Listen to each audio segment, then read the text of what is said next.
After being betrayed, Lin Feng unlocked extraordinary privileges. He soon discovered that everyone else had their own advantages, each equipped with a system of their own. Various systems were at play, including the dog-licking gold system, check-in system, godly rich system, talent system, and the choice system, among others.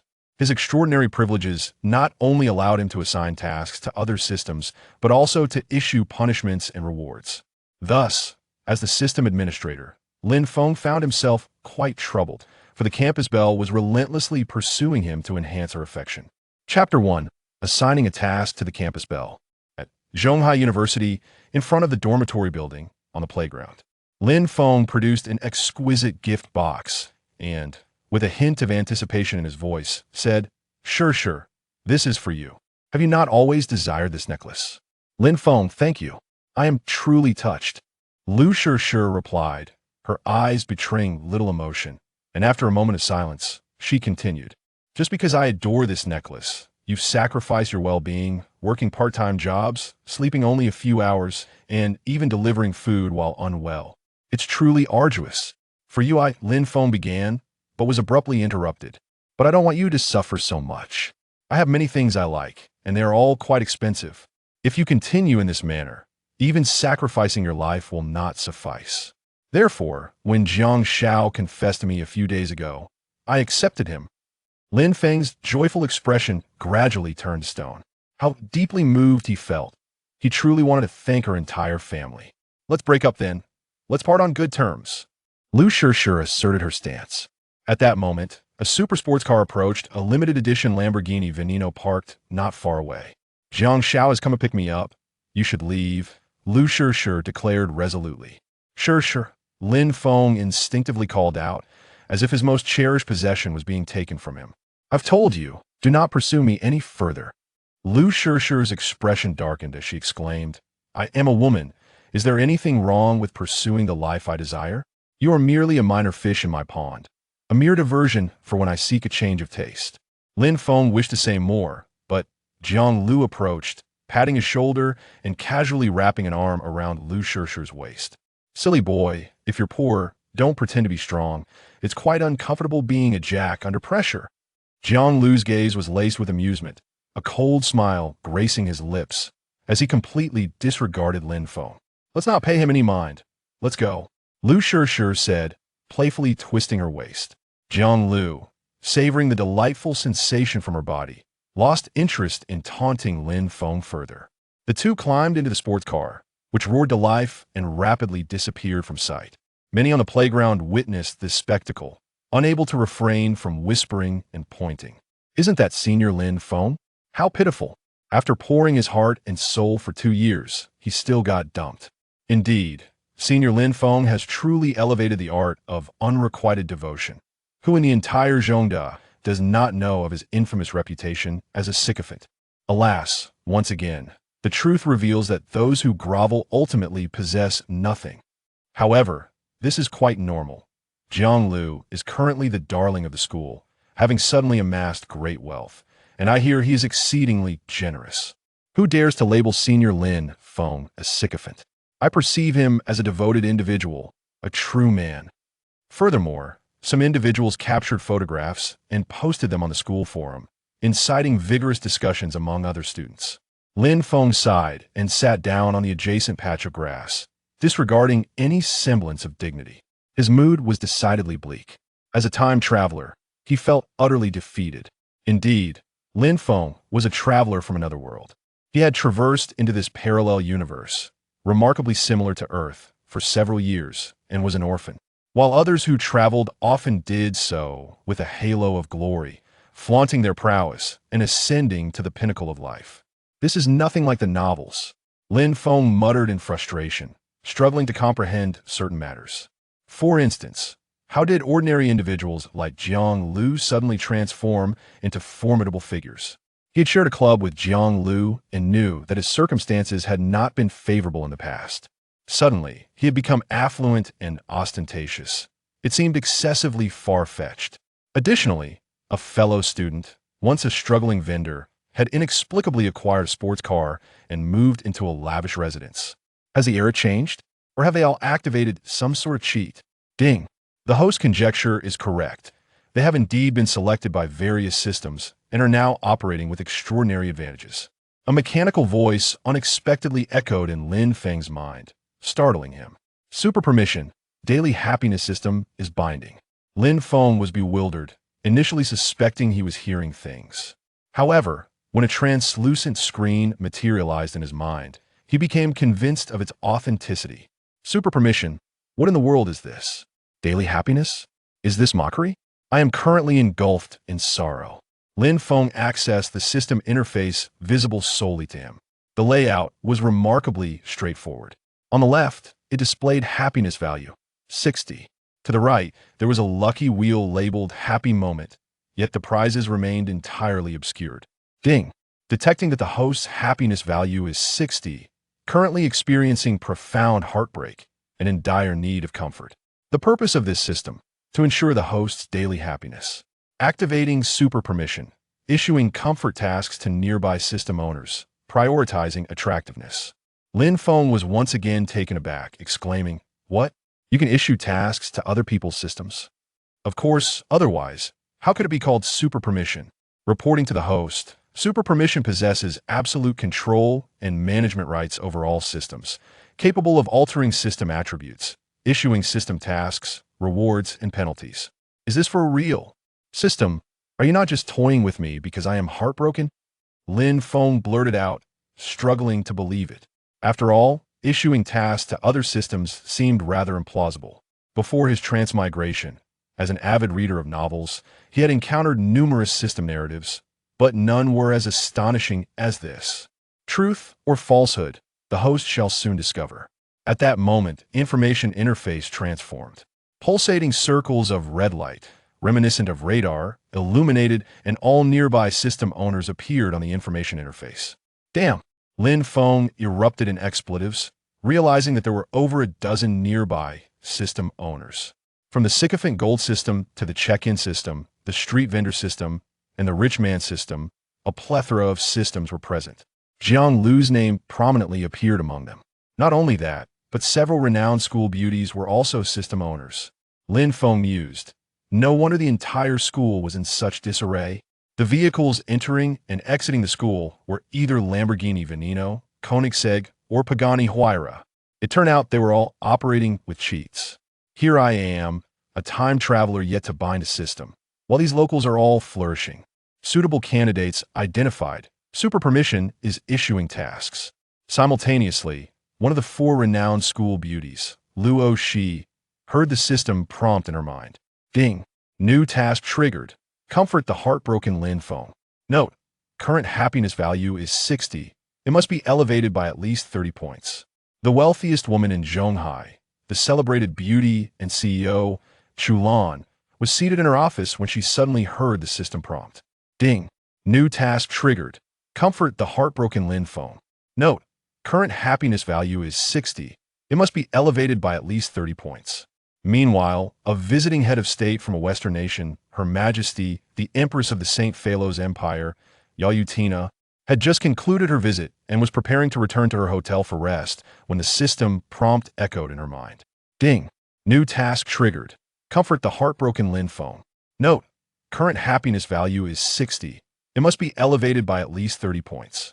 The system thoughtfully included a brief overview of Lin Feng's information and location, indicating that he was heartbroken due to a recent romantic disappointment. Chapter 2. The Arrival of the Empress. Could it be? Is this truly Lin Feng, the one fervently discussed in the forums? Why must I console him? The beautiful campus belle, Luo Shi, wore a perplexed expression. What sort of task is this? Chulan stood before the expansive floor-to-ceiling window, her face awash with astonishment. Yaratina remarked, "This is indeed a rather inexplicable mission." To everyone's surprise, she spoke fluent Chinese, a clear testament to her diligent practice. Just as they were grappling with their bewilderment, the system's notification chimed once more. Alert! The situation is urgent. The host must complete the task immediately. The consequences of failure are severe, resulting in the forfeiture of all system rewards for a year. The three women, each with distinct identities and backgrounds, exchanged glances, their expressions shifting dramatically. Forfeiting a year's worth of rewards? Would that not render their efforts of the previous year utterly futile? Luo Shi, who was in the midst of packing her dinner to return to the dormitory, hastened her steps. Lan, in a flurry, instructed her secretary, "Prepare the car immediately. We must head to Zhonghai University." Meanwhile, Yaratina commanded her female bodyguard, Nancy, to redirect the convoy towards Zhonghai University. On the edge of the playground, Lin Feng's 3 close friends, having seen the news on the forum, rushed over to offer him comfort. "Bro Feng, don't be disheartened. I promise I won't ban you from playing ranked matches anymore," said Xian, a hefty fellow with a buzz cut and a round head. Chao Dalong shot him a glance, retorting, "Indeed, us brothers can once again team up for some gaming. Isn't that far more enjoyable than being a love-stricken fool?" The more delicate and scholarly Liu added, "Yes, tonight's on me. How about we go out for some spicy hot pot? Now that sounds splendid." Xian's eyes lit up at the prospect of a free meal. "Bro Feng, you can always find another girlfriend, but this meal, if missed, may never be had again." Lin Feng finally raised his gaze to his friends, feeling a warmth blossom within him at their anxious expressions. "Bro Feng, there are so many people watching. Let us return to the dormitory first, shall we?" Xian whispered. "They're all waiting to see your misfortune. You and Lu Shishir flaunted your relationship so much that it made many envious." At that moment, the crowd around them grew larger.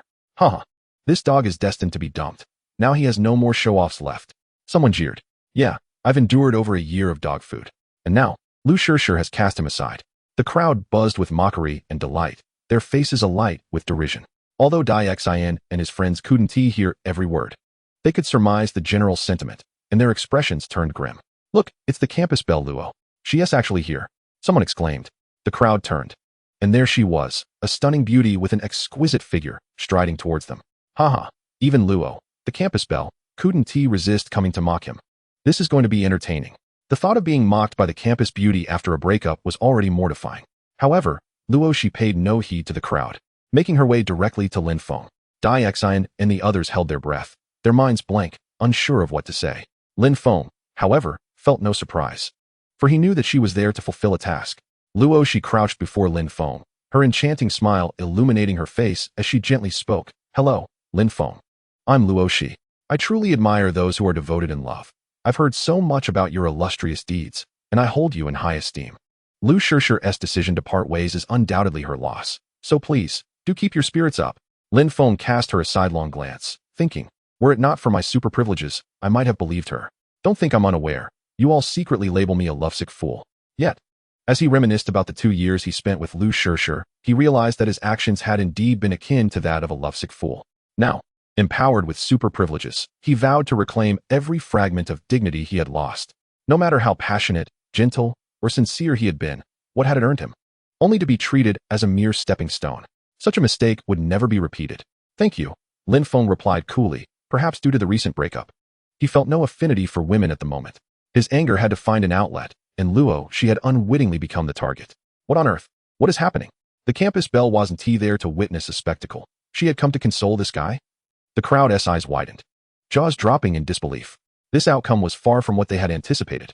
Xian and the other 2 friends took a few steps back, glancing between Lin Feng and the campus belle, their astonishment rivaling that of witnessing a supernatural event. Suddenly, another gasp erupted from the crowd. Wait, it's the female Tycoon. Lan, the revered queen of commerce. Her beauty and aura were overwhelming. Lan arrived in a custom Bentley, parked nearby, with her secretary and driver in tow. She surveyed the crowd before striding purposefully towards Lin Feng, only to be interrupted by yet another round of astonished gasps. "Oh my heavens, more are coming. And this time it's even more outrageous." The crowd was abuzz with excitement. Who is this remarkable individual? All the cars are custom-made Rolls-Royces, each adorned with exclusive insignias. Wait, isn't that the golden Rolls-Royce we've seen in the news, belonging to the Empress of the Holy Phalos Empire? The realization hit them like a thunderclap. The Empress herself had arrived. Surely, it couldn't be because as everyone's gaze turned toward Lin Feng. A chilling thought struck them. The onlookers weren't the only ones taken aback. Even Lan halted in her tracks, eyes wide with astonishment, while Luo she wore a look of disbelief, and Lin Feng was utterly flabbergasted. Was this truly happening? Were these illustrious figures here to offer him solace?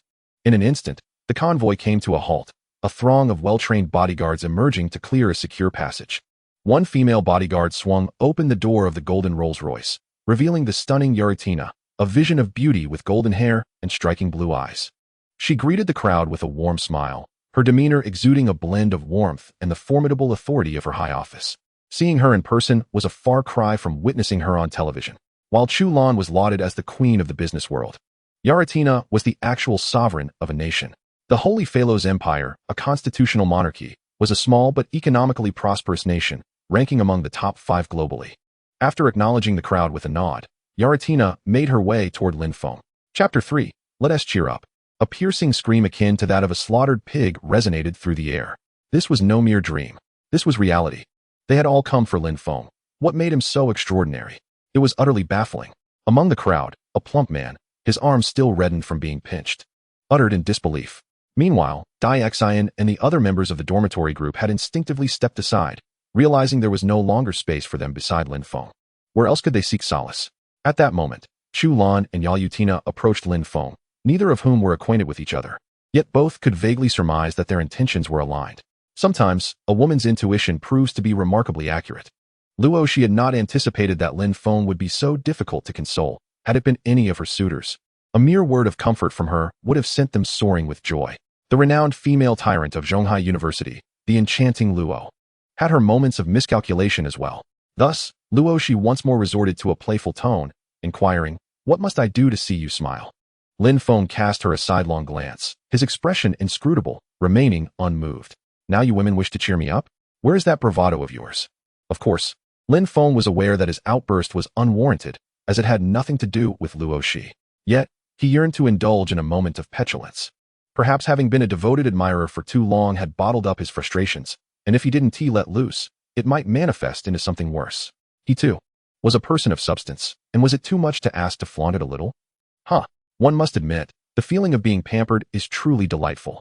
Though he maintained an air of indifference, internally, he felt a slight thawing. Happiness value, too. Lin Feng's mood had improved marginally, as his system's happiness metric shifted from 60 to 58. Simultaneously, Luo Shi, Chu Lan, and Yayutina received a system notification. Ding. Target's happiness value increased by 2. Keep up the good work. However, Luo Shi felt somewhat disheartened, silently cursing this miserly rascal for such a meager increase. At this rate, how long would it take to elevate his happiness value to 30? Gritting her teeth, she decided to go all out, stating, "Don't be sad, and it's mealtime now. You must be hungry, right? This dinner is made by my own hands, so please, take it." With a heavy heart, Luo Shi extended the bag towards him, adding with a smile, "Sometimes, inner emptiness can be filled with a meal. Also, let me add you on WeChat. We could go shopping together sometime, shall we?" Luo Shi thought to herself that offering her WeChat should surely appease him. "Humph, I'll delete you right after the task is complete. Then you can weep in regret." Lin Feng, feeling a twinge of hunger, accepted the dinner and added her on WeChat, relishing the sight of others' stunned expressions, which satisfied his vanity and indeed lifted his spirits. Ding. Target's happiness value increased by 20 points. Keep up the good work. Was that merely a 20-point increase? Luo Shi felt tears welling up. She was genuinely at her wit's end. Meanwhile, Chu Lan and Yayutina, seemingly inspired, pondered deeply. Chu Lan took the initiative, addressing Lin Feng. "Lin Feng, though this may be a bit forward, I believe our encounter is fated. One day, you will realize that a past relationship is but a trivial interlude in your life. Not worth such sorrow. Please, muster your spirits, all right?" "Thank you." Lin Feng nodded, though his happiness value remained unchanged. Chu Lan smiled serenely, having not prepared anything special. After a moment's thought, she retrieved a black card from her bag, adorned with unique markings. "Here, take my affiliate gold card. Go enjoy yourself with your classmates tonight." Chu Lan explained, "There are no spending limits. Feel free to swipe. If spending money could fulfill the task, that would be splendid." As someone frequently featured on global rich lists, Chu Lan was not particularly skilled in comforting others.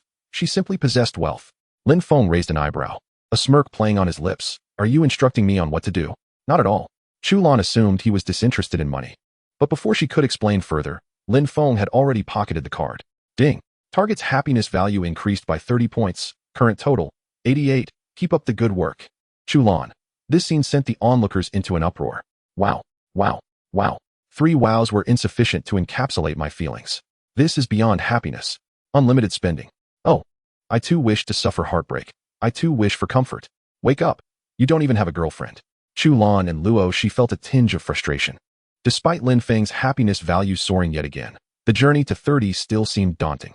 At this moment, both women turned their gaze towards Yayutina, their meaning clear. "We have done our utmost. Now, it rests upon you, your majesty. If even the empress cannot succeed, then we must resign ourselves to fate." In that moment, all held their breath, their gazes fixed upon Yayutina. Was she truly here to console Lin Feng? If so, that would be quite extraordinary. It was merely a breakup. Must it escalate to an international incident? Surely, tomorrow this event would grace the headlines across the globe. Yalutina advanced slowly, her every movement exuding regal authority. Lin Feng, she began in fluent Chinese, in my capacity as the Emperor of the Holy Pharos Empire. I hereby confer upon you the title of First Duke of the Empire. Furthermore, I bestow upon you the Empire's highest honor, the Medal of Dawn, symbolizing freedom and bravery. With hopes that it brings you joy. Chapter 4. First Duke. First Duke. The Medal of Dawn. Yalutina's proclamation landed like a nuclear bomb upon the placid surface of water. The shockwave it sent through the onlookers was akin to a cataclysmic earthquake. To find solace after a breakup, one receives the title from a head of state. And not just any title, but that of First Duke of the Holy Pharos Empire. This title is no mere trinket. It holds immense prestige. Complete with a designated royal estate and a salary, and it is hereditary, bestowing significant rights and status. One could say that merely by virtue of being a First Duke, Lin Feng could bask in wealth and honor for a lifetime. What an extravagant consolation prize. If this is how it works, I too would like to experience a breakup. Was Lin Feng a frog that saved humanity in his past life? The entire world seems to be scrambling to cheer him up after being spurned. In truth, Yalutina's motivations extended beyond merely completing the task. She was prompted by deeper considerations. After all, even as a hereditary empress with unparalleled power, she would not casually confer the title of First Duke upon someone. Her primary concern was the peculiar nature of the system's task. It was evident that the system was seeking to placate this individual. Why would a person warrant the favor of even her imperial system? There must be a deeper reason at play, such as the vision and perspective of an empress, far beyond the grasp of ordinary individuals. No one dared to mock Lin Feng any longer. What a joke. In hindsight, those who wished to witness his misfortune were the real jesters. Have you ever witnessed someone break up and have a campus beauty, a CEO, and a head of state rush to console them? The attendees could loudly affirm, I have seen it. Although they were oblivious to the reasons, the reality remained undeniable, while the others were still reeling in shock. Yalutina's attendants and bodyguards reacted promptly, stepping forward and saluting respectfully. We salute the Duke. In the Holy Pharos Empire, the status of a First Duke is exceedingly elevated, second only to the royal family. According to protocol, these attendants must pay their respects upon encountering him. Though they were all bewildered as to why the Empress would bestow the title of first-class Duke upon this foreigner with yellow skin, none dared to question her decree. Lin Feng gradually emerged from his daze. As a humble sycophant, to suddenly find himself being courted by so many goddesses filled him with an exhilarating sense of triumph. Akin to a serf reveling in newfound freedom, he wished to maintain a stoic facade, yet found his lips betraying him, curving upward with a smile. Ha! The joy was overwhelming. Heartbreak seemed trivial in comparison. It must be said, the formidable Yalutina had utterly captivated Lin Feng, making it nearly impossible for him to suppress his elation. As he felt his composure slipping, he decided to smile and wave his hand, saying, Hello everyone. No need for such grand gestures. The attendants and bodyguards respectfully withdrew. Ding! Happiness value increased by 60 points. Current total, 52 points. Congratulations, host. Mission accomplished. Upon hearing the system prompt resonate in their minds, Yalutina, Chulan, and Luo, she all sighed in relief. They had finally completed this peculiar task. As the mission was concluded, they bid farewell to Lin Feng, since they were not well acquainted with him and had no further topics to discuss. And considering the unique status of Yalutina and Chulan, it was best for them to depart. Luo she, needless to say, left in a hurry. Oh dear, I feel utterly useless. While others in their third year have been made princes, here I am, on the brink of graduation, still scrambling for a job. I thought I was here to witness a spectacle, yet it turns out I am the spectacle. It's too much to bear. My fragile heart can hardly withstand it. I too want to break up and be comforted by a goddess. The onlookers, who had arrived with enthusiasm akin to being invigorated by adrenaline, departed with expressions of dismay, as if they themselves had suffered the heartbreak. It felt less like Lin Feng had been rejected and more like they had been the ones cast aside. Once the crowd had dispersed, Dai Xin and the others cautiously approached, their faces brimming with envy as they exclaimed, Bro Feng, you're on the path to greatness. Bro Feng, from now on, you soar high while I remain grounded. You mustn't abandon your little brother. Remember when you were ill in your freshman year? I brought you meals every day? Xiao Dalong excitedly recounted his past deeds of valor. Bro Feng, I've made up my mind. I shall henceforth be your loyal companion. Li Yu chimed in, equally fervent. Clearing his throat, Lin Feng feigned disdain as he declared, Words are one thing, but hands off, please. I am now a person of stature. As a dignified first-class duke, How can I be seen gallivanting with you lot? The group paused, glancing at one another with gradually mischievous grins. Dixin, extending his chubby hand, playfully punched Lin Feng, exclaiming, "Alas! I've struck a duke. Will I lose my head for this?" Of course, he moderated his strength. Wow. The duke's muscles are quite springy. Haha, let me try to. Lin Feng's eyes widened in shock. This unruly bunch was utterly incorrigible. Pleading, he cried, "Release me. I was mistaken." Their laughter echoed. "Go ahead, shout as loud as you like. No one will come to your rescue. Is it just me? Or does the duke's plea sound remarkably unique? Did I hear that right? Ha ha ha, the first-class duke is begging for mercy. I could boast about this for a lifetime." Rather than relinquishing their hold on Lin Feng, they hoisted him up, with Dixin proclaiming, "Duke, with your esteemed status, how can you walk on your own? We shall carry you back." Lin Feng was speechless, yet despite their antics, he felt a warmth in his heart. The camaraderie among his dorm mates was undeniably strong. Having traversed this world as an orphan, relying solely on himself for 5 long years before receiving the system, he had faced many hardships. Throughout his university journey, he had depended on various scholarships, living a frugal life. His dorm mates had supported him immensely, both materially and emotionally. He held their kindness dearly in his heart. Now that an opportunity had arisen, it was only fitting that he repay their generosity. "Put me down," he protested while struggling, retrieving the unlimited black card given to him by Chu Lan, exclaiming, "Tonight, I shall treat you all. Let us revel in whatever pleases you. Dine, drink, and indulge. The venue is your choice. Money is no object." Upon hearing Lin Feng's offer, his friends immediately complied, setting him down and brushing off his clothes. "Bro Feng, you're magnificent. Haha, tonight we shall feast extravagantly. I want to dine at a top-tier hotel, and then we'll go sing karaoke, partying until dawn. Everyone, this is a rare opportunity. I intend to indulge wholeheartedly." Chapter 5, Waiting Online, Urgent. In the male dormitory of Zhonghai University, the 4 companions from room 305 returned well past midnight, having consumed considerable amounts of alcohol. Although not intoxicated, they were slightly tipsy, their steps a bit unsteady. "Let us log in. Let us play together. I'll lead you to victory," Dixin exclaimed, shaking his round head and bellowing, "I'm a gaming prodigy." Instantly, the dormitory was filled with 3 dismissive scoffs. Lin Feng was at a loss for words. Those who boasted about leading others to victory were often the least skilled. Within minutes of entering a game, they would typically begin cursing about poor internet connections and lagging phones. Nevertheless, they retrieved their phones and opened the familiar game interface. "Oh, we're 1 player short for a 5-person team," Chao Dalong said awkwardly. "Do any of you have friends or teammates available? Just pull someone in. With the 4 of us leading, we can win even with a novice." Liu boasted.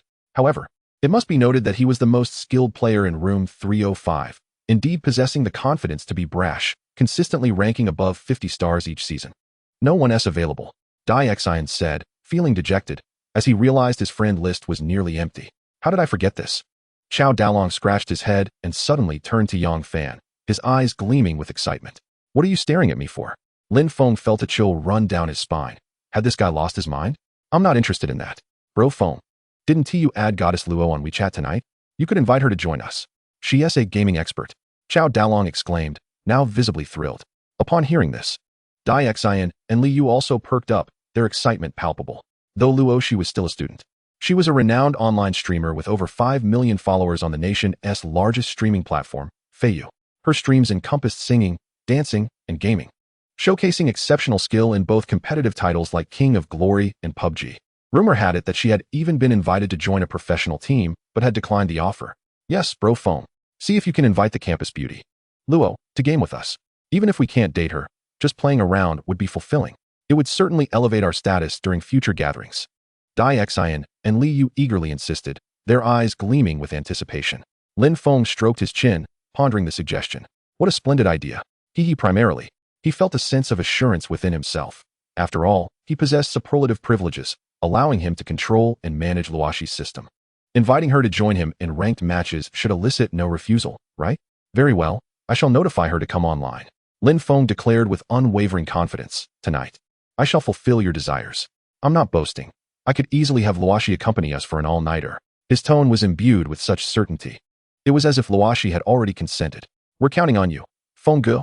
The others, upon hearing Lin Feng's assurance, were rendered exhilarated. Their faces flushed with excitement. They gathered around, eyes gleaming with fervor as Lin Feng retrieved his phone to send a WeChat message to Luoshi. Watching him open Luoshi's chat window, they nearly drooled with envy.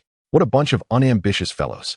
Behold, Lin Feng, his vanity swelling, proclaimed with pride, before swiftly typing a message to send. This is Lin Feng. Log on promptly. We are one player short for our dormitory's 5-man squad. However, the ensuing scene was utterly astonishing. The chat window promptly displayed a notification. Luoshi has enabled friend verification. You are not yet her friend. Please send a friend verification request. Only upon acceptance may you converse. Lin Feng's expression darkened upon reading this message. Damn it. This woman deleted me right after completing her system task. How utterly despicable. This was unforgivable. Lin Feng realized that Luoshi was unaware of his superlative privileges. She must have thought he was merely attempting to amuse her. Perceiving it as just another random system task, Daixin, Chao Dalong, and Li Yu also wore frozen expressions. The silence in the air became palpable.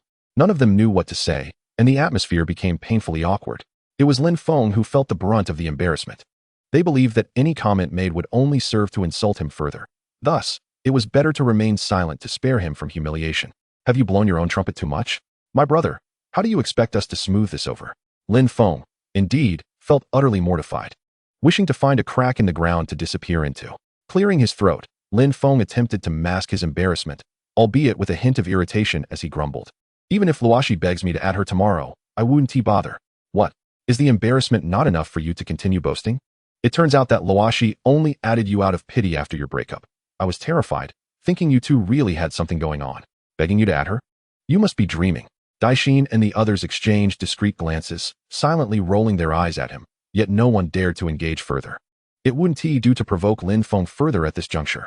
I'm so tired. The effects of the alcohol are hitting me, and my head feels a bit foggy. Perhaps we should just call it a night and play tomorrow instead? Daixin feigned a thoughtful gesture, plopping down onto the bed. Yes, I too feel rather fatigued. Tonight was simply too exhilarating. Chao Dalong and Li Yu echoed in agreement. All right, let us retire for the night. Lin Feng understood their intentions. It was a perfect opportunity for him to extricate himself from the situation. At that moment, he had no desire to continue gaming. Lin Feng was furious. The consequences were dire. After a hasty shower, Lin Feng lay down on the bed, still not having the chance to bring up the system interface. He soon heard the system's notification sound. Ding. Detected that the host has been angered by the strongest talent systems binder, Luoshi. Current happiness level is 25. Unforgivable. Activating super privileges. Issuing punishment task. Lin Feng was momentarily taken aback, only to feel elated. The system was excellent, requiring no effort on his part. Meanwhile, in the girls' dormitory, Luoshi had just finished her shower and was applying a facial mask. The mere thought of having deleted Lin Feng brought her immense joy. She longed to witness Lin Feng's reaction when he attempted to message her, only to be met with the notification of being removed. How splendid would that expression be? Suddenly, a notification echoed in her mind. Ding. The host's unauthorized deletion of Lin Feng from WeChat has caused him great displeasure. Punishment. Experience being a devoted admirer for 1 day, commencing now. Target binding, Lin Feng. Admirer currency, 100 million. Reward. Complete the task by achieving a happiness value of 30 points, and the reward will be double the spent admirer currency. Task failure will result in the cancellation of all system rewards for the next 2 years. Luoshi was left in a state of shock. What? The school bell was to be reduced to Lin Feng's devoted admirer for an entire day. System, have you lost your mind? With a dejected expression, Luoshi picked up her phone. Was it too late to add him back now? Urgently, she waited for a response. Chapter 6, The Enchantress in Action. In dormitory 305, it was now the dead of night. Everyone claimed to be tired and ready for sleep, yet each lay in bed engrossed in their phones. Such is university life. Staying up late is an obligatory course. Lin Feng was still scrolling through videos when his phone suddenly notified him of a new friend request. Without needing to check, he already knew who it was. Super privileges indeed proved effective at such a rapid pace. My apologies, I accidentally deleted you. I hope you're not upset, hee. It must be said, Luoshi's friend request was quite skillfully crafted. She began with an apology, explaining that it was a mistake, thus providing herself an avenue for retreat. Then, she concluded with a playful hee-hee to lighten the mood. Such a tone, for someone like the lofty Luoshi, conveyed a hint of concession and appeasement. Had it been anyone else, Luoshi would likely have effortlessly forgiven any transgressions at this point. Being a school belle typically garners sympathy from others. Unfortunately, Lin Feng did not fall into that category. He chose to ignore her entirely, too apathetic to even decline. You think a single message will dismiss me? Not a chance. Thus, Luoshi would remain without a response, and the anxiety of waiting would only intensify. In truth, this feeling was far more distressing than outright rejection. Lin Feng switched applications, continuing to watch videos. Before long, Luoshi's friend request pinged again. I truly didn't mean to. Please accept my request. One to you? Pretty please? The tone now bore a note of coaxing. Yet Lin Feng remained unmoved. He opened a news app, browsing through the evening's headlines. To his surprise, the top story was about him. Shocking. Her Majesty Empress Yaratina, in a bid to comfort a heartbroken man, audaciously did this in plain view of all. Lin Feng's lips twitched. What nonsense were these clickbait headlines concocting? They made it seem as if he were being pampered. Could they not exhibit even a modicum of professionalism? At that moment, in the girls' dormitory, Luoshi, sporting dark circles under her eyes, stared at the unresponsive phone screen. This scoundrel. Has he never heard of the illustrious name of Luoshi the Enchantress? Just you wait. You have successfully piqued the senior's interest. I shall let you feel a glimmer of hope, only to snuff it out later. As dawn approached, at precisely 5:30 in the morning, Luoshi's alarm clock rang punctually. As Luoshi groggily rose from her slumber, she hurriedly silenced the incessant blaring of her alarm clock, mindful not to disturb her sleeping roommates. With a reluctant sigh, she made her way to the balcony to freshen up. Is this the daily life of a devoted admirer? It seems utterly unjust. Luoshi couldn't help but voice her complaints. Ding. Please adjust your attitude, host. Indeed, it is quite unfair. But a devoted admirer does not deserve the luxury of waking up naturally. Upon hearing the system notification echoing in her mind, Luoshi's expression morphed into one of despair. After completing her morning routine, she retrieved her phone to send a message to Lin Feng. Of course, since he had yet to add her as a friend, she could only reach out through verification. Good morning. Today is yet another vibrant day. Keep it up, my idol. She typed, cringing at her own sentimentality. She nearly retched at the saccharine nature of her words. Yet, there was no alternative. This was the life of a devoted admirer. Sending a morning greeting to the object of her affection was her foremost priority. Subsequently, Luoshi began her makeup routine, applying it with extraordinary care and attention. As a devoted admirer, she felt compelled to present her most beautiful self when meeting her beloved. Unbeknownst to her, she gradually began to embrace the role of a devoted admirer, finding it surprisingly amusing. From her initial reluctance, she now felt an unexpected thrill and novelty. Startled by her own thoughts, she wondered if perhaps she harbored a hidden inclination towards being an admirer. Did she genuinely enjoy this role? Impossible. Luoshi hastily shook her head, dismissing the terrifying notion. At 6:05, she completed her makeup and donned her favorite outfit, unexpectedly opting for a pair of rarely worn black stockings. With a sense of urgency, she grabbed her bag and dashed out the door. However, as a devoted admirer, her morning was filled with numerous tasks to complete. Time flew by, and soon it was 8:30. Lin Feng awoke. His sleepy eyes barely open as he retrieved his incessantly ringing phone from beneath his pillow and silenced the alarm. Upon doing so, he noticed Luoshi's message from early morning. After a moment's contemplation, he clicked to accept her friend request. After a day filled with ups and downs, they were once again connected on WeChat. Meanwhile, upon receiving the notification on her phone, Luoshi's eyes welled with tears, nearly overwhelming her. Lin Feng peered out to find his roommates still in deep slumber, each of them sleeping soundly, as if they were dead to the world. Get up already. Today is Lin Shirtai's class. Are you all willing to forfeit your futures? He bellowed, forcing himself to muster the energy to wash up. Lin Shirtai? Damn. How could I have forgotten about that? Just a moment, I need to use the restroom. At the sound of Lin Feng's voice, his three burly roommates sprang from their beds as if propelled by a reflex, showcasing the formidable power of the name Lin Shirtai. Lin Shirtai was the nickname bestowed upon their counselor, Lin Yong. Despite the feminine connotation of the name, he was indeed male. The reason for the moniker was his temperament, akin to that of an irritable woman in menopause, volatile and capricious. Within 5 minutes, they had all completed their routines. The speed of men is indeed remarkable. Once everything was settled, they collectively breathed a sigh of relief. They still had time before their class at 9:20. Let us grab breakfast. Daixian declared as he fastened his belt, urgency evident in his voice. He was somewhat portly and had grown accustomed to breakfast. A day without it felt unbearable. Let us go. Lin Feng nodded in agreement, and together they exited the dormitory. Unbeknownst to Lin Feng, an astonishing scene was unfolding just outside their dormitory. Countless students, on their way to class, spotted their dream goddess, Luoshi, standing at the entrance, glancing about as if awaiting someone. Consequently, those who had intended to attend class halted, the allure of their idol distracting them entirely. What is Luoshi doing here? Is she waiting for someone? She looks absolutely stunning. Could it be a boyfriend? The incredulity was palpable. How could anyone possibly capture the heart of the enchanting Luoshi? What is so impossible? Let us not forget that Luoshi is notoriously known as the Witch of Seduction, rumored to change boyfriends monthly. Word has it she comforted Lin Feng yesterday, Could it be that Luo she has taken a liking to him, perhaps seeking a change of pace? Goddess, spare Lin Xuezhang. If you must, come for me instead. With the prowess of Luo Shi, wouldn't Lin Feng be left with naught but a shell of himself? At that moment, Lin Feng and his friends arrived at the foot of the stairs. Chapter 7, A Contest of System Levels. As the four burly men from room 305 reached the bottom of the stairs, they immediately sensed something was amiss. Was there yet another sensational news story unfolding today? The previous day's breakup incident involving Lin Feng had created quite the uproar, making headlines not only in the school, but also in national and even international news. Soon, they laid eyes on Luo Shi, making it nearly impossible not to notice her. Stunning. This was Lin Feng's first impression. She wore a fitted blouse that just grazed her navel, revealing a glimpse of her fair waist. Her denim shorts and stylish high-heeled sandals were all the rage. A spider-shaped earring added a touch of dark elegance to her ensemble. With her tall, voluptuous figure and exquisitely alluring features, she exuded an irresistible charm. Surely, even Daji would pale in comparison. Lin Feng inwardly marveled.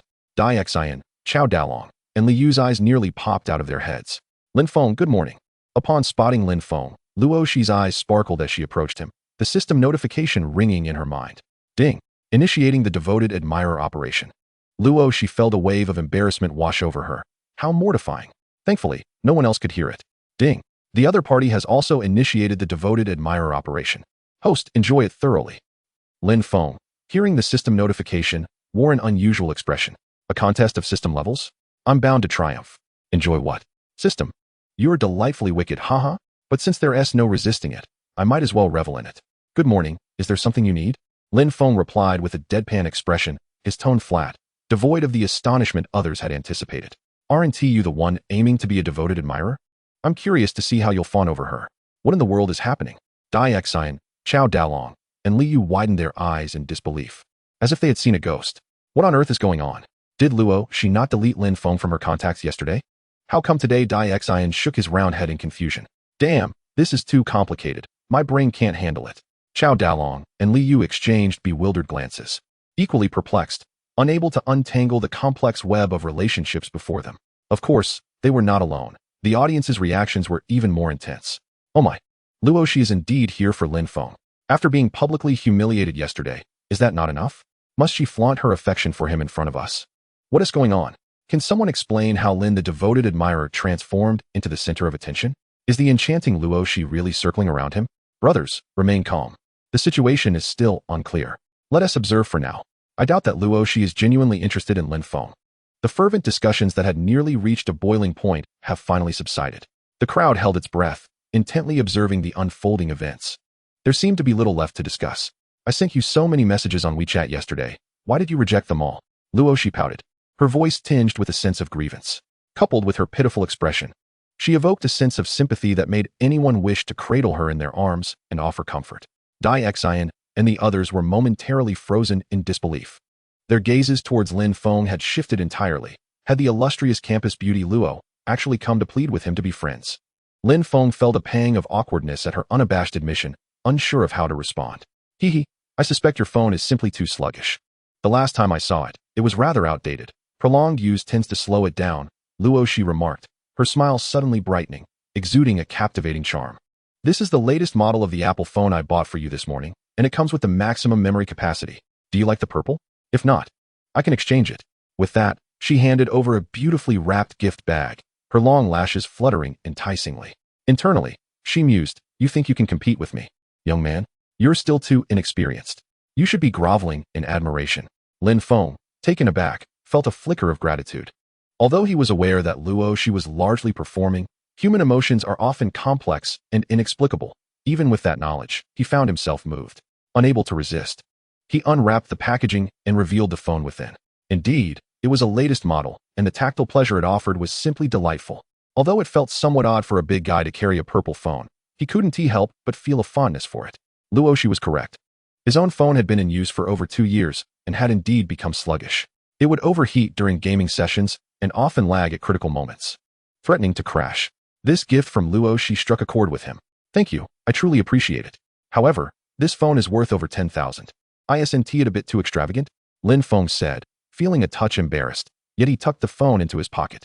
Luo Shi observed the scene with an internal eye roll. This guy was indeed quite stingy. unwilling to part with even a little cash. As long as you like it. Money is no object. Luo, she replied with a smile, knowing full well that it wasn't her money being spent, and thus felt no remorse. After all, it was all part of a task that provided her with dog lover funds. She was more than happy to spend lavishly, as completing the task would yield double rewards. With that thought, Luo, she suddenly found the task quite agreeable and not so difficult to accept after all. Oh, I also got you breakfast. Hurry and eat before it gets cold. She added, glancing at the still dazed Tycoon, Xiao Dalong, and Li Yu, and continued, you all have one too since you're Lin Feng's roommates. I bought you breakfast as well, though I'm unsure if it suits your tastes. Her words were quite transparent, clearly indicating that she was extending this kindness due to their association with Lin Feng, thereby subtly strengthening her bond with him. Her flattery was perfectly timed. We're not picky. As long as there's food, we're happy. The three of them eagerly nodded, realizing that with breakfast from the enchanting Luo Shi, they dared not complain. This was a story they could boast about at 20 gatherings. Lin Feng's breakfast was specially prepared, packaged distinctively, and the portions were plentiful. This small gesture touched Lin Feng's heart. Men appreciate being treated as unique. Haha, after you finish breakfast, look at how worn your clothes are. After class, I'll wait for you to accompany you shopping for new clothes. How does that sound? Luo Shi proposed. Sure, Lin Feng replied without hesitation. After all, he had accepted her gifts, and it would be rather ungracious to maintain an air of superiority in her presence. All right, consider it an opportunity for you to complete your task, he thought, feeling somewhat exasperated at the prospect of accompanying the campus beauty shopping, leaving him with no personal time. As the crowd began to disperse, one lamented, let us go. I am utterly disappointed. From this moment onward, my life is but a shade of gray. My goddess has forever departed from me. Shut up. Your goddess? When have you ever possessed her, except in your dreams? Ugh. I can't even dream about it now. My youth has flown away like a bird. Chapter 8. Boarding the car. Back in the classroom. Tycoon could no longer contain himself. He threw his arms around Lin Feng's shoulders, exclaiming, Bro Feng, I'm genuinely impressed by you, truly in awe. Can you teach me a few tricks? Lin Feng glanced at his rotund belly, still astonished that such a figure could express such admiration. I doubt it. Xiao Dalong and Li Yu also leaned forward, their expressions filled with anticipation as they looked at Lin Feng. They had witnessed Luo Shi's performance in its entirety today. Her humble attempts at flattery were all too reminiscent of their own encounters with their crushes. It's not as if I can give you a system too, right? Lin Feng quipped. Just then, their teacher entered, bringing silence to the classroom as the lesson began. Bored, Lin Feng suddenly had a stroke of inspiration and summoned the system interface in his mind, delving into its workings. On the left was a happiness value, 12. On the right was a lucky wheel, happy moment. Strangely, the wheel, which had appeared dull yesterday, now gleamed vibrantly. Lin Feng surmised that it was due to the binding that had occurred just yesterday and had yet to refresh. At that moment, the system notification chimed. Ding! Congratulations! The happy moment for today has been updated. You may spin the lucky wheel once for a mysterious reward. Happy moment refreshes daily. Lin Feng understood then. He felt a surge of excitement. This feature resembled a daily sign-in system. Would you like to activate today as happy moment? Of course. Lin Feng readily agreed, closing his eyes as he did so. Happy moment, yay? The pointer on the wheel began to spin rapidly, quickly arriving at a result. Ding! Congratulations! You have won a custom luxury vehicle fleet and the Star Shield Guard. The Star Shield Guard is an exclusive security team crafted for you by the system. As the system's administrator, your status is esteemed, and there must be no slip-ups. Lin Feng pondered this. It seemed quite useful. The key question was, where would he go to claim the vehicle fleet? He refrained from asking what kind of cars they were, but they undoubtedly sounded impressive. Other systems often offered potions, but this one seemed far superior. Rest assured, the system will arrange it immediately. That's great. Lin Feng resumed his exploration of the system, but this time, he focused on researching the systems of others. Marvelous. He can also study the systems of others. Lin Feng first summoned Yayutina's system. The unparalleled beauty and power of Her Majesty, the Empress, left a profound impression on him. Thus, the first system he chose to examine was that of Yayutina. Supreme Empress System. Name, Yayutina. Age, 26. Height, 178 centimeters. Beauty score, 95. Identity, Empress of the Holy Pharos Empire, hereditary monarch, head of government, commander-in-chief of the armed forces. Enhancement points, 66, usable for strengthening body and skills. As Lin Feng perused the information, he gazed at the awe-inspiring titles, and the image of Yayutina's noble and icy elegance resurfaced in his mind. Gulp. He wondered who could possibly possess such a formidable empress. Time slipped away unnoticed as Lin Feng pondered examining the systems of others, when suddenly the class bell rang. His phone buzzed with a message from Luo Shi. Feng. I'm waiting for you at the entrance. I've already bought the water. Lin Feng paused, thinking to himself that given Luo Shi's mischievous nature, she would not typically behave so obediently unless prompted by the task at hand. She was indeed performing quite well. Should he activate the super privileges to transform her day of servitude into a permanent arrangement? As Lin Feng stepped out of the school gate, he spotted Luo Shi waving. Should I drive? She asked, a hint of embarrassment in her voice, having forgotten that Lin Feng lacked a vehicle. She herself owned a car parked in the school lot. Just then, a sudden exclamation broke the air. Wow, whose luxury convoy is this? It's absolutely astonishing. The opulence of this motorcade was more extravagant than that of some presidential motorcades. Today was truly an eye-opener, all Rolls-Royces. Did you notice that customized extended version in the middle? Isn't that the much-talked-about Rolls-Royce Phantom 1 worth $1 billion? Lin Feng turned in astonishment. A lavish convoy of Rolls-Royces was approaching him. His heart raced. Here it comes, the convoy arranged by the system. This was indeed his entourage. Lin Feng could easily deduce that this was the luxurious convoy the system had mentioned.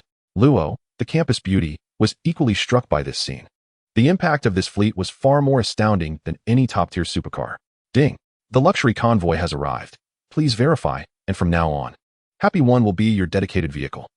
At this moment, the luxury convoy came to a halt, and a throng of well-dressed bodyguards in black suits and sunglasses emerged. Boss. They bowed to Lin Feng in unison. Cough. Lin Feng breathed a sigh of relief. Thankfully, they did not address him as Dragon King. He waved his hands awkwardly. Please step aside. Yes. All the bodyguards retreated beside the luxury cars, standing guard like sentinels. Ding.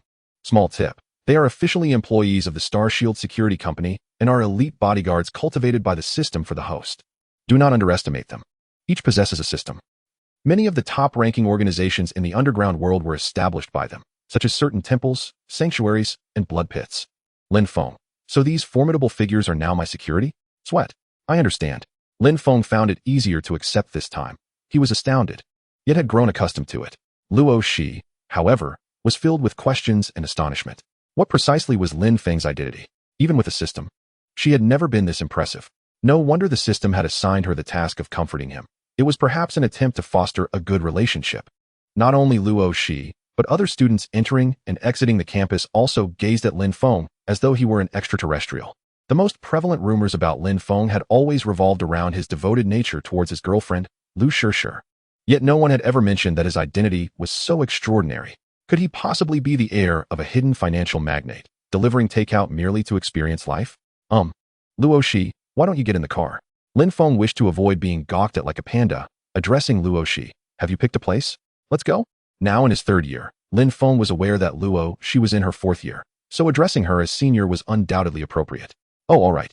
Luo Shi snapped back to reality, flashing Lin Feng a charming smile, and playfully suggested, how about we go to Zhongtian Plaza? We can have a meal first, and then go shopping? Luo Shi clearly had her own plans in mind. They had to visit a high-end location to maximize her rewards for devotion. All right. Lin Feng nodded. He was not particularly picky about food and merely wished to leave the current scene. He knew of Zhongtian Plaza, a renowned high-end venue in Zhonghai, home to world-famous luxury boutiques and a bustling snack street where one could indulge in food, drink, and entertainment. However, Lin Feng had never had the means to indulge there before. Thus, before the watchful eyes of the crowd, the two entered the middle vehicle, the customized Phantom 1. Chapter 9. No worries. The interior of the Phantom 1 was naturally of the utmost quality. It exuded luxury while maintaining a sense of taste, blending elegance with a hint of refinement, making even someone as unrefined as Lin Feng feel a sense of grandeur. Moreover, its spaciousness far surpassed that of ordinary luxury cars. If the two were outdoors, they could easily use it as a bed without feeling any sense of confinement. Lin Feng then discreetly observed Luo Shi, the illustrious campus beauty of Zhonghai University. Her face was exquisitely beautiful, imbued with a hint of allure, and her figure was strikingly voluptuous. Dressed in a fashion-forward and unique style, she was not the type to embody pure, cold beauty. Rather, she radiated the essence of a captivating vixen, an enchanting beauty of unparalleled allure. Luo Shi noticed Lin Feng's gaze. Instead of being offended, she blinked her large eyes and playfully licked her lips with her delicate tongue. Lin Feng felt a shiver run down his spine, his hair standing on end as though he had been marked by a siren. This enchantress, this woman was truly a seductress. Recalling the numerous rumors about Luo Shi circulating within the school, Lin Feng felt a pang of anxiety. She wouldn't take advantage of this task to ensnare him. Would she? How terrifying. Senior, Don't you have classes this afternoon? Lin Feng hastily shifted the topic, casually inquiring. No, Luoshi replied with a coy smile. After exchanging a few mundane pleasantries, a comfortable silence enveloped the car as they each lost themselves in thought. Luoshi pondered how to accomplish her task, while Lin Feng opened the interface of his system in his mind, delving into its intricacies. He had yet to examine Luoshi's system closely. System: Supreme Talent System. Name: Luoshi. Age: 22. Beauty score: 93. Figure: 96. Height: 172 centimeters.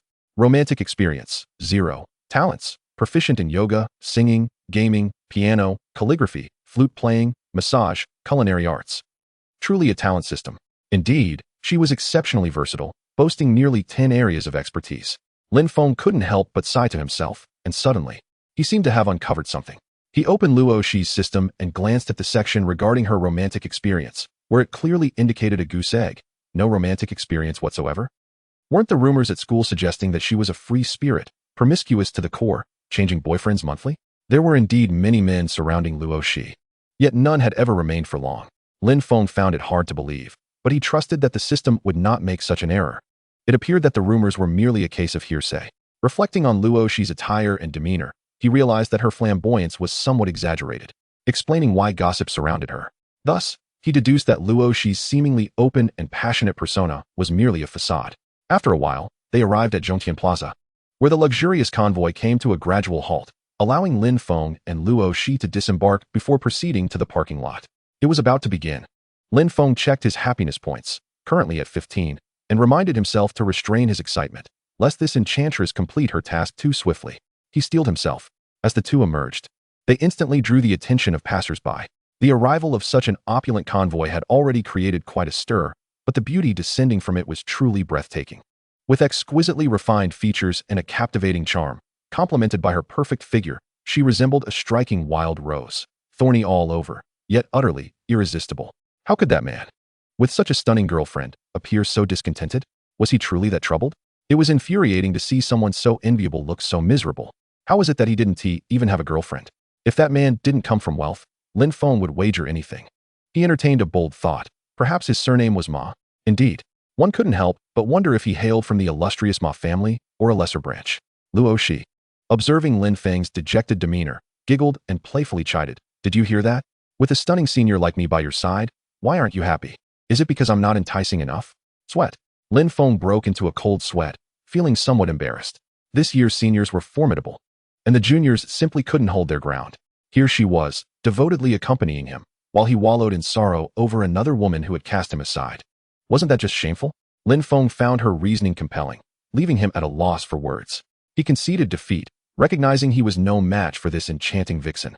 In his heart, Lin Feng felt fortunate that Lu Shishir's charm wasn't overwhelmingly potent. Otherwise, he might not only have been relegated to the role of a love-struck fool, but might have found himself utterly undone. Just kidding with you. Luoshi suddenly flashed a radiant smile and said, "Let us go, Junior. I know of a lovely restaurant nearby." Lin Feng exhaled in relief. Thankfully, Shi Henti directly called him her little brother. He responded, "All right, let us hurry." This was the first time a senior was treating a man to a meal. "This first time is for you," Luoshi stated earnestly. "Lin Feng, can you speak properly? Happiness points. One what? Just 1 point? What is so joyous about that? Restrain yourself." Luoshi chuckled at Lin Feng's flustered expression, having heard the system's prompt as well. She realized she needed to exert herself further to accumulate more happiness points. Steeling herself, she resolved to give it her all. As they walked, Lin Feng noticed a young couple ahead. Handsome young man, lovely young woman. However, the man's behavior was quite servile. In broad daylight, he knelt to massage his girlfriend's feet, likely weary from her high heels. Bystanders were pointing, and such conduct in the middle of a bustling street seemed rather excessive. Oh, the youth of today? They hardly resembled men at all. Had they lost all sense of masculinity? Such fawning behavior was indeed pitiable. This was a textbook case of a sycophant. Lin Feng shook his head internally. While he had treated Lu Shishir well in the past, he had never stooped to such humiliating acts. Suddenly, he noticed his shoelaces had come undone, and his white shoes were a bit dirty. This was rather unfortunate. Happiness points. 1. Happiness points. 2. Luoshi quickly reacted, exclaiming, "Let me help you." She promptly knelt down, her delicate fingers deftly tying Lin Feng's shoelaces, while she remarked, "They're a bit dirty. Perhaps you should toss them and buy new ones? Happiness points. 1. Or I could clean them for you when we return to school. That might be a bit embarrassing, right? Happiness points. 2. Luoshi, It's no trouble at all. She suddenly realized that this task might not be as easy as she had anticipated. Others nearby had also taken notice of the scene. Wow, among us, there are indeed some capable individuals. Now that's a real man. Did you see how beautiful that girl is? Yet, she seems completely devoted. Chapter 10, The Mischievous Enchantress. Welcome. 2 rows of elegantly dressed waitresses in kipeos bowed respectfully at the entrance.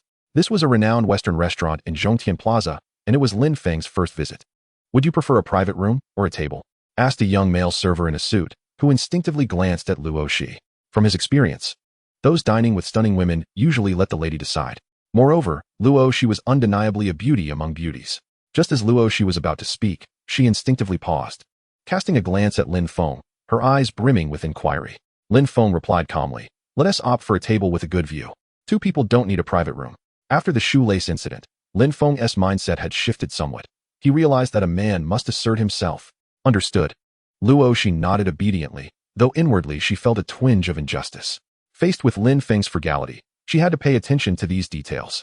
The server was momentarily taken aback by this exchange, looking at Lin Feng with a gaze full of questions, silently exclaiming in his mind, "Impressive, impressive." What was even more astonishing was that when they reached their seats, he witnessed the stunning Luo Shi actively pull out the chair for Lin Feng. Only after he was seated did she gracefully take her place opposite him. Was this a performance? Were beauties truly this gentle? 2 questions sprang to the server's mind. Could you please take our orders? Lin Feng cleared his throat, amused and slightly inflated with vanity, fully aware of the server's astonished expression. The server was almost bowing in reverence to him. Yes, I apologize. The server stammered, filled with apologies. Luo Shi, being exceptionally astute, realized that if this continued, she would have no agency left in the situation. She needed to think of a way to turn the tables. Recalling how Lin Feng had stolen glances at her in the car, she pondered that every man, regardless of their merits, invariably harbored weaknesses. Order whatever you like. Luo Shi shot him a seductive glance and added, "But since your stomach isn't well today, you can only have soft food, all right?" Lin Feng, I didn't hear you say that before I had the system. Before long, a variety of dishes arrived at the table, each a feast for the senses. Lin Feng could not resist diving into the meal. Luo Shi began to eat leisurely, then said, "Hurry up and finish eating, after we drink. I'll take you to get your hair washed." Suddenly, the female driver accelerated too quickly, causing Lin Feng to lose control. And the water he had just swallowed erupted from his nose. "Don't get so excited. What are you thinking?" Luo Shi laughed heartily, offering him a tissue while teasing. "It's just a haircut and a wash. You needn't be so dramatic." Lin Feng, gasping for breath, shot her a glance, thinking, is this really just about a haircut? This mischievous sprite must be doing it on purpose. Feeling somewhat embarrassed, he quickly changed the subject, asking, "Why on earth would you take me to get a haircut?" Luo Shi glanced at him and replied, "Your hairstyle is utterly atrocious. Today, I'm going to give you a complete makeover. Moreover," she added, "changing your hairstyle might just lift your spirits." After pondering for a moment, Lin Feng found her reasoning rather compelling. Today could indeed mark the beginning of a new chapter in his life. A fresh haircut to signal a fresh start seemed quite appealing. After finishing their meal, as the payment was processed, the sound of a system prompt echoed in Luo Shi's mind. Happiness score, 3. She smiled to herself, realizing that men and women are alike in their fondness for being treated. Clearly familiar with Zhongtian Plaza, Luo Shi expertly led Lin Feng to a luxurious and stylish hair salon. "Miss Luo, are you here for a haircut?" A graceful beauty approached with a warm smile. Clearly recognizing Luo Shi, Lin Feng noticed that all the hairstylists in the salon were women of considerable beauty. "It's not me, it's him." Luo Shi playfully pointed a delicate finger at Lin Feng. The beauty looked surprised, as it was Luo Shi's first time bringing someone, especially a man, into their salon. Lu Ming quickly composed herself and greeted Lin Feng with a smile. "Hello." "Hello." Lin Feng responded casually. Luo Shi then calmly instructed the hairstylists on how to best cut his hair. Lin Feng, the subject of the makeover, quietly listened, confident in Luo Shi's taste and judgment. After half an hour, as Lin Feng gazed into the mirror, he found himself momentarily entranced. He looked absolutely dashing. Not daring to stare too long, he thought, "Looking this good might cost me." In truth, his features had always been handsome. It was merely that he had neglected his appearance before. Otherwise, how could someone like Lu Shishir, the gold digger, have ever taken notice of him? Was it not merely an attraction to male beauty? The other hairstylists whispered their admiration, with a few younger ones gazing at him with hearts in their eyes.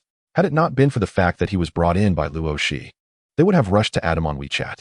Wow, who would have thought? A new hairstyle transforms him completely. Luo Shi's eyes sparkled in her discerning view. He was now a flawless handsome man. Not bad at all. I initially aimed for a low-key look, but that seems impossible now. Lin Feng sighed, shaking his head. Embodying the essence of a charming gentleman, Luo Shi erupted into laughter, teasing, just because I gave you a little color, you think you can open a dyeing studio? Come on, let's move on to the next stop. After settling the bill, the two exited the salon. Lin Feng was taken aback at the cost. A haircut had amounted to over 1,000. Yet, thinking about how handsome he looked, he chuckled, realizing that a new hairstyle indeed brought him a great deal of joy. Happiness score, 3. Luo Shi encouraged herself inwardly, striving to keep the momentum going. She checked the score. Through their efforts, Lin Feng's happiness had risen to 18 points. Though still a distance from the target of 30, they were undoubtedly heading in the right direction. However, she noted that their spending was still rather modest. It was time for some significant purchases.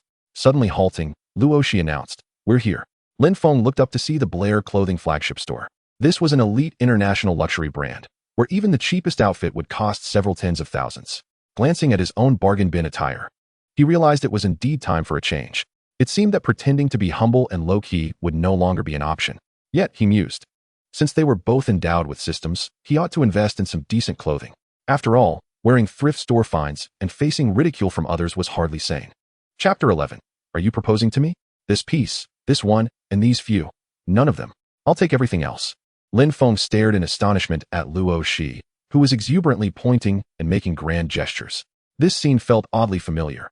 He had seen similar scenarios in countless novels, where the male protagonist would purchase clothing for the female lead. Yet now, Luo Shi had taken on the role of the protagonist, while he found himself in a rather ambiguous position. All right, Miss Luo, please hold on. I'll have everything packaged right away. A sweet-faced sales assistant exclaimed, thrilled at the prospect of bundling over a dozen outfits. She could already envision her commission skyrocketing in next month's paycheck. Wait, try this casual set on first. Luo Shi suddenly handed Lin Feng a more relaxed outfit, saying, you can toss the one you're wearing straight into the trash. Lin Feng thought, could she not say that more politely? It was odd that his happiness score remained unchanged. Yet, looking down at his faded clothing, he sighed, acknowledging that indeed, it belonged in the trash. This clearly illustrated how severely he had been exploited by Lu Shi. He had been unwilling to buy himself even a single piece of clothing while splurging on expensive lipsticks, skincare products, and bags for her. I truly am a good man, he internally justified. Emerging from the fitting room, he dazzled everyone in the store once more. Clad in world-class designer attire, he radiated charm. And there was not a hint of discord. So handsome, the hearts of several sales assistants raced. Luo Shi, striding in her high heels, approached him with an enchanting glint in her eyes. After circling around Lin Feng, she exclaimed, perfect. Leaning in close to his ear, she whispered in a sultry tone, forget her. From now on, I'll pamper you, okay? Fortunately, Lin Feng had developed a modicum of resistance to Luo Shi's charms, preventing him from being completely overwhelmed. Straightening his collar, he calmly replied, are you teaching me how to behave? Luo Shi burst into laughter, her amusement resounding. Lin Feng watched, captivated, thinking, sprite. I hope your clothing is of good quality. Please don't burst out. Everything is packed for you, a sales assistant informed, her gaze occasionally darting to Lin Feng. Many knew that men often stole glances at beautiful women, yet few recognized that women likewise enjoyed sneaking looks at handsome men. Luo Shi nodded and said casually, please, use the card. How much is this going to cost? Lin Feng inquired, eyeing the mountain of bags at the cash register. In that moment, he felt an odd sensation akin to being a kept man. Greetings, the total amounts to 2,680,000. As Miss Luo is our esteemed member, she will only need to pay 2,200,000 after the discount. The cashier explained gently. Lin Feng fell silent, repeatedly reminding himself to remain composed and not overreact. Such is the lifestyle of the affluent.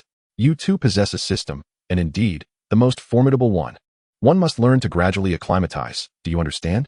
The two exited the boutique, laden with bags, as Lin Feng waved in a particular direction. Immediately, a bodyguard approached. The bodyguards assigned to Lin Feng by the system had been discreetly following him from a distance after parking the car, ensuring his safety. Please assist me in placing these in the car, Lin Feng instructed. Certainly. The bodyguard in black responded respectfully. The two handed over all their purchases to the bodyguard, now feeling unencumbered once more. I am rather curious. What is your true identity? Luo Shi inquired, unable to suppress her curiosity as she watched the bodyguard's retreating figure. Like most, Lin Feng pondered why someone with such an impressive status would choose to remain inconspicuous, even resorting to delivering takeout. Why bother? Well, it's quite complicated. I find it difficult to explain succinctly. Lin Feng mused, hesitating. He genuinely struggled to articulate the truth. He was aware that Luo Shi possessed a system, But it would be absurd to reveal that he too had one, particularly one that could surpass hers and even control it. Such revelations could easily incite jealousy.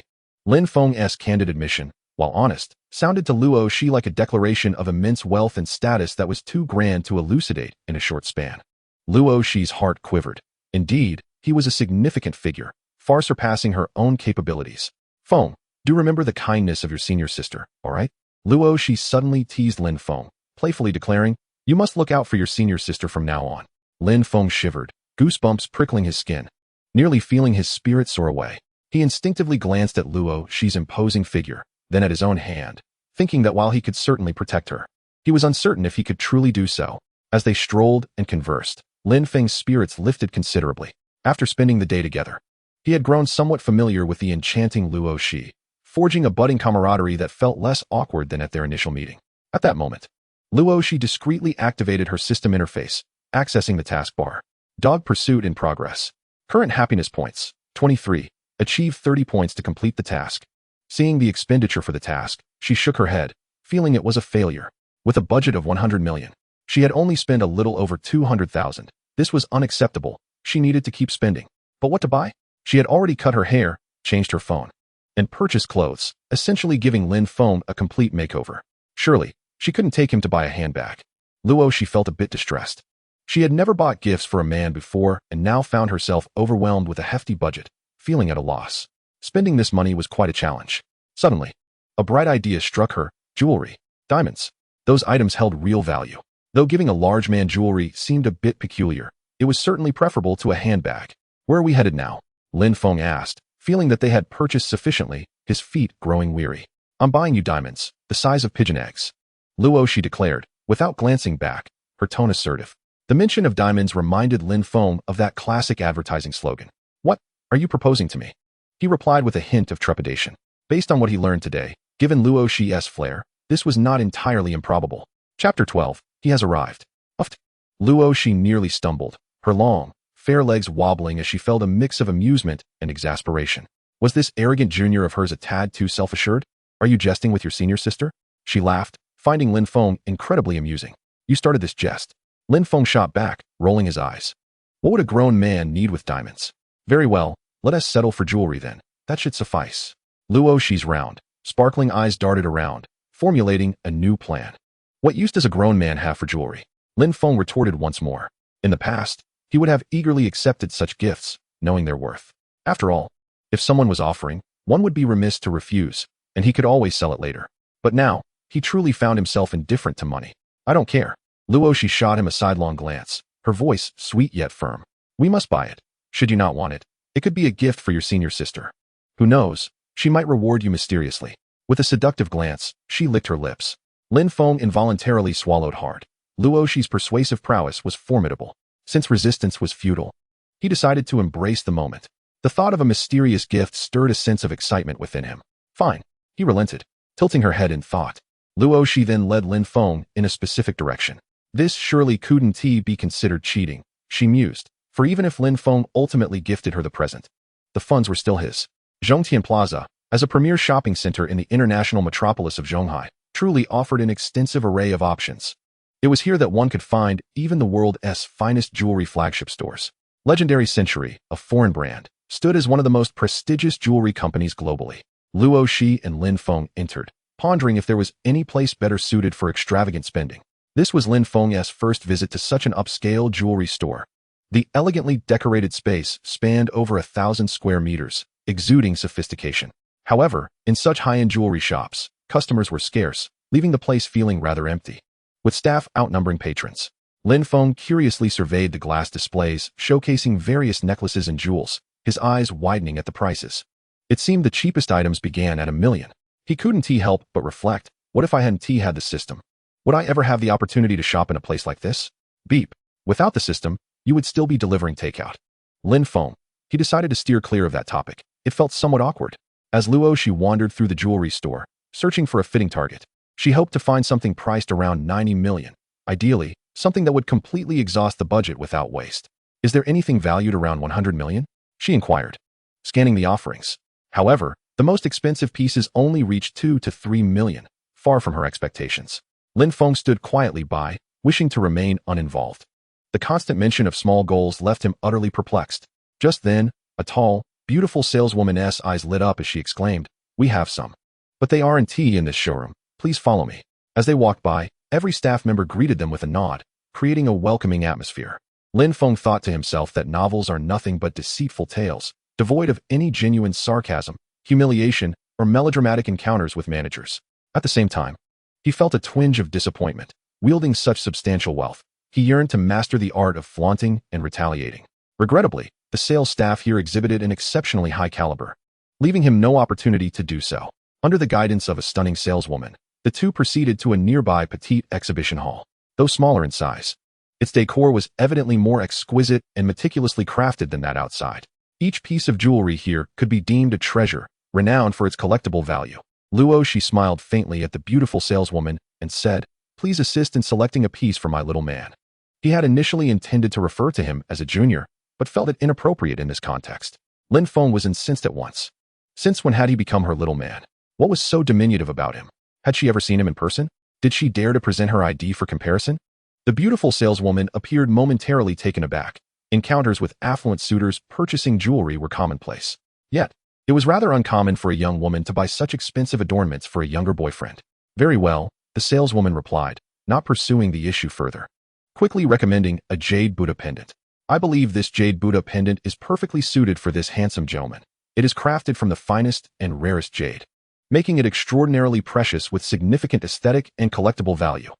Shi, somewhat indifferent, inquired, "How much does it cost?" 96 million. "I'll take it." The saleswoman was astonished. Such decisiveness? For a fleeting moment, she felt akin to a vendor at a bustling market. Lin Feng interjected, "Isn't this a transaction worth over 100 million? You don't even consult me, the principal party?" However, inexplicably, his mood brightened. Shi mused that the price was exceedingly reasonable since it wasn't her money. Just then, the system notification chimed in her mind. Happiness value 2. Happiness value 2. Happiness value 2. Ding. Current happiness value is 29 points. Reaching 30 points will complete the task. Just 1 point away. We hope the host continues to strive. Shi's expression soured instantly. How could it be just that 1 point away? Frustration surged within her. "Stay composed. Maintain your poise." She reassured herself. Just a fraction more, and the task would be fulfilled. She proceeded to swipe her card. As Shi and Lin Feng prepared to leave, a young couple entered, causing them both to freeze in surprise. Lin Feng's expression darkened immediately, his earlier good spirits shattered. The newcomers were none other than his ex-girlfriend Lu Shishir and that scoundrel Jiang Lu. Happiness value 9. Happiness value 5. Happiness value 2. Happiness value 7. Lin Feng's happiness value plummeted as if a dam had burst, flooding uncontrollably. Shi, hearing the incessant system notifications, felt tears welling up. All her efforts throughout the afternoon, on the brink of completing her task, now seemed wasted. Jiang Lu and Lu Shishir were equally astonished to encounter Lin Feng here, especially with the enchanting Shi by his side. Regaining his composure, Lin Feng exhaled softly. He has arrived. He has truly arrived. Finally, I can flaunt and retaliate. So, you possess the most powerful sycophant system, do you? With 9 trillion sycophant coins, huh? My super privileges can finally come into play. Chapter 13. Jiang Lu's monetary prowess. Lin Feng, how could a pauper like you even step foot in a place like this? Do you have any idea how exorbitant the prices are here? You could deliver takeout for a lifetime and still not afford a single earring. Lu Shishir, regaining her wits, launched an immediate assault, disdainfully adding, "What? Are you still pining for me? Following us secretly will only repulse me further." Under normal circumstances, Lu Shishir would not have reacted so vehemently. However, with Jiang Lu by her side, she felt compelled to adopt such a stance.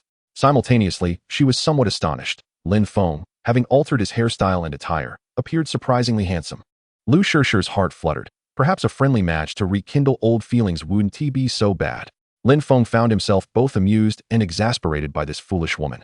A wave of sorrow washed over him. How had he ever been so blind? With a bitter smile, Lin Feng seized Shi and stepped forward. "Come, open your eyes wide. Compare yourself to my new girlfriend from head to toe. Do you honestly believe you possess any redeeming qualities? Can one not possess a shred of self-awareness? Still pining for me? Your skin is thicker than a pig's hide." Now that the gloves were off, Lin Feng would not play the nice guy. "When I loved you, your word was law.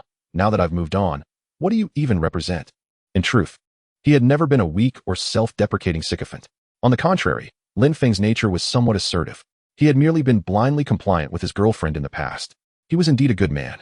Luo Shi, a true femme fatale, upon hearing Lin Feng's words, not only felt no anger but bestowed upon him an appreciative glance. With a teasing tone, she remarked, "How rude." In truth, Shir merely matured a bit slower. How could one speak so harshly? Do you not realize that comparing oneself to others can lead to despair? The saleswomen, trained professionals at this high-end jewelry store, typically maintained their composure, rarely breaking into laughter unless unable to contain themselves.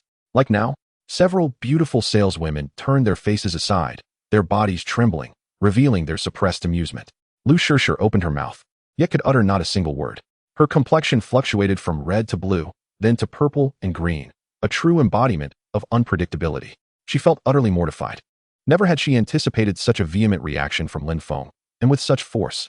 To pit her against Luo, she was truly a daunting challenge. There was simply no basis for comparison. In reality, Lu Shir was not entirely without merit. If judged by the system, she would score at least an 82. Among ordinary individuals, she would be considered beautiful. However, when juxtaposed with Luo Shi, she was reduced to a mere shadow. One must understand that at a certain level of beauty, even a mere 0.1 increase is exceptionally challenging. Lu Shir racked her brain for comparisons. Regrettably, as Lin Feng had asserted, she found no aspect worthy of mention. Beauty? Obliterated. Long legs? No contest. Bust? That was merely self-inflicted torment. Lu Shir, exhausted from her mental gymnastics, finally stumbled upon a point of rebuttal and triumphantly declared, "Indeed, this Luo, she is truly exceptional. She knows how to follow in my footsteps and pick up the scraps I discard. You've certainly struck gold. He has become quite obedient under my guidance. Were it not for Jiang Shao's unwavering affection, I would never have let him go." Lin Feng's breath hitched, his face flushing with anger. Just as he was about to speak, Luo Yaoyao silenced him with a mere glance. A thought flickered through Lin Feng's mind. Was a battle of wits about to unfold? How could Lu Shir, this little lamb, possibly stand a chance against Luo Yaoyao? Lin Feng felt a surge of confidence. At that moment, the female sales staff in the shop instinctively took a few steps back. They had quite the perceptive instincts. When deities clash, it was best not to get caught in the crossfire as mere fish. If it were anyone else, they would have likely been shown the door by now.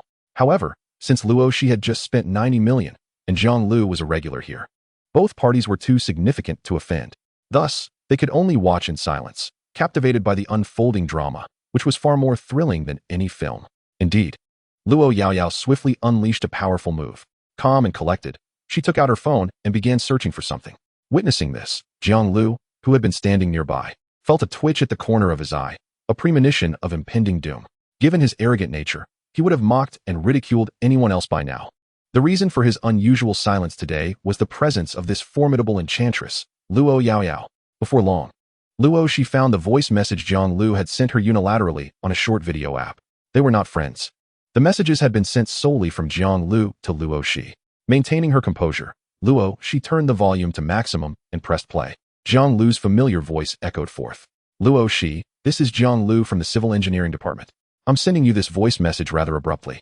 But I can't help but confess that I have long admired you.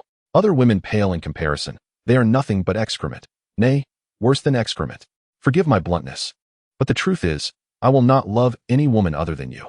I can only send 3 messages, so as your devoted little admirer, could you please add me? I look forward to it." Zhang Lu's lips curled awkwardly as he slapped his forehead, realizing that his worst fears had indeed come to pass. He raged internally. "What do you fools understand of anything? I am bound to the most powerful admirer system, as long as the criteria are met. It is perfectly reasonable to admire anyone. Ignoring a goddess like Luo Shi to focus on those barely scraping by was sheer foolishness." Lu Shir was utterly bewildered. Her expression morphed dramatically, a true display of unpredictability. She turned to Zhang Lu, the one who professed his love for her, and spent extravagantly. And it was precisely for this reason that she had abandoned Lin Feng. Was it possible that in his eyes, she was worth less than excrement? As Lu Shir sensed the sympathetic gazes of others upon her, despair washed over her. Who had it worse than her? She wished she could dig a time rift with her toes and escape to another realm.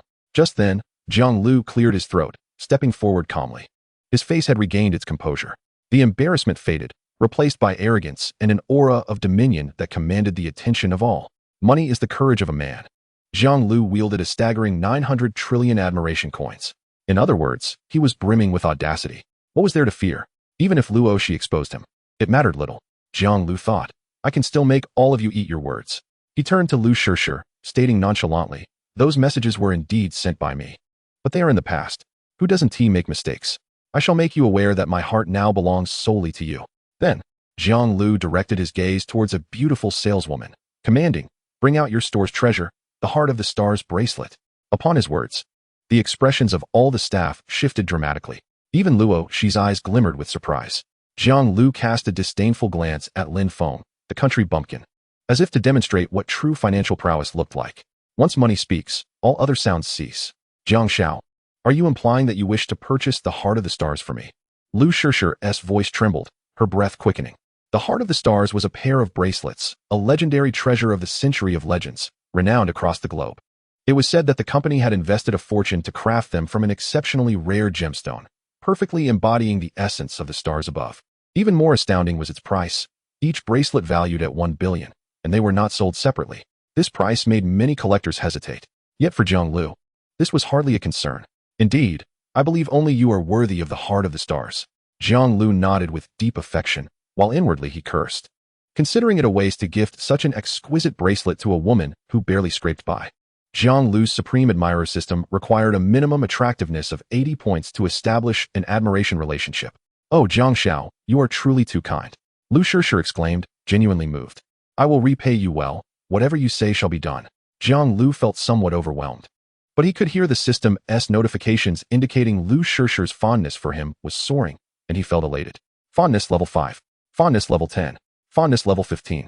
Lu Shirshir's fondness for him surged to 85, nearing 90, and soon a reversal would be achieved. Initially, Lu Shirshir had been drawn to Jiang Lu's wealth, hence her low initial fondness. With this turn of events, Jiang Lu felt he had struck gold. His Supreme Admirer system stipulated that once an admiration relationship was established and reversed successfully, achieving a fondness of 90 would grant him 10 of the admiration coins spent. "Jiang Xiao, please wait a moment. We will fetch the Heart of the Stars immediately." The store manager, Chunya, approached Jiang Lu with a smile and then headed in a specific direction. The other beautiful saleswomen greeted Jiang Lu with excitement. This was a major sale for them. If Jiang Lu truly purchased the Heart of the Stars, they would also receive a commission. They had to serve this benefactor well. As a result, Lin Feng and Luo Shi were left in the shadows. After hearing Luo Shi's low whispers about the Heart of the Stars, Lin Feng was also somewhat stunned. 2 mere bracelets would cost 20 billion? No wonder the sales staff was so excited. They seemed to be on the verge of ecstasy. Some people ought to open their eyes and witness what a wealthy person truly is, what true strength looks like. Lu Shirshir finally felt vindicated, sneering at Luo Shi. What skill is there in merely being sharp-tongued? After a moment, she turned to Lin Feng. "And you, a pauper, now do you understand why I left you? Jiang Xiao's leg hair is thicker than your waist." Luo Yaoyao gritted her teeth in frustration, yet she was powerless. She could never compete with Jiang Lu's wealth. Her talent system would not yield substantial monetary rewards, especially when compared to a professional admirer system. Lin Feng shot her a cold glance, then silently activated his super privileges to check Jiang Lu's system information. System, Supreme Admirer System. Name, Jiang Lu. Age, 22. Height, 180 centimeters. Weight, 65 kilograms. Dog licking fund, 98624423133026000. Personal assets, 36,030,000. Bound objects, Lu Sime, Chen Yi, Lin Shutong, Chen Xian, Lu Shirshir. Note, the dog-licking fund can only be utilized on bound dog objects. When the dog object's affection for the host reaches 90 points, a reversal is completed, rewarding the host with 10% of the consumed dog-licking fund. Dog-licking actions are in progress. Lin Feng muttered enviously, cursing Jiang Lu for being a shameless dog, as he had bound more than a dozen objects. However, it seemed that all of them had only barely crossed the threshold of a breakup. None of the goddesses were above a score of 9. System, I wish to activate super permissions to freeze this fellow's dog-licking fund. Is that permissible? Lin Feng communicated with the system, feeling uncertain as it was his first time actively utilizing the super permissions feature. Ding. Response to host, affirmative. Super permissions are all-powerful. Activating super permissions to freeze the funds of the most formidable dog-licking system.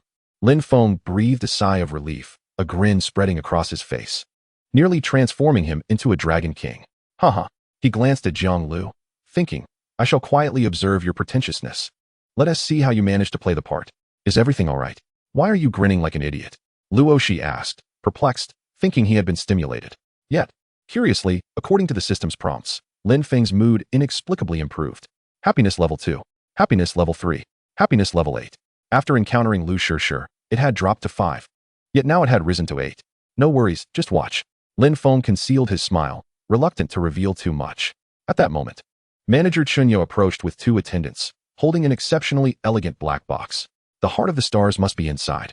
Not only that, the flagship store suddenly locked its doors, with a dozen security guards in black standing outside, preventing anyone from coming near. Young Master Jiang, the heart of the stars bracelet you requested is right here. You truly have an eye for beauty. This is our store's treasure. But only talents like you deserve to possess such a gem. Chinya complimented, then opened the box. Lu Shishir had long been waiting nearby. Casting a provocative glance at Luo Shi, Lin Feng and Luo Shi couldn't help but look over, curious to see if it was as exquisite as claimed. With a soft click, the box opened. A pair of exquisitely crafted bracelets appeared before everyone. Unlike the usual colors, these were extraordinarily rare light blue bracelets, seemingly shimmering with a layer of flowing light. Indeed, they were treasures of the rarest kind. Lin Feng, who typically paid little attention to jewelry, had to admit that these bracelets were truly stunning. TSK. Jiang Lu expressed his admiration, gently picking one up for a closer inspection, then disdainfully glanced at Lin Feng. Initially, he wouldn't have regarded Lin Feng as worthy of his attention, but discovering that Luo Shi was with Lin Feng today incensed Jiang Lu. How could a woman I cannot even invite be with a waist like Lin Feng? Jiang Lu smirked, ready to show something even more exhilarating. To let them know what it means to be wealthy and reckless. With a swift motion, Jiang Lu suddenly tossed the bracelet into the air, where it traveled in a straight line before crashing to the ground. It shattered into a myriad of pieces. The most intense reaction came from Lu Shishir, who let out a loud cry. In her heart, all of this belonged to her. Chunya and the other attendants were equally shocked. This was the store's prized possession. And if damaged, they would be out of a job. Lin Feng and Luo Shi exchanged glances, unsure of what this guy was up to now. Rest assured. Jiang Lu arrogantly glanced at Chunya, casually stating, I've purchased both, so you bear no responsibility. I have a habit of liking unique items, and now, the remaining one is truly one of a kind. Lin Feng, this guy is truly insufferable. Is it a common trait for those with systems to be so ostentatious? Nevertheless, this is even better. Without the dog-licking fund, let us see how you manage to extricate yourself. After finishing his words, Jiang Lu turned to Lu Shishir, insincerely saying, only such a unique item deserves to be with you, Shishir. Ugh, Jiang Lu thought, to gain some affection points. I'm really going all out. Indeed. Upon hearing his words, Lu Shishir was so excited she almost took off, unable to stand steadily. Affection level 10. A system prompt echoed in Jiang Lu's mind. Ding. Lu Shishir's affection for the host has reached 95 points, completing the reversal. Chunya sighed in relief, although feeling a bit regretful with someone purchasing it. It no longer belonged to their store. Swipe the card. Jiang Lu raised his head and said nonchalantly, pulling out his bank card. Chapter 15. Does the senior sister like you? Very well, this way please. Manager Chunya said, moving towards the cash register. For such a significant transaction, she had to oversee it personally to ensure no errors occurred.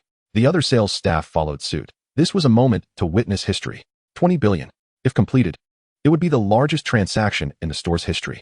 Lu Shishir swayed her curvaceous hips as she walked, feeling like the happiest woman in the world at that moment. Deeply moved, she declared, Young Master Jiang, I never imagined your feelings for me were so profound. I swear I will never leave you for the rest of my life. Always staying by your side. Jiang Lu thought, all right, who the hell wants to be with you forever? You're just a tool, all right? Once the task is completed, it's time to exit the stage of history. No self-awareness whatsoever. The others were oblivious to Jiang Lu's thoughts and saw nothing wrong with Lu Shishir's declaration. If they had such a handsome and wealthy boyfriend, they would undoubtedly proclaim their sovereignty to the world. Many beautiful saleswomen felt a twinge of envy towards Lu Shishir, considering themselves not inferior to her, even if they couldn't compete with Luo Shi. Let us go. Why are you still grinning like an idiot? The enchanting Luo pushed Lin Feng's arm, saying, Are you really going to stay and watch this fool show off? Leave? Absolutely not. The real show has only just begun. Lin Feng thought to himself, I must wait and see if he truly loves her enough to gift such an extravagant item to Lu Shishir. Lu Shishir had been secretly monitoring Lin Feng's movements, immediately stating, Pay attention, you poor loser. This is the chasm between you and young Master Jiang. An abyss that no amount of effort can bridge. Jiang Lu, upon hearing this, smiled confidently and then swiped his card, entering the payment password. Soon, the Bluetooth speaker emitted a notification sound. Transaction failed. At that moment, the entire venue fell silent, faces draining of color. They all turned to Jiang Lu in unison. Jiang Lu was equally startled, puzzled as to why the transaction could fail. Was the card machine malfunctioning? He never even considered that the problem might lie with him. Manager Chun Ya's expression turned grave as she looked at Jiang Lu, saying, "Young Master Jiang, did you perhaps use the wrong card? The balance on this card is insufficient." Saying this, Chun Ya showed Jiang Lu the display from the card machine. "I shall make another attempt. This time, I am certain I will succeed." Jiang Lu once again produced another card, but an unsettling feeling began to brew within him. The dog-licking money did not have any dedicated cards. All the cards were interchangeable. In his experience since acquiring the system, he had never encountered such a predicament. Transaction failed. Yet again, the transaction was unsuccessful. Chun Ya fell silent, casting a meaningful glance at the security guard by the entrance, who promptly locked the door. Lin Feng, witnessing this scene, nearly burst into laughter. Yet he struggled to maintain his composure, aware that Luo Yaoyao was still by his side, and he must not reveal anything. "Damn it, you insufferable fool. Continue your charade. I shall relish watching you squirm." Luo she seized the opportunity to jeer. "Oh dear, could it be that you are out of funds? That would indeed be catastrophic." Earlier, she had intended to usher Lin Feng away, but now she was thoroughly entertained. Lu Shishir's expression shifted as she awkwardly inquired, "Jiang Xiao, how could you possibly have no money in your card? Would you like to call the bank for clarification?" Jiang Lu was now drenched in cold sweat. Shooting her a glare. "What a ridiculous question. How would I know why my card suddenly lacks funds? This is impossible. I still possess billions in dog-licking money. Jiang Xiao, if you do not provide payment, we will have no choice but to notify the authorities." Chun Ya's demeanor had turned grave, as she asserted, "If you merely wish to browse, that is acceptable, but you have already damaged one item. You must compensate at full price. Manager Chun, please, do not be hasty. Allow me a moment. I will check which card has the funds." Jiang Lu attempted to placate her, while internally he screamed at the system. "System, where is my money? Why can I no longer utilize my dog-licking money? Can't you see I am not spending it on myself? The dog-licking operation is in motion." The mechanical voice of the system echoed in his mind. "Ding. The system has been subjected to irresistible force. The dog-licking money is temporarily frozen." Jiang Lu felt his vision darken, nearly fainting, and hastily queried, "How is this possible? Who could freeze the system's funds? Are you jesting with me? What am I to do now?" "Host, you must fend for yourself. The system can no longer assist you this time. Damn it. Why did you not inform me earlier that my dog-licking money was frozen? After all this pretense, how can I retract it? How can I compensate for 10 billion? Jiang Lu's eyes reddened, and after a moment of silence, he sheepishly explained to Chun Ya, "I did not bring enough money today. May I have a few days' grace? Rest assured, I can write you an IOU. And once my funds are unfrozen, I will settle the bill immediately. It will not take long, merely a few days." Chun Ya slowly shook her head, her tone icy. "I'm afraid that is not permissible, Jiang Xiao. This matter is of great importance, and I lack the authority to grant such leniency. I must call the police."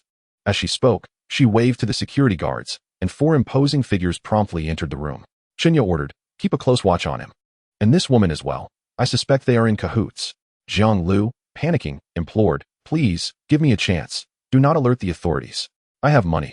I truly have money. It is just temporarily inaccessible. Please, grant me a few days." Chun Ya, however, refused to acknowledge him further. "Let go of me. I am not in league with him." Lu Shishir cried frantically, "Hurry, release me. Lin Feng, save me, Wu. Jiang Lu, I never imagined you to be this sort of person, lacking funds yet still pretending to be affluent, inflating your own importance. I am truly doomed because of you. Be silent, you wretched creature." Jiang Lu, now filled with rage, disregarded any semblance of goodwill and retorted, "Is this all happening because of you, you shameless harlot?" Beep beep beep. Police officers are stationed near large shopping centers, and it wasn't long before they arrived. After Chun Ya briefed the officers, they promptly took Jiang Lu and Lu Shishir away. The farce had come to an end. Lin Feng and Luo she decided to take their leave. Near Zhongtian Plaza flows a grand river, known as Zhongjiang. They strolled along the riverbank. At this moment, dusk had descended, and the setting sun cast a shimmering glow upon the water's surface. "Ha ha, that was utterly hilarious. Thank goodness you chose to stay, otherwise, I would have missed this splendid performance. Did you see Jiang Lu and Lu Shishir's expressions when the police took them away? It was priceless," Luo Yaoyao exclaimed, her joy radiating. Lin Feng nodded casually, his enthusiasm waning. His emotions were tumultuous, neither happy nor sad, merely a sense of melancholy. He had come to see Lu Shishir's true colors and felt that his previous heartfelt efforts were truly unworthy of his devotion. Love indeed requires discernment. If one encounters the wrong person, no matter how exceptional one may be, they will merely be seen as refuse by the side of the road. Lin Feng suddenly felt a stirring within, contemplating that being a scoundrel might not be so bad after all, engaging only in flirtation, avoiding emotional entanglements. If the heart is unburdened, the spirit feels much lighter. With this thought, Lin Feng sighed and expressed, I believe I will never engage in a romantic relationship again. Luoshi abruptly halted, gazing at Lin Feng, lost in thought.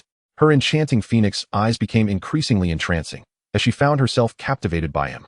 At that moment, Lin Feng radiated sincere emotion, exuding an alluring charm, reminiscent of a brooding prince. Luoshi, almost unconsciously, stepped closer, tugging at his collar, their faces nearly touching. Feeling his breath against her skin sent shivers down her spine. She parted her crimson lips. Really? What if the senior sister likes you? Would you still refrain from pursuing a relationship? Chapter 16. Together into darkness. Lin Feng felt his mind go blank. He nearly forgot to breathe, only taking a gasp when he began to feel lightheaded. Just a minute prior, his resolution to pursue casual encounters without emotional involvement began to waver. If the senior sister were to take an interest in you, would you truly forego romance? Luoshi, coming back to her senses, was startled by her own actions. But upon seeing Lin Feng's sheepish demeanor, she decided to continue teasing him. Primarily, Lin Feng's happiness index had been steadily increasing, nearly reaching 20 points. At this rate, he would complete the task swiftly. Luo Yaoyao resolved to stoke the flames further, playfully licking her lips. Lin Feng felt his heart racing at an unprecedented pace, pounding furiously. This was unbearable. This enchanting creature was so tantalizing. Luoshi was unlike those aloof girls who seemed untouched by the world.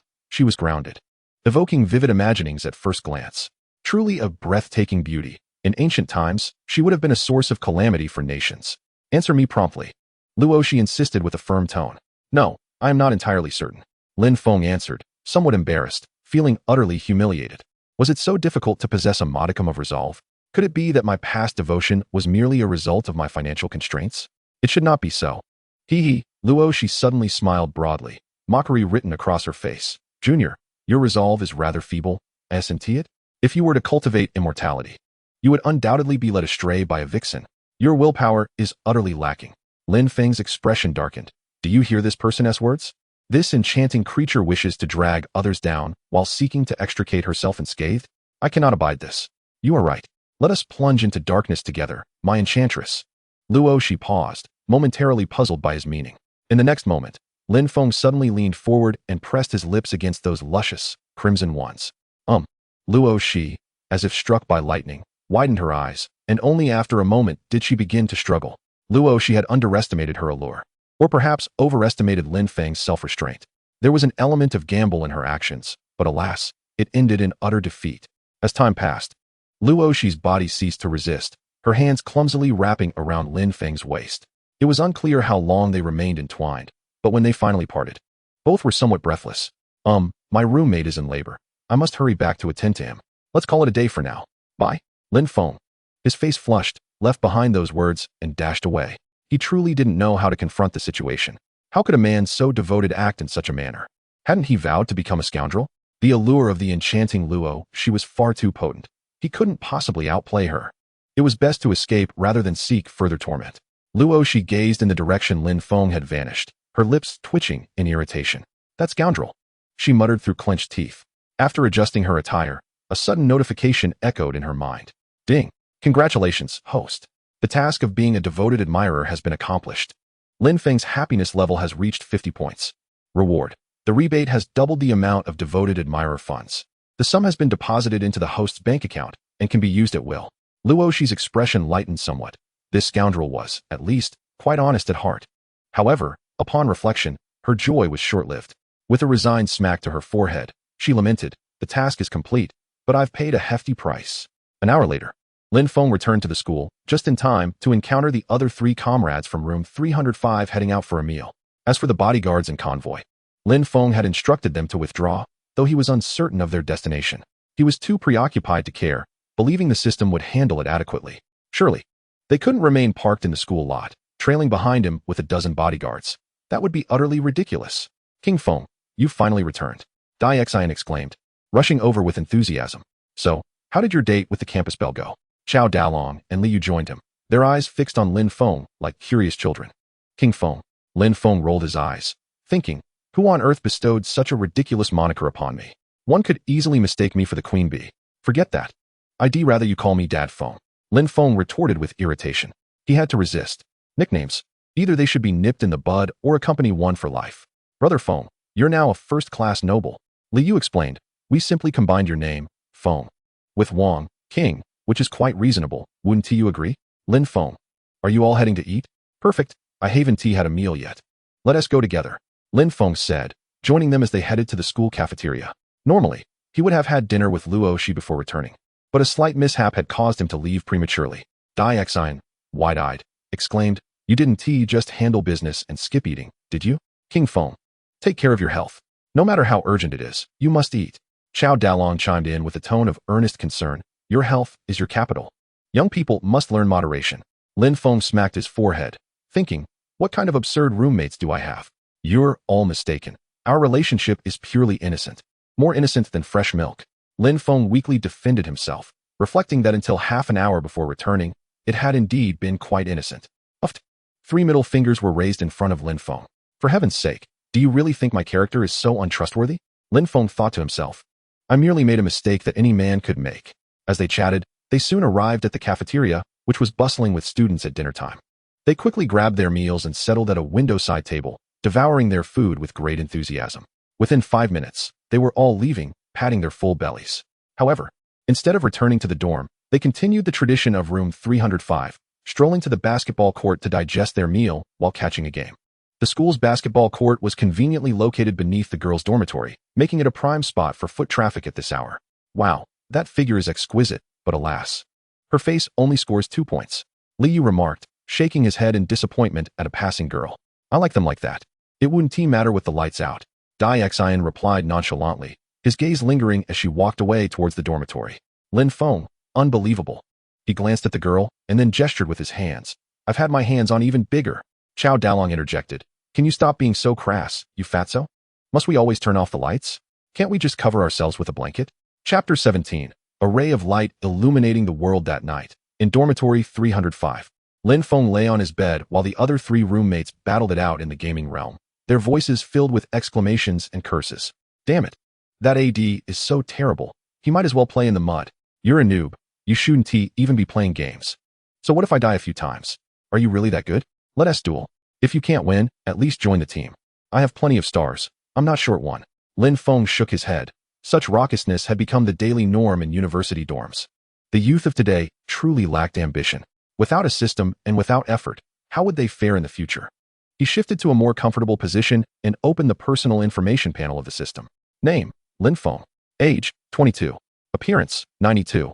Height, 182 centimeters. Weight, 65 kilograms. Skills, none. Special items, none. Lin Feng furrowed his brow, mentally communicating with the system. System, though these past couple of days have been quite enjoyable, I can't shake the feeling that something is amiss. Ding. What seems to be the issue? The system's mechanical voice quickly resonated in Lin Feng's mind. Aren't you the most powerful system?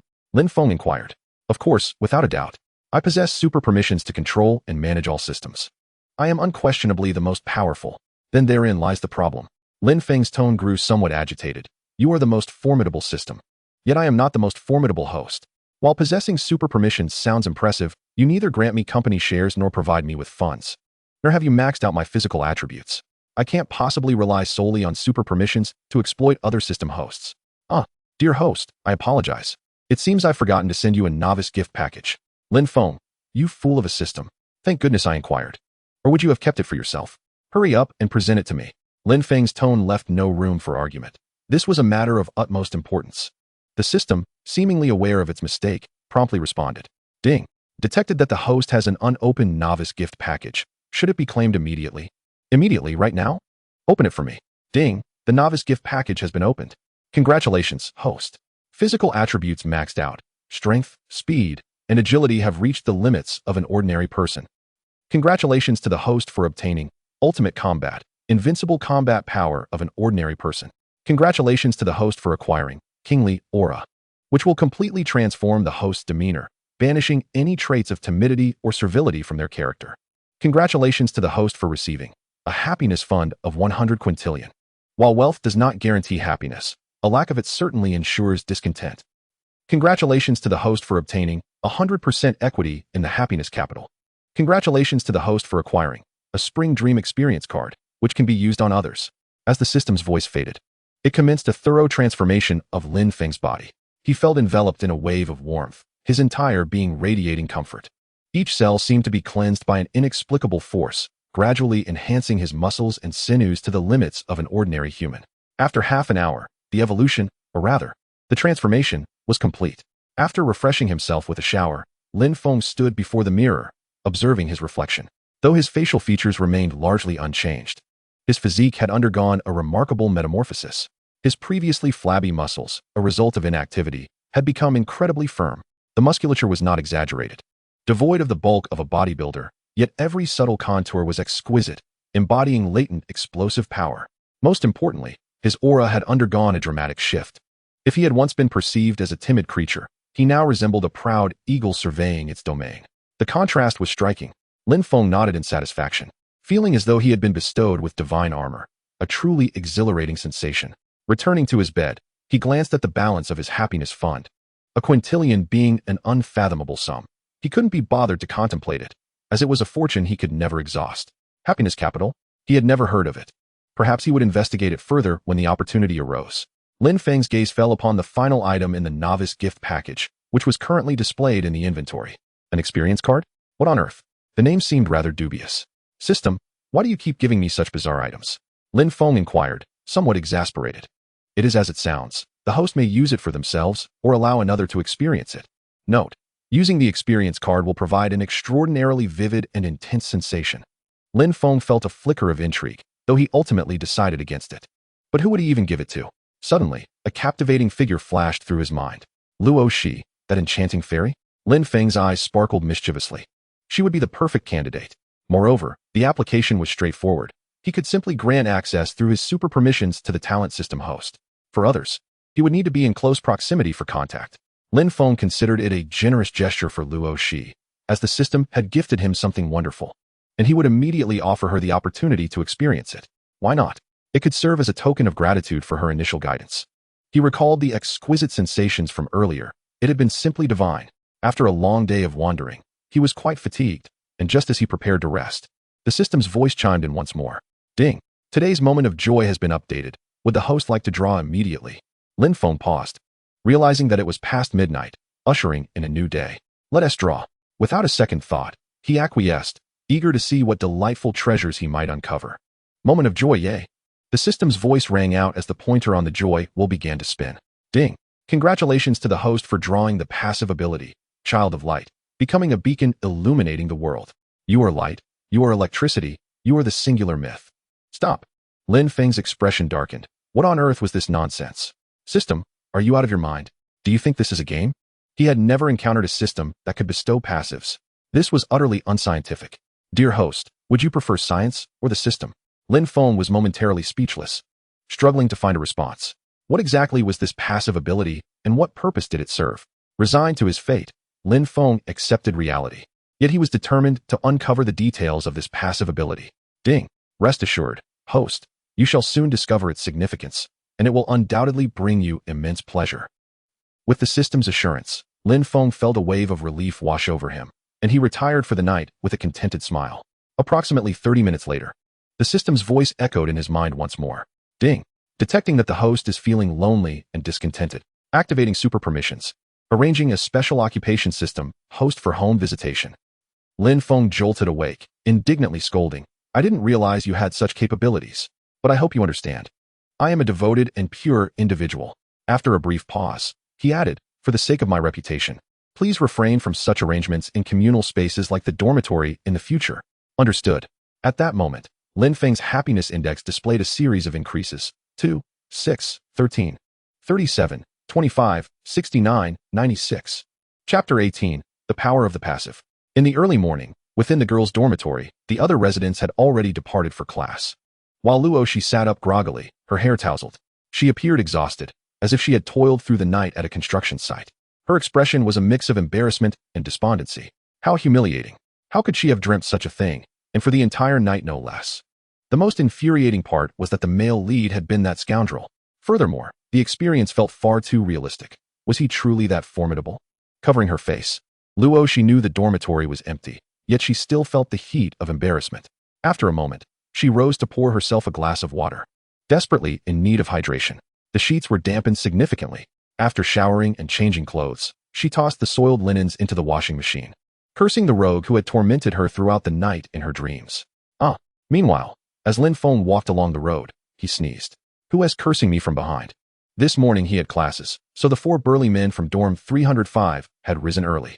After finishing breakfast, they strolled towards the classroom, boasting as they went. Brother Feng, you've truly turned your fortunes around. Soon, dorm 305 will be 1 man short, Liu remarked with a hint of nostalgia. With your recent ascension and dates with the campus beauty, it's as if you're on a roll.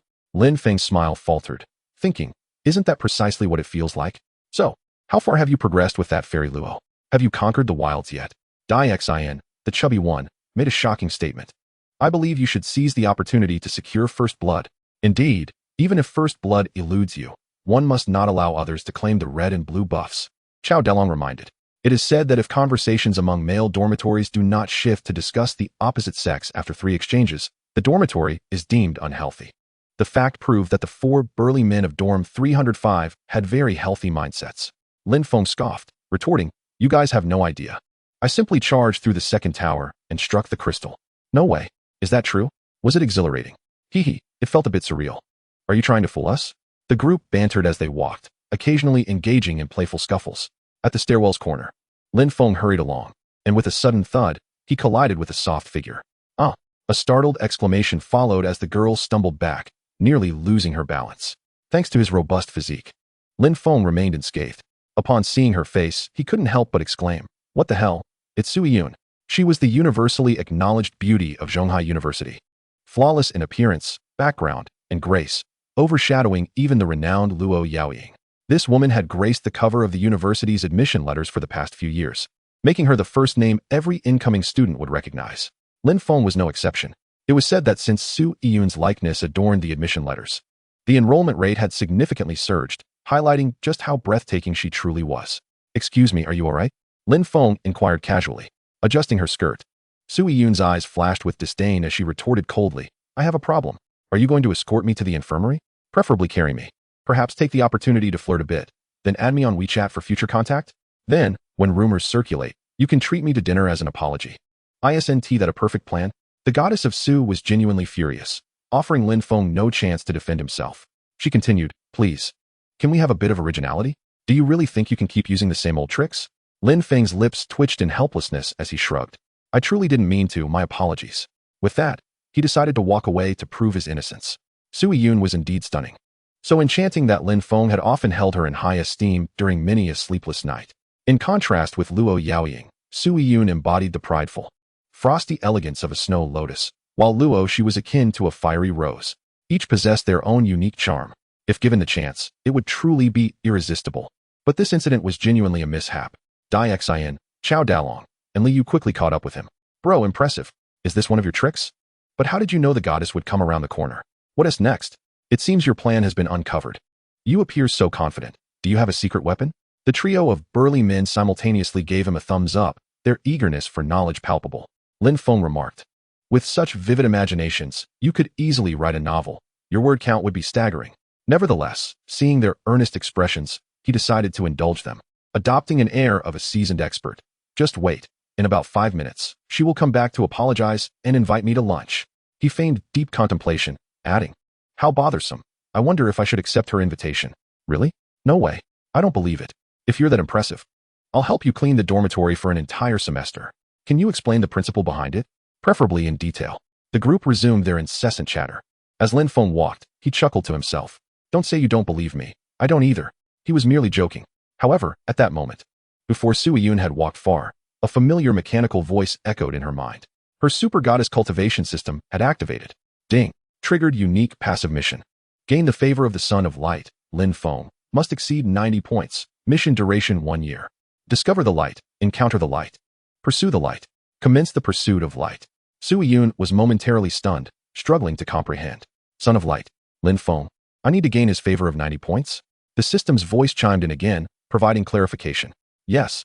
Mission completion reward. System upgrade to the highest version. All mission rewards doubled. All skill rewards enhanced.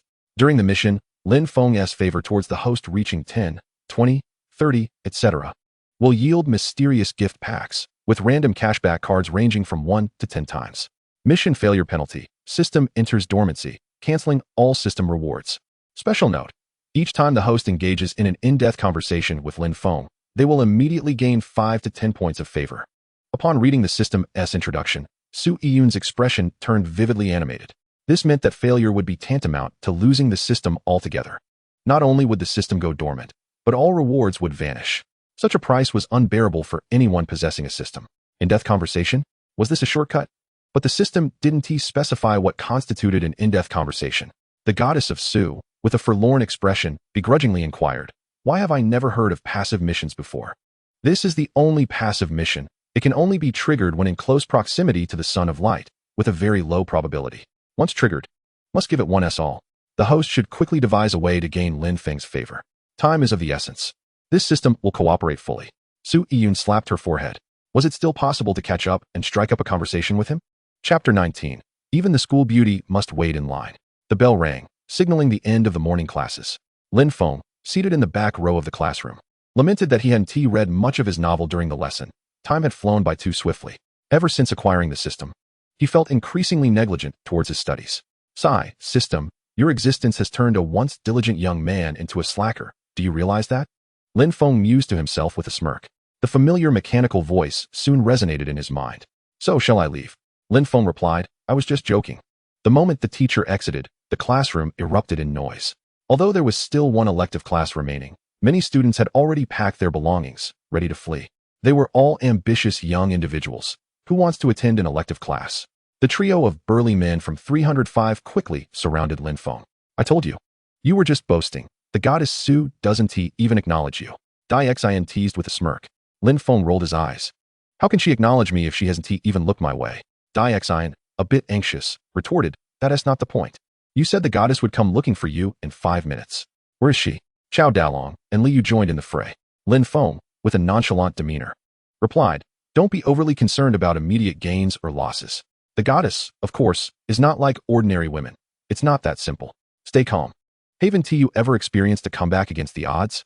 Just as Xin was about to respond, he suddenly sensed a shift in the classroom's atmosphere. Why had it become so quiet all of a sudden? Then, a melodious voice broke the silence. Excuse me, is Lin Feng here? In an instant, all eyes turned to the back row where Lin Feng sat. Before anyone could respond, Su Yun entered, her gaze already locking onto Lin Feng. She was tall and graceful, draped in a white dress that revealed her delicate, fair skin at the calves. Regrettably, her demeanor was frosty, exuding an air of aloofness that kept others at arm's length. The entire class held their breath, as if their very souls had been siphoned away, their gazes following the exquisite silhouette that graced their presence. Coming back to reality, they turned their eyes toward Lin Feng, whose expression was a complex tapestry of emotions, predominantly envy, jealousy, and admiration. The three burly men from room 305 stood agape, resembling frozen statues. Not only them, but Lin Feng himself was equally bewildered. System, have you assigned some peculiar task to someone again? Lin Feng's immediate thought was to the system, hastily inquiring within his mind. Reply, no, host. Lin Feng was about to ask further when he was interrupted by Su Yun's melodious voice. Lin Feng, I apologize. I was in a hurry this morning and accidentally bumped into you. Are you all right? Perhaps I could escort you to the infirmary for a checkup? A hint of embarrassment flickered in Su Yun's eyes, as the derisive words she had once directed at Lin Feng seemed to have turned back upon her. Yet, apart from this excuse, she truly could not fathom any other reasonable means to engage with Lin Feng. Xin, Chao Dalong, and Li Yu felt the situation most acutely. Collectively dumbfounded, as if struck by a thunderbolt, Lin Feng still had not grasped Su Yun's intentions, replying, I'm fine, no need. Su Yun smiled radiantly, a beauty that was breathtaking, and continued, then let us consider this our first encounter.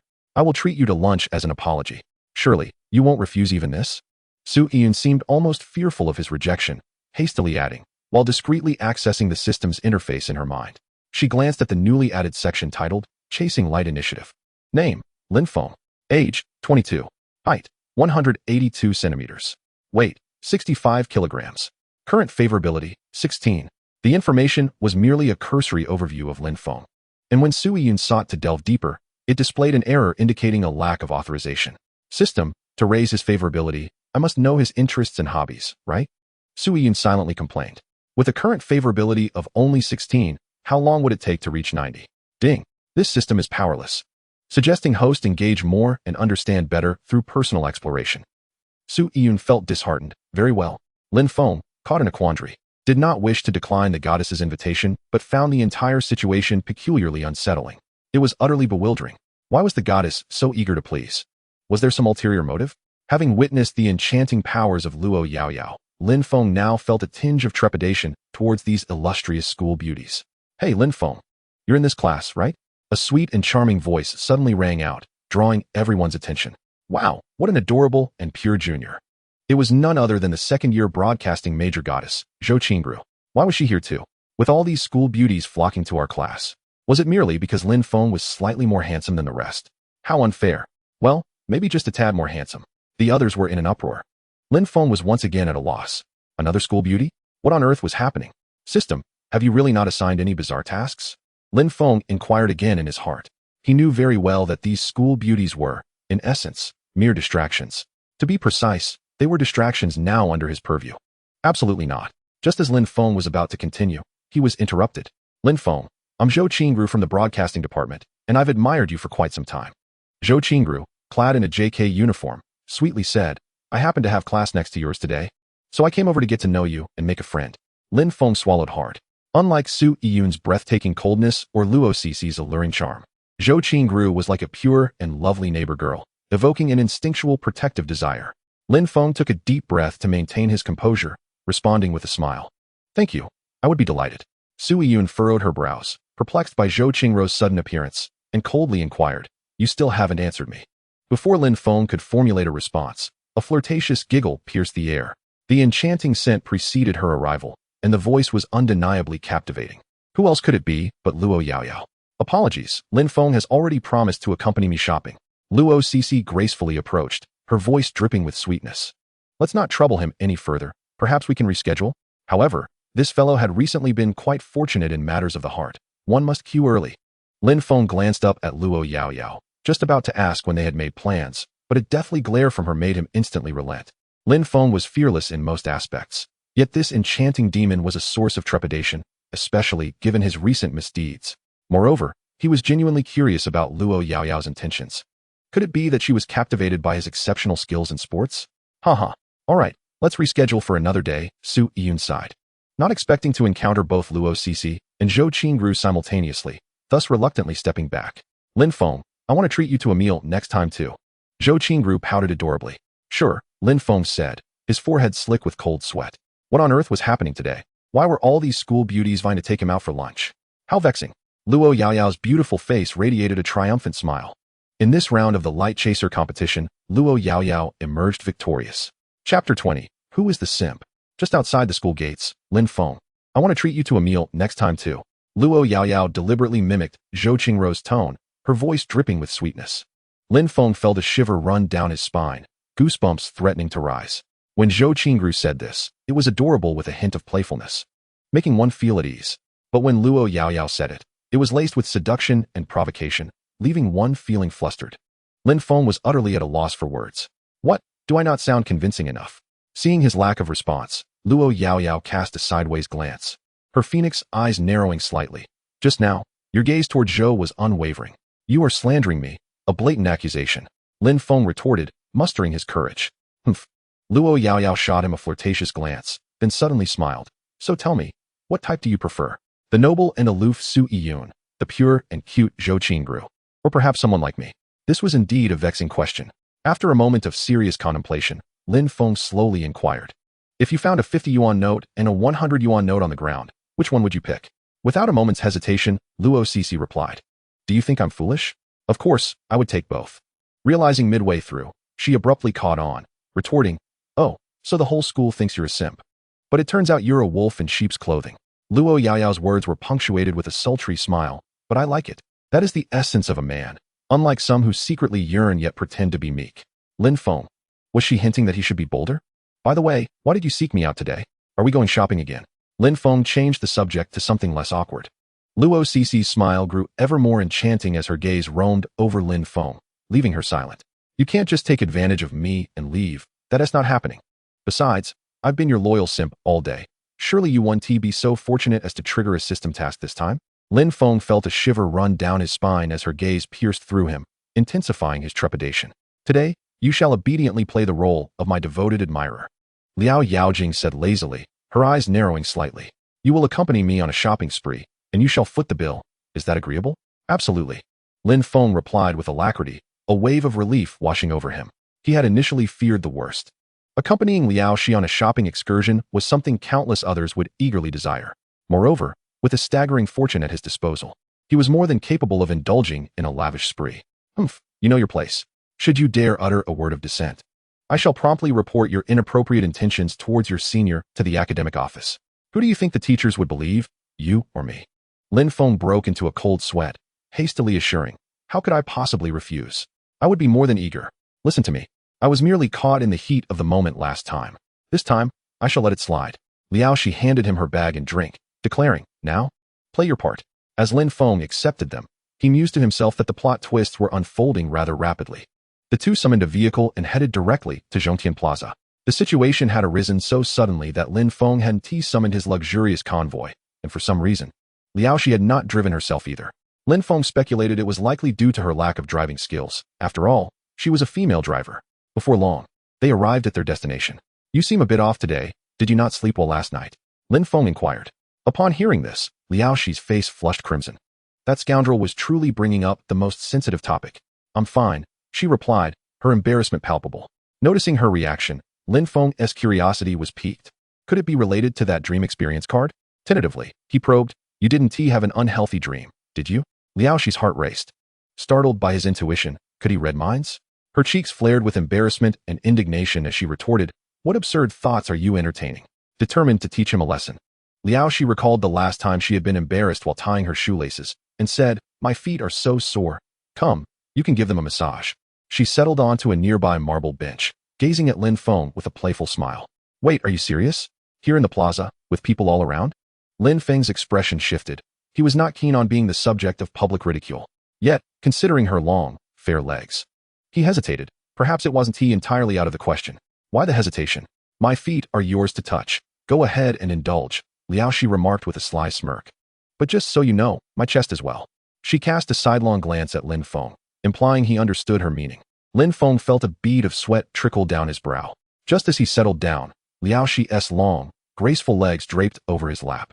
She wore a simple white t-shirt paired with denim shorts, her alluring silver high heels accentuating her legs, which were now fully exposed to Lin Feng's gaze. He could hardly contain his drool as he gently massaged her calves. This was the very definition of silky skin. Oh, that feels wonderful. Liao Shi sighed contentedly. Lin Feng trembled, nearly saluting her in reverence. Yet, he found himself caught in a whirlwind of agony and ecstasy. Passers-by cast strange glances his way, making him feel as though his knees, once straight, were bending slightly once more. At that moment, Liao Shi's mind was suddenly filled with a system notification. Ding. Triggered unique passive task. Initiating spotlight operation.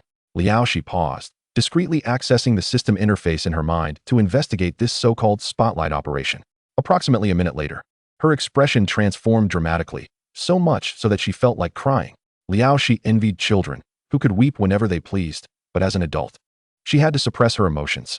She opened the spotlight operation tab to review Lin Feng's profile. Name, Lin Feng. Age, 22. Height, 182 centimeters.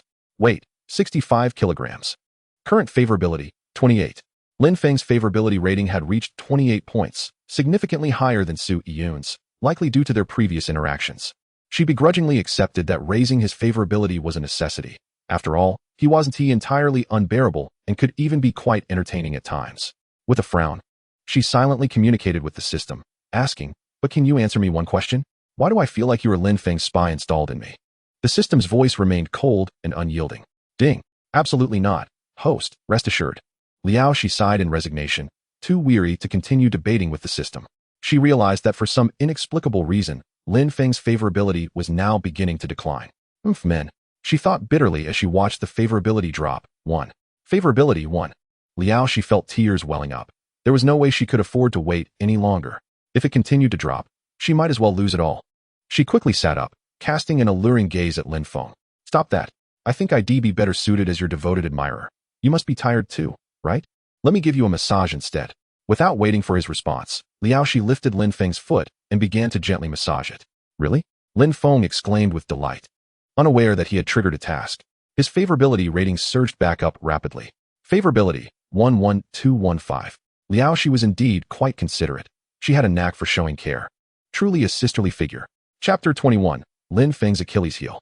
Under the bright sky, in broad daylight, an envious scene unfolded in the rest area outside Zhongtian Plaza. A young, handsome man was lost in bliss, enjoying a massage from a captivating beauty who exuded an ethereal charm. This sight elicited envy from countless male passers-by. This is how a man should be. One observer mused, based on my years of experience, this young man's wealth must be astronomical. Indeed, otherwise, what would warrant such devotion from a stunning beauty? Another chimed in. Isn't it said that in love, all dogs are equal? Just look at Principal Wang. He is so down to earth. Huh, I bet the principal would shed tears upon seeing this. I admit, I am envious. I am filled with jealousy and resentment. This is a model for our generation. I must also reclaim my dignity. Naturally, Lin Feng noticed the gazes of passers-by, and his vanity was momentarily satisfied. Initially, he had thought Liao Yaojing was jesting, but observing her earnestness now felt somewhat disconcerting. System, what is going on? Don't tell me you're unaware. Lin Feng internally questioned the system, convinced this situation was linked to it. He was aware of his good looks. Yet surely they weren't enough to attract the attentions of numerous campus queens. The system's reply came swiftly. Ding. To inform the host. This is due to the passive effects. They triggered a passive task by being near you. Lin Feng was momentarily taken aback, surprised by the revelation. Passive? You mean that lottery, the one about becoming a beam of light illuminating the world? Lin Feng blurted out. His impression of this was quite profound.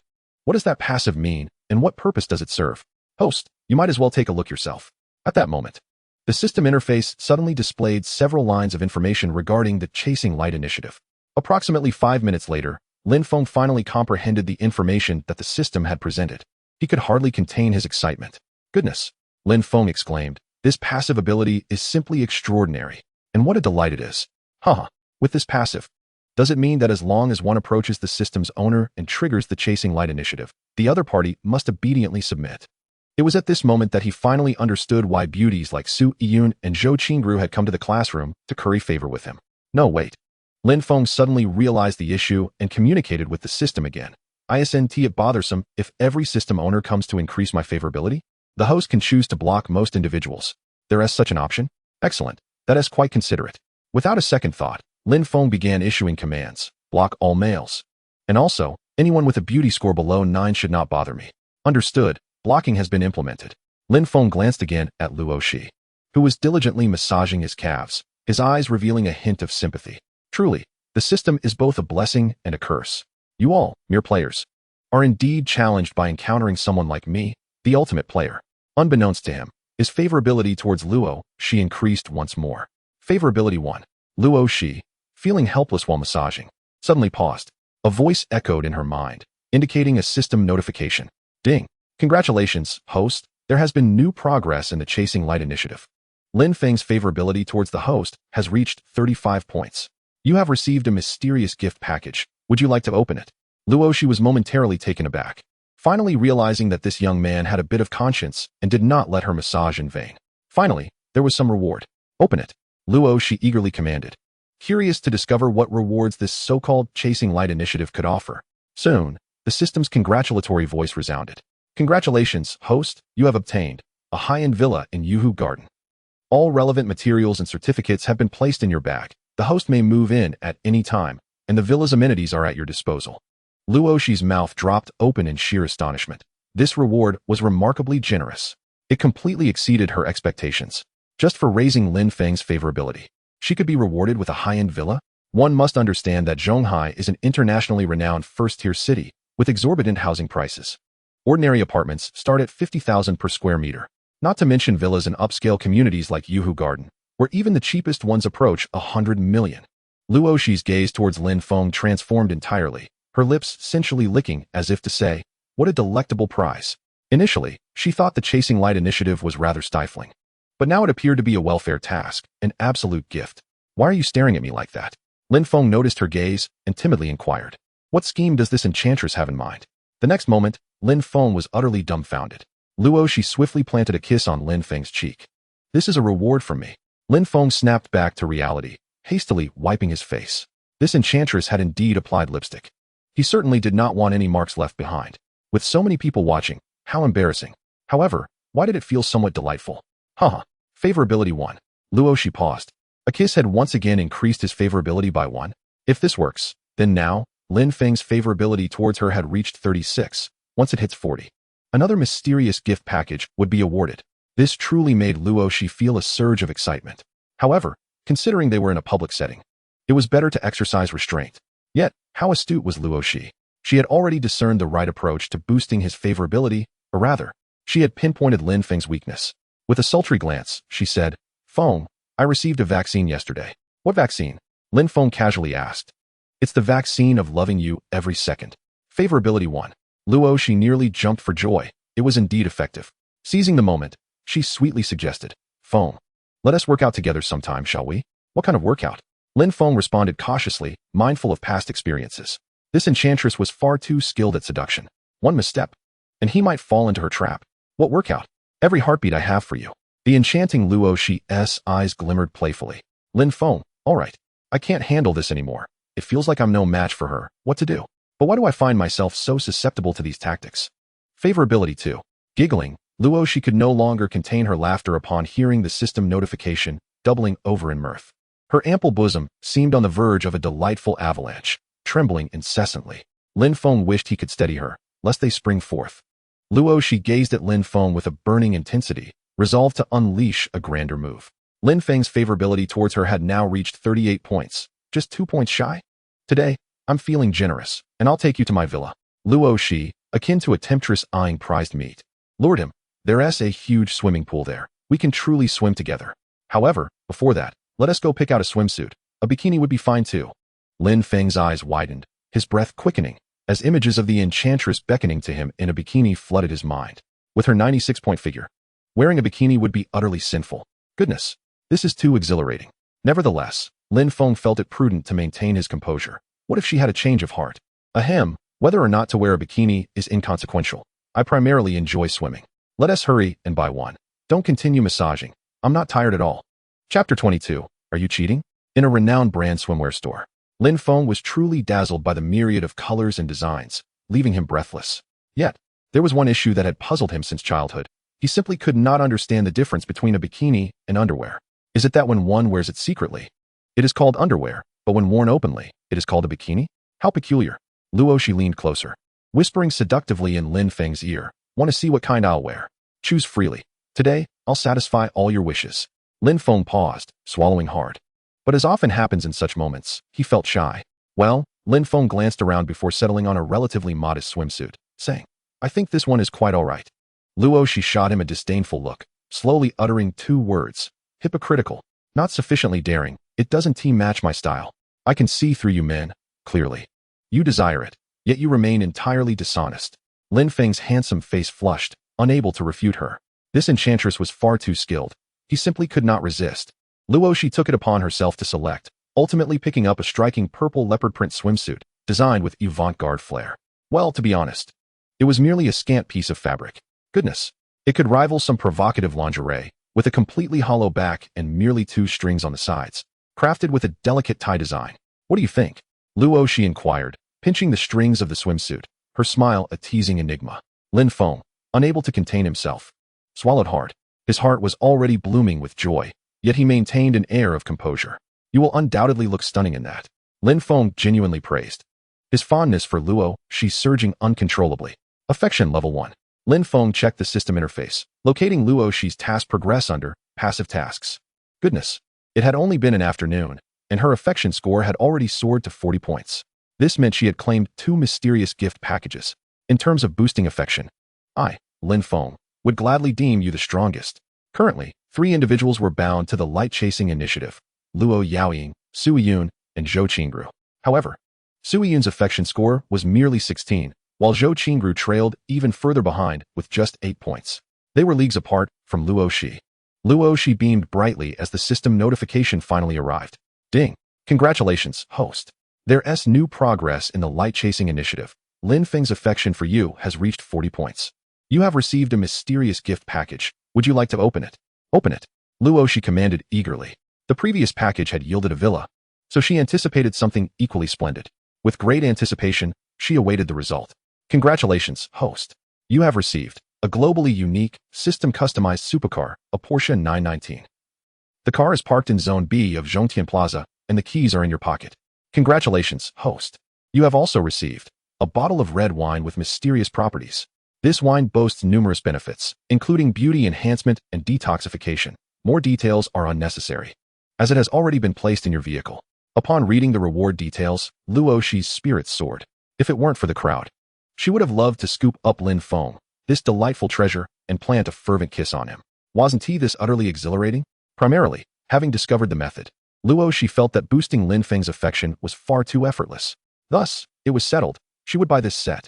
Luo Shi nodded enthusiastically, then playfully turned to Lin Feng, saying, "But this is far too revealing. I might get sunburned. You need to take responsibility and apply sunscreen for me, all right?" "No problem." Lin Feng reluctantly agreed with a smile. He had always enjoyed helping others. Affection level 1. Giggling, Luo Yaoying laughed a bit too freely. Next, she selected a pair of swim trunks for Lin Feng before heading to the checkout to leave the swimwear store. This time, Lin Feng footed the bill, as he was not short on funds. Along the way, Luo Shi leaned closer to Lin Feng's ear and whispered, "I look quite good in stockings too. Should we go buy some? I'm in a good mood today and could wear them for you." "Really?" Lin Feng's eyes sparkled, but he soon felt his eagerness was too overt and shyly added, "Well, that might not be appropriate." Lin Feng sensed that his relationship with Luo Shi had not yet reached that level. Yet, it was no longer purely innocent. It was progressing toward a more ambiguous territory. "Oh, so you're aware it's not quite appropriate?" Luo Yaoying's expression shifted, and she disdainfully retorted, "Then why did you steal a kiss from me last time?" Lin Feng's mouth twitched. He had no retort. When one ventures into the world, one must acknowledge their mistakes and stand firm in the face of consequences. However, given the chance to do it again, Lin Feng believed he would still act the same way.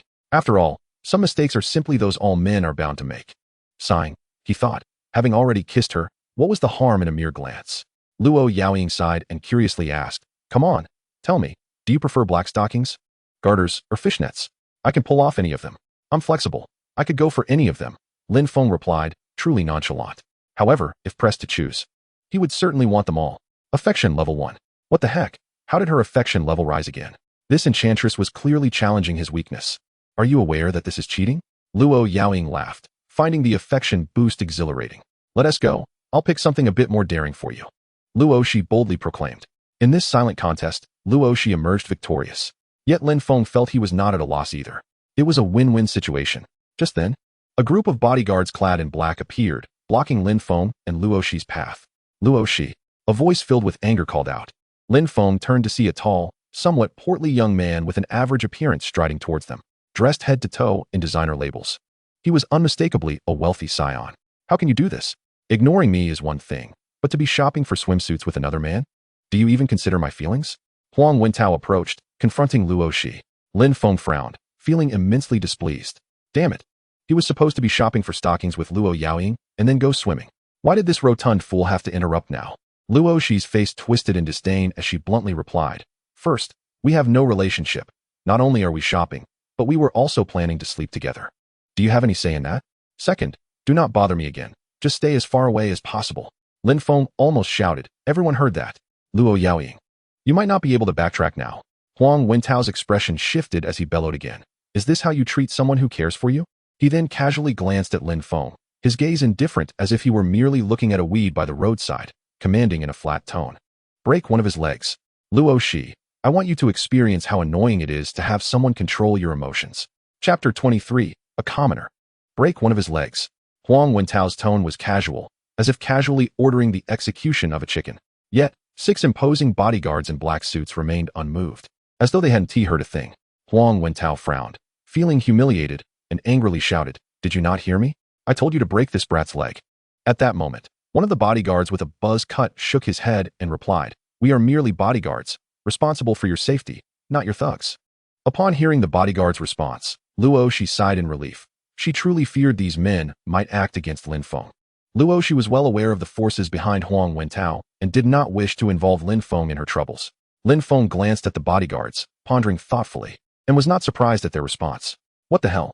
Are you all fools? I'm your benefactor, paying you to do this. And you can't even handle such a simple matter?"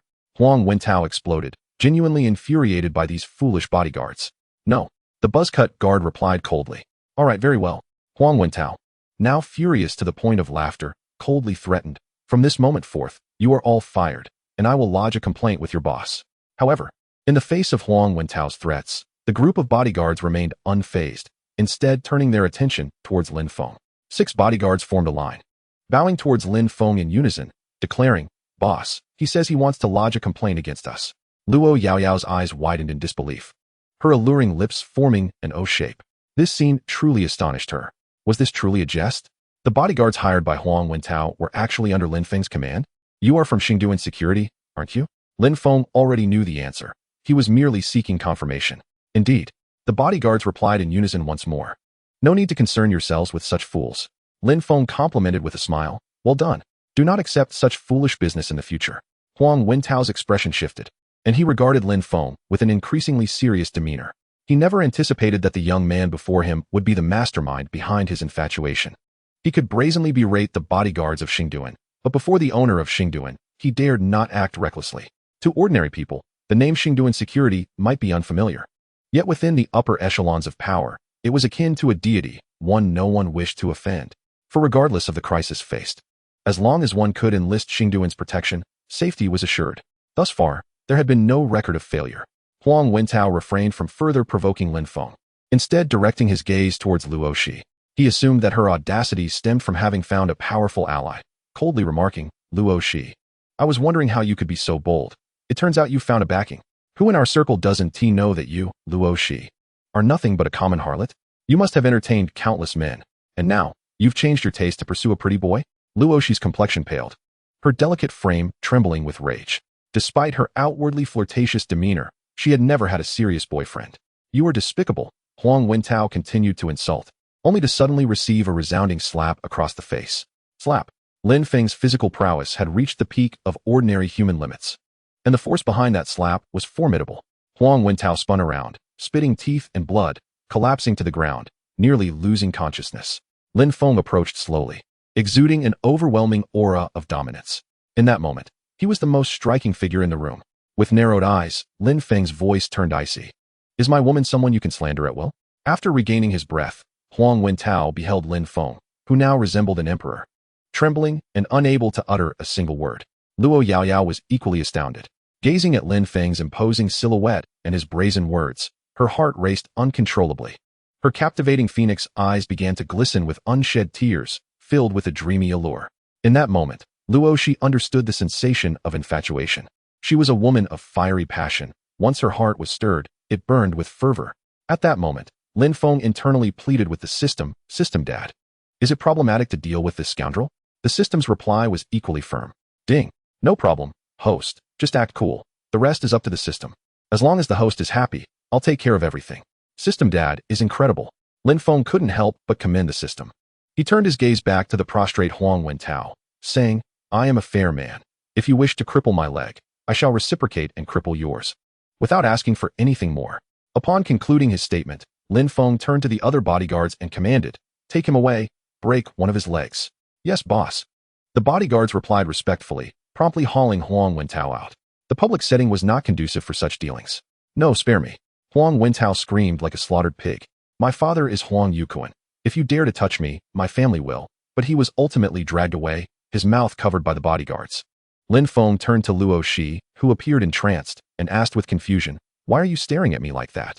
Luo Yaoyao did not respond immediately. Instead, she scrutinized him from head to toe before alluringly stating, So handsome.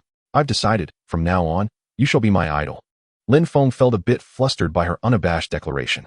It was as if Luo Yaoyao suddenly remembered something and, with a hint of melancholy, remarked, Have you heard some rumors about me? I have. Luo Shi's complexion paled further. But I believe in you. Those must be false. Surely someone is deliberately spreading rumors to tarnish your name, Lin Feng assured confidently. Really? Luo Shi's eyes sparkled with hope. Of course. Why do you trust me so implicitly? Luo Shi inquired again, her gaze searching Lin Feng's eyes for sincerity. She had heard too many beautiful yet insincere lies. Yet Lin Feng's eyes radiated purity and calmness. Lin Feng paused, realizing he couldn't disclose the source of his knowledge. His unwavering trust in the formidable system was absolute. I don't know why, but I just believe you. My instincts have always been accurate. Lin Feng mustered the courage to fabricate an explanation. Luo Yaoyao paused for a few seconds, then suddenly broke into a radiant smile, warm and inviting, akin to a fire rose blossoming in the wind. It was breathtaking. She narrowed her eyes, her red lips parting slightly.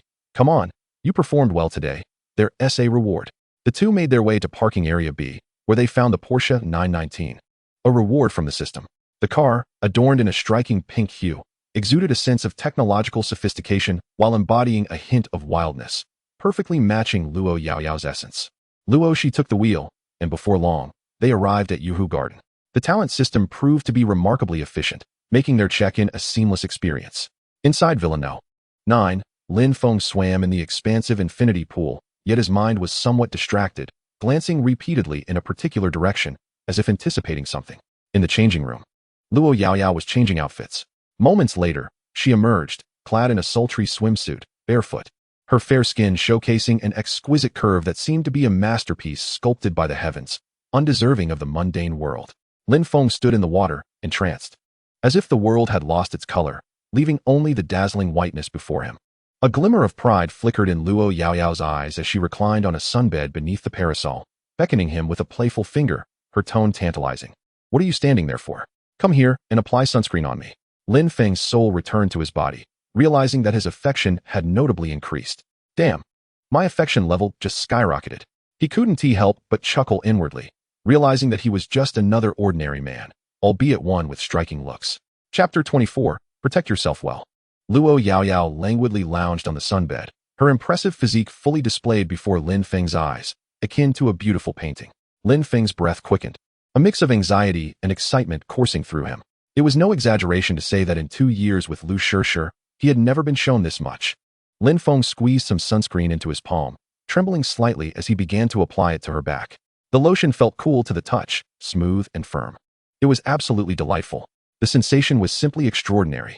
Lin Feng's heart raced, for this was a scene he had never encountered before. Only daring to apply sunscreen to inconsequential areas, she cautioned, make sure to spread it evenly. If I end up getting tanned, I shall hold you accountable. The enchanting Luo smirked, her languid voice drifting through the air. Lin Feng felt a stir in his heart. Is this beguiling fairy subtly mocking me? His patience, already wearing thin, was further tested. Since Luo Shi had spoken, how could he possibly endure any longer? Resolutely, he cast aside his reservations and boldly applied the sunscreen without restraint. Moments later, Luo Shi turned her head, her complexion tinged with a soft blush, her brows exuding an innate allure that was utterly captivating. Regrettably, Lin Feng was lost in thought and missed this enchanting sight. Luo, furrowing her brows, inquired somewhat irritably. What are you thinking about, so lost in your own world? This fellow truly lacked an appreciation for romance. How could he be so daydreamy at such a moment? Doubts crept into Luo Shi's mind. Had her charm diminished? Snapping back to reality, Lin Feng offered a mischievous grin, saying, I was merely pondering whether your words hold any weight. What do you mean? Luo Shi furrowed her brow, puzzled. Lin Feng's expression grew more coy. Did you not just mention to that rotund fellow that sharing a bed was no issue? Luo Shi paused for a moment before bursting into laughter, as if genuinely amused by Lin Feng's jest. He was momentarily entranced. How could she be so spirited? After a while, Luo Shi finally regained her composure, her alluring phoenix eyes locking onto Lin Feng as she seductively remarked, I am willing to give. But will you dare to take? Lin Feng immediately wilted, akin to a withered flower. This fairy was formidable. What had begun as a playful jest had turned into a sharp counterattack. Though his heart raced, Lin Feng had always considered himself a traditional gentleman. How could he be so frivolous? Otherwise, he wouldn't have dated Lu Shishir for 2 years without even earning a kiss. Clearly, as a handsome man, he must protect himself when out in the world. He couldn't afford to be devoured by this fairy without a trace. Applying sunscreen was already a boundary. He couldn't allow her such ease. He must at least put up a fight. Otherwise, it would be quite embarrassing. Lin Feng resolved silently. Yes, that is precisely the way. The progression with Luo Shi felt too swift, often leaving him with a sense of unreality. Fairy, spare me. Lin Feng mimicked the monks from television, his tone earnest. Luo Shi chuckled, casting him a playful glance. Hypocrite. Open the wine. How could such a splendid moment lack libations? She turned toward a bottle of exquisite red wine on the coffee table, a reward from the system, known for its mysterious beauty-enhancing properties. Luo Shi thought it fitting to share such a treasure with Lin Feng, given it had manifested in his presence. All right, Lin Feng acquiesced, reluctantly withdrawing his hands from their task. With a hint of regret, Lin Feng picked up the wine opener from the table. struggling for a while before finally extracting the cork, as he seldom indulged in alcohol.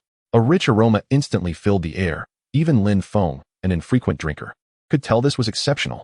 Luo Shi, catching a whiff, rose from her seat, exclaiming, "How fragrant! I've never encountered such delightful red wine before. System products truly are of the finest quality."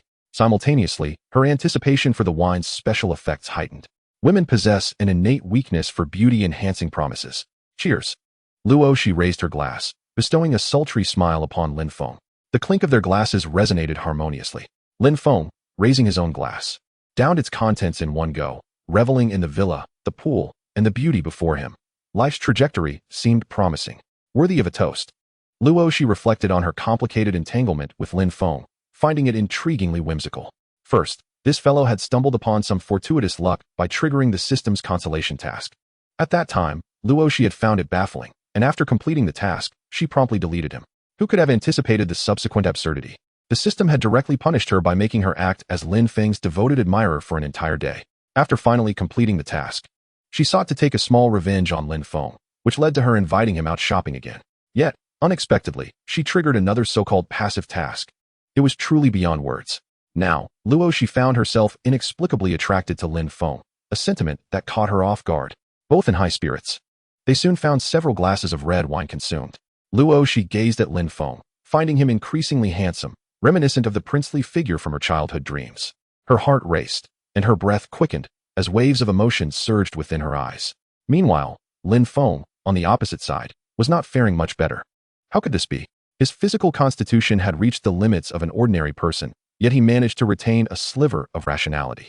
Observing the expression on Luo Shi's face, Lin Feng suddenly realized, the wine must be compromised. Damn, this fairy had schemed so meticulously to win him over? His first thought was that Luo Shi had tampered with the wine. If that were the case, then let her have her way. In an instant, it felt as if thunder clashed with fire. The scene could only be described through a song. In the midst of encirclement and isolation, I toast with the heavens. Even if I depart and never return, what of this battle? Stars illuminate the night sky as if it were day, blades and swords intertwining, a captivating melody resounding endlessly. Chapter 25. Let me handle this. Time seemed to stretch on indefinitely. The resounding drumbeats subsided, and the enchanting melodies gradually faded. The wind calmed, and the rain ceased. At some point, the two had returned to the sofa in the living room. Lin Feng slowly awakened, his eyes meeting a scene of disarray. Fragments of a wild spectacle flashed through his mind. It had been nothing short of magnificent. To his surprise, Luo Shi was not by his side. He quickly got up and found her staring blankly, her expression devoid of emotion. At some point, she had awakened. Lin Feng found himself at a loss for words. After all, he had taken the first kiss from someone like her. Despite her seemingly carefree demeanor, she was quite composed. After all, a fairy cherished by many, who had breakfast delivered to her daily by suitors circling the court, had not surrendered her first kiss easily. This was the finest testament to her noble character. Yet now, such a precious treasure had fallen into his hands. Wouldn't it evoke some melancholy? Lin Feng was uncertain whether to comfort her or to compliment her physique, as he himself had no experience in such matters and had also taken his first kiss. In the silence, Luo Shi was internally conversing with the system, indignantly questioning, "System, how could this wine possess such effects without you informing me?" The system's mechanical voice promptly echoed in her mind. Ding. "Apologies, host. It appears this system has overlooked this matter." Luo Shi fumed. "You have truly led me to my doom. However, that cannot be right. This system has verified that this wine indeed possesses the ability to awaken primal instincts, yet it should not lead one to lose their will. So, could it be that the issue lies with you, the host?" "Hey, what are you saying, system? I can't quite hear you." "Hello. Let us leave it at that for now. We can discuss this later." Luo Shi withdrew from her mental conversation with the system, her stunning visage blushing a deep crimson. Mortified and flustered, Lin Feng had been quietly observing her expressions and assumed she was still grappling with the situation.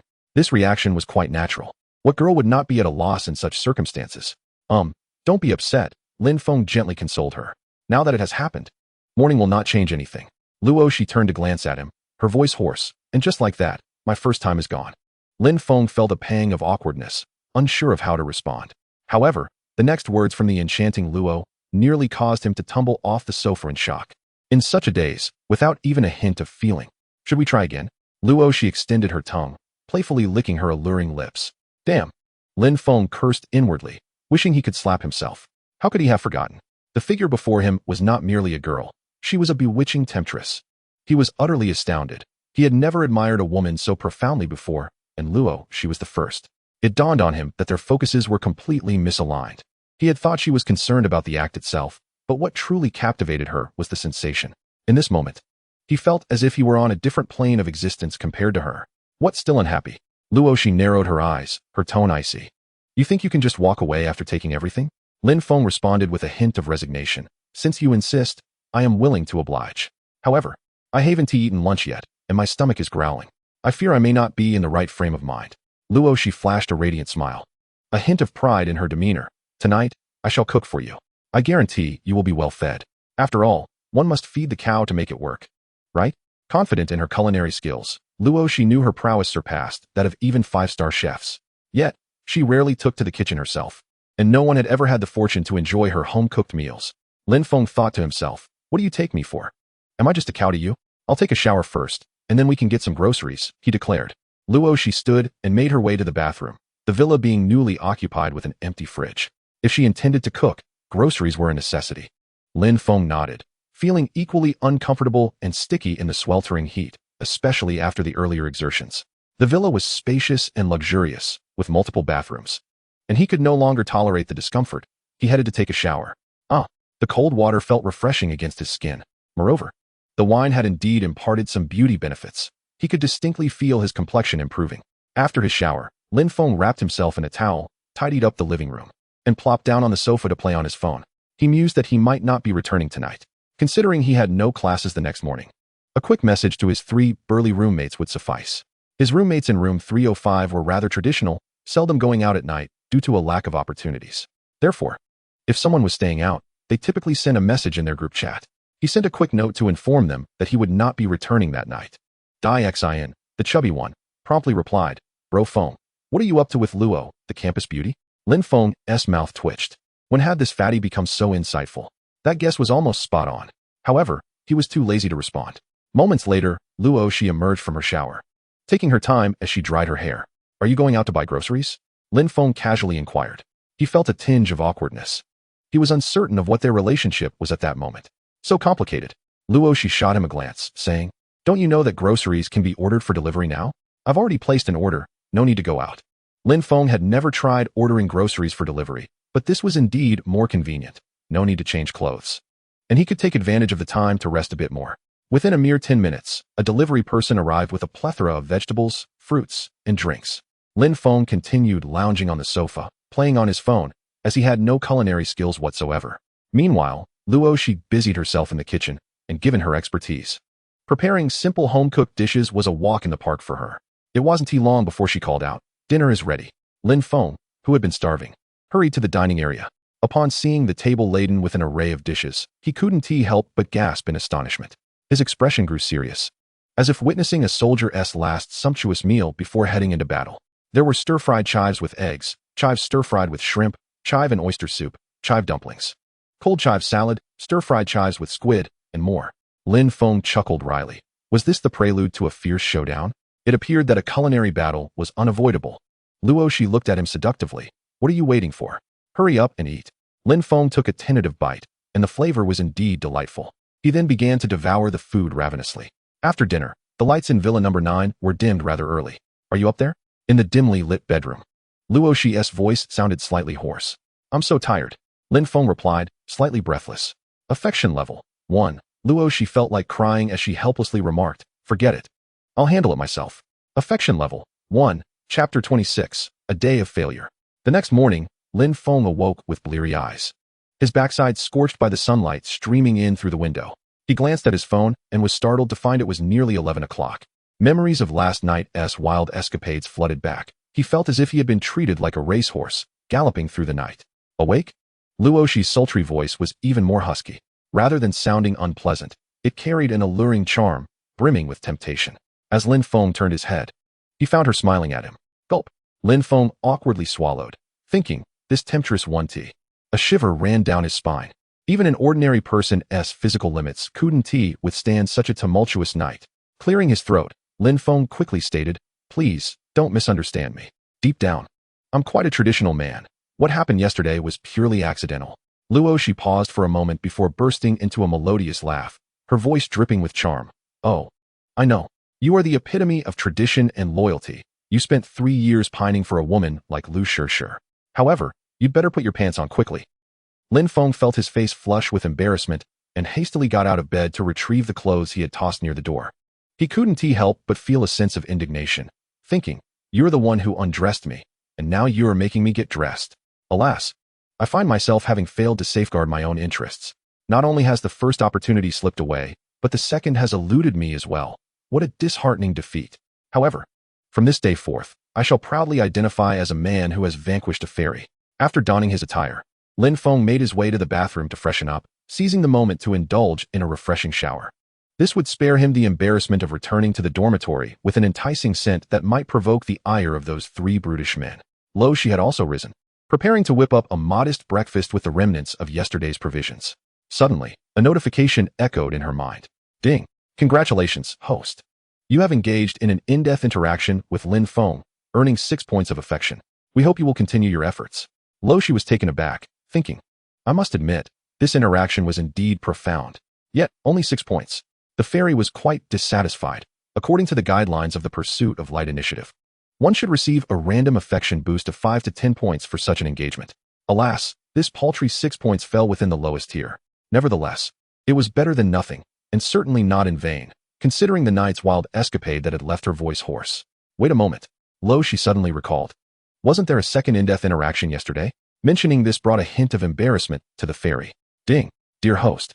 Interactions occurring within the same day are counted as a single event.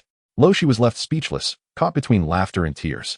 She then accessed the system interface in her mind and navigated to the Pursuit of Light section. Name, Lin Feng. Age, 22. Height, 182 centimeters. Weight, 65 kilograms.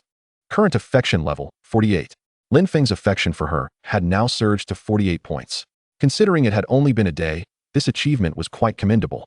Among the 3 renowned school beauties triggering the Pursuit of Light initiative, she currently held the leading position. Elated, Lo, she realized that with just 2 more points, she could unlock another mysterious gift pack. Her gaze drifted towards Lin Feng, who was engrossed in his phone in the living room, her eyes glinting with desire. Should she muster the courage to secure those 2 additional points? After all, she had already invested herself. Surely she deserved a few more rewards and compensation. Yet, the thought of the stinging, silencing, made her shake her head in resignation. Perhaps it was wiser to wait for another occasion. As long as the Green Mountains remain, one need not fear a lack of firewood. Humph, this steed of 1,000 miles shall not escape the grasp of my fingers. Lin Feng lay on the sofa, idly scrolling through his phone, when a sudden chill enveloped him, sending shivers down his spine. Come, darling, breakfast awaits. Lo, she called sweetly. He felt goosebumps rise and hurried over, relieved to find a more conventional breakfast spread on the table. There was milk, millet porridge, youtiao, fried dough sticks, and a refreshing salad. Splendid, nutritious, and healthy. Most importantly, there were no traces of leeks or oysters, which he had grown to detest after yesterday's overwhelming feast. Finish your meal. I'll take you back afterward, Lo, she instructed, then added, I truly don't understand you. With such wealth, why do you still reside in the dormitory? Having witnessed Lin Feng's opulent convoy and knowing he was the owner of Star Shield Security, she couldn't help but express her astonishment. Lin Feng paused, momentarily at a loss. Well, it's not that I have nowhere else to stay. Although I now possess wealth beyond measure, I haven't yet had the chance to purchase a home. He offered a rather feeble excuse. Lo, she rolled her eyes, bemused by the antics of the wealthy. As they conversed and dined, their appetites seemed robust. And soon the table was cleared of its bounty. Afterwards, Lo, she, in her Porsche 919, prepared to return to school. Meanwhile, in a lavish VIP recovery room of a prestigious private hospital in Zhonghai City, Huang Wentao lamented his misfortunes, accusing Lin Feng of grievous wrongdoing. His condition was indeed dire. One side of his face was swollen, several teeth had been knocked out by Lin Feng's hand, and his left foot was broken, encased in plaster like a dumpling. Father, you have no idea how ruthless that scoundrel is, Huang Wentao complained, his voice barely coherent. He showed no mercy to the Huang family. Even after I invoked your esteemed name, you must make him pay. I want him dead. You must avenge me. His father, Huang Yuquan, a strikingly handsome man whose meticulously combed hair belied his 50-plus years, wore a grim expression, his eyes glinting with intensity. The atmosphere was thick with tension. Huang Yuquan glanced at his son lying on the bed and asked in a grave tone, Are you certain he is the owner of Star Shield Security? Huang Wentao furrowed his brow, contemplating before responding with a firm nod, Absolutely. The bodyguards hired from Star Shield referred to him as their boss. Huang Yuquan's expression darkened further as he slowly nodded, inquiring, which leg was broken? The left. Bring me this ungrateful wretch's right leg as well. Huang Yuquan bellowed in a fit of rage. You infuriate me beyond measure. Yes, sir. Immediately, loyal bodyguards sprang into action. Having served Huang Yuquan for many years and fully aware that his orders must be executed without exception, even if the target was the young master, there would be no leniency. Huang Yuquan, still unsatisfied, continued to rant. You dared to offend the owner of Star Shield over a mere woman? I have spent my life building this vast empire, and yet I birthed such a foolish waste. You will inevitably squander it all. From now on, you are forbidden to step outside without my permission. Go pay your respects tomorrow. Chapter 27. How tiresome. The school beauty has returned. Lin Feng opted not to have Lo Shi drop him off directly at the dormitory, but instead walked back from the school gate.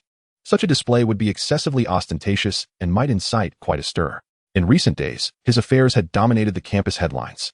First, he was jilted by a green tea princess, then a multitude of goddesses rushed to console him, and finally, Lo Shi appeared at the dormitory to deliver breakfast, playing the role of a devoted admirer. Each of these incidents had made its way to the top of the school forum. If today, Lo Shi were to drive him back in her ostentatious sports car, it would surely make headlines once more. As he strolled towards the dormitory, Lin Feng reflected on the whirlwind of recent events. Truly, the world is ever-changing. For 2 years, he had knelt in servitude, left with nothing. But now, fortune had turned in his favor. With the system in his grasp, school beauties, CEOs, and empresses would all be within reach. Lin Feng decided it was best to maintain a low profile. After all, ostentation and self-aggrandizement were not his style. Having previously critiqued countless mindless wealthy protagonist novels, he often wondered, what nonsense is this? The protagonist possesses a system, yet behaves like a fool, unwilling to invest in even a single piece of clothing. They are perpetually mocked, ridiculed while shopping, scorned for their car purchases, and berated for their homes. As the situation reached its climax, he resorted to flaunting his system, reveling in a moment of self-satisfaction. He even glorified it by exclaiming, "This is what it means to be a wealthy deity." However, Lin Feng perceived this as merely the mentality of a newly affluent person who had stumbled upon a system. What a farce. He silently vowed that, although he too had acquired a system, he would never tread the foolish path of ostentation. The antics of those who flaunt their newfound power and seek to slap others in the face with it utterly disgusted him. He resolutely declared that he would not allow such absurd narratives to taint his legendary life. Unbeknownst to him, he had already returned to his dormitory. Pushing the door open, he was pleasantly surprised to find the trio of burly men in room 305 not engaged in their usual gaming activities. Chao Dalong and Li Yu were gathered around the bed of the chubby guy, seemingly engrossed in something. As Lin Feng approached, he discovered that the chubby fellow's nose had been quite severely swollen.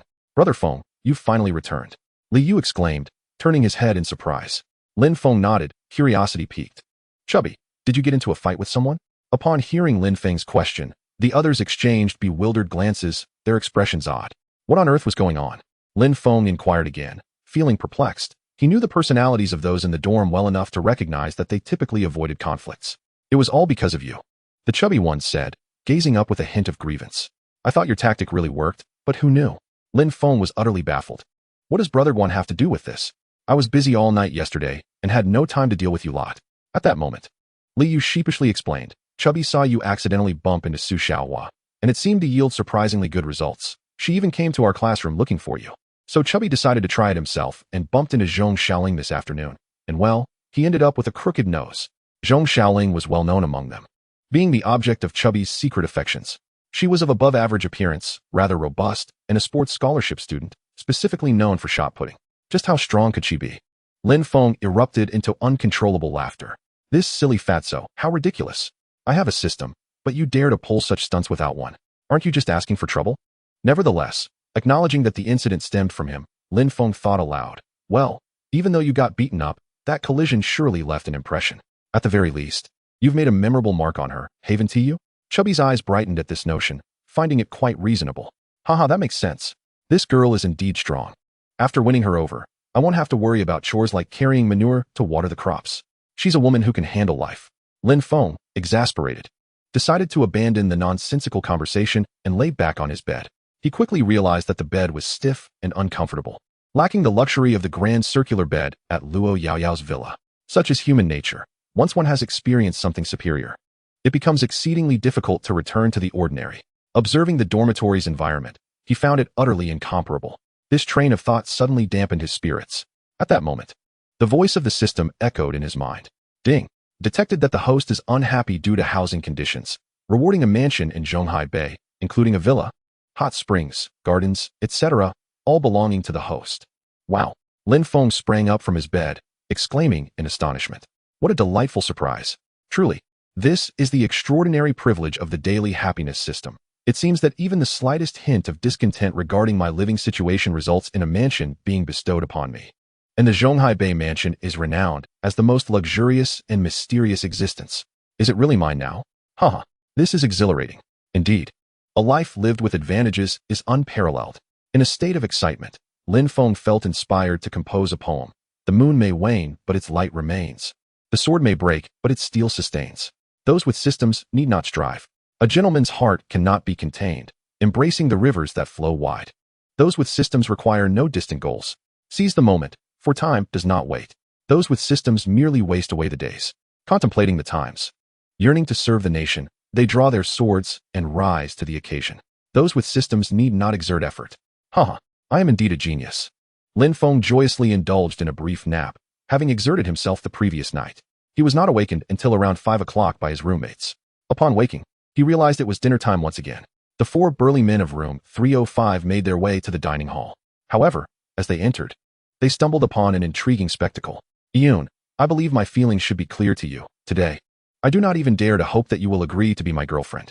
A handsome young man, tall and slender, gazed earnestly at Su Yoon and continued. But could you at least grant me the opportunity to add you on WeChat and start as friends? Lin Feng recognized the young man as Chun Yishuan, the school's heartthrob. Su Yoon, clad in a flowing white dress that exuded an ethereal quality, maintained her aloof demeanor. Listening to Chun Yishuan's heartfelt confession, her cold expression remained utterly unperturbed.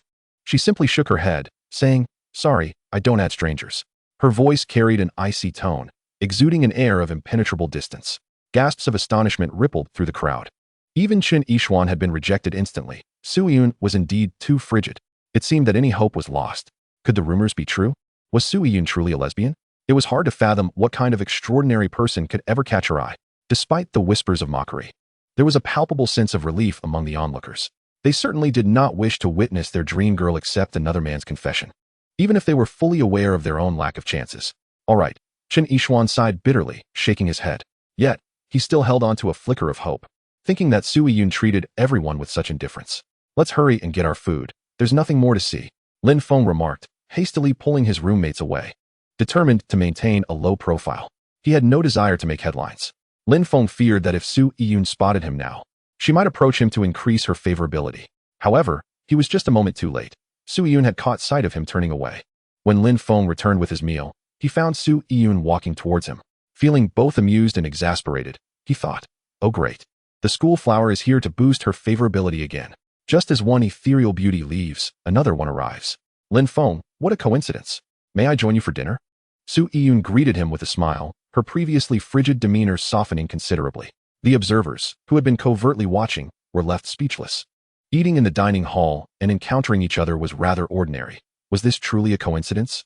If this could be deemed a coincidence, then why did the goddess not join us for a meal? Lin Feng sighed inwardly. With the goddess lowering her stance so much, how could one possibly refuse? Very well, then let us dine together. As he spoke, Lin Feng made his way to a corner by the window to take a seat. This spot was comparatively spacious, accommodating 5 or 6 individuals comfortably. Dai Xian, Chao Dalong, and Li Yu were left in a state of astonishment, their hearts racing with a mix of excitement and anxiety. Dining with the goddess Su had been a recurring fantasy in their minds, yet such an opportunity had never materialized in reality. Each of them, usually voracious eaters, now feigned the delicate manners of young maidens, eating slowly and daintily. Lin Feng, however, remained remarkably composed, having been tempered by the enchanting Luo. He found such situations rather commonplace. Su Yoon had not lost sight of her objective, which was to enhance her rapport. "Lin Feng, this is for you. I bought an extra bottle," she said, handing him a drink with a smile. Lin Feng chuckled, accepting it. "Thank you. I was just feeling a bit parched." Dai Xian and the others continued their meal, hardly daring to lift their heads, much less hope that the goddess would offer them water. Nevertheless, the sight of the two together stirred a wave of envy within them for Lin Feng. Rapport 1. As Su Yoon heard the system notification echo in her mind, she smiled. Not bad. A single bottle of drink could yield 1 point of rapport. With a sense of delight, she opened the interface of chasing light action in her mind. Name, Lin Feng. Age, 22. Height, 182 centimeters. Weight, 65 kilograms. Current rapport, 17. Su Yun disregarded the preceding data, noting that the rapport had indeed increased by 1 point. It seemed she had discovered a shortcut to boosting rapport. Lin Feng. Don't forget that you owe me a meal. Su Yun remarked with another smile. How about we go shopping together this weekend? You must treat me then. Lin Feng was momentarily taken aback. Wasn't it you who said you would treat me to a meal? When did it become the other way around? Can the goddess slander with such ease? He felt a twinge of displeasure. Rapport -1. Alas, the fleeting rapport Su had just gained was swiftly undone. Lin Feng mused to himself. Don't think that just because you're a goddess, I will indulge you. Although I'm not short on money at the moment. Humph. I shall no longer play the sycophant. With Luo's profound skills, I could easily turn her into an automaton. Su Yun's smile faltered, bewildered. As she could not grasp the situation, she shot Lin Feng a puzzled glance, thinking to herself that he was somewhat erratic. Why was he acting this way? I haven't offended him at all.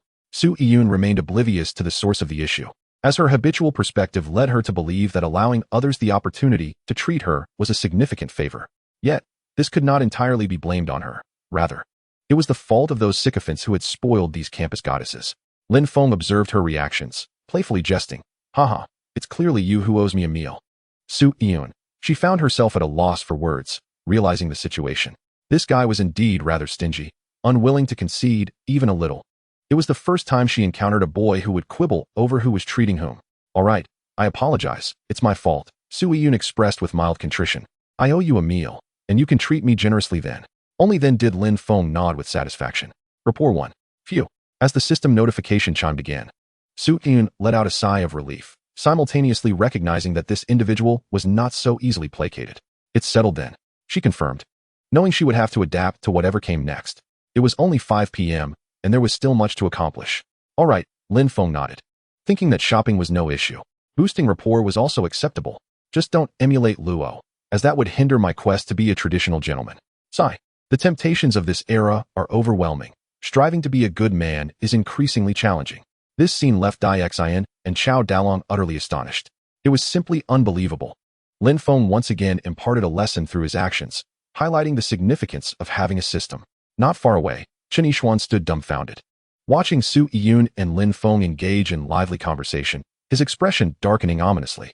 Being rejected was one thing. He never truly harbored expectations of success.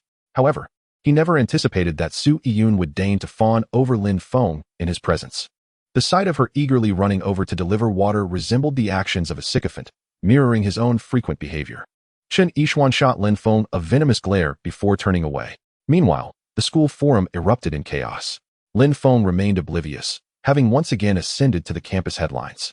A post titled "Shocking, I harvested the campus goddess from the start" was igniting fervent discussions on the forum, accompanied by numerous photographs. There were images of the Empress Yayutina bestowing upon him the title of Marquis, as well as snapshots of him delivering breakfast beneath Luo's window.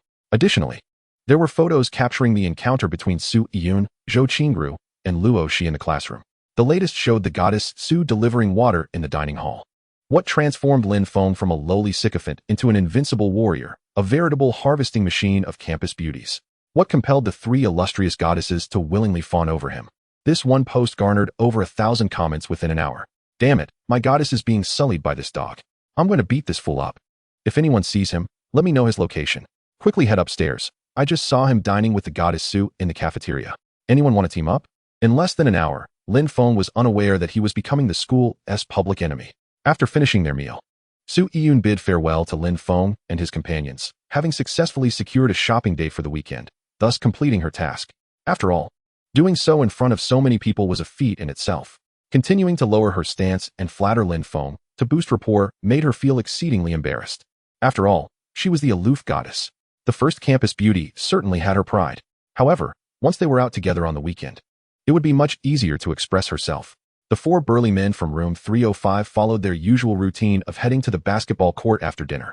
Just as Lin Feng and his companions arrived, before they could even utilize their LSP vision, they heard a whoosh behind them. A basketball hurtled toward Lin Feng's head with great force. Fortunately, his physical condition was robust, and he reacted swiftly, dodging to the side. Bang! The basketball struck a nearby trash can, toppling it completely, demonstrating the tremendous force behind it. Lin Feng turned to see a group of young men approaching, narrowing his eyes with a grim expression. Had he been struck by that ball, it surely would have resulted in a concussion. Moreover, Lin Feng was acutely aware that his adversary had deliberately hurled the ball at him. Chapter 29. You must be the recently renowned Lin Feng, correct? A group of young men clad in sports attire approached, their youthful demeanor suggesting they were freshmen just embarking on their university journey. The leader of the group, a handsome youth, albeit shorter than Lin Feng by half a head, looked up arrogantly and addressed him. It's me. Lin Feng glanced at him briefly, gesturing towards the basketball that had fallen to the ground, his tone indifferent. What do you mean? Lin Feng was not one to easily accept humiliation, as evidenced by his treatment of Luo Shi and Sui Yun. In fact, he could be somewhat petty in certain aspects, particularly when provoked. What do you mean by that? The young man retorted with a smirk, suddenly pointing at Lin Feng with a look of disdain. I'm Yihan, a freshman. I came here today to tell you that I find you quite displeasing and intend to teach you a lesson. After stating this, Yihan continued, furthermore, I advise you to keep your distance from senior Luo Shi. Lin Feng narrowed his eyes, amused by the audacity of this so-called brainless admirer of the Luo fairy. Are you out of your mind? Are you looking for a fight? Dai Xian, known for his fiery temper, would have struck back immediately had it not been for Liyu's restraint. Now, hearing Yihan's brazen words, he could hardly contain himself. Chao Dalong and Liyu wore expressions of fury as well. You fat fool, why don't you give it a try? Yihan's towering companions closed in, dismissing Dai Xian and the others entirely. Damn it, Dai Xian could barely restrain himself from charging forward, only to be halted by Lin Feng. Step back. I can handle them alone. Lin Feng felt a surge of excitement. His ultimate combat skills were finally about to be put to the test. He had longed for an opportunity to gauge their efficacy, to see if they truly rendered him invincible against ordinary individuals, as the system had claimed. As Lin Feng advanced toward Yihan, the latter's arrogance only intensified. Try touching my hair, and I'll smack. Lin Feng had no intention of touching his hair. He merely delivered a resounding slap to his face, the force of which left Yihan reeling. You're asking for trouble? The other young men, more physically imposing than Yihan, erupted in anger. All of them were mere sycophants surrounding Yihan. With their master publicly humiliated, they felt compelled to retaliate. Otherwise, they would lose all face. They swung their fists, large as sandbags, towards Lin Feng. Meanwhile, Dai Xian and Chao Dalong, witnessing the imminent assault on Lin Feng, rushed to his aid. A fierce brawl was about to ensue. Yet, just as they had taken a few steps, they stopped in their tracks, eyes wide in disbelief. As if turned to stone, they were astonished to see Lin Feng single-handedly overpowering his opponents, reducing them to mere playthings within minutes. Yihan's entourage, which had once seemed formidable, was now sprawled on the ground, utterly defeated. Not only were Dai Xian and his friends shocked, but the onlookers who had gathered to spectate were equally astonished. Is this a superhero? I'm terrified. I thought we were witnessing a brawl. But it turns out it's a performance. Indeed. I almost called a teacher. When did our school host a film crew? I hadn't heard about it. Wow. Senior Lin Feng is the star. He is truly handsome.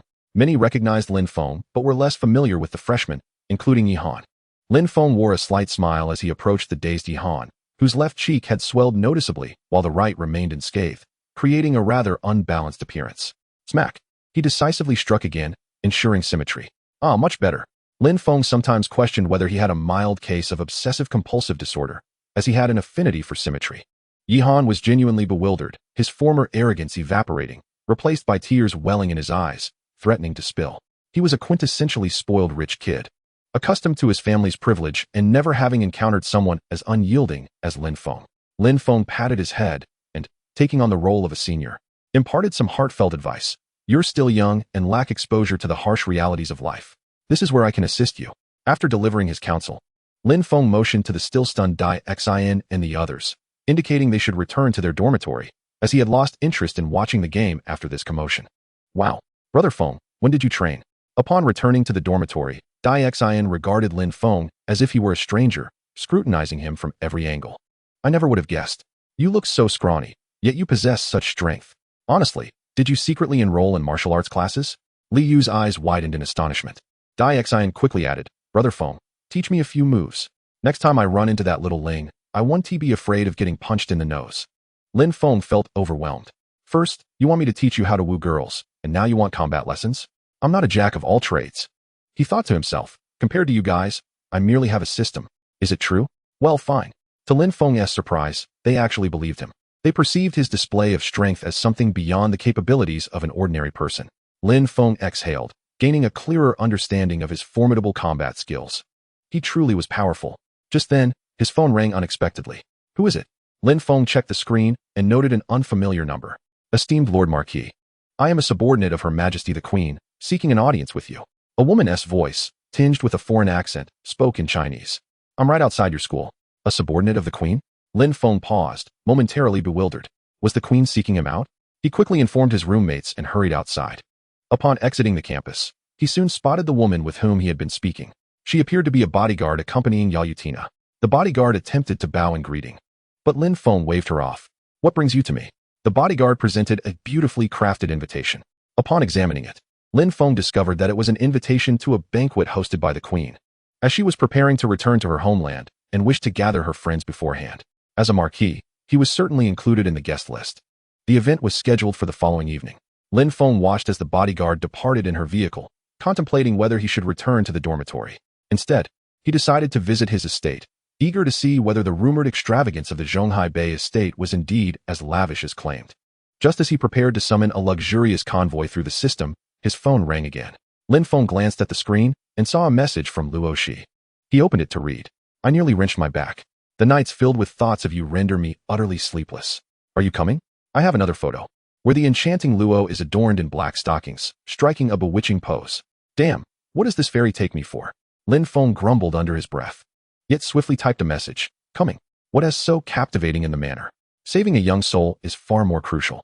Chapter 30. Spring has arrived.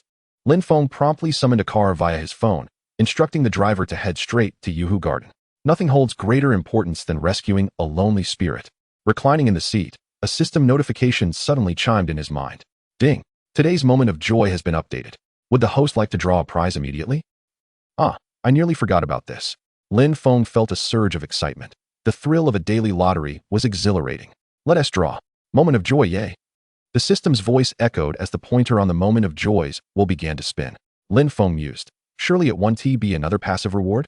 Though it seems it could be rather delightful. Soon, the system's prompt resounded once more. Ding!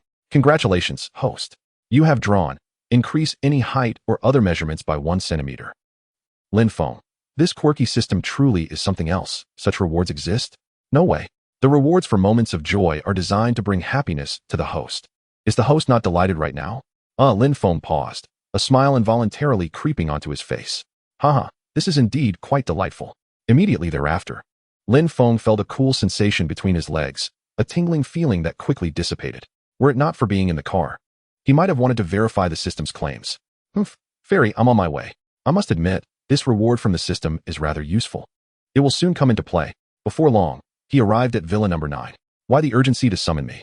Lin Feng breezed into the villa, spotting the enchanting Luo lounging on the sofa. Upon seeing him, Luo Shi's eyes sparkled with delight, her sultry gaze beckoning. Come sit with me for a while. Lin Feng felt a warmth in his heart. Should he sit, or do something else?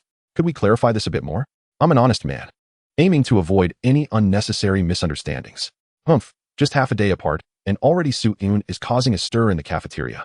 The enchanting Luo languidly remarked, her tone tinged with a hint of jealousy. Lin Feng frowned, still unaware of the forum posts, as he rarely paid attention to such matters. He could only explain, it was merely a chance encounter. Lin Feng was uncertain of the nature of his relationship with Luo Shi. Friends? That didn't quite fit. Lovers? It seemed they hadn't yet defined it. However, it was undeniable that Luo Shi had gradually carved out a significant place in his heart. Really? Or do you simply prefer that aloof demeanor? Luo Shi probed again. Before Lin Feng could respond, she leaned closer to his ear, whispering, actually, I can be quite aloof too, and I believe I possess a certain charm that she cannot rival.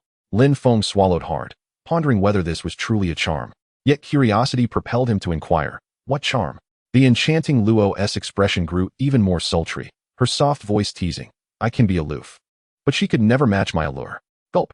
Lin Feng swallowed again, feeling parched. This was untenable. Next time he met this fairy, he'd need to bring several bottles of water. Yet, he found himself in agreement with Luo Shi's sentiment.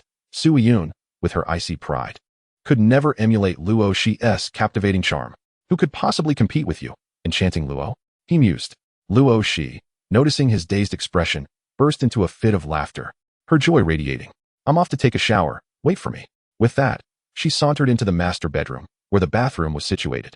Lin Feng's heart raced with excitement. what was about to unfold. Yet, he also felt a mix of emotions, wondering if he truly was not a good man. Never mind. This would be the last time. He would protect himself diligently from now on, ensuring the fairy wouldn't have her way. Oh. The complexities of human nature were vividly manifesting within me, Lin Feng thought, swiftly heading to take a shower as well, before lying down on the large bed, eagerly awaiting the fairy's arrival. The sound of running water from the bathroom was intoxicating. After a brief moment, the bathroom door creaked open. Lin Feng turned to look. Momentarily stunned, this was entirely different from what he had envisioned. He had imagined the enchanting Luo would emerge in sizzling black stockings, yet instead, she appeared fully dressed, exuding an air of cold elegance, devoid of any sultriness, radiating an icy demeanor as if transformed into a different person.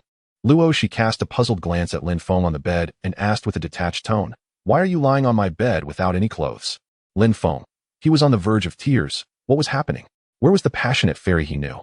Did she not say she would wait for him? It must be said, the enchanting Luo was playing the role quite convincingly, and Lin Feng, already feeling a bit guilty, found himself momentarily at a loss for words. "You don't have ulterior motives towards me, do you?" Luo, she stepped back a couple of paces, her voice tinged with apprehension. Lin Feng grew anxious, ready to explain, when he suddenly caught a glimmer of mischief in her eyes. A flash of realization struck him like lightning in the dark. Connecting it with Luo Shi's prior comments before her shower, it dawned on him. This fairy was merely pretending to be aloof. Alas, my understanding is still too shallow. This fairy is truly unpredictable. Lin Feng, now enlightened, approached her with a smirk, wrapping his arms around her, stating coolly, "Fairy, it seems you are quite resolute." Luo Shi shot him an exasperated glance, her cheeks flushed. "No, you should let go of me." Though her expression remained icy, she made no effort to push him away. Lin Feng felt a strange sensation stirring within him. The enchanting Luo could no longer maintain her facade, inhaling sharply. With a delicate flick of her finger, her dress cascaded to the floor. Gulp. Lin Feng's eyes widened, nearly overwhelmed by the sight.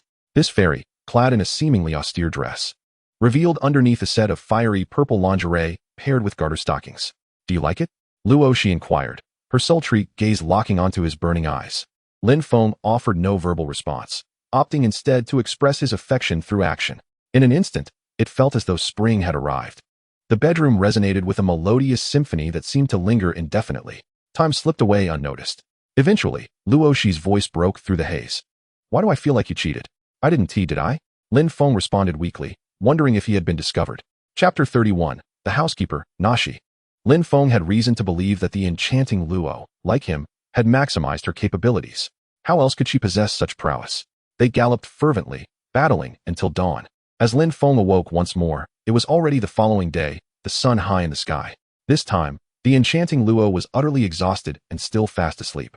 Lin Feng exhaled a sigh of relief, feeling fortunate that he had emerged victorious, albeit narrowly.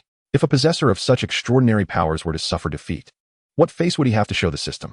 After resting a while longer in bed, Lin Feng hastily rose to dress.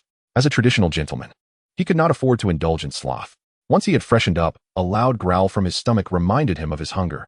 After a night of intense exertion, he had exhausted his energy. Lin Feng couldn't help but grumble about Luo Shi, thinking it unfair to demand the horse to run while neglecting to feed it. Beep. New developments in the light-chasing initiative. Lin Feng's affinity for the host has decreased to 1. Luo Shi, in her dazed state, was jolted awake by the system's notification. Bewildered as to how it had plummeted to 1, she cast a perplexed gaze at Lin Feng, her enchanting phoenix eyes filled with confusion. Seeing her awake, Lin Feng's face lit up with delight, though he felt a tinge of embarrassment as he sheepishly inquired, "You're awake? I'm absolutely famished. Is there anything to eat?" A line of irritation appeared on Luo Shi's forehead as she finally comprehended the reason for the drop in their affinity. It dawned on her that this fellow was blaming her because he was hungry. Ah, men. They possessed no understanding of empathy, only indulging in their own pleasures. Luo Shi suddenly felt that if things continued this way, she might very well faint from hunger herself. "Just a moment, let me get up and prepare something for you." Though somewhat reluctant, the fairy reluctantly rose. In truth, she too was in dire need of sustenance, having likely expended more energy than Lin Feng. Affinity, too. Lin Feng's spirit soared, and he couldn't help but exclaim, "You are truly wonderful, so gentle and considerate, with no airs about you."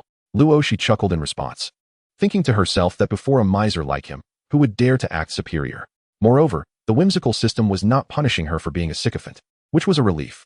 Luo Shi was increasingly dubious that her system had somehow been compromised by Lin Feng's presence. Meanwhile, Lin Feng, feeling a bit bored, reclined on the sofa, engrossed in his phone. After Luo she completed her morning routine, she busied herself in the kitchen, and soon delightful aromas wafted through the air. System, could you also grant me culinary expertise? Lin Feng suddenly had a thought, and began communicating with the system internally. He couldn't simply continue to mooch off Luo Shi's cooking. Having grown accustomed to her dishes, anything else would seem bland in comparison. Beep. Cannot provide direct enhancement, but can arrange for other system hosts to teach you.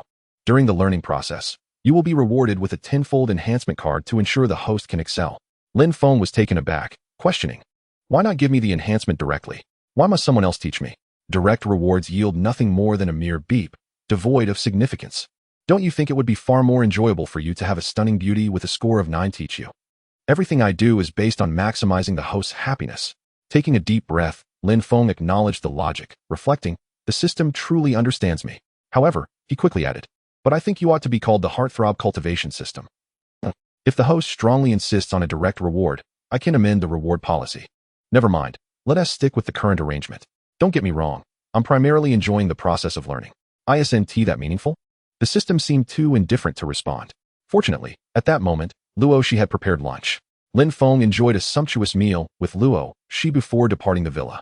However, he did not return to school, reasoning that having skipped the morning classes, he might as well forego the 2 afternoon sessions as well. He contemplated his next move, deciding it would be best to first visit his estate.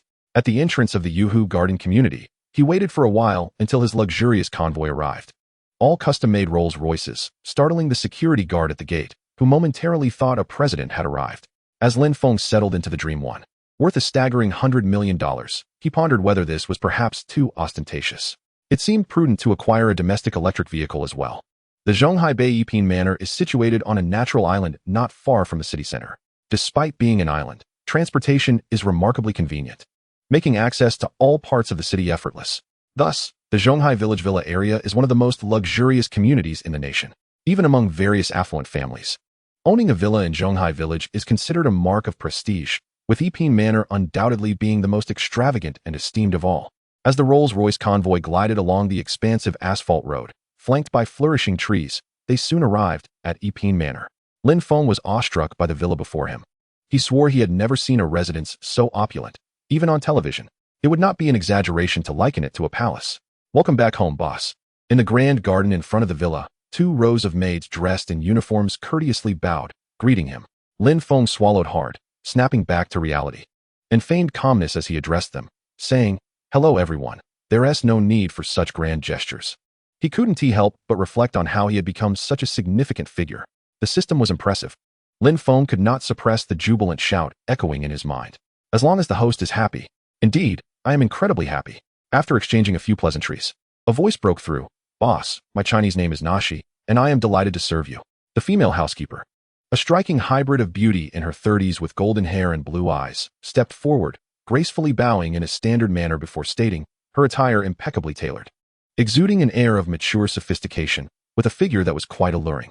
Lin Feng, with a discerning eye, couldn't help but speculate that this mixed-race housekeeper's physique was remarkably similar to Luo Shi's. Everyone else can go about their business. I wish to speak with housekeeper Nashi alone, Lin Feng commanded, dismissing the other servants and leaving only the female housekeeper. Do not misconstrue my intentions. I merely wish to gain insight into the estate. Certainly, boss. Nashi respectfully positioned herself 2 paces behind Lin Feng. The villa and the surrounding 50,000 square meters, as well as the entirety of the mountain behind, are all part of your private domain. At the mountain summit, there is a natural hot spring. Lin Feng was taken aback. So vast. Nashi continued, there is also a golf course, an esports room, a cinema, a wine cellar, a Turkish bath, a helipad, and much more. Lin Feng's expression shifted, clearly impressed. Furthermore, the estate boasts a top-tier defense system, with SSS-rated bodyguards patrolling at all hours. In essence, the manor is the safest and most private sanctuary for the owner, allowing parties to unfold without any concerns of being photographed. Lin Feng felt a wave of confusion wash over him. What do you mean by being concerned about being photographed at a party? Nashi suddenly stepped forward, bowing respectfully, and said, Boss, you must be tired. Allow me to assist you with a bath and change of clothes. Chapter 32, Important Declaration. Boss, let me help you with your bath and change of clothes. Noticing Lin Feng's silence, the mixed-race housekeeper Nashi softly reiterated her offer. Lin Feng was indeed taken aback. Has the service of the female housekeeper reached such impressive heights? However, after some contemplation, he surmised that it was not merely the housekeeper's proficiency, but rather the remarkable capabilities of the system at play. Clearing his throat, Lin Feng adjusted his emotions. After all, he was now a figure of considerable stature, and one must remain composed in all matters. Nahi, today marks our first meeting, and I wish for you to understand that I am not the kind of unscrupulous boss, Lin Feng asserted with a serious expression, proclaiming with righteous words. As we spend more time together, you shall come to realize that I am a boss of noble character. Nahi parted her alluring lips. Yet before she could utter a word, Lin Feng's voice echoed in her ears. This is a one-time exception, do you understand? Nahi's golden eyes widened in astonishment. This boss was not only tedious, but also a bit cheeky. Nevertheless, while she harbored such thoughts, she dared not show a hint of it on her face. After all, this was a housekeeper meticulously selected and trained by the system, and her professional demeanor was beyond reproach. Very well, I shall prepare hot water for you. Upon returning to a villa resembling a palace, Lin Feng reclined on the sofa to rest for a moment. Meanwhile, Nahi busied herself in the bathroom. Boss, please come in. Nahi's gentle voice called. Lin Feng stepped inside, and despite having braced himself, he couldn't help but be astonished. Goodness, the bathroom was larger than some people's living rooms. It was equipped with an array of bathing facilities, both familiar and unfamiliar to him. A grand bathtub was filled with warm water. Boss, allow me to assist you with your change. Nahi obediently knelt down to unfasten his belt. In no time, the mixed-race housekeeper's delicate face blushed a soft pink, stunningly beautiful. Lin Feng felt a wave of embarrassment and hastily replied, Never mind, I can manage it myself. With a swift motion, he shed his clothing and, with a splash, plunged into the bathtub, submerging his body from the neck down, finally letting out a sigh of relief. Nahi, too, secretly exhaled, although she was a housekeeper. This was her first experience assisting a boss with a bath, and she had no prior experience. Lin Feng lay back, closing his eyes and sinking into the comfort of the water. Nahi stood behind him, carefully wiping him down. Lin Feng mused, is this the exquisite life of a tycoon? A life of sheer luck that defies explanation. It is indeed invigorating. Haha, thank you, dear system. Lin Feng sincerely expressed his gratitude in his heart. As long as the host is happy, there will be more surprises to come. Half an hour later, the two emerged from the lavish bathroom. Boss, please rest. I shall take my leave now, Nahi said respectfully. All right, Lin Feng replied, casually waving his hand. Adjacent to the villa was a specially constructed residence for the servants. Glancing at the time, it was only a little past 10. Lin Feng couldn't resist diving back into the gaming world, playing a few rounds before retiring for the night. The sensation of waking up naturally was absolutely delightful. Lin Feng relished the moment, sitting up in bed, to give others more opportunities. He had once again selectively forgotten about today's classes. Ever since acquiring the system, he found himself increasingly indifferent towards his studies. After freshening up, he checked his phone and was surprised to find 2 WeChat friend requests. This was quite a rarity, as it had been ages since anyone had added him. Upon opening the messages, he was even more astonished. One request was from someone with the nickname A Little Cloud, noted as Su Yun. The other was simply from Zhou Qingru. The 2 prominent campus beauties of Zhonghai University had simultaneously added Lin Feng as a friend. Fortunately, no one else knew. Otherwise, it would surely make headlines. Great, here come the goodwill gestures. Lin Feng speculated that since he had not been at school, they had opted to add him on WeChat first. However, how did they even obtain his WeChat information? As he clicked to accept the requests, he pondered. But soon, he dismissed the notion as trivial, for whether it was Su Yun or Zhou Qingru, inquiring about someone else's WeChat was hardly a challenge. As Lin Feng gazed at the avatars in his friend list, he couldn't help but feel reflective. Now, among the 4 most renowned beauties of Zhonghai University, 3 had already added him as a friend. Yet, although they had added him, neither had taken the initiative to message him. It was clear that they were merely attempting to boost their favorability ratings. Lin Feng had no intention of being a sycophant and felt no need to curry favor. The child of light stands firm. If they wish to flatter, let them. By this time, the housekeeper had prepared a meticulously crafted breakfast. Lin Feng tasted it and was pleasantly surprised. It was nearly on par with the culinary expertise of the legendary chef. Originally, Lin Feng had planned to visit Xinduan Security today, as it was now his own company, and as the boss, he should certainly pay a visit. However, the thought of attending the Empress's banquet that evening made him reconsider. Running about was simply too exhausting. Just as Lin Feng was caught in his indecision, his phone suddenly rang. He glanced at the screen and saw it was a call from his high school friend, Zhou Qianyu. Upon arriving in this world, Lin Feng was already an orphan, and Zhou Qianyu was the first friend he made. During their high school years, they were inseparable best friends. And although they had drifted apart in university, their bond remained unshaken. In Lin Feng's heart, Zhou Qianyu held an even greater significance than the three burly men from room 305. Lin Feng chuckled as he answered the call. Little fish, is there something you need from your big brother? Get lost. Zhou Qianyu's blunt voice came through immediately.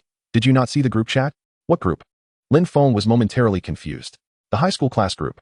Zhou Qianyu explained again. Several people have proposed a gathering for the classmates in Zhonghai. What do you think? Should we go? Oh, Lin Feng finally understood. He had blocked those groups out of annoyance and hadn't checked them in almost a year. Do as you wish. If you go, I'll go, Lin Feng replied nonchalantly after some thought. Zhou Qianyu was left speechless. I asked because I didn't know. Well, let's go. It seems we haven't gathered in a while, and it could be quite nice.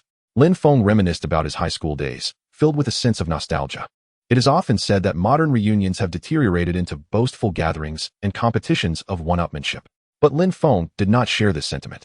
Reflecting on the youthful faces from those days, he couldn't help but smile, eager to see how everyone had fared over the years. The memories of singing together in class, solving problems, and playfully chasing one another seemed to come rushing back. Lin Feng wanted to make one thing clear. He had no enemies from high school, nor had he ever been bullied by the class monitor. On the contrary, he had gotten along well with everyone.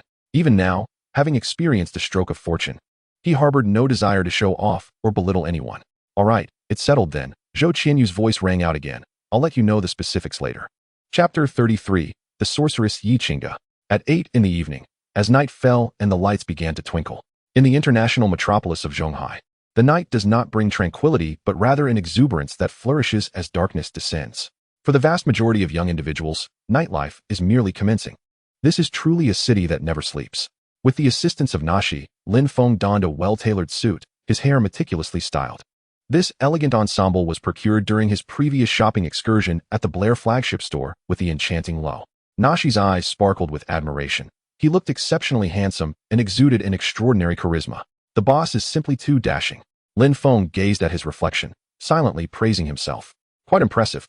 He had to concede that Lo possessed a distinctive insight into fashion and attire. The suit fit him perfectly, devoid of any hint of antiquity, instead radiating youthful individuality. Lin Feng mused that clad in this attire, attending the Queen's banquet would ensure he would not be mistaken for a mere servant. Even if he encountered familiar faces from school, perhaps he could even partake in some casual dining? Haha. Chuckling at this thought, Lin Feng shook his head, acknowledging his excessive indulgence in frivolous novels. The invitation must be brought along to avoid being stopped at the entrance. He truly could not comprehend how in certain absurd novels, protagonists with boundless wealth hesitate to invest in a decent outfit for attending someone else's gathering, often arriving in attire akin to street vendors, lacking even an invitation. When confronted by security or old classmates, they would appear foolish, waiting until matters escalated before revealing their true status. Such folly, solely focused on ostentation. Lin Feng pondered the mindset of such individuals, concluding they were far from normal. He believed that since he was attending another's banquet, it was paramount to dress appropriately out of respect. Otherwise, it reflected not only on his own ignorance, but also on a lack of consideration for others. Such a lack of common sense. Checking the time, he noted it was 8:20 p.m. Punctuality was essential. The Rolls-Royce fleet was already prepared.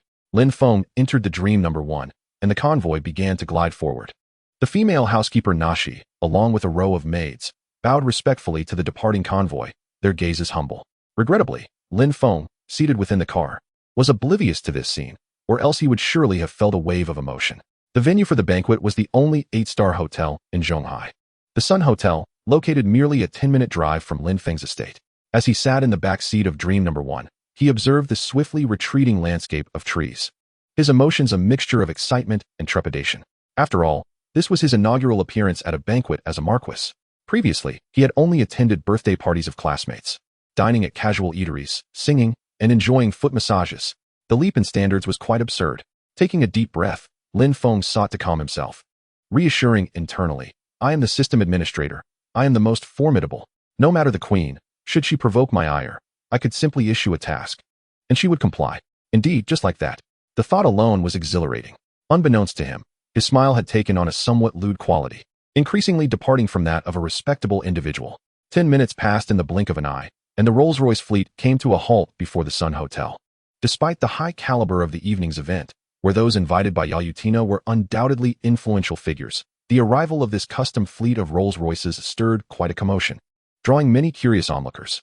Isn't that Dream Number 1? It's astonishing that such a prominent figure is attending today's banquet.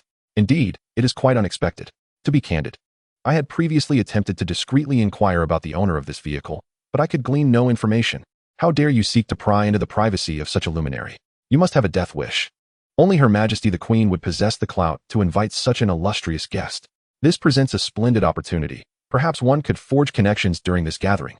Yes, that is precisely my intention. In an instant, the attention of all influential figures, family heads, and rising young talents alike was riveted upon dream number one, all eager to discern the identity of its esteemed occupant. A cadre of elite bodyguards clad in black suits, labeled Star Shield SSS, swiftly emerged from the vehicles.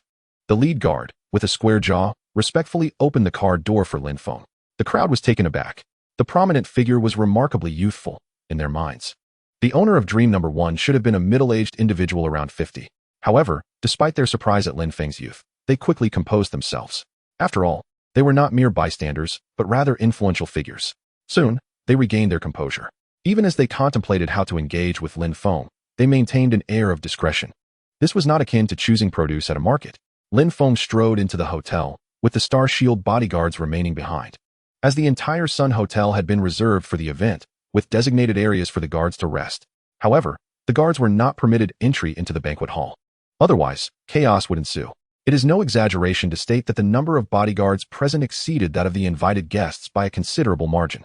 Furthermore, no one would dare feel insecure, for once inside the hotel, Yayutina's guards would ensure their safety. Good evening, sir. May I kindly request your invitation? The doorman, dressed in formal attire, bowed respectfully to Lin Feng.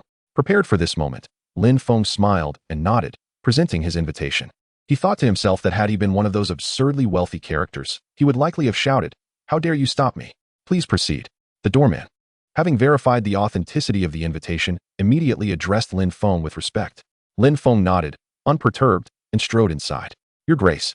Upon entering the resplendent hall, several guards saluted him. They were part of Yayutina's protective detail, tasked with ensuring security at the banquet. Good evening, everyone. Lin Feng was accustomed to such scenes.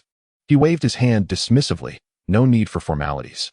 One of the guards led Lin Feng, pressing the elevator button, stating, Your Grace, the banquet is on the 56th floor. Please proceed. As the elevator was about to ascend, a voice as melodious as a nightingale pierced through the air. Lin Feng felt a jolt of electricity run through him. The sound was irresistibly enchanting. Although not particularly sensitive to voices, this one was truly captivating. Following this, a fragrant breeze wafted in, and a graceful silhouette entered the scene. Lin Feng glanced over, nearly losing his composure. If Lo was a fairy, this woman was a sorceress. Even more astonishingly, this woman seemed to recognize Lin Feng. Yi Qingga's gaze brimmed with animosity, her crystalline voice tinged with frost. You are Lin Feng from Zhonghai University? It is I. What of it? Lin Feng responded, furrowing his brow in confusion. He pondered for a moment, utterly unable to recall when he had offended such a stunning beauty. Humph. Yi Qingga let out a cold snort, her gaze scrutinizing Lin Feng with increasing hostility. Naturally, while she assessed him, Lin Feng reciprocated with an unabashed glance, as if to say, Why should you be the only one to scrutinize me? Humph, indeed. You are a beauty, but I am also quite the handsome fellow. The son of light never suffers in silence. In the elevator, both individuals mentally conducted their evaluations of their first encounter. Yi Qingga, he is not bad-looking, certainly superior to some of those internet celebrity pretty boys. Lin Feng, this woman is incredibly alluring, rivaling even the enchanting Luo. Moreover, the mature, sophisticated aura she exudes is something Luo cannot compare to. Alas, although Luo is not inexperienced, she remains too immature. Yi Qingga, her demeanor is commendable. She must have been nurtured by a prestigious family. Lin Feng, that sultry, cascading wave of hair is simply tantalizing, and her perfect oval face is truly captivating. Not to mention, her assets are rather impressive. Yi Qingga, if I wish to avenge that child Xiaohan, I must investigate his background. Lin Feng, the disparity in her waist-to-hip ratio is quite extraordinary. Her curves are as enticing as a ripe peach. It would be delightful to have a taste. Yi Qingga, she must also be from a wealthy family. Likely a capricious character. Otherwise, how could she have reduced Xiaohan to such a state? Lin Feng, indeed, an experienced woman possesses an exceptional charm. Refined by the passage of time, akin to a perfectly ripe peach, fragrant and delectable, each bite bursting with sweetness. This illustrates the divergent thought processes of men and women, revealing how they perceive issues from entirely different planes, one AM, the other FM, operating in completely distinct dimensions. Yichinga noticed his audacious gaze, further solidifying her conclusions. With her red lips slightly parted, her voice grew even colder. I am Yichinga, the aunt of Yihan. She proactively declared her identity. Although she suspected Lin Feng's background was not simple, she was equally proud. The Yi family was not one to be trifled with, regardless of the opponent. There was no need for subterfuge. Lin Feng finally grasped the situation, realizing it had taken a rather melodramatic turn. Having dealt with the younger generation, now the elder had appeared. How cliché. I care not for your background or your power. Yichinga's icy gaze bore into him. You have bruised Han's face, thus delivering a slap to the Yi family. This debt shall not be easily settled. Just as Lin Feng opened his mouth to respond, a system notification echoed in his mind. Ding. Detecting that the host Yichinga is threatening the host, cannot be forgiven. Activating super privileges. Preparing to issue a punitive task. Oh, sweat. Haha. What a coincidence. This woman is also a system possessor. Suddenly, he felt an exhilarating rush coursing through him. Every cell in his body was invigorated. I fear not your prowess, but rather your lack of a system. Lin Feng ceased speaking, his gaze towards Yichinga taking on a peculiar, almost bemused quality. Just then, the elevator doors opened, bringing them to the 56th floor, where the banquet hall awaited. Yichinga, bewildered by his scrutinizing gaze, interpreted it as a challenge, causing her expression to grow even colder. Never had anyone dared to disregard her so blatantly. Just you wait. There will come a day when you shall not find it amusing. After declaring this, she strode out of the elevator, her long legs accentuated by 12-centimeter stiletto heels. Lin Feng watched her sway away, the hem of her skirt dancing with her movements, her voluptuous figure creating an alluring silhouette. Dare to provoke me, and I shall lay waste to your peach. Ding. Arranging. Lin Feng called out to the system in his mind, meekly pleading. System dad, please, it was just a jest. Host, I understand. Sweat. As Lin Feng stepped into the banquet hall, he remained uncertain whether the whimsical system truly comprehended the gravity of the situation. Surveying the opulent surroundings, he could not help but be awed by the extravagant decor, which was nothing short of breathtaking. This was Lin Feng's first experience in such a lavish setting, and he felt profoundly out of place, as if he had entered an entirely different world. Many guests had already arrived, dashing men and beautiful women, clad in their finest attire, engaged in hushed conversations. Lin Feng sighed with relief, grateful he had dressed appropriately, ensuring he did not appear out of place in this environment. Exquisite red wine, meticulously arranged by the waitstaff, evoked a sense of grandeur. Guests casually lifted glasses, appearing effortlessly at ease. Mimicking them, Lin Feng flamboyantly took a glass and found a corner to sit down, not particularly eager to engage others in conversation, as he had no acquaintances present. Unbeknownst to Lin Feng, the moment he entered, numerous eyes were secretly observing him, each with its own motives. A group of elegantly dressed young women surveyed him, whispering among themselves. Who is this handsome guy? He doesn't seem to belong to our circle. He looks so unfamiliar. Indeed, but he is incredibly attractive and exudes charm. I wish to flirt with him. You flirt. And the moment you see a handsome guy, you become speechless, don't you? Humph. Why should I make a move? Let him take the initiative. Haha, fair point. I'll look for an opportunity to get to know him. Meanwhile, several young elites in the banquet hall, all talented individuals or scions of wealthy families, felt a twinge of discomfort as they observed the women casting glances at Lin Feng. So what if he is a bit more handsome than the rest? These desperate women. They pondered whether to approach him, curious about his identity. Was he truly impressive, or just a pretender? Perhaps I shall find a way to test him. Since he has entered our circle, he must abide by our rules. He cannot monopolize all the beautiful women when quality resources are scarce. Suddenly, the banquet hall fell into a hushed silence, only to be quickly filled with a fervent buzz of excitement. The evening star, Empress Yalutina, had made her grand entrance at the center of the hall. Clad in an elegant evening gown, she was breathtakingly beautiful, exuding an air of authority and nobility with every gesture. Each move she made commanded the attention of all present, making her the undeniable focal point of the event. Esteemed guests, Yalutina smiled, delivering high-class, refined lines in fluent Chinese, officially announcing the commencement of the banquet. Yet, her smile soon faded, replaced by a look of astonishment and peculiarity as her golden eyes drifted towards Lin Feng in the corner. For at that moment, a system notification resonated in her mind. Ding. Triggering unique passive task. Discover light, encounter light, chase light. Initiating pursuit of light action. Equally, the wealthiest woman in Zhonghai, invited to the banquet, Chu Lan, exhibited a captivating expression. She had previously consoled Lin Feng alongside Yalutina and Luo Shi, but unexpectedly, a system task emerged once more. Ding. Triggering unique passive task. Discover the light, encounter the light, pursue the light. initiating the pursuit of light.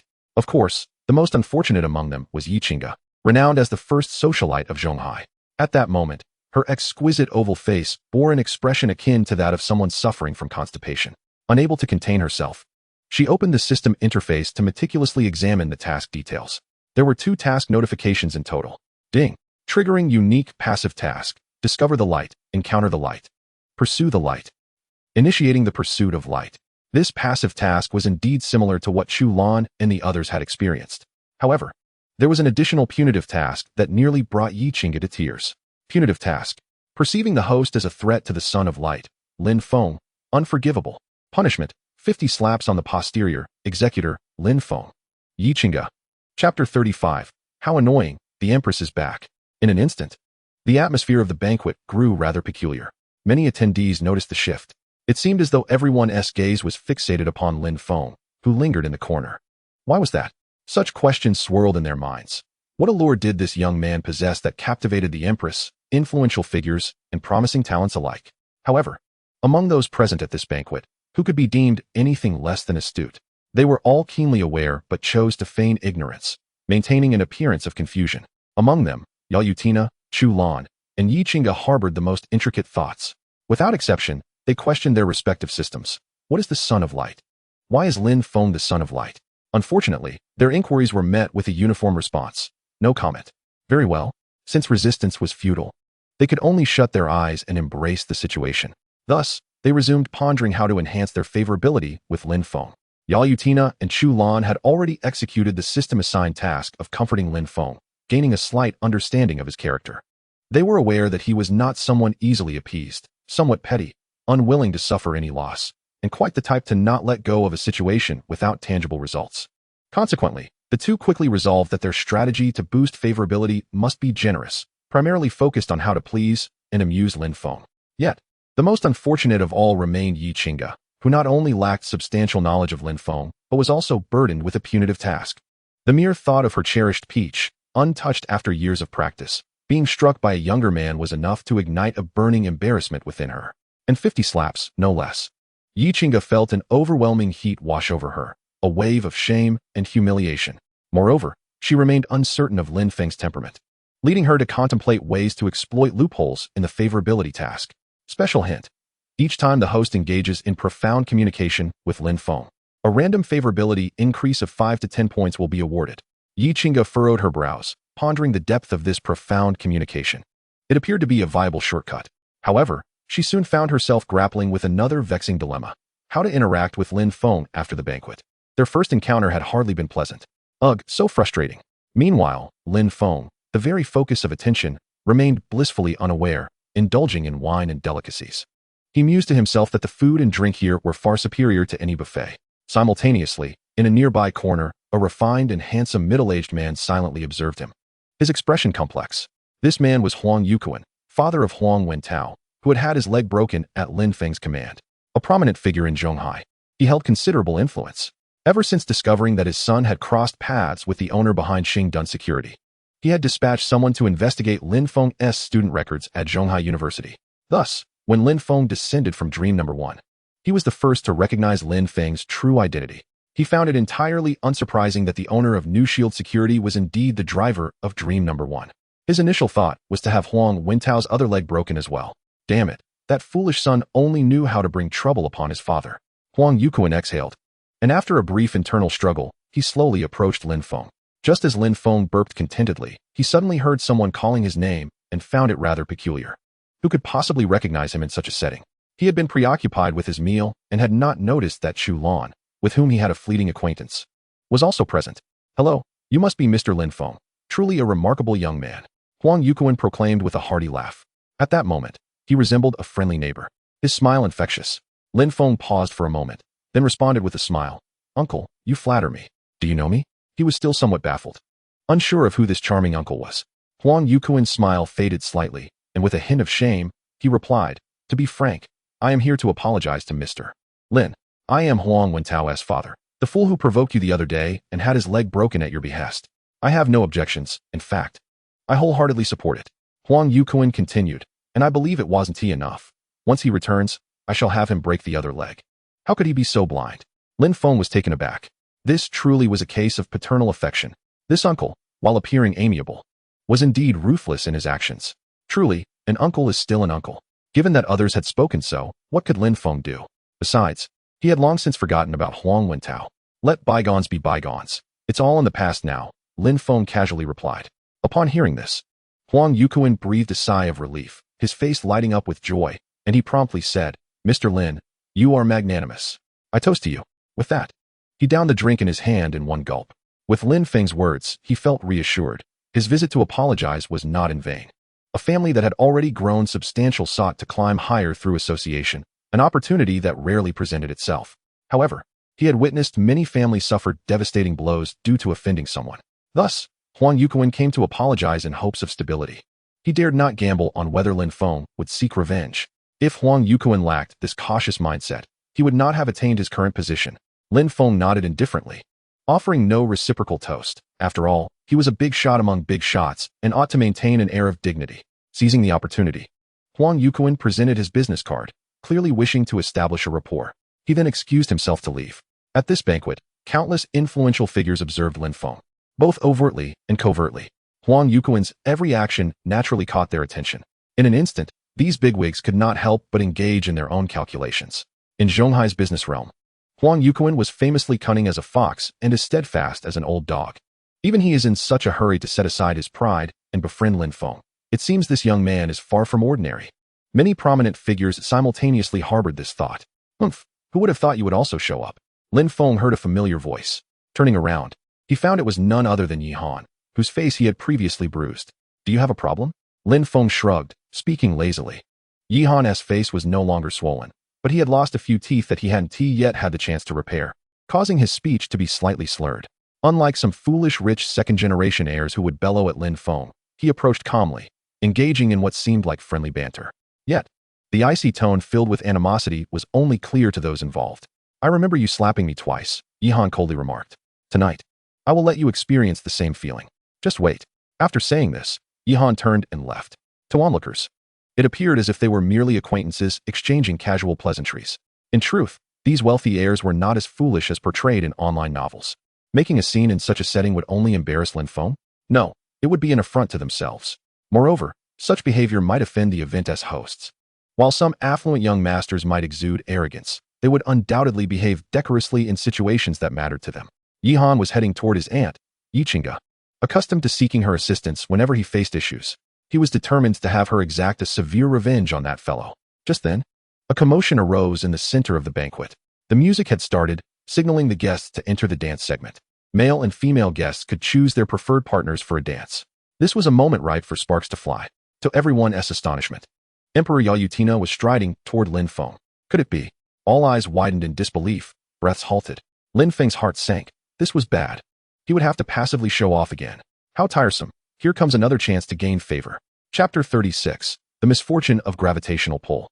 Lin Feng set down his glass of red wine and dabbed his mouth with a tissue. Sigh.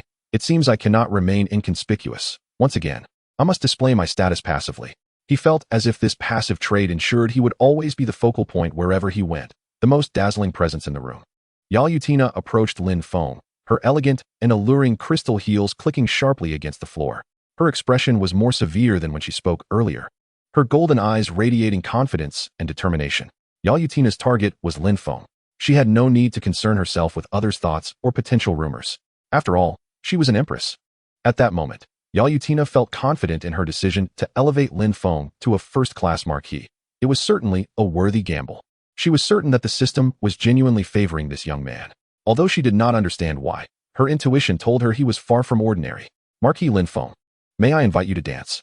Yaoyutina approached Lin Feng, gesturing with an inviting hand. Boom. Many who had been secretly observing were nearly sent into a frenzy. Even several influential figures were utterly astonished. The empress of a nation was lowering herself to invite a dance partner, and doing so with such humility? For many, this was simply unimaginable. The more prestigious one's status, the more they would seek to maintain and protect their dignity. Even out of courtesy, there would be boundaries. Clearly, as an empress, Yaoyutina's actions had transcended those boundaries. Meanwhile, the business mogul, Chu Lan, sighed quietly. If the empress could cast aside her status so easily, it seemed she too must intensify her efforts. As Yi Han and Yi Qingge observed this scene, Their expressions were equally captivating, albeit for different reasons. Yihan's eyes brimmed with jealousy and hatred. This scoundrel, he couldn't fathom the luck he had stumbled upon. How could he transform from a lowly sycophant into a figure adored by the masses? It was as if he was on a cheat mode. Yihan was a freshman at Zhonghai University and had heard of Lin Feng's exploits. Initially, he believed Lin Feng had merely stumbled upon good fortune to be bestowed the title of Marquis, not realizing the strength of his background. Thus, he boldly provoked Lin Feng. Yet now, Yihan felt his assessment had been misguided. Yi Qingge, on the other hand, was not inclined to dwell on such thoughts. She simply hoped that when Lin Feng punished her, he wouldn't be too harsh. She had no time to think of avenging Yihan. Although she was well aware of Yihan's character, as his aunt, she had grown accustomed to protecting him. I have no reason to decline your invitation. Lin Feng stood, his expression somewhat troubled. However, I must confess, I do not know how to dance, not even a single step. Having received such a favor and now being a marquis, he was essentially a subordinate of Yalutina. He could hardly refuse his superior. Yalutina smiled gracefully, unperturbed. I believe I shall be a good teacher. With the Empress herself saying so, what could Lin Feng do? He stepped forward, and Yalutina gently took his hand. She sensed his slight apprehension, her eyes encouraging him. Favorability 1. Indeed, all efforts and exertions would yield rewards. Yalutina heard the system notification echo in her mind. Lin Feng felt a surge of gratitude as his favorability increased. He had anticipated that the Empress would be so understanding. At that moment, the lights in the banquet hall dimmed. Melodious music filled the air. In the center of the hall, numerous pairs of handsome men and beautiful women were already dancing gracefully, their movements evidently the result of years of practice. Yet Lin Feng felt no envy. After all, his dance partner was the Empress. He believed it was not arrogance on his part. Rather, the attendees would likely never have the opportunity to dance with an Empress in their lifetimes. Hold my waist, Yalutina instructed softly, gazing into Lin Feng's eyes. Only then did Lin Feng realize, his heart racing with excitement. He gently wrapped his arms around her waist, feeling her cool touch, followed by a delicate, smooth sensation. It dawned on him that the Empress was wearing a backless evening gown. Instantly, his cheeks flushed. Was this considered intimate contact? His heart raced, breaths quickening. Yalutina seemed entirely unconcerned, resting a hand on Lin Feng's shoulder as she gently said, "Shall we begin? Just follow my rhythm." Lin Feng swallowed hard before awkwardly replying, "All right." Yalutina was evidently an exceptionally skilled instructor. Her movements were elegant and flawless. Even though her partner was a novice like Lin Feng, it did not hinder her flawless performance in the dance floor. As the music swelled, the two figures danced gracefully, entwined in the rhythm. It was then that Lin Feng realized, to his astonishment, that Yalutina, adorned in her high heels, towered over him significantly, standing at 182 centimeters. He had never considered himself short, yet Yalutina, with her own height of 178 centimeters, plus the added elevation of her heels, created a rather awkward situation. Their gazes met almost levelly. Lin Feng beheld her exquisite visage, her flawless, porcelain skin, and even at such close quarters, he could discern not a single blemish. Perfection. As time elapsed, Lin Feng's initial nervousness dissipated, and his mind gradually eased. However, this relaxation would soon lead to an incident. Perhaps fatigue or an excess of comfort was to blame, but Lin Feng's hand, which had been resting comfortably around Yalutina's waist, succumbed to gravity's pull, slipping downwards until it landed on the voluptuous curve of her peach-like figure. The protrusion provided resistance against gravity, creating an unexpected interruption. Yalutina shuddered, her steps faltering as she nearly stumbled. They both froze, their movements halted in unison. Given her backless gown, Lin Feng's hand had been in seamless contact with her skin, and this sudden slip left no room for misunderstanding. Lin Feng was momentarily stunned, the atmosphere around them abruptly stilled. He swore, this was indeed the mischief of gravity. Yalutina's gaze turned icy, a glimmer of menace flashing within. Realizing the gravity of the situation, Lin Feng grimaced. After all, this was Her Majesty, the Empress. The repercussions of this encounter were far more severe than any trivial mishap. To his dismay, he had also uncovered a secret that should have remained hidden. The Empress was clad only in a thong. Fortunately, the dim lighting and the engrossed crowd dancing nearby spared them from notice. Yalutina's thoughts swirled in complexity. Had it been anyone else, whether intentional or not, such an act would be deemed a grave disrespect to Her Majesty, likely prompting her to bellow, seize him, and execute him. Yet, the individual before her was not just anyone. Eliminating him would jeopardize her efforts to garner his favor. To her dismay, she realized that not only was execution off the table, but even a mere reprimand would be detrimental to the rapport she sought to build with Lin Feng. This was her first encounter with such a sense of helplessness, the feeling of losing control over the situation. Nevertheless, she understood that swift action was imperative, especially since she noticed that this rogue had yet to withdraw his claws. In the dance hall, the other guests remained fervently engaged in their revelry, the music crescendoing towards a peak. Meanwhile, Lin Feng and Yalutina remained in a tense stasis, motionless amidst the swirling dancers.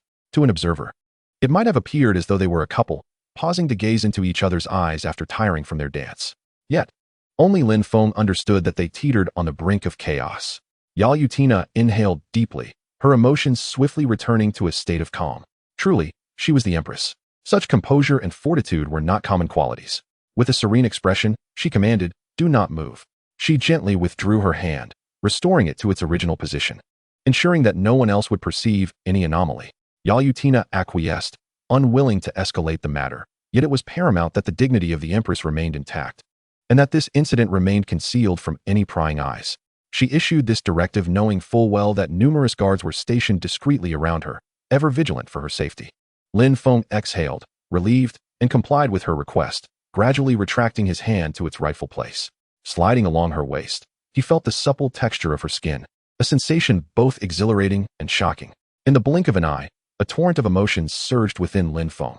Unbeknownst to him, Yalutina was also gritting her teeth, enduring an unfamiliar sensation that coursed through her body like a faint electric current, both disconcerting and oddly pleasurable. As the exalted empress, her station was unparalleled. She had never before experienced such intimate contact. In that moment, aside from her indignation and embarrassment, Lin Feng had introduced her to the exhilarating thrill of a racing heartbeat. With renewed determination, Lin Feng's hand settled once more at Yalutina's waist, this time with a cautious grip. A sigh of relief escaped him. The situation was finally under control. He pushed aside the myriad thoughts swirling in his mind and sheepishly offered, "I apologize. It was truly unintentional." The laws of physics, particularly gravity, required no explanation. Yalutina calmly shook her head, accustomed to focusing on outcomes rather than the intricacies of the process. Intentionality held no significance in her eyes. She replied softly, "I believe you're a gentleman." Lin Feng felt a warmth rise to his cheeks, an awkward smile spreading across his face at her compliment. Embarrassment washed over him. He was, after all, a man of modesty, easily flattered. His favorability towards Yalutina naturally deepened.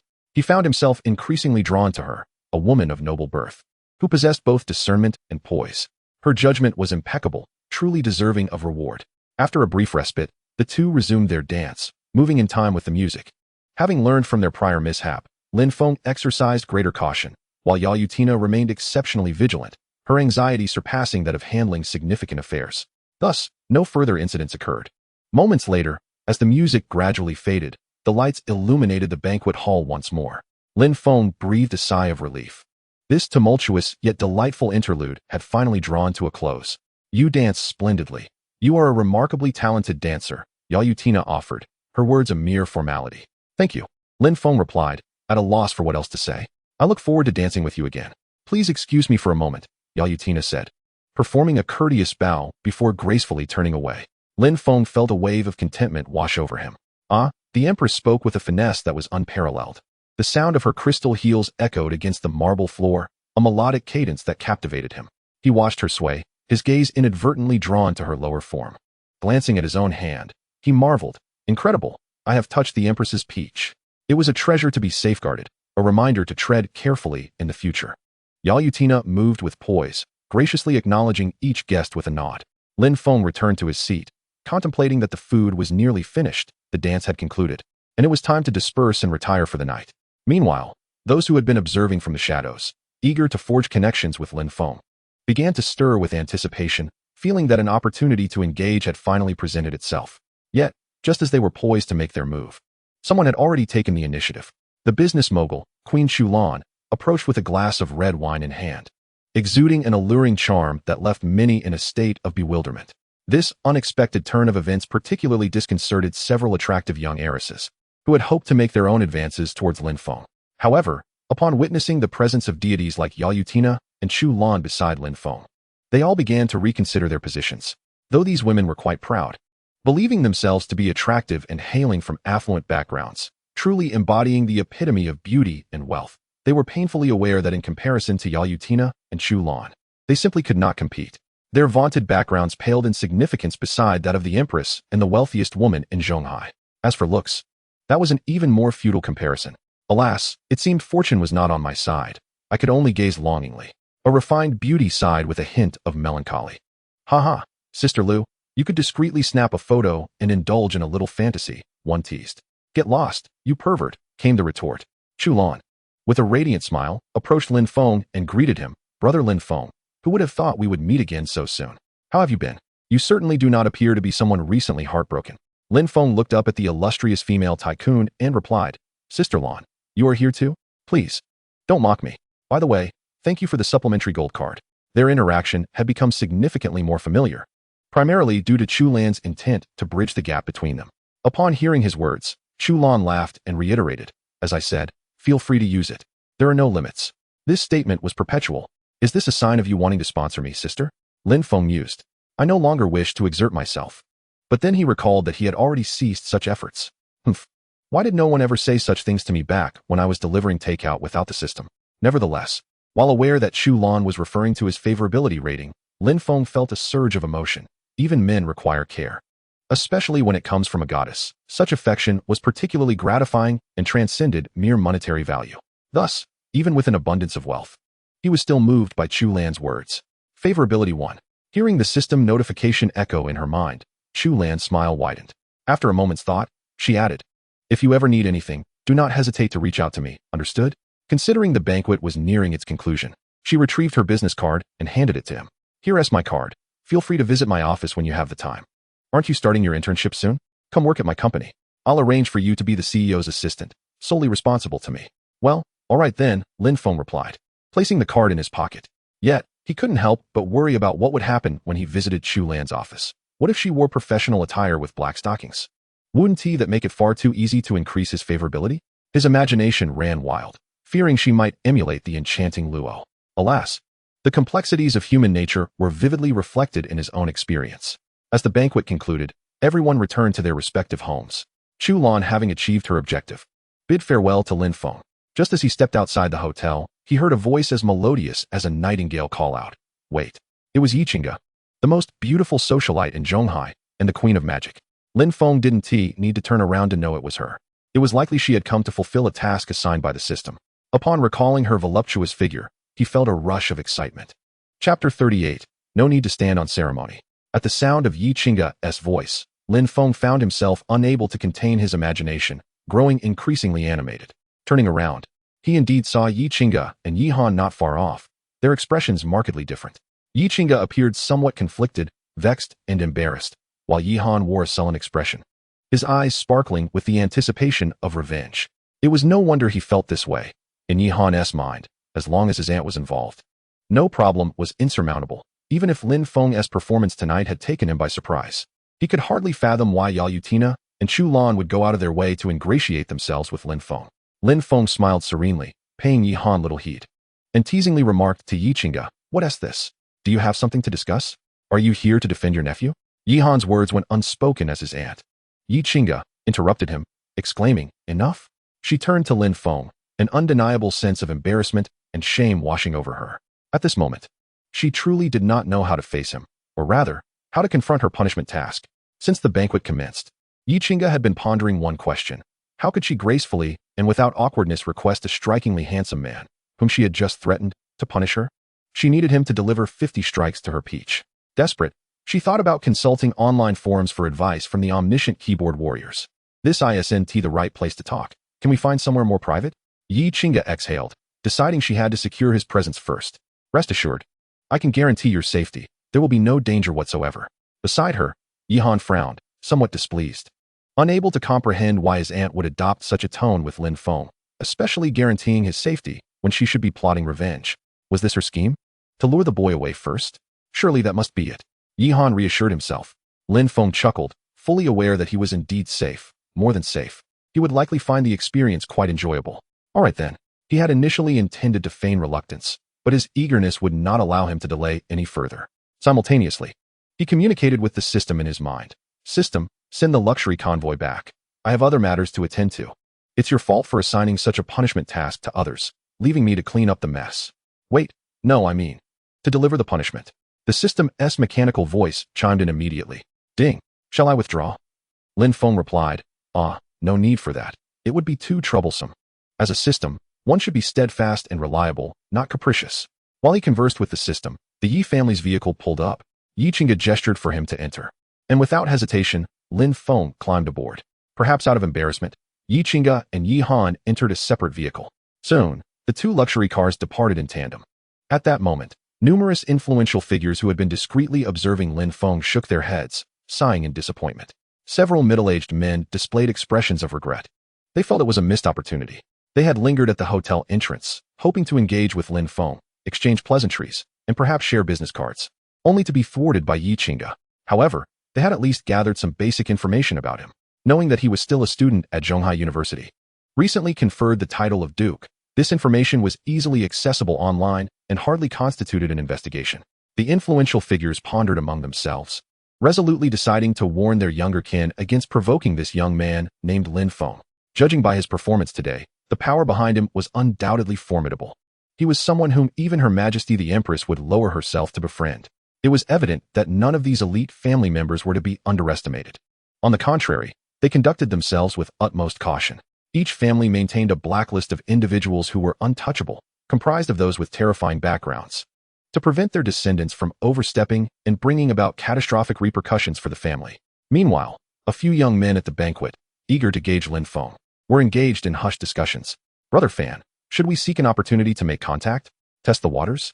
Inquired a portly youth dressed in a designer suit. He was promptly met with a swift rap on his round forehead. Contact? Is your brain filled with water? Do you think we can approach such a figure? A simple bow would be more appropriate. Understand this clearly.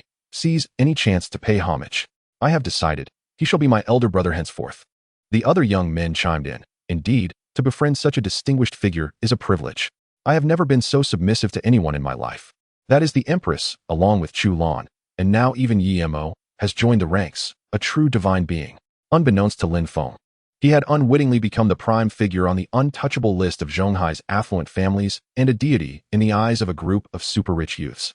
At that moment, seated in his vehicle, he reflected on the events of the evening, feeling a whirlwind of emotions. I arrived in good spirits, yet now I cannot return.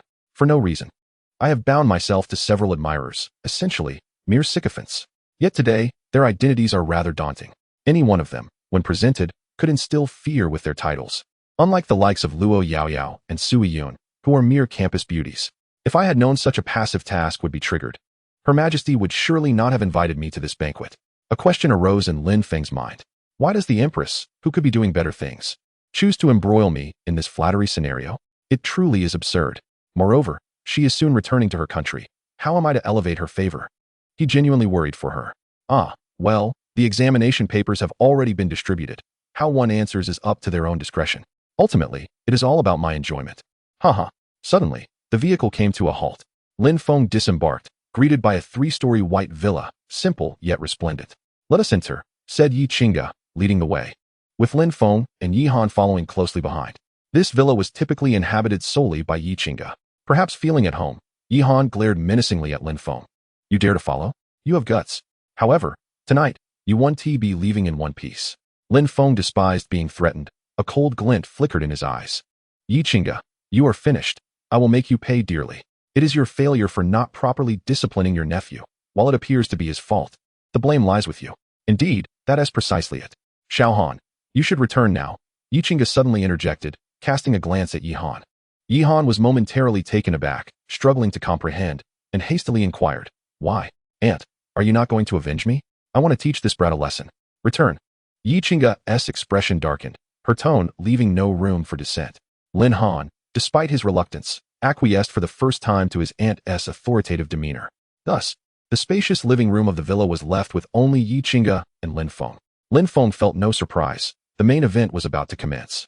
Yi Qingge, unable to meet Lin Feng's gaze, felt her cheeks flush deeper, mortified at the thought of what was to come.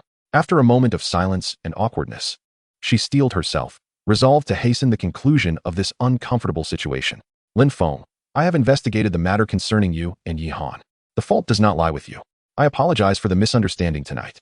As she spoke, she approached the sofa, stating, In our Yi family, we have rules. One must acknowledge their mistakes. Therefore, with that, She slowly reclined on the sofa, her alluring form accentuated. The implication was unmistakable. You may punish me as you see fit. Do not hold back. Yichinga had pondered for quite some time to concoct such a clumsy rationale. However, the mere thought of uttering the words "punish my bottom" filled her with shame. Lin Feng gulped audibly, exclaiming, "In all my years, I have never encountered such a request." Chapter 39, I was wrong. Upon hearing Lin Feng's audacious remark, Yichinga's face turned crimson, burying her features in the sofa. Have you seen this? Enough already, she thought. What about your dignity? How can you take advantage of me in this way?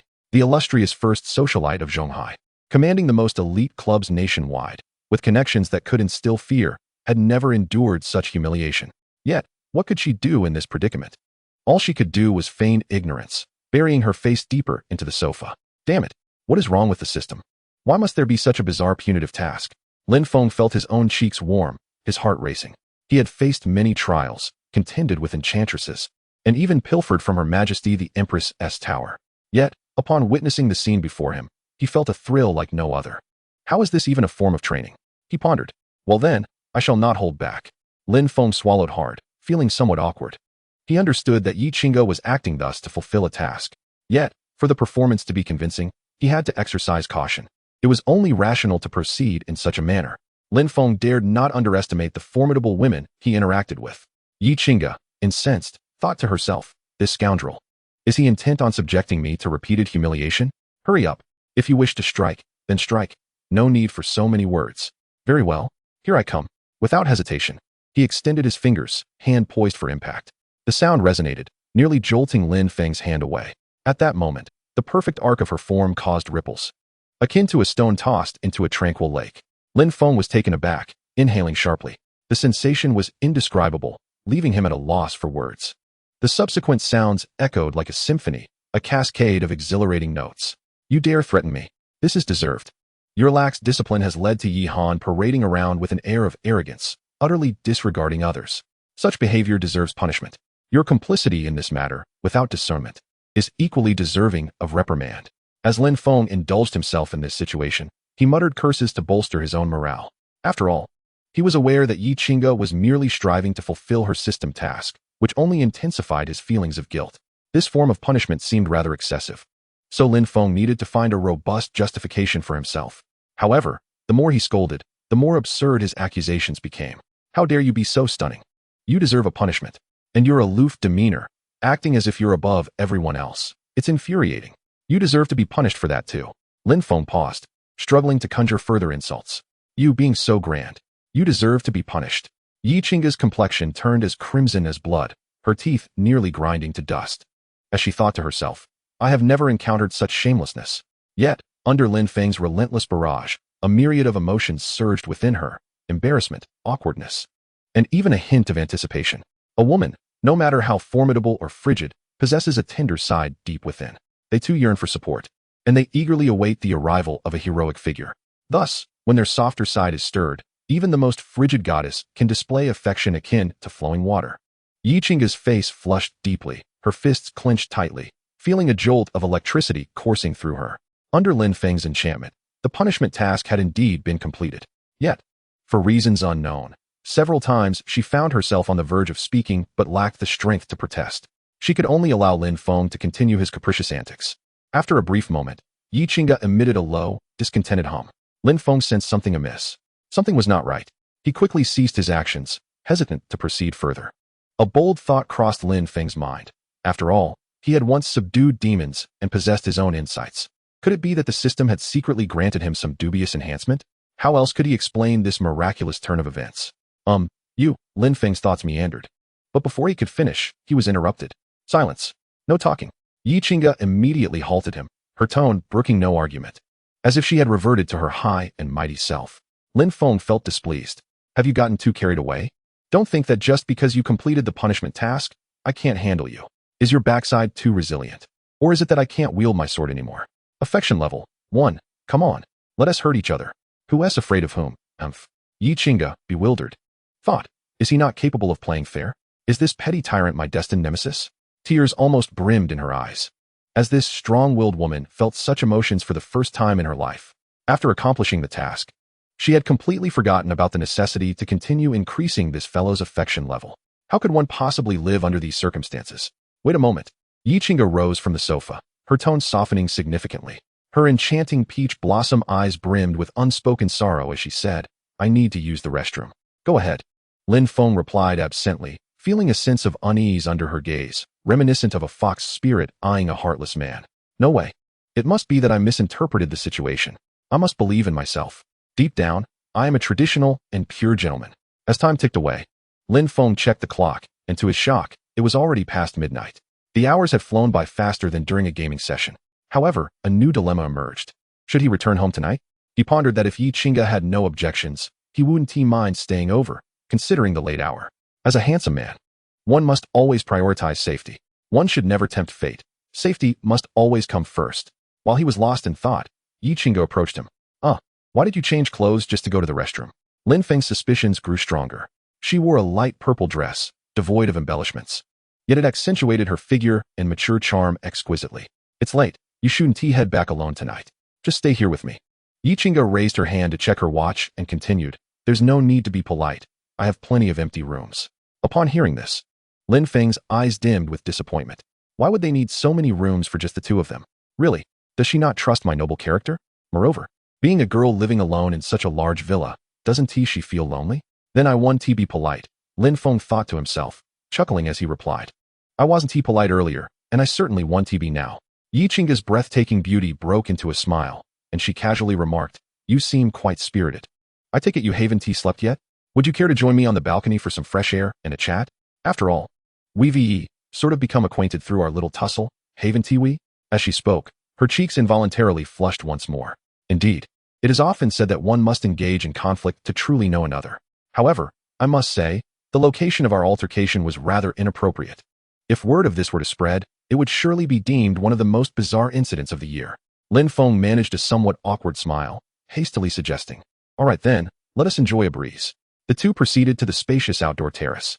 The balcony was expansive, impeccably clean, adorned with various flowers and plants, exuding a vibrant appreciation for life. Naturally, it was equipped with a table and chairs, perfect for leisurely tea sessions and conversations with close friends, an undeniably enjoyable pursuit. They settled into their seats. Lin Feng took a deep breath. This serene and leisurely ambience was a welcome relief. Recently, he had been darting between the company of several goddesses, leaving him quite overwhelmed. It had been far too long since he had savored such tranquility. Meanwhile, Yi Qingge was mentally strategizing, contemplating how to better understand this fellow. Where to begin? An in-depth conversation could yield a favorable impression of 5 to 10 points. Would our current exchange qualify as an in-depth conversation? After all, two young adults, engaging in discussions about aspirations in life, could indeed be considered profound interaction, couldn't it? Never mind, let us just give it a try. Would you care for a drink? Yi Qingge asked with a smile. I have a few bottles of exquisite red wine. Would you like to sample some? This was her first time actively inviting someone for a drink. Certainly, in pursuit of building rapport. Perhaps a drink would help bridge the gap between them more swiftly. Lin Feng felt a stirring within. More drinking? Could this be a system reward?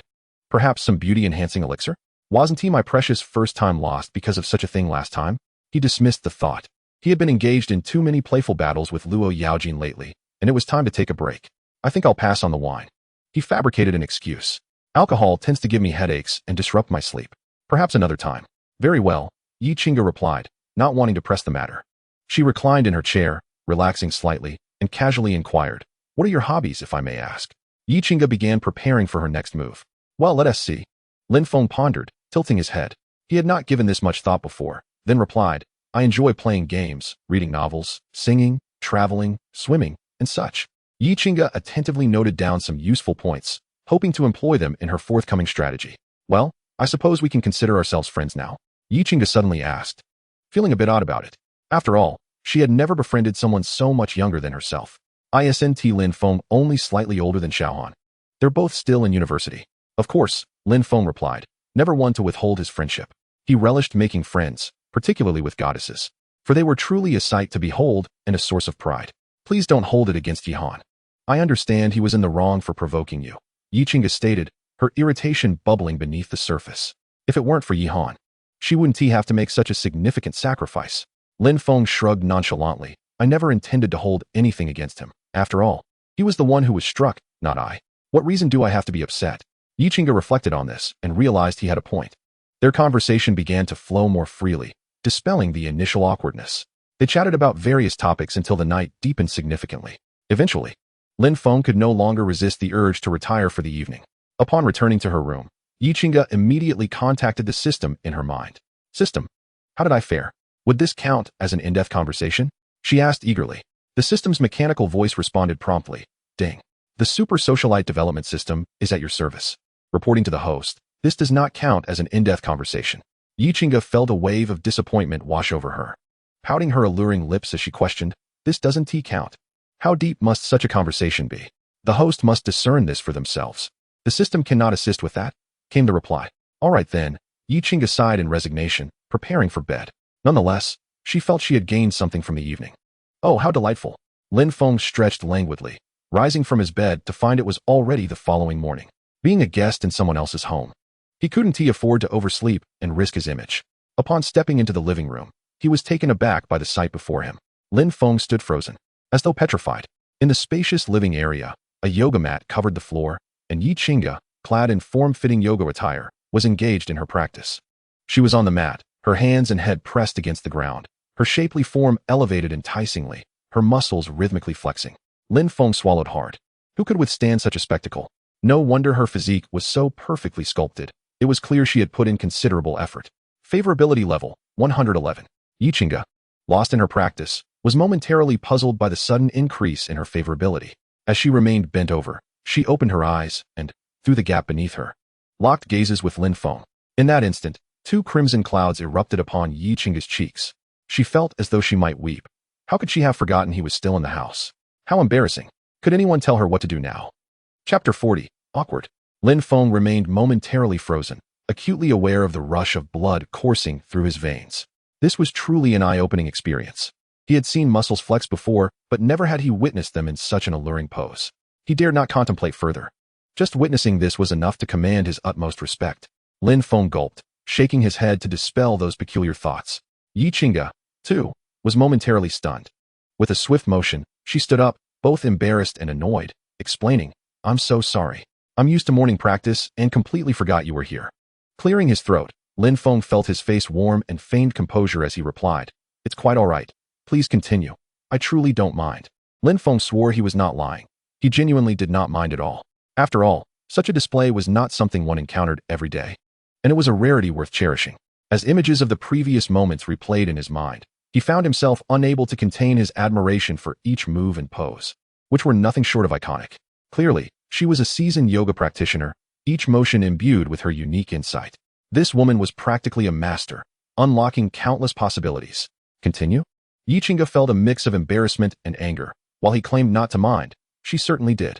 The thought of Lin Feng witnessing her every move left her feeling melancholic. Quickly changing the subject, she declared, I'm done practicing. I'm all sweaty. I'm going to take a shower now. Shall we have breakfast together afterward? You're not in a hurry to leave, are you? Lin Feng initially intended to leave, but now he pondered. All right, let us share breakfast together. After we finish, I shall return. As he spoke, a hint of embarrassment flickered in his eyes, and he continued. I'll take a shower first. Yichinga gazed at Lin Feng's retreating figure, her delicate brows knitting together in confusion. What on earth is he doing? Showering so early in the morning? I only need to wash off the sweat from my yoga practice. However, when she observed Lin Feng's peculiar gait, his body slightly hunched and his steps cautious, understanding dawned upon her. Her enchanting eyes widened in astonishment, and her sensuous lips parted slightly. The color that had just returned to her cheeks flushed crimson once more. How could she not comprehend the situation? Having never been intimate, she was still familiar with the signs. She felt a surge of indignation, exclaiming inwardly, This scoundrel, what is he thinking? Such a childish boy. Yet, as she recalled Lin Feng's age, which was similar to that of Yihan's, she deemed his behavior somewhat normal. However, she dared not dwell on it further and turned toward the shower room. Meanwhile, Lin Feng stood beneath the spray of cold water, its refreshing cascade invigorating him. Oh, how delightful, he thought, feeling the surge of impulse within him diminish. Yet, some experiences, once they occur, are indelibly etched in memory, impossible to erase. For instance, that moving peach. Lin Feng had never encountered such a scene before. It was truly shocking. After his cold shower, Lin Feng emerged to find Yichinga already dressed and waiting. Come, breakfast is ready. Aunt Ying has prepared it. She smiled, as if nothing had transpired moments ago. Aunt Ying was the maid responsible for cooking. Lin Feng nodded with a smile, unable to suppress his musings about the several goddesses he interacted with, remarkably resilient, able to regain their composure mere moments after any incident. The breakfast was simple yet nutritious, featuring eggs, bread, fried dough sticks, and millet porridge. The atmosphere was pleasant as they ate and chatted. Suddenly, a sharp voice pierced the tranquility. "What are you still doing here?" Yihan had come early to uncover why his aunt had sent him home the previous day and whether she had avenged him against Lin Feng. Upon entering, the first person he saw was Lin Feng. To his astonishment, not only was Lin Feng unharmed, but he was also comfortably enjoying his breakfast. As Yihan processed this, he then noticed Yi Qingge across the table. Another shout erupted. "What is going on here?" A closer look revealed both of them with damp hair, as if they had just bathed, reminiscent of a couple refueling after a passionate encounter. Yihan was taken aback, pointing at Lin Feng, then at Yi Qingge, his eyes wide as saucers, stumbling backward in shock. His expression was akin to someone who had just consumed something foul. Yi Qingge slapped her forehead in exasperation. How could she explain this? Lin Feng, though surprised, soon brushed it off and continued his breakfast. After all, a cold shower in the morning warranted some nourishment. Such matters were not his to clarify. He would leave that to Yi Qingge. However, he found it peculiar that Yihan, despite being of a considerable age, was so attached to his aunt.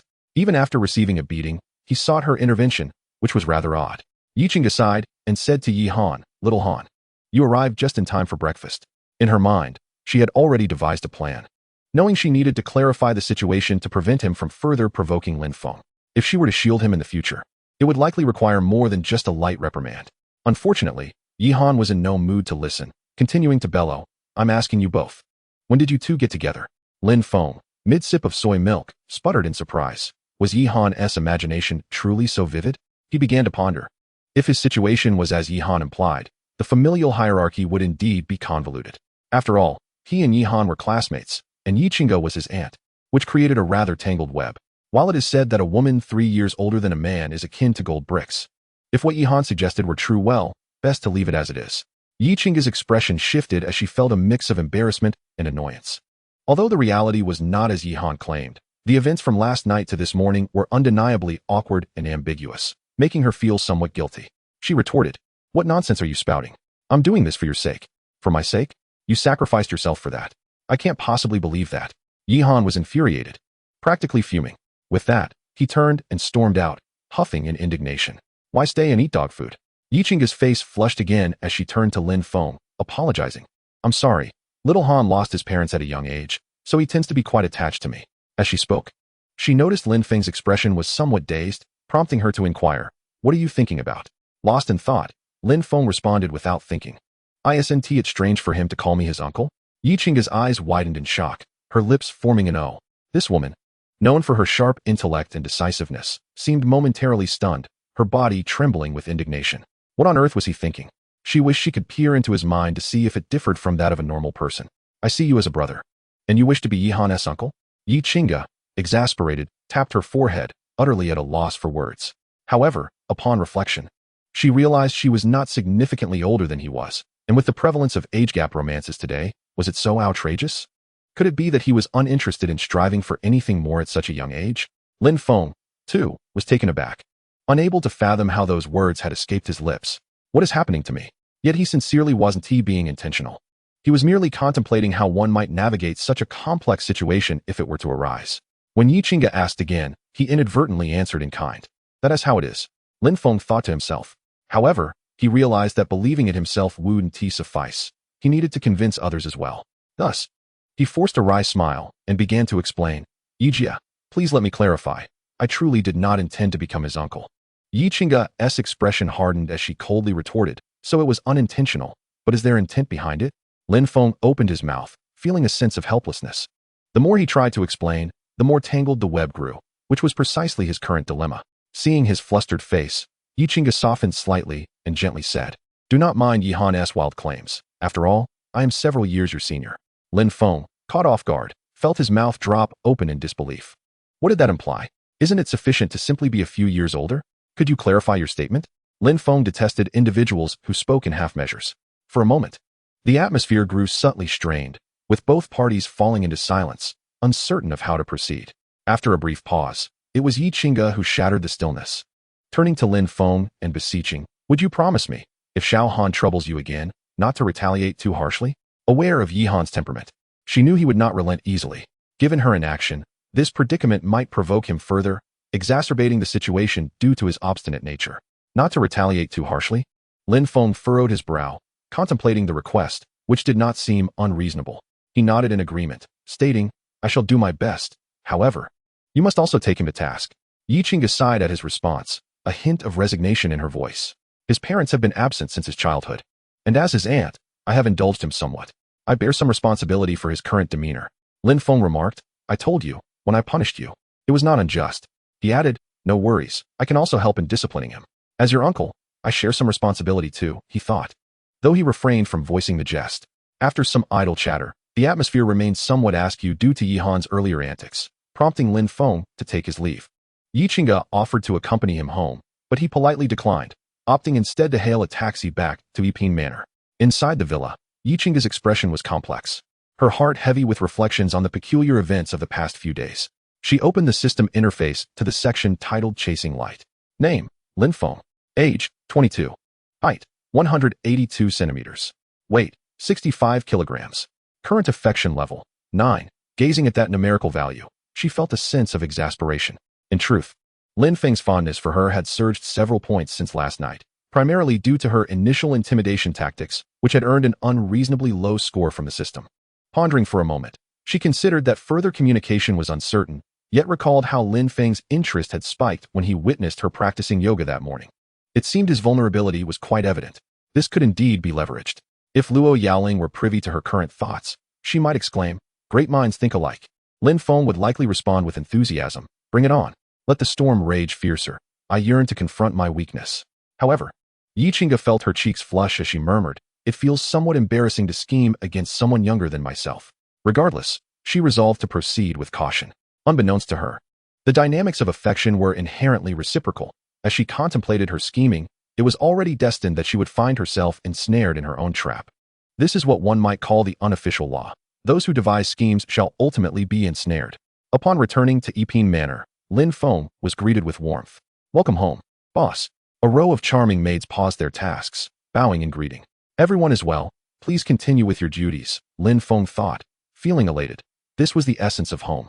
The air itself so refreshing. These diligent and delightful maids cost him not a penny. Just thinking about it was exhilarating. The system managed all the mundane affairs for him.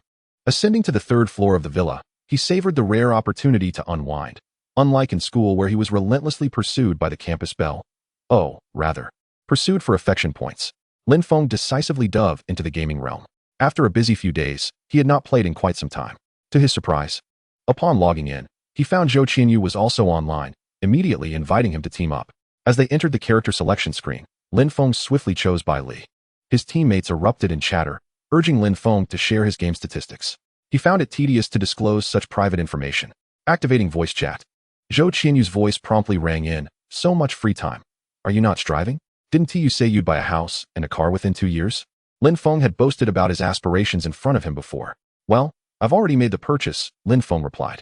Zhou Qianyu responded skeptically, keep boasting. By the way, the gathering has been arranged for tomorrow night. I was about to call you when I saw you online. Seriously, if you're free, come join us for dinner. If it's too much trouble, I can send a car to pick you up. Lin Feng emphasized that he had nothing to hide from his good friend. There were no secrets, save for the system. How about this, after the gathering? We can head back to my place to play some more? Lin Feng pondered briefly before confirming. Zhou Qianyu asked, are you serious? Of course. You didn't pick up some dilapidated building, did you? You're ridiculous. They bantered while gaming, quickly achieving a 5-match losing streak, prompting Zhou Qianyu to exit the game in a huff. Lin Feng stared at his 0-1-2-6 record with Bai Li, shaking his head. Today's youth seemed too restless, their mental fortitude too fragile. Suddenly, his phone rang. Upon answering, he was met with the frantic voice of Dai Xian, the plump fellow. Brother Feng, you need to come back. I don't know what is happening, but several campus belles have been searching for you. Dai Xian exclaimed excitedly. If you don't return soon, they'll be waiting at your dorm. Lin Feng responded, somewhat bemused. All right, isn't there a PE class this afternoon? I'll head back for class. Is it Sui Yun or Zhou Qingru? They must be eager to boost their affection points with me after my absence. Ugh, they're so annoying. Can't I have a moment of personal time? Chapter 43, The Undercover Path. A good man must share the wealth fairly. Lin Feng reflected on the fact that he hadn't returned to school in several days. Whether or not he attended class didn't seem crucial, as he was already on leave. The key issue was considering those campus bells. Each had triggered the chasing light initiative, and as the chosen one, he had been absent. What a waste. To ensure they could successfully complete their tasks, Lin Feng resolved to better plan his outings, recognizing that enjoyment could also be found within the school. Upon returning to school, he arrived before class time and headed straight to dorm 305. Pushing the door open, he exclaimed, "The king has returned." Without a doubt, Dai Xian, Chao Dalong, and Li Yu were engaged in a gaming battle. However, upon seeing Lin Feng, they abruptly halted. Their reaction surprisingly intense. They even ceased their gaming, which took Lin Feng aback. "Brother Feng, you finally returned," Dai Xian exclaimed, and the others eagerly approached him, visibly thrilled. Lin Feng rolled his eyes. Couldn't this chubby fellow come up with a different line? Was all that schooling for nothing? As he surveyed the dormitory environment, he was taken aback. No wonder he felt something was amiss upon entering. The entire dorm was immaculately clean. "Has there been a stringent hygiene inspection recently?" Lin Feng inquired, surprised. "Or did the student council instigate something again?" The student council of Zhonghai University is also responsible for inspecting the hygiene conditions of the school dormitories. Thus, Lin Feng's inquiry was quite understandable. "Not the student council," Dai Xian exclaimed, rolling his eyes dramatically and adding with fervor, "Recently, both Su Xiaohua and Zhou Xiaohua have been seeking you out 5 to 6 times a day. We insisted you weren't around, but they refused to believe it, even coming to the dormitory. To be frank, we initially suspected that you had done something extraordinary to attract their attention." Lin Feng opened his mouth, but before he could respond, Chao Dalong took over the conversation, continuing, "Yes, they came looking for you in the dormitory, and when they couldn't find you, they started tidying up your bed, cleaning, and washing your blankets." At this moment, the usually quiet Li Yu chimed in, stating, "We couldn't just stand by and watch the goddesses toil away, could we? So we conducted a thorough cleaning of the dormitory. I tell you, it has never been this clean in 3 whole years. Goodness," Lin Feng exclaimed, moving to his bed to inspect the results. Indeed, everything was neatly arranged. The blankets had been washed, the shoes were perfectly aligned, and even his underwear was folded with precision. He felt a wave of gratitude. Who says these campus goddesses are cold and aloof? This is quite the display of devotion, isn't it? Haha, delightful. Are you saying both Su Yiyun and Zhou Qingru were involved? Lin Feng asked them. Indeed. Initially, it was just them, but later, Luo Yaoying joined in as well. She washed your shoes and claimed she wanted to surprise you. Lin Feng was taken aback, pleasantly surprised that Luo Yaoying remembered this detail. All right then, they all performed admirably. Everyone deserves a reward. Lin Feng mentally called upon the system, making a decisive choice. The favorability points. Essentially, this reflects Lin Feng's subjective affection towards them. As long as their actions brought him joy and happiness, their favorability would naturally increase. Therefore, even if Lin Feng did not summon the system, their favorability would still rise. Because every effort yields a reward. Meanwhile, the several campus beauties instantly received a notification from the system. Ding! Congratulations, host. The pursuit of light has made new progress. Gaining 1 favorability from Lin Feng. Please continue your efforts. The beauties shared knowing smiles, then grabbed their phones to send out a message. Dai Fatty, Chao Dalong, and Li Yu's phones immediately chimed in response. They exchanged glances with Lin Feng and then replied individually. The messages were remarkably consistent, all stating, "Goddess, the target has appeared. Ready to follow orders." Indeed, the 3 burly guys from room 305 had each added a campus beauty and had successfully been charmed. They became the charming beauties pawn strategically placed around Lin Feng. Unbeknownst to Lin Feng, a grand and epic covert operation was about to unfold in dormitory 305. Let us go. Time for class. Dai Xian glanced at the time and announced to the others before heading to the balcony to wash his face.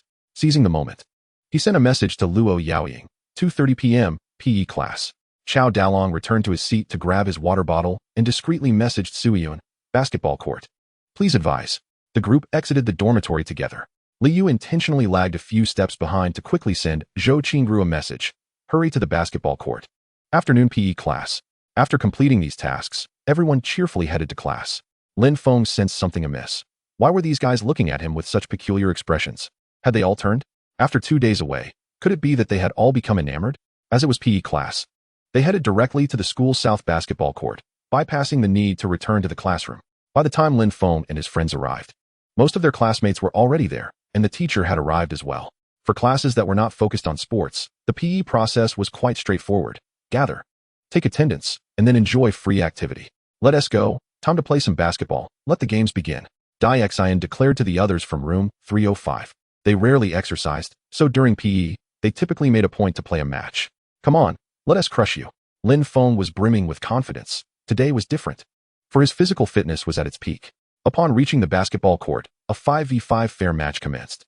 Lin Feng's team consisted of the 4 burly guys from room 305 and a tall, imposing fellow. The opposing team comprised classmates from other classes, who were familiar friends due to their shared PE sessions. As the game began, both teams were evenly matched, resulting in a fiercely competitive atmosphere. But it was evident to all that Lin Feng was particularly outstanding. Everyone was puzzled. Had this guy been injected with performance-enhancing drugs? How had he suddenly become so formidable?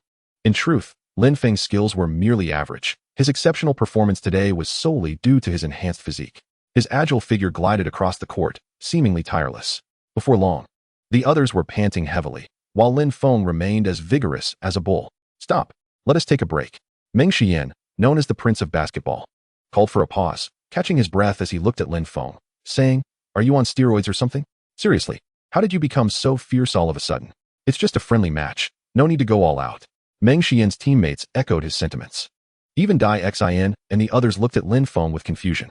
Lin Feng rolled his eyes and sighed. "You can only blame your physiques for being so subpar. You should exercise more." Everyone fell silent. "Xian, here's your water," said a sweet-looking junior girl as she shyly approached Meng Xian, handing him a bottle of water before turning to leave. This guy was good at basketball, tall and handsome, which naturally attracted inexperienced admirers. Lin Feng had once envied him, but now he felt utterly indifferent. Meng Xian was instantly elated, feeling quite proud, and shot a smug glance at the crowd. He then turned to Lin Feng, saying with a grin, "So what if you have steroids? It's still the junior S water that matters." He added to the group, "What can I say? Being handsome is exhausting." Lin Feng scoffed dismissively. Dai Xin and Chao Dalong exchanged glances, incredulous. Did he dare to provoke my brother Feng? He clearly had yet to experience the terror of being dominated. At this moment, the goddesses should be arriving soon, right? Indeed, as Dai Xin turned around, he spotted several graceful figures approaching. "They're here. They're here. Lin Feng Gu, are you playing basketball? I brought you drinks." Zhou Qingru called out from a distance. Before Lin Feng had the chance to respond, he heard the voices of Luo Yaoying and Sui Yun. "Humph, still playing ball? Are you tired? Let me massage your legs." "Lin Feng, I brought you a towel to wipe off your sweat." Chapter 44. There's a traitor among us. Hearing the consecutive calls, Lin Feng's expression turned peculiar. Here we go again. However, it was fortuitous rather than unfortunate. It seemed it was time to unleash his show-off mode once more. Haha, this is quite unexpected. Why are they all here? Lin Feng suddenly pondered a crucial question, finding the situation rather peculiar. Such a coincidence seems implausible. Within such a brief span of time, Luo Shi, Su Yun, and Zhou Qingru have simultaneously discovered his whereabouts. There must be a traitor among them. He decided to cease his pretense. Yet, he felt somewhat helpless. With all the campus beauties assembled, could he really make an escape? Lin Feng sighed in resignation, realizing that some displays of bravado are not entirely within one's control.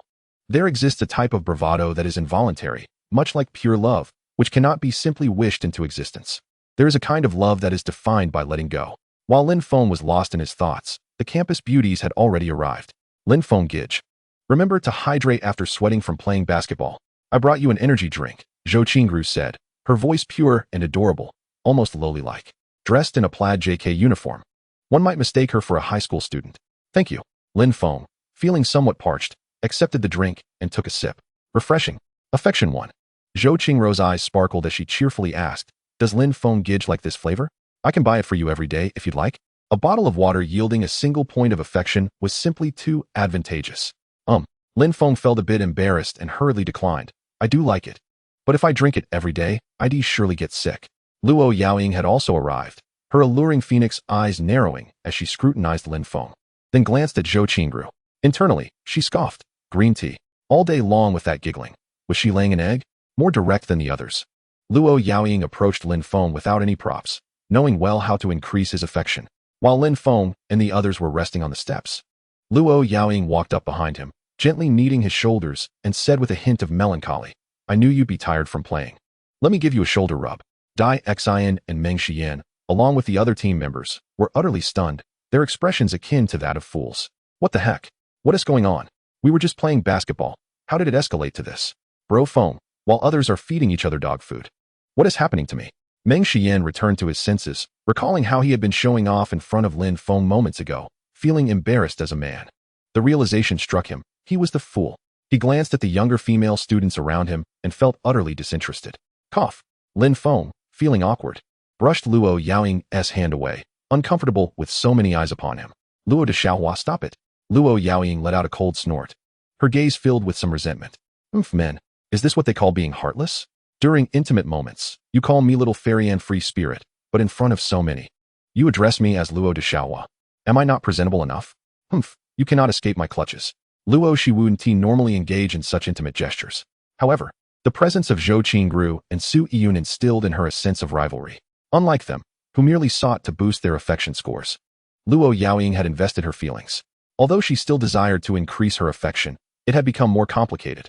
Seeing her slightly melancholic eyes, Lin Feng felt a pang of guilt and sympathy.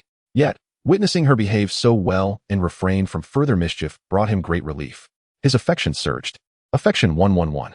This fairy, while often carefree, truly possesses an innate understanding of consideration during critical moments. I must find an opportunity to properly compensate her. Lin Feng promptly resolved to do so. Luo Yaoying paused, her system notifications echoing in her mind, and she cast Lin Feng a satisfied glance. This fairy had even thrown him a flirtatious wink without leaving a trace. Lin Feng felt a jolt, unable to resist such provocation. He yearned to engage in a magical duel with her, battling for 300 rounds. As for Su Yiyun, she had actually arrived earlier, but, due to her aloof nature, felt too shy to compete with Zhou Qingru and Luo Shi for attention. Merely handing over a towel was already a significant challenge for her, and she felt quite embarrassed with so many people watching. Yet, there was no choice. For the sake of affection, she bravely stepped forward. Here, let me wipe your sweat. Su Yiyun handed Lin Feng a fresh towel, her forehead glistening with perspiration, betraying her nervousness. Lin Feng smiled knowingly, saying, thank you, as he took the towel to wipe his sweat. Affection 1. A good man must never show favoritism, lest he hurt the feelings of any goddess. Sigh. For these campus beauties, I have truly exhausted my efforts. The others were once again left speechless, racking their brains to comprehend why Lin Feng, merely a bit more handsome, was so extraordinarily popular. Could it be that he truly had something extraordinary about him? Even so, how did the campus beauties find out? Not far away, another group of young men in basketball uniforms watched with envy, their faces darkened with frustration, their teeth grinding in anger. Yet, none of this deterred Lin Feng from continuing to flaunt. What a coincidence! It was Yi Han, along with several others he had previously defeated, and some unfamiliar faces. Yi Han's expression was the foulest of all, veins bulging on his forehead like unsightly worms. Watching Lin Feng bask in the adoration of the campus beauties tightened his heart painfully, especially since the goddess he had long admired, Luo Yaoying, was among them, displaying the closest affection. This bastard not only stole my aunt, but also dares to vie for Luo Shi. Yi Han internally screamed in agony. Yi Xiao, should we go teach him a lesson? A towering figure in a basketball uniform asked. It was Zhou Hu, a notable member of the college basketball team. Somewhat of a clumsy giant. The others, including Yi Han, suddenly regained clarity. Teaching him a lesson? That seemed unrealistic. Lin Feng's formidable combat prowess was etched in their memories. Forget it, with so many people watching, fighting would be ill-advised. One of the more astute members quickly suggested. Indeed, Yi Han seized the opportunity to backtrack, mainly because he understood that even if Lin Feng were to beat him, it would be in vain. Yi Qingga would never assist him against Lin Feng. Yi Qingga, for you, even Aunt Taozi has blossomed. But aren't they playing basketball? Why not go challenge them? Yi Han narrowed his eyes, speaking with a dark undertone. It shouldn't be a problem to crush a few novices, right? Zhou Hu thumped his chest, assuringly stating. Yi Xiao, you aren't joking, are you? We are the school team. Defeating them would be like child's play. Yi Han nodded in satisfaction, saying, then go ahead. But I only have one condition. Make sure Lin Feng gets thoroughly humiliated. Playing basketball, after all, involves a bit of roughness, doesn't it? Zhou Hu and the others immediately understood Yi Han's intentions, smirking as they turned toward Lin Feng's direction. Chapter 45. We must win. Zhou Hu, having received Yi Han's directive, took the lead with an air of arrogance. His eyes glinting with disdain as he led several members of the basketball team toward Lin Feng. Lin Feng felt a sudden darkness before him. Raising his head, he was met with the sight of a towering giant. Without mentioning anything else, the heights of the basketball team members all exceeded 195 centimeters. And when they stood beside Lin Feng and his fellow amateur players, they exuded an undeniable sense of intimidation. Zhou Hu exhaled audibly, his tone brimming with arrogance as he directed his words at Lin Feng. I've heard you're quite adept at basketball. Do you dare to compete? We could have a 5v5 match or a one-on-one. You choose. Lin Feng furrowed his brow, hesitating to respond.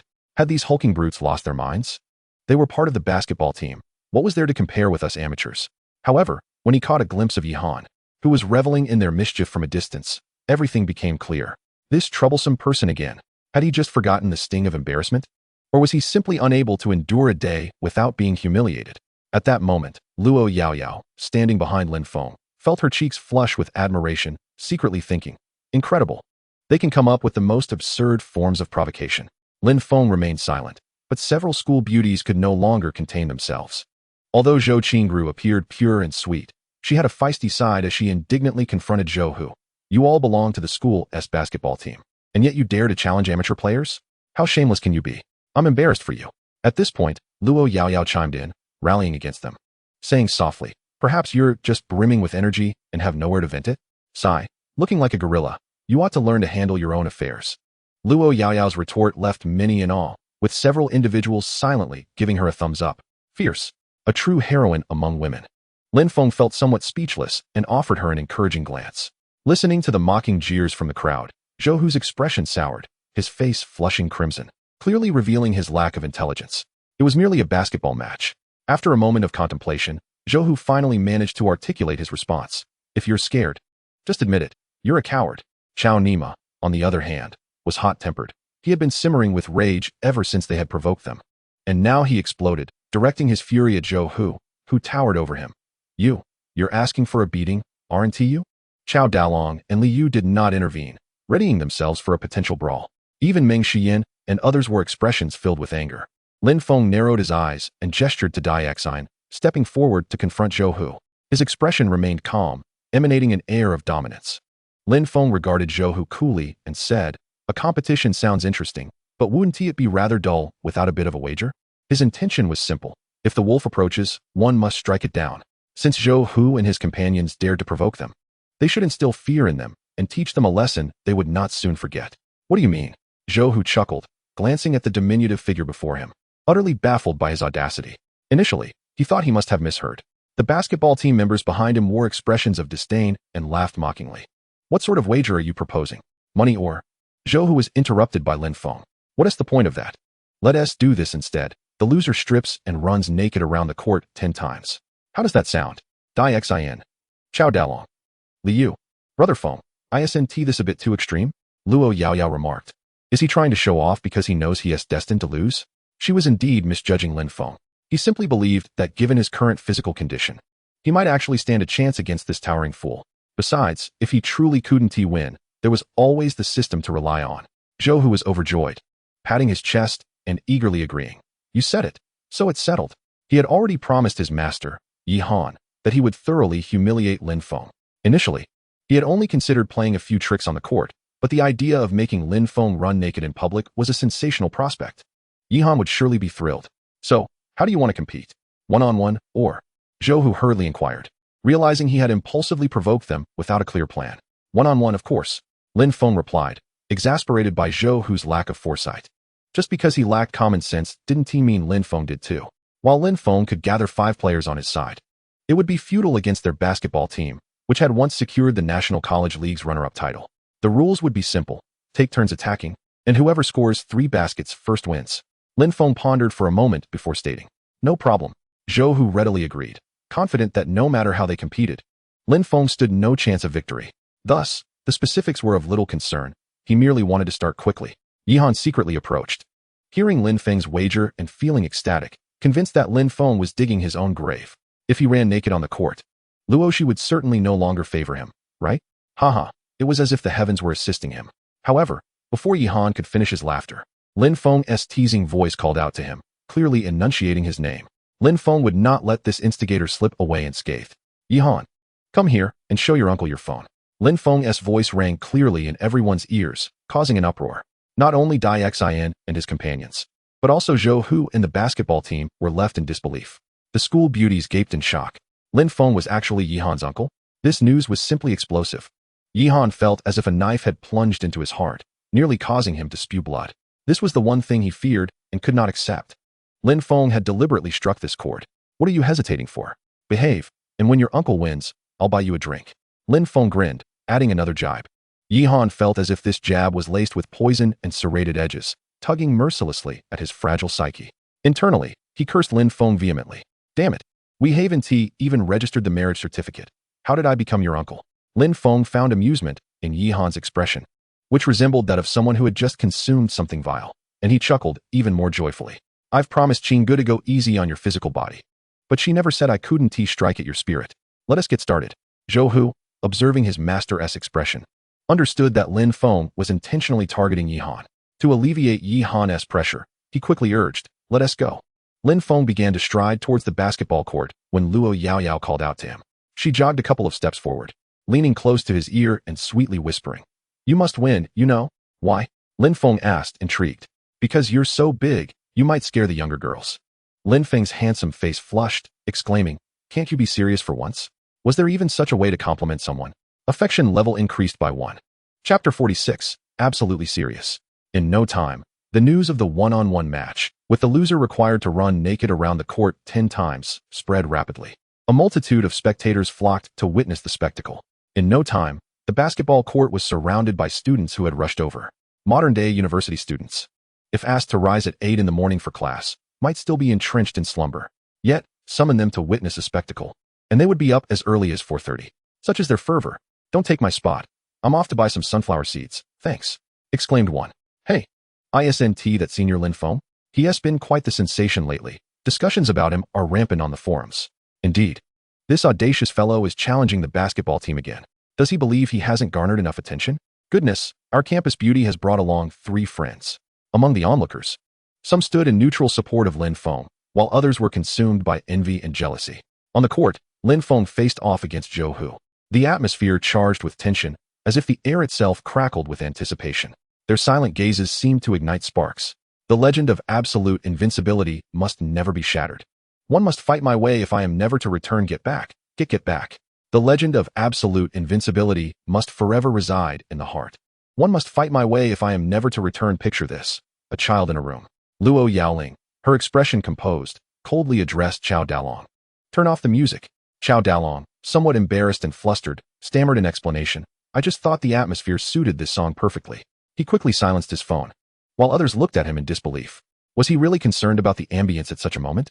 Yet, some secretly admired his initiative, deeming him quite the talent. Luo Shi and the others shifted their gaze back to the 2 figures on the court, their expressions tinged with anxiety. The height difference was glaring. Zhou Hu towered over Lin Feng by a good 10 centimeters. Yet Lin Feng remained unfazed, his demeanor calm and collected. You go first. Zhou Hu tossed the basketball to Lin Feng, his heart racing with excitement. He hadn't anticipated such a crowd for their one-on-one duel. And if he could defeat Lin Feng today, his reputation would surely soar. He would secure a spot among the campus's top 10 influential figures. Tiger Brother is formidable. Outstanding. No bullying here. The basketball team members rallied, cheering Zhou Hu on. Bastard. Lin Feng cursed under his breath. Had all the school's fools congregated on the basketball team? It was said that those with brawn lacked brains, but this was beyond mere simplicity. It bordered on idiocy. Well, here I come. A blaze of competitive spirit ignited within Lin Feng, his fighting spirit thoroughly provoked. He believed that with the limits of an ordinary physique, he could not possibly lose to this guy.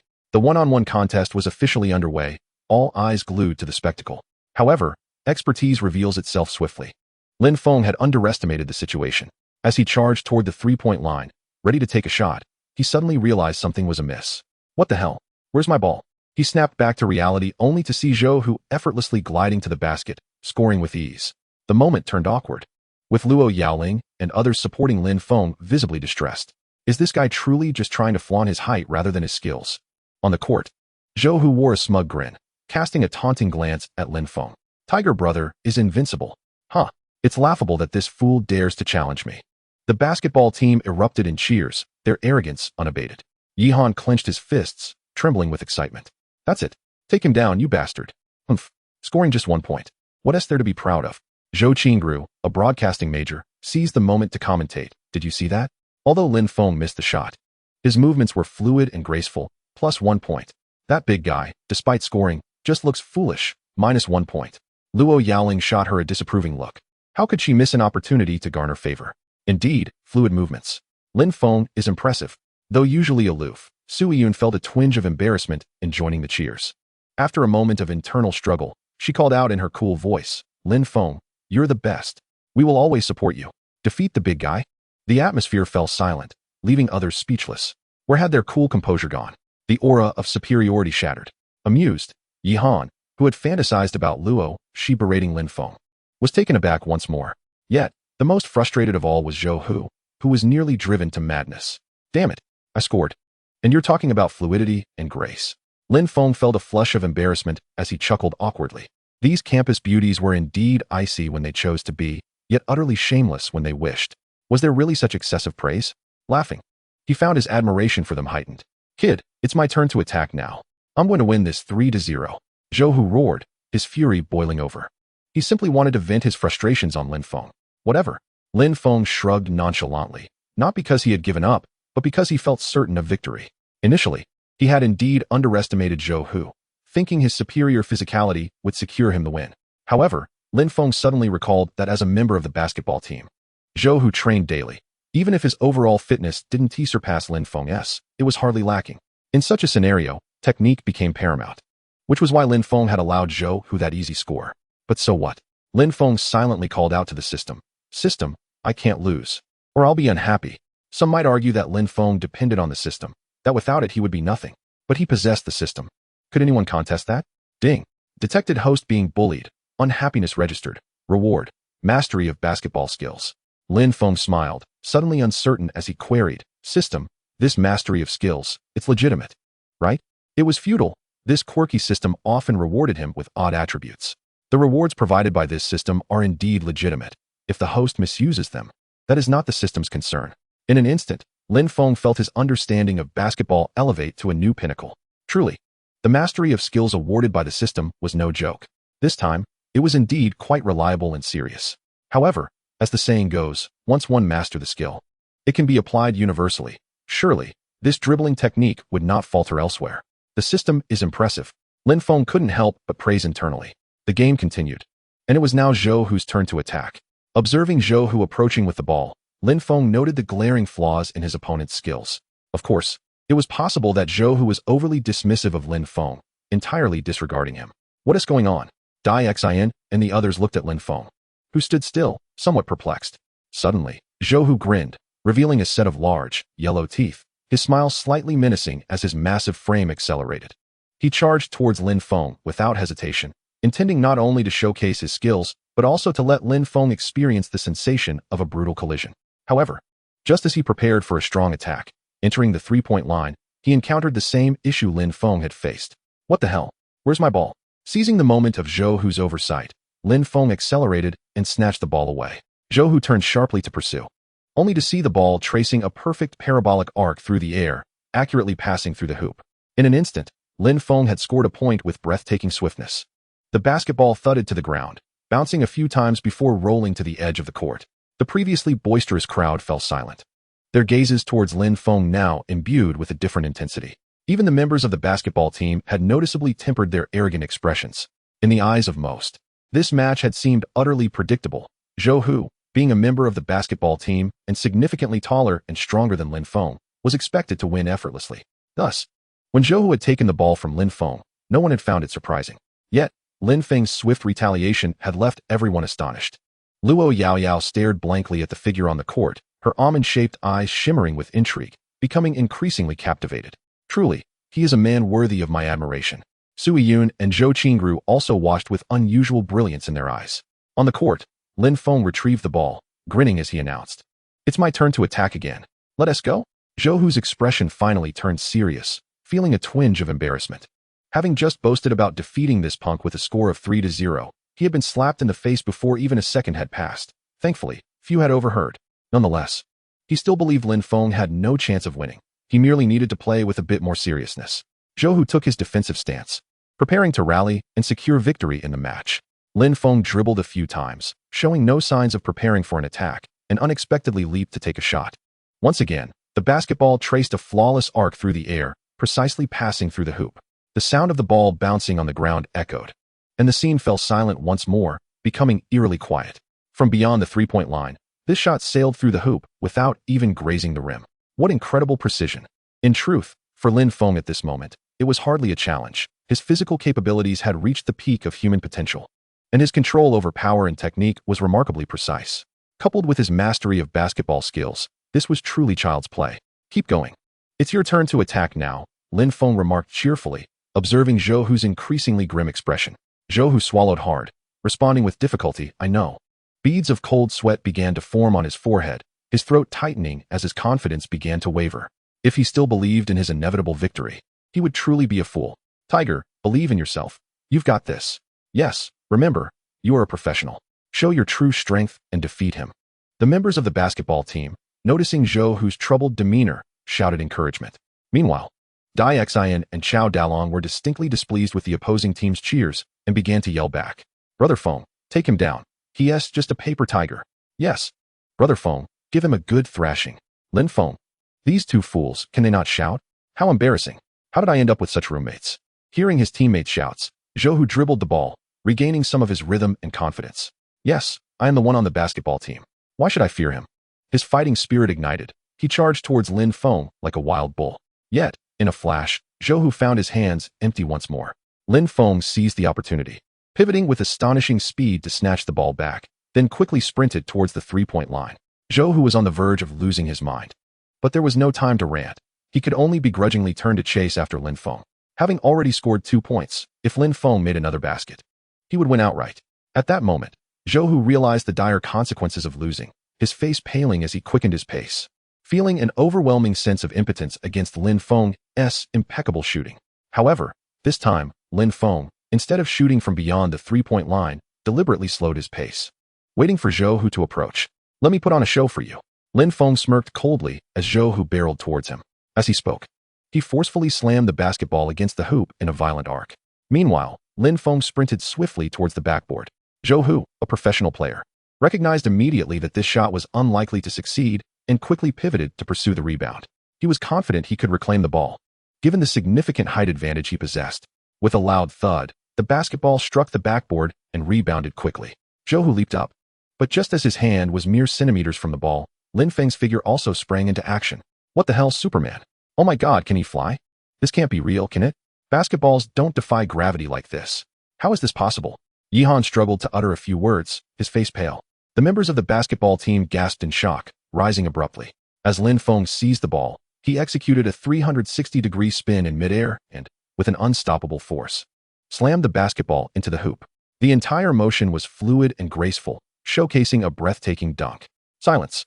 This moment of awe and tranquility lingered far longer than before. An extremely distant windmill dunk. After regaining their senses, some basketball enthusiasts slowly remarked.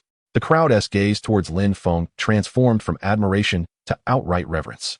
Then, an eruption of thunderous applause filled the air. In this match, Lin Feng had undoubtedly emerged victorious.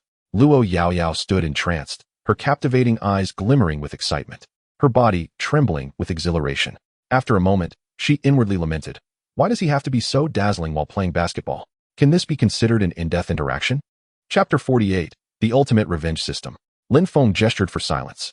The fervent cheers abruptly ceased, and all eyes turned towards him, eagerly anticipating his next move. Lin Feng maintained a facade of calmness, his vanity immensely gratified, feeling as though he might float away in delight. This sensation was undeniably exhilarating. No wonder individuals like Jiang Lu, upon acquiring their systems, relished in flaunting their superiority. You've lost. Lin Feng narrowed his eyes and grinned mischievously at Zhou Hu. Yet, that smile bore an unmistakable hint of malice. I understand, Zhou Hu replied, cold sweat beading on his forehead, his complexion ashen, and his robust physique trembling slightly, as if it could topple over with a mere push. It was impossible to maintain any semblance of composure. He glanced at the increasingly curious onlookers, realizing that he was about to become the center of attention, and despair surged within him. Zhou Hu was now regretting ever listening to Yihan's advice to provoke this maniac. The thought of being filmed and ridiculed on the school forum was unbearable. Now, commence your performance. Lin Feng was not about to let Zhou Hu off the hook merely because of his regret. Every action bore its consequences. The crowd's excitement surged once more, reaching a fever pitch. These university students, eager for a spectacle, didn't shy away from reveling in the chaos, chanting, strip, strip, strip. The notion of a muscular man running naked was a novelty they relished. Hurry up, I'll record an episode. Run, strong man. It was far more thrilling than watching a movie. They mused that just because someone was tall didn't necessarily mean they were well endowed. Finally, they had the chance to put that theory to the test. At this moment, Lin Feng, having recognized the unfolding drama, gracefully stepped aside. Zhou Hu swallowed hard, overwhelmed by the cacophony of jeers and feeling a profound sense of hopelessness. Yet, Mixed with his dread was an unexpected shyness. He instinctively glanced at Yi Han, his eyes pleading for salvation, as all of his actions had been spurred by Yi Han's encouragement. Yi Han, however, wore a dark expression, internally cursing Zhou Hu for his foolishness, thinking, "What good is your gaze to me now? I can't run in your stead." With a decisive turn of his head, he made his disapproval abundantly clear. The other basketball team members could only offer silent condolences for their teammate, while also harboring a curious anticipation. What would it be like to witness brother Hu's naked dash? Zhou Hu was now engulfed in utter despair. Why the hesitation? Don't dawdle like a coward. Someone jeered. Could he possibly be a returning student from abroad? Haha. Don't rush him. Perhaps he is simply lacking in confidence. The crowd's impatience was palpable, and some were already hurling insults. Zhou Hu's temples throbbed. In a moment of reckless determination, he thought, if I'm to die, let it be so. I'll do it. With a ferocious shout, he swiftly stripped off his jersey. In the sweltering heat, he wore little else. Then, he dashed along the court. Zhou Hu thought to himself, as long as I run fast enough, they won't be able to capture me. It was remarkable how, perhaps spurred by the adrenaline, his mind seemed sharper than usual, a surprisingly astute realization.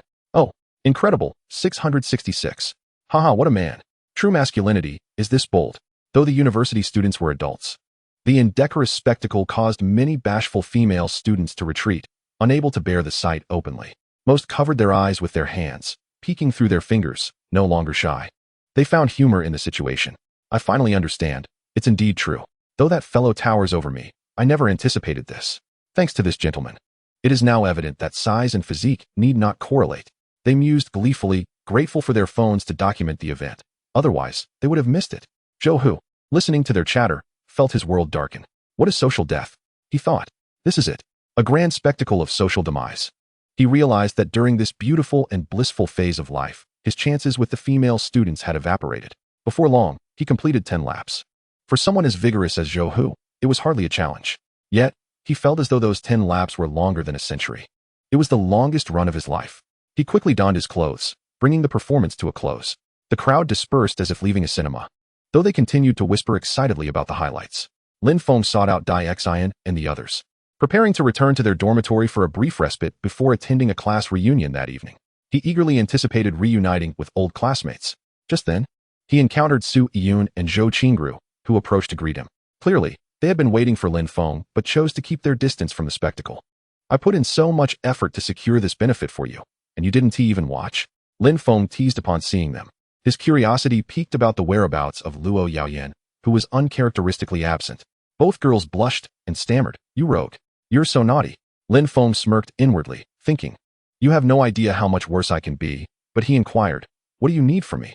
Su Yun, flicking her long hair and exuding an ethereal, aloof aura, replied, tomorrow is the weekend. I've arranged to treat you to dinner. You haven't forgotten, have you? Of course not. Lin Feng answered without hesitation. Though he had indeed forgotten. That's good. Wait for my call. Su Yun gestured as if making a phone call, and then turned to leave. Humph, brother Lin Feng. I also want to treat you to dinner. Zhou Qingru chimed in with a playful tone. Please, not now. I'm really swamped. Lin Feng promptly declined, genuinely overwhelmed with commitments. Let us do it next week. I'll treat you then. He pondered. Damn. Within the campus, there's Luo Shi, Su Yun, and Zhou Qingru. Outside, there's Yao Yutina, Chu Lan, and Yi Qingga. They're all vying for my attention. I can hardly keep up. 1 week, one for each day. Surely I deserve a day off. Sighing in frustration, he lamented the absence of personal time. Zhou Qingru felt a bit wronged, but only managed to say, you promised, though. Before bidding farewell, Lin Feng's phone buzzed. Upon checking, it was indeed a message from Luo Yaoyan. You bad person, who told you to play basketball so handsomely? Lin Feng quickly replied, asking, is being handsome a crime? Where have you been? After 2 days of absence, he found himself missing her. Just got out of the shower. Lin Feng's face flushed at her words, realizing the implications. That impish girl. How dare she not wait for him? Meanwhile, Zhou Hu pushed through the crowd, nursing his sorrow alone. Watching Lin Feng chat with the campus beauties only intensified his bitterness, as he seethed inwardly. Lin Feng, I despise you. Why is it that no girl looks my way? At that moment, a mechanical voice suddenly echoed in his mind. Ding. Suitable host detected. The strongest revenge system is binding. Zhou Hu was taken aback. After a brief pause, he trembled with excitement. The very system essential for protagonists in novels had manifested within me. This was the rhythm of ascending to the pinnacle of life. Haha. Lin Feng, you are doomed. I shall have my vengeance. Zhou Hu fervently thought. With the strongest revenge system in his possession, let us see how you meet your end. I shall expose you to humiliation. Today's disgrace shall be repaid tenfold. Chapter 49. The Tragic Yihan. Ha ha ha. Fortune has turned. It's finally my turn to revel in glory. Zhou Hu, resembling a man possessed, flushed with excitement, gasping for breath. At this point, the onlookers had vanished, reverting to the ordinary guise of university students. The basketball court was left with only Zhou Hu and a group of Yihan's teammates. Observing Zhou Hu's condition, their expressions turned sympathetic, mistakenly believing he was unable to cope with today as setback and had lost his sanity. They approached him to offer consolation. Yihan, with a grim expression, coldly scolded. Useless fool, what madness are you exhibiting here? Do you not feel embarrassed enough? A towering figure like you, part of the basketball team, cannot even match Lin Feng. What use are you? The other players showed genuine concern, having trained and sparred together, fostering a bond of brotherhood. However, they were accustomed to yielding to Yihan's authority and understood his displeasure, so none dared to speak out against his reprimands. Yet, Zhou Hu's mindset had undergone a complete transformation. It was as though he had become an entirely different person, suddenly turning his head. His eyes like copper bells fixed on Yihan. He felt no trace of fear or humility. A smirk, reminiscent of a dragon king, curled at the corners of his mouth.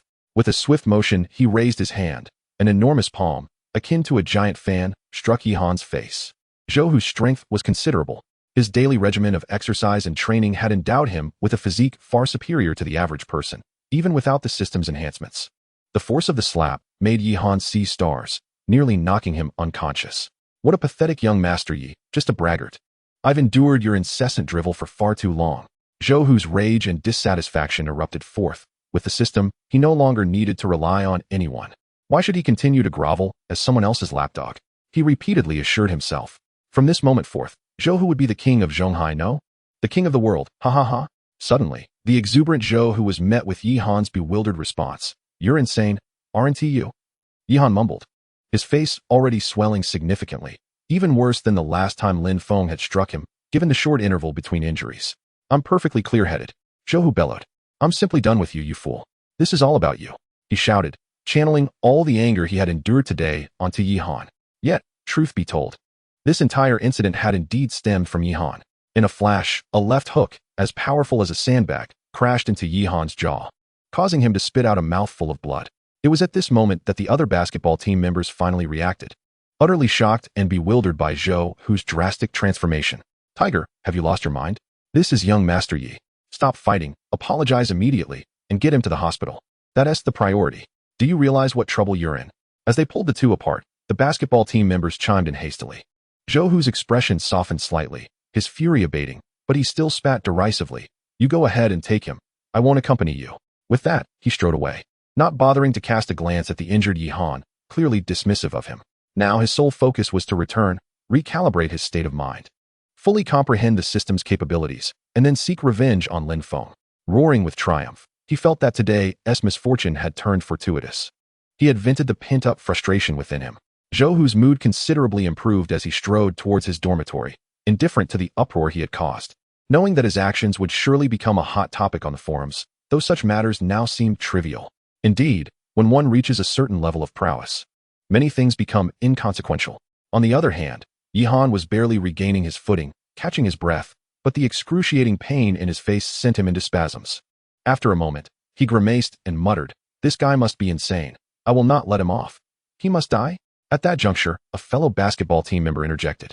"Young Master Yi, you said he has lost his mind. Why should we stoop to the level of a madman?" Yihan paused deliberately, mentally cursing himself. What calamity have I brought upon myself? I merely aim to teach Lin Feng a lesson. Now, look at this situation. Not only have I suffered losses, but I've also gone and provoked a lunatic who beat me up, and I have no means to seek justice. Yihan lamented, "This is too difficult for me. Hurry, take me to the hospital." He realized that regardless of the circumstances, thoughts of revenge could wait. The priority was to see if his teeth could be salvaged. Ever since he had provoked Lin Feng and been beaten, it felt as though his luck had run dry. Everything he touched turned to misfortune. Meanwhile, in dormitory 305, Lin Feng and his three burly companions had returned. "Brother Feng, you must come clean today." Dai Xin, Chao Dalong, and Li Yu wore serious expressions, ready to interrogate Lin Feng thoroughly. "Brother Feng, we are increasingly perplexed by you. You have an astonishingly good fortune, with the campus goddess falling at your feet. You fight like a beast, capable of taking on 10. Now, you're playing basketball with the prowess of a superhero. Xian grew more animated, his round face jiggling. Are you still the same Feng from our dorm? I seriously suspect that your soul has been possessed. Have you returned from the celestial realm? After a millennium of cultivation, betrayed by your beloved, and then besieged to death, only to awaken reborn in your youth. Are you seeking to amend the regrets of your previous life and ascend to greatness once more? Speak. Lin Feng's eyes widened in astonishment. He could hardly believe that the chubby one possessed such an imaginative mind. Incredible. He pondered for a moment before suddenly declaring, Fatty, I'll buy you a keyboard. Choose whatever brand you like. Why? Xian asked, puzzled. What else with the random keyboard gift? Not a gift. I wish to invest in you so you can write web novels. Lin Feng gestured dramatically. I'm not bragging. That idea you just had is quite promising. Xian. He initially appeared somewhat speechless, then suddenly slapped his forehead, as if realizing something significant. With my astute intellect, no, wait. Do not attempt to change the subject. Xian abruptly turned to Lin Feng and insisted, speak quickly, without all this nonsense. Lin Feng offered a somewhat awkward smile. He had been discovered. Clever indeed. Chapter 50, refusing to show off. All right then. Lin Feng pondered for a moment, feigning deep thought. Before glancing at the three burly men before him, shrugging his shoulders and declaring, let us lay it all bare.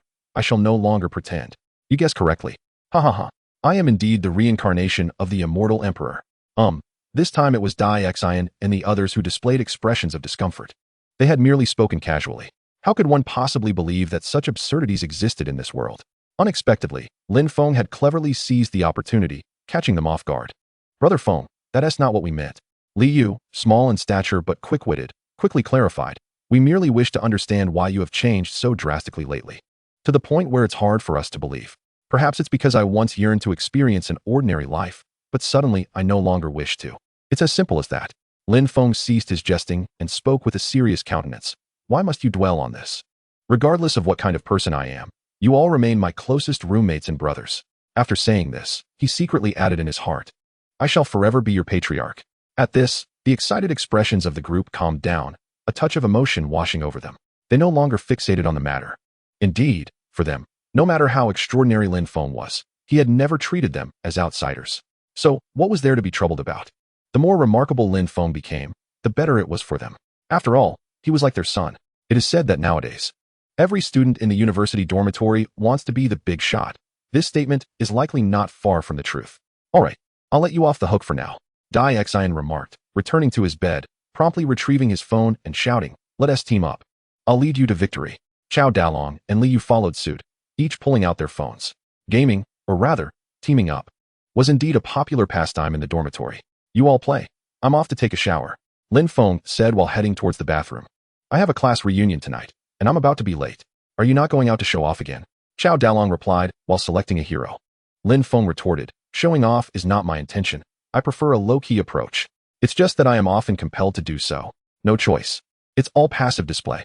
Checking the time, Lin Feng communicated with the system in his mind, saying, System Dad, arrange for the vehicle to wait for me at the school gate in 20 minutes. In truth, had time not been pressing, he would have preferred not to drive his own car. After all, it felt overly ostentatious. Lin Feng had long desired to purchase a domestic vehicle, one that would align with a student's identity without giving an impression of showiness. However, time had eluded him. Recently, he had been relentlessly pursued by various campus beauties and goddesses, leaving him quite helpless. He hadn't even had time to buy a car. Ding. The system has received the request and will promptly arrange the schedule for the host. Having completed these tasks, Lin Feng stepped into the shower. The weather was hot, and after playing basketball, he was drenched in sweat, feeling sticky and uncomfortable. As he showered, he suddenly recalled that enchanting girl, Luo Shi. I wonder if she has finished her shower? It has been 2 days since we last met. I miss her dearly. Perhaps after the reunion, I could visit Yuhu Garden to reconnect with that fairy? We mustn't become estranged. It is essential for classmates to keep in touch regularly to deepen their bonds. Lin Feng made this delightful decision, resolute in his choice. A true man never drags his feet. He changed into a more ordinary outfit. Not branded, but certainly not faded and shabby. Just plain enough to avoid derision. He was attending a class reunion, not aiming to show off or belittle anyone. Dressing too well would be inappropriate, while dressing too poorly would also be undesirable. A balanced approach was best. You all have fun. I'm heading out first. Lin Feng bid farewell to the others and exited the dormitory. Upon reaching the school gate, he immediately spotted the luxurious Rolls-Royces. Boss, several black-clad bodyguards from Xingduan. Upon seeing Lin Feng, immediately stepped forward and respectfully addressed him. This scene drew the attention of those nearby. Lin Feng shook his head. It was far too ostentatious. No. Buying a car must become a priority. Otherwise, I'll have to go car shopping with Goddess Su tomorrow. It would also be nice to have her as a reference. Lin Feng mused. I have an abundance of joyful funds, yet it seems I have had no opportunity to spend it. I have hardly spent anything. He settled into the vehicle, and the convoy gradually set off. He glanced at the address sent by Zhou Qianyu. Red Apple KTV. Lin Feng had been to this KTV before. It wasn't an upscale hotel, but quite suitable for their gathering. The service was commendable, the food delightful, allowing for a combination of dining and singing at reasonable prices. There was no other choice. Lin Feng reflected. Who could blame him for not having a wealthy second-generation male classmate in his class? One who could inherit a family business right after high school. With a fortune in the tens of millions, the kind that could afford to bring a fleet of bodyguards to a reunion. Haha. Such scenarios only exist in online novels. One rarely encounters such melodramatic plots in reality. Thinking about soon reuniting with his classmates filled Lin Feng with joy. He recalled the youthful faces of his peers and wondered how they might have changed. His thoughts drifted back to those delightful times. Lin Feng had always felt that the bonds formed in high school were even more innocent than those in college. At that age, one rarely contemplated personal gain. The vehicle quickly arrived at the destination. Lin Feng exited, preparing to enter, but suddenly turned back. He addressed the bodyguards and drivers from Xingduan, saying, "Park a bit further away. Don't linger here. It attracts too much attention. Also, unless I call for you, do not come to fetch me, understood?" The Xingduan bodyguards promptly obeyed Lin Feng's commands, respectfully replying, "Understood." With this reassurance, Lin Feng felt at ease, ensuring that during their gathering, the KTV manager would not unexpectedly approach him, requesting that he move his expensive vehicle due to its disruptive presence for other patrons. Such a display would be excessively showy. Lin Feng believed that the theme for tonight's gathering was singular, to reminisce about youth, to cherish the amusing moments shared with classmates, while firmly rejecting ostentation. He wished to avoid any cliched and vulgar scenarios that might disrupt their enjoyment. Yet, how often do things unfold according to one's desires? Often. The more one wishes to avoid showing off, the more one is compelled to do so. Lin Feng exhaled and stepped inside, approaching box 808, where he could faintly hear the clamor emanating from within. He pushed the door open. Once, those familiar faces and voices suddenly manifested before my eyes. How wonderful. I have returned. Lin Feng called out joyfully, stepping inside. Chapter 51, A Night of Longing for You. At last you've arrived. As Lin Feng pushed the door open, an old classmate, with whom he had shared a close bond, approached him and enveloped him in a warm embrace. Haha, hold de jus. You don't seem to have changed much. Lin Feng beamed, delighted at the reunion. The two had even shared a desk for a time. Originally named Zhao de Jus, he had gradually acquired the nickname Hold de Jus, which later evolved into the more popular moniker. From then on, this name echoed ever louder, likely to accompany him through the latter half of his life. Come on, I haven't changed much, but you've become quite the handsome fellow. Have you even grown taller? Hold de Jus scrutinized Lin Feng with astonishment. Did you undergo cosmetic surgery? Indeed, I too believe that Brother Feng has changed quite a bit. At this moment, other classmates gathered around, equally astonished. Don't slander me. Back in the day, I was the most dashing lad in school, all right? Lin Feng said with a hint of pride. This was no exaggeration. His charm had indeed garnered a bit of fame in that small county-s high school. It wasn't uncommon for him to find a few love letters tucked within his textbooks. Upon hearing Lin Feng's declaration, his classmates nodded in acknowledgement. Let us go eat. Don't just stand there. Another tall and lean classmate chimed in with a smile. They had arrived earlier than Lin Feng, and the dishes had already been ordered. This was a private room in a KTV, where one could not only order food but also sing, making it quite an enjoyable venue. The costs were reasonable, far from the extravagance of a five-star hotel. At the large round table, the classmates mingled freely, choosing their seats without any sense of hierarchy. Most opted to sit near those they were familiar with from the past. Lin Feng noticed that the gathering was not particularly large, around 15 or 16 attendees. Likely everyone from the city of Zhonghai had come. Many others had scattered to distant lands after graduation, making such reunions a rarity. Yet, as they dined and chatted, the atmosphere remained warm and congenial, devoid of any sense of estrangement, just as it had been in the past. Everyone had gone their separate ways, and if not for this meeting, they might not have connected even once in a decade. However, upon seeing one another, they couldn't help but reminisce about humorous anecdotes and the passage of time. There was bound to be some light-hearted comparison among them, but it was merely to satiate their vanity and boast a little, not to deliberately belittle others. As for any scenes of attacking or insulting classmates, or suggesting they take up security jobs, such moments were conspicuously absent. Lin Feng seriously doubted whether those individuals had ever attended high school. After several rounds of beer, Lin Feng finally took a good look at his close friend, Zhou Qinyu, and teasingly asked, "So, you've been playing fewer games lately. Have you perhaps found a girlfriend?" Zhou Qinyu, who was somewhat introverted and easily embarrassed, turned bashful at the remark, his originally handsome face displaying a hint of awkwardness as he mumbled, "Not really." "All right then." Lin Feng interrupted him with a grin. "Come on, if you've got a girlfriend, why not bring her out for dinner?" He knew Zhou Qinyu's character. He likely wouldn't admit to anything, even if he were in a serious relationship. Zhou Qinyu, feeling a mix of embarrassment and irritation, rolled his eyes and retorted, "I'm just afraid you'd be heartbroken, knowing you'd envy and resent me, and then you'd be distracted from your studies, obsessing over finding a girlfriend." Lin Feng paused, contemplating for a moment, and couldn't help but burst into laughter. It was as if he had just heard the biggest joke of the year. Reflecting on his own recent situation, he realized that no one would believe him anyway. It was almost inhumane. Yet, in front of his best friend, Lin Feng couldn't resist bragging a bit, stating, "First off, let me clarify that I'm not being ostentatious or trying to undermine you." Lowering his voice, Lin Feng continued, "I've been absolutely vexed by the school's goddess. They just won't leave me alone. They even come to my dorm to clean and wash my bedding. What's even more baffling is that there are several other goddesses outside the school eyeing me with keen interest." Zhou Qinyu shot him a sidelong glance, thinking that this guy must have lost his mind. Though he had always enjoyed boasting, this was a new level. Should he take him to see a psychologist? Surely, it was a case of delusional disorder. Lin Feng intended to carry on, but upon noticing his best friend's expression, he paused and said, "What's with that look?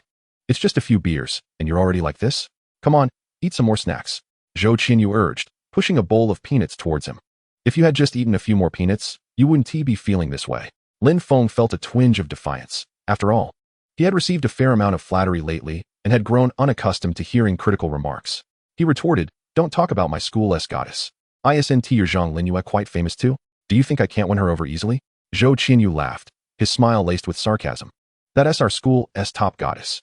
Not only is she stunning, but she is also a wealthy heiress. If she ever took a liking to you, I'd eat my own words." Lin Feng was incensed by his dismissive smile, replying, "That's what you said. Don't go back on your word later. One day, when I have the time to visit your school, you'll see what a master is capable of." In his heart, Lin Feng mused, based on current experiences, the probability of securing a goddess of that caliber was quite high. Who knows, perhaps Zhang Linyu might be a hidden gem herself. "What are you two chatting about?" At that moment, other classmates noticed the two whispering and inquired. Lin Feng quickly halted his daydreaming. After all, there were many old classmates present. He cleared his throat and said, "Just idle chatter. What were you all discussing? Where did the conversation leave off?" "At a reunion." After discussing relationships and reminiscing about past amusing events, it was inevitable that the conversation would shift towards personal developments. For instance, who had landed a great job, who was earning big bucks, and who had fled the scene. Such topics were entirely normal. One classmate named Yang Wei stood up, his belly protruding as he rivaled Dai Xian. He suddenly grinned at Lin Feng and said, "Didn't you say you've bought a house and a car? What kind of car? Why not show it to us?" Upon hearing his words, other classmates chimed in, "Yes. Right now, only you and that Yang Wei fellow own cars."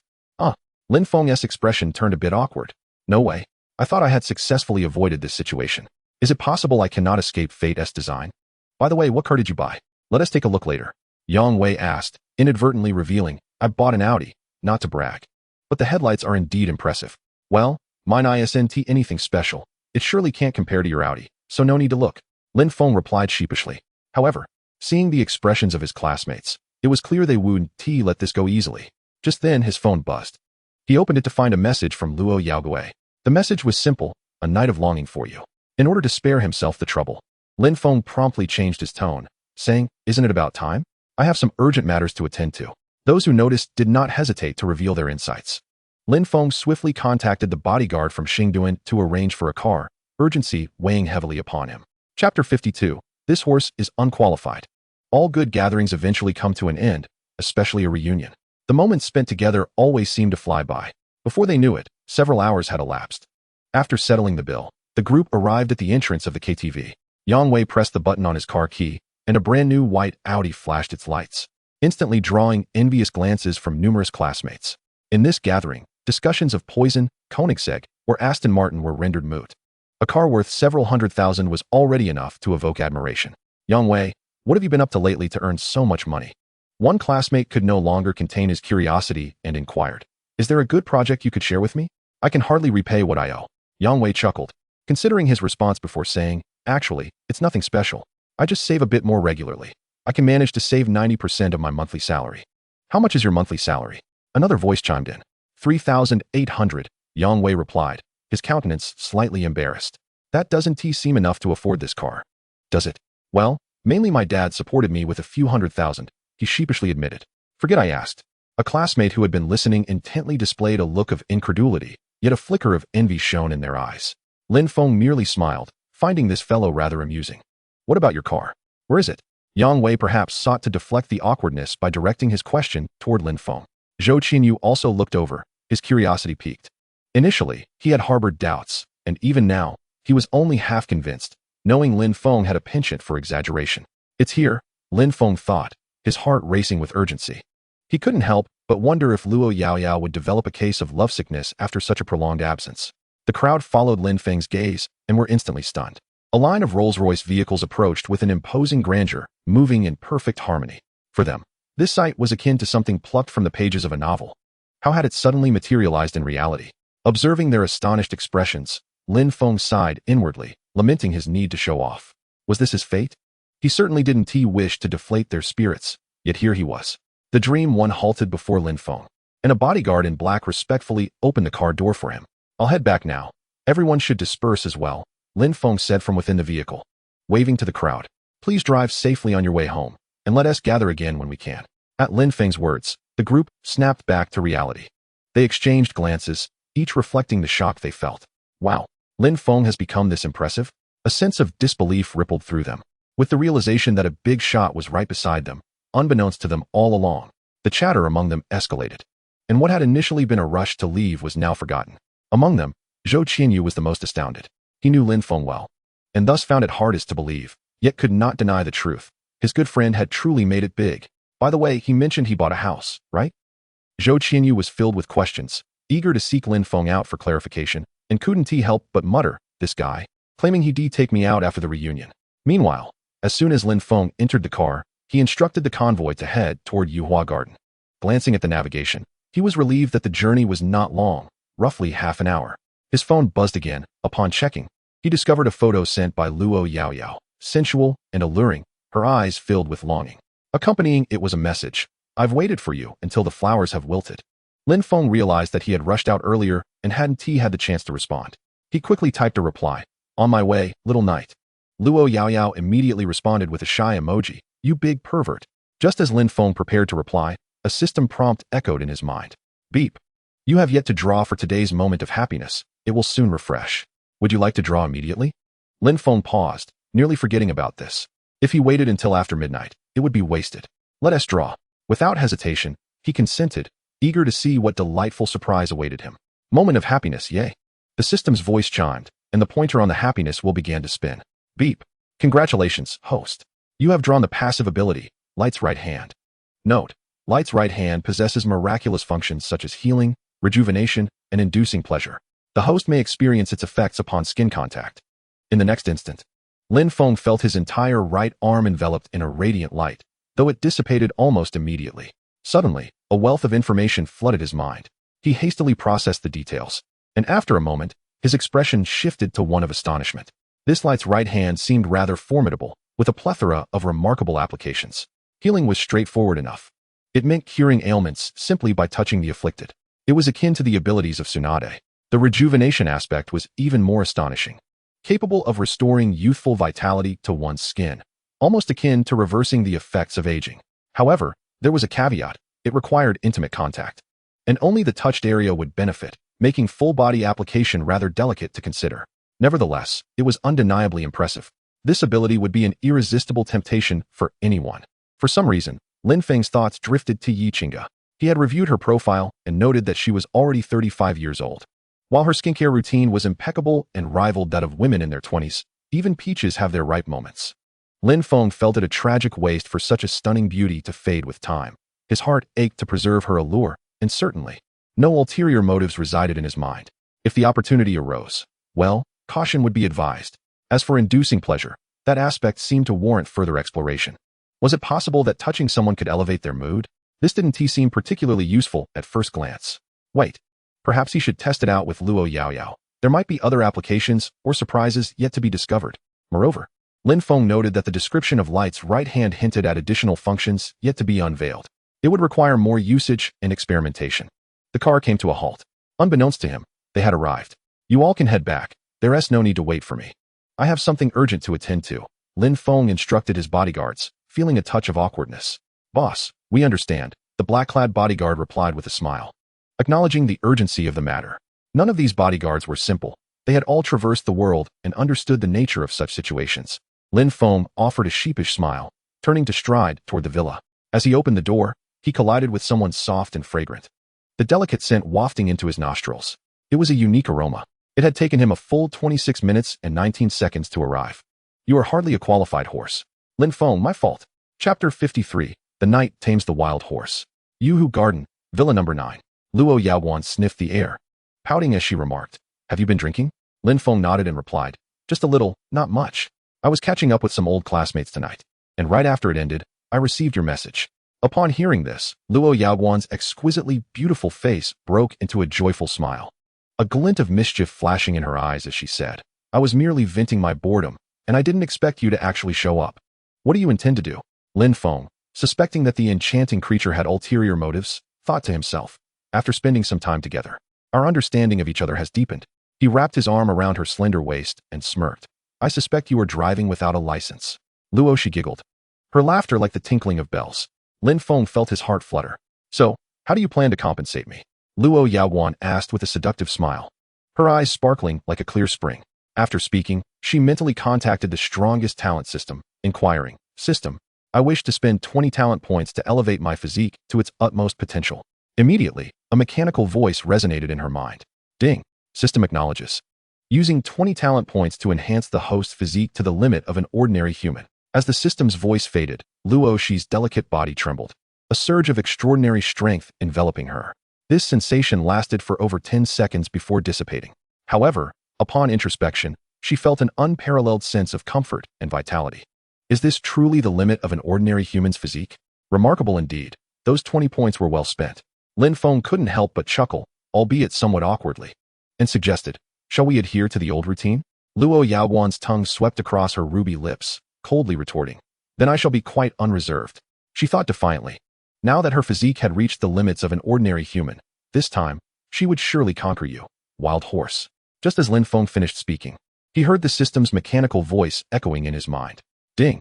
Super permissions detect that the other party has successfully used 20 talent points to elevate their physique to the limit of an ordinary human. Host, be cautious. Lin Feng was taken aback. What the heck? Gazing at Luo Yaowan's triumphant expression, he inhaled sharply, as if witnessing a fierce battlefield. This was a rhythm that suggested a showdown. Now, Luo Shi's physical capabilities matched those of an ordinary human, meaning she was on equal footing with Lin Feng. Although there are slight differences between male and female physiques, even at their limits, those differences could be negligible. Lin Feng suddenly felt a twinge of apprehension. Nevertheless, with the atmosphere already charged for battle, there was no room for retreat. Moments later, they moved to the bedroom. Tear. The response was a cold chuckle. What followed was Luo Shi's version. I once traversed the lonely river, galloping with the western wind. Let my heartfelt words be conveyed by the moonlight. Oh, the most beautiful flower of the prairie, the fiery sari lang, as passionate and vibrant as fire. Lin Feng's version. Today, only a hollow shell greets the glorious years. Time passed. Second by second. After an indeterminate duration, the wind ceased, the rain subsided, and perspiration halted. Everything returned to tranquility. Lin Feng exhaled, feeling relieved, a contented smile gracing his lips. After all, I am still impressive. Soon, a wave of fatigue washed over him, and Lin Feng fell into a deep slumber, eagerly anticipating another beautiful day upon waking. Luo Yaowan lay on the bed, unwillingly biting her silver teeth, her delicate body trembling. How infuriating. Her meticulously crafted plan had crumbled. Those 20 talent points. The talent points from the system are not easily obtained. One must achieve mastery in a specific skill to earn 10 points. They could be used to enhance physical capabilities, strengthen other skills, or for a lottery. At this moment, Luo Yaowan felt a rare sense of helplessness, thinking, I possess a system too, yet I am still no match for him. Why? The more she pondered, the stranger it seemed, leading her to further reflect. Why do so many high-scoring goddesses seek to please him? Something is amiss. However, just then, A wave of drowsiness washed over her, and she could barely keep her eyes open, succumbing to a deep sleep. A night without conversation passed. The following morning, Lin Feng awoke early. As he opened the window, his spirits lifted. Turning around, he glanced at the still sleeping Luo Yaoguan and sighed, feeling a twinge of sympathy for her. Lin Feng then looked at his hands. It seemed that every reward from the system arrived quite punctually. At that moment, his stomach growled. He quietly stepped out, deciding not to wake Luo Shi, preparing to make breakfast for the brave free knight. It was only right. Unbeknownst to them, both their mindsets had undergone significant transformations. After all, the closest path to the heart is through equal communication. After several profound exchanges, it was nearly impossible for their perspectives not to shift. Luo Shi no longer merely sought to increase her affection level with Lin Feng. She genuinely enjoyed being with him. It seemed abrupt. Yet this fiery woman was unabashed in her love. Once she loved wholeheartedly without pretense. The focus shifted from merely boosting affection to a more nuanced approach.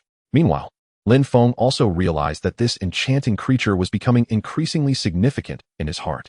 She was alluring and delightful. This fairy was simply irresistibly cute. Affection level 10. Lin Feng entered the kitchen, noting the presence of various ingredients and the aroma of cooking. It seemed that Luo Yaoguan had been residing here for a while, as the pantry was far more stocked than when he had last visited. Lin Feng, lacking culinary prowess, could only prepare a simple breakfast, but it was sufficient. Just then, the system's mechanical voice chimed in once more. Ding! Today's moment of joy has been updated. Would the host like to draw immediately?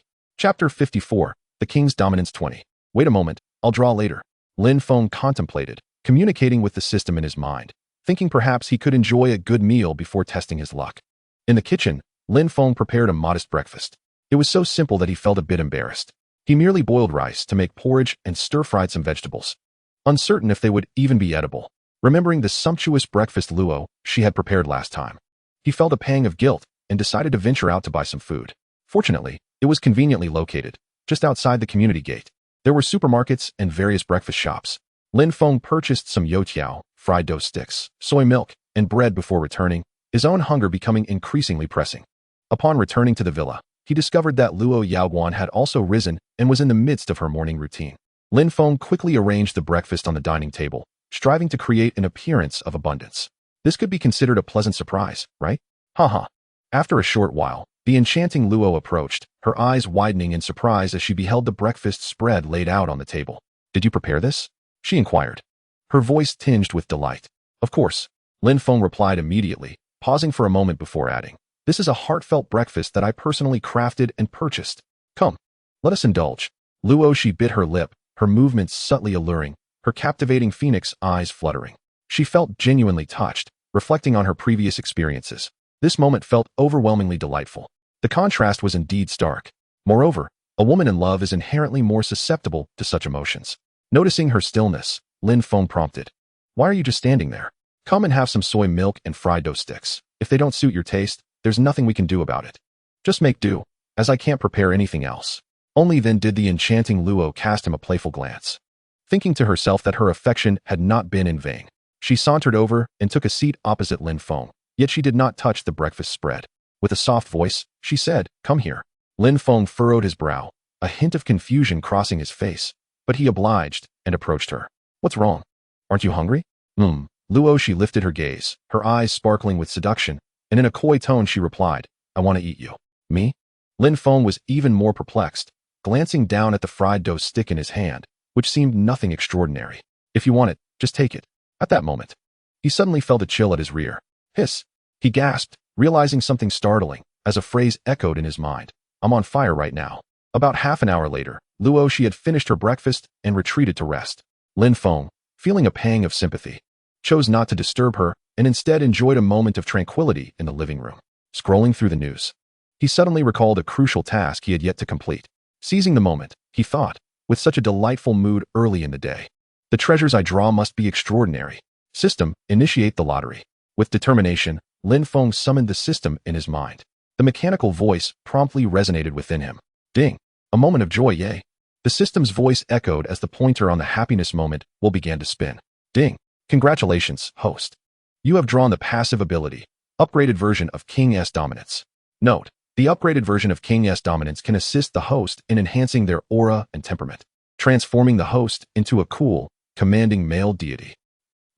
Lin Feng's smile faltered slightly. He was not particularly pleased with this lottery outcome. Are you suggesting that I am not already cool and commanding? He communicated with the system, feeling somewhat bemused. He also recalled having drawn something similar before. However, upon reflection, if it could indeed elevate his aura and temperament, that seemed rather beneficial. Such qualities could not be nurtured in a short span. They required time for cultivation and refinement, which was indispensable. Yet, he pondered a rather critical question. Dear system, if my aura and temperament are entirely transformed, will it not feel as though I have become a different person? Lin Feng thought to himself, contemplating the implications of such a change. Ding. Rest assured, host. While the transformation of aura and temperament may alter your behavioral style, it will not affect your will. For instance, in certain situations, you may find yourself doing things you previously desired but lack the courage to attempt. Your inherently mischievous nature is unlikely to change. You cheeky system. Lin Feng exhaled in relief, responding slowly, then I can rest easy. Very well. After all, what I have drawn cannot be returned. I must accept it regardless. Perhaps the upgraded version of King S dominance has already taken effect. Lin Feng suddenly felt a distinct shift in his aura and presence. This powerful aura was reminiscent of what he had often sensed in Yayutina. Moreover, his perspective seemed different. The way he approached problems had shifted as well. Yet, it did not create an abrupt or overly dramatic change. After exiting his interaction with the system, Lin Feng realized that his understanding of female fans was alarmingly scant and vague. Initially, he had not taken the time to thoroughly investigate their profiles or gauge his sentiments towards each of them. It all felt rather muddled. This state of affairs needed rectification, but he decided to wait for a more opportune moment to delve into it. What are you doing all alone? Luo, having rested for a while but unable to sleep, emerged to see what Lin Feng was up to. He grinned widely, wrapping his arms around her and placing a gentle kiss on her crimson lips, softly uttering, "What else could I be doing but missing you?" Luo Shi's cheeks flushed a deep crimson. As the queen of the wicked, she was well aware of the underlying implications. However, she discreetly scrutinized Lin Feng, sensing a change in him, though she could not pinpoint its nature. Yet, that feeling was undeniably intense. "How did I never realize how mischievous you are?" Luo Shi teased, her face still flushed, yet she nestled into Lin Feng's embrace. Lin Feng smiled serenely, choosing silence, while his hands began to explore, seeking the plush contours of her figure. In the back of his mind, he suddenly thought, had the former version of himself ever dared to act in such a manner? Surely, the upgraded version of King S dominance had influenced him. Ding. Host. I have already stated that your inherent mischievousness is unalterable. Just as Lin Feng was about to respond, his phone rang. Glancing at the screen, he recognized the caller without surprise, Goddess Su. He dribbled the ball with one hand while answering the call. Luo Shi bit her silver teeth, her expression one of discontent. This fellow was being far too blatant. Chapter 55, The Goddess Su's Plan. Today was a fortuitous day. After hanging up, Lin Feng couldn't help but exclaim inwardly. From the moment he rose until now, fortune had been on his side. A date with the goddess was on the horizon. It was simply a flawless life. Humph. Luo Shi felt a twinge of jealousy, unable to suppress a pout as she muttered, "Off to your next rendezvous already?" In the past, Lin Feng would have felt a twinge of embarrassment and released his hold. But now, a wicked grin spread across his lips. Perhaps this was the very thing he had longed to do but had never dared to pursue. The impact of King S dominance version 20 was palpable. Hiss. That scoundrel must be cheating. Do you dare to act so coy? Lin Feng questioned coldly. Not anymore, came the reply. When men are on a date, women should know to remain silent. Understood. Lin Feng nodded in satisfaction, delivering a playful slap to her curvaceous derriere as he remarked, "Now that's more like it."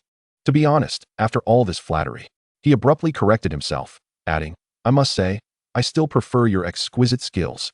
Luo Shi's face lit up with delight. Really? I will continue to strive for improvement. Indeed, Lin Feng nodded, glancing at the time. His appointment with Tycoon was approaching. It was time to set off. He quickly dashed to the bathroom, splashed water on his face, styled his hair into the most dapper look possible, and then exited. As Luo Shi gazed at his receding figure, she returned to the living room, only to realize something. Reflecting on the morning's events, despite the knowledge that no one else resided in the villa, a tide of crimson crept across her cheeks. This was utterly outrageous. Inwardly, she chided herself, Luo Shi. Who would have imagined you could be such a temptress? However, a sudden thought struck her. Hastily, she contacted the system in her mind, inquiring, "System, this must be considered profound communication, yet why have I not received any affection rewards?" The voice of the Supreme Talent System resonated in her mind. Ding. To prevent certain admirers from becoming ensnared in profound exchanges and potentially engaging in deceitful behavior, the rewards for such exchanges are limited to 2 instances. Host.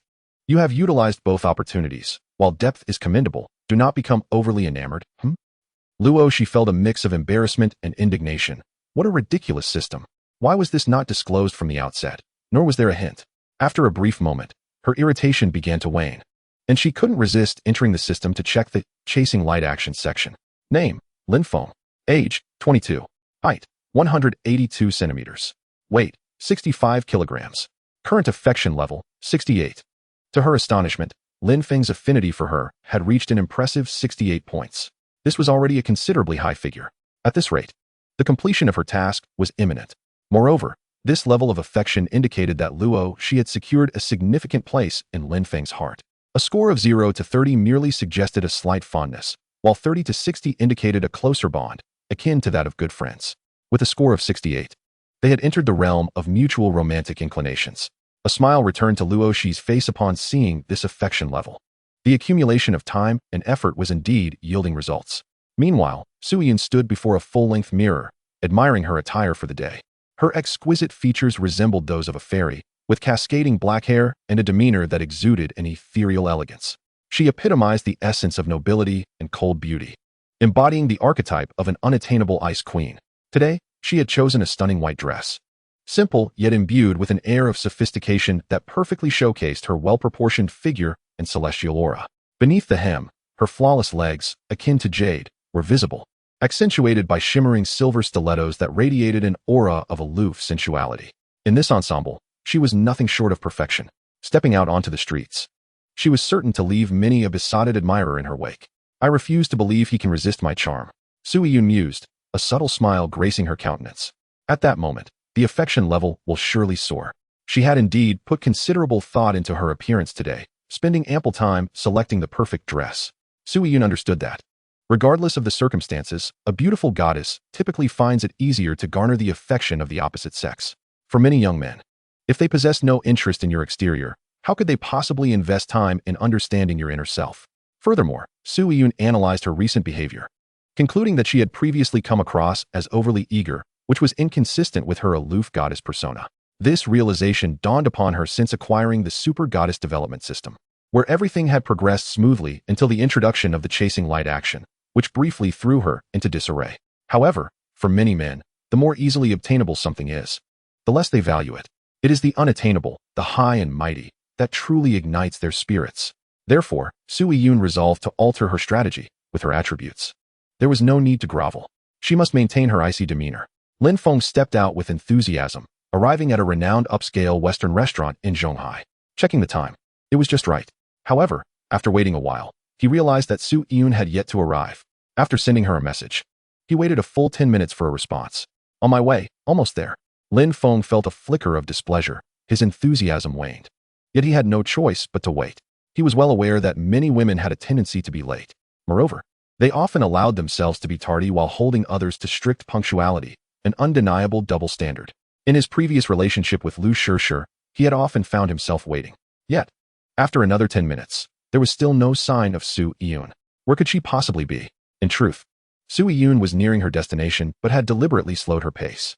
Glancing at her messages, a smile crept across her lips. This was all part of her grand plan. After all, there was a saying that men should be given a little space. Almost there, my apologies.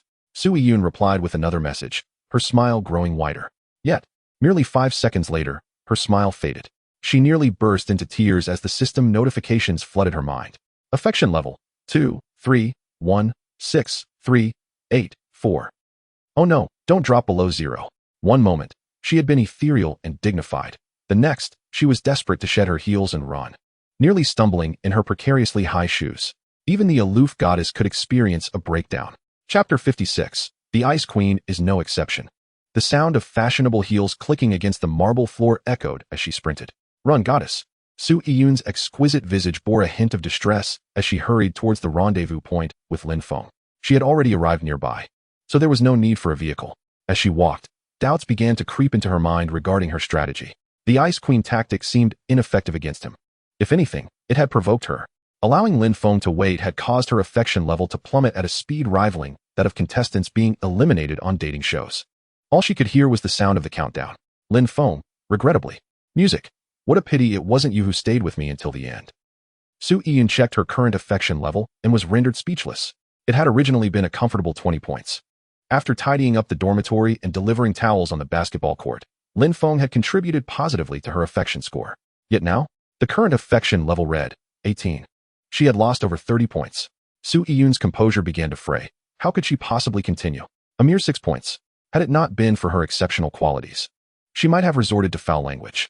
Objectively speaking, Su Yun's luck had taken a turn for the worse. She had just encountered Lin Feng at a moment when his confidence had soared to a new level, his innate submissive tendencies having been mostly eradicated. At this juncture, Lin Feng was indifferent to her status as an ice queen. Displeased was simply displeased. He, too, was a high and mighty male deity. Even the top campus beauty held no sway over him. Thus, it can be said that the goddess Su is rather unfortunate.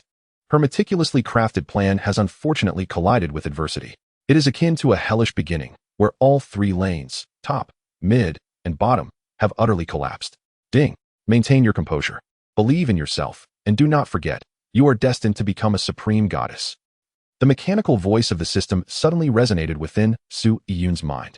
The Supreme Goddess Development System, fearing that its host might truly succumb to despair, promptly emerged to offer consolation. Steady yourself, we can prevail. There remains a chance for a turnaround. This system shall provide unwavering support, as a gesture of assistance. It has decided to reward the host with a selection of skills, allowing you to choose 10 at your discretion. Upon hearing the system's voice, Su Yun's expression brightened, and her footsteps slowed slightly. After absorbing the system's comforting words, her spirits lifted somewhat.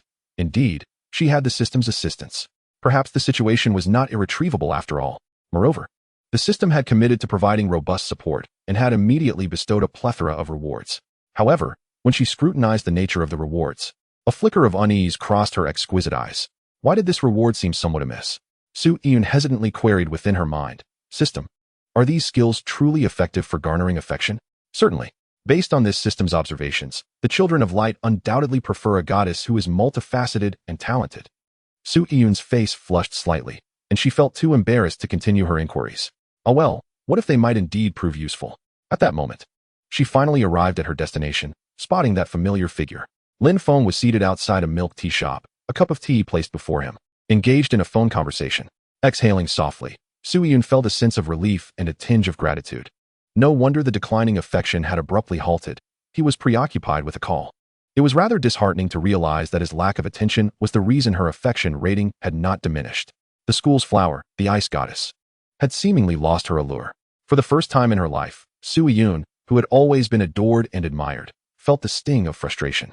She quietly approached, daring not to interrupt Lin Feng. Oblivious to her arrival, Lin Feng continued speaking into the phone, saying, "Are you really in need of money lately? But I suppose it makes sense. Having just started a relationship, the expenses must indeed be substantial." While idly chatting, he had received a call from his close friend Zhou Qianyu. Otherwise, he would have left by now. Why wait here when the captivating Luo Yao was waiting? After conversing for a while, he discovered that Zhou Qianyu was seeking to borrow money. Lin Feng pondered for a moment, finding it quite reasonable. Dating was indeed an expensive affair, and he recalled having taken on multiple part-time jobs just to make ends meet.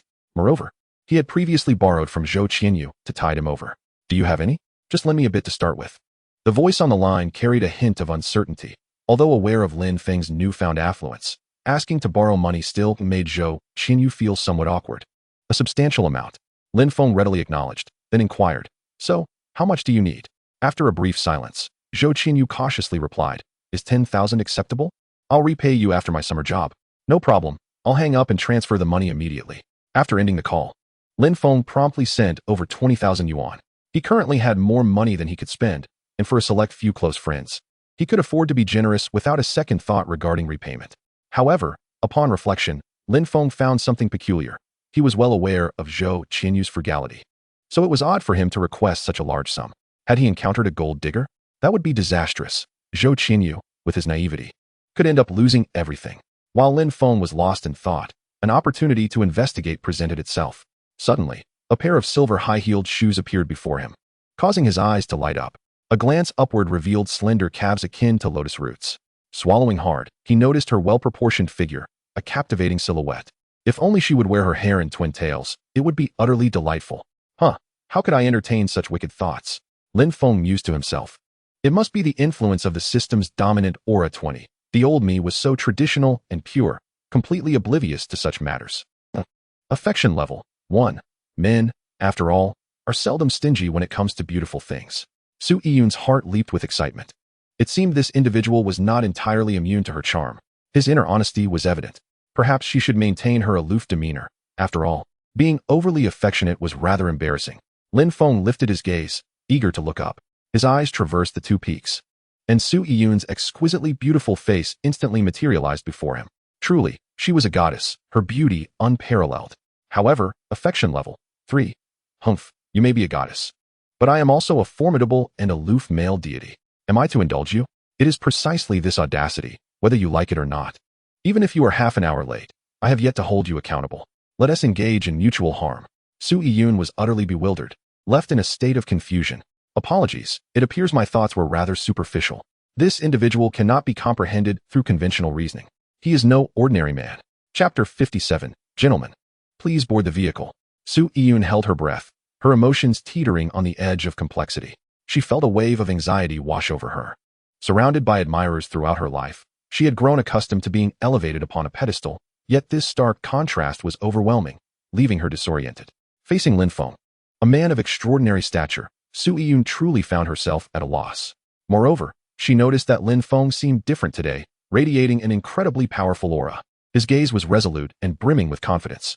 In their previous encounters, he had displayed hints of timidity and bashfulness, yet none of that was evident now. Overall, Su Yun felt that he was an enigma, completely beyond her control. She was curious about what could have instigated such a significant transformation in him in such a short span of time. The Supreme Privilege Daily Delight system gently reminded her, dominant aura 20. Nevertheless, regardless of the circumstances, one must confront reality. Lin Feng reclined comfortably in his chair, stretching lazily, exuding an assertive aura that was both audacious and commanding. The ethereal goddess Su, in that moment, resembled a child caught in wrongdoing, trembling in anticipation of Lin Feng's judgment. This scene left the onlookers, who had been observing from the shadows for quite some time, utterly astonished. Although Lin Feng was handsome, he had sat there for quite a while with few paying him any heed. However, the situation was markedly different for Su Yun. Her mere presence had rendered the surrounding crowd of admirers utterly transfixed, their feet seemingly glued to the ground as they observed in awe. The glances directed at Lin Feng were a mixture of envy, jealousy, adoration, and admiration. Su Yun noticed this as well. She felt an urge to escape the scene. It was already embarrassing enough to be the center of attention, but being scrutinized only heightened her discomfort. Taking a deep breath, she endeavored to maintain her composure. Her voice cool as she said, I apologize for my tardiness. It was my fault, but there is no need to be so angry, is there?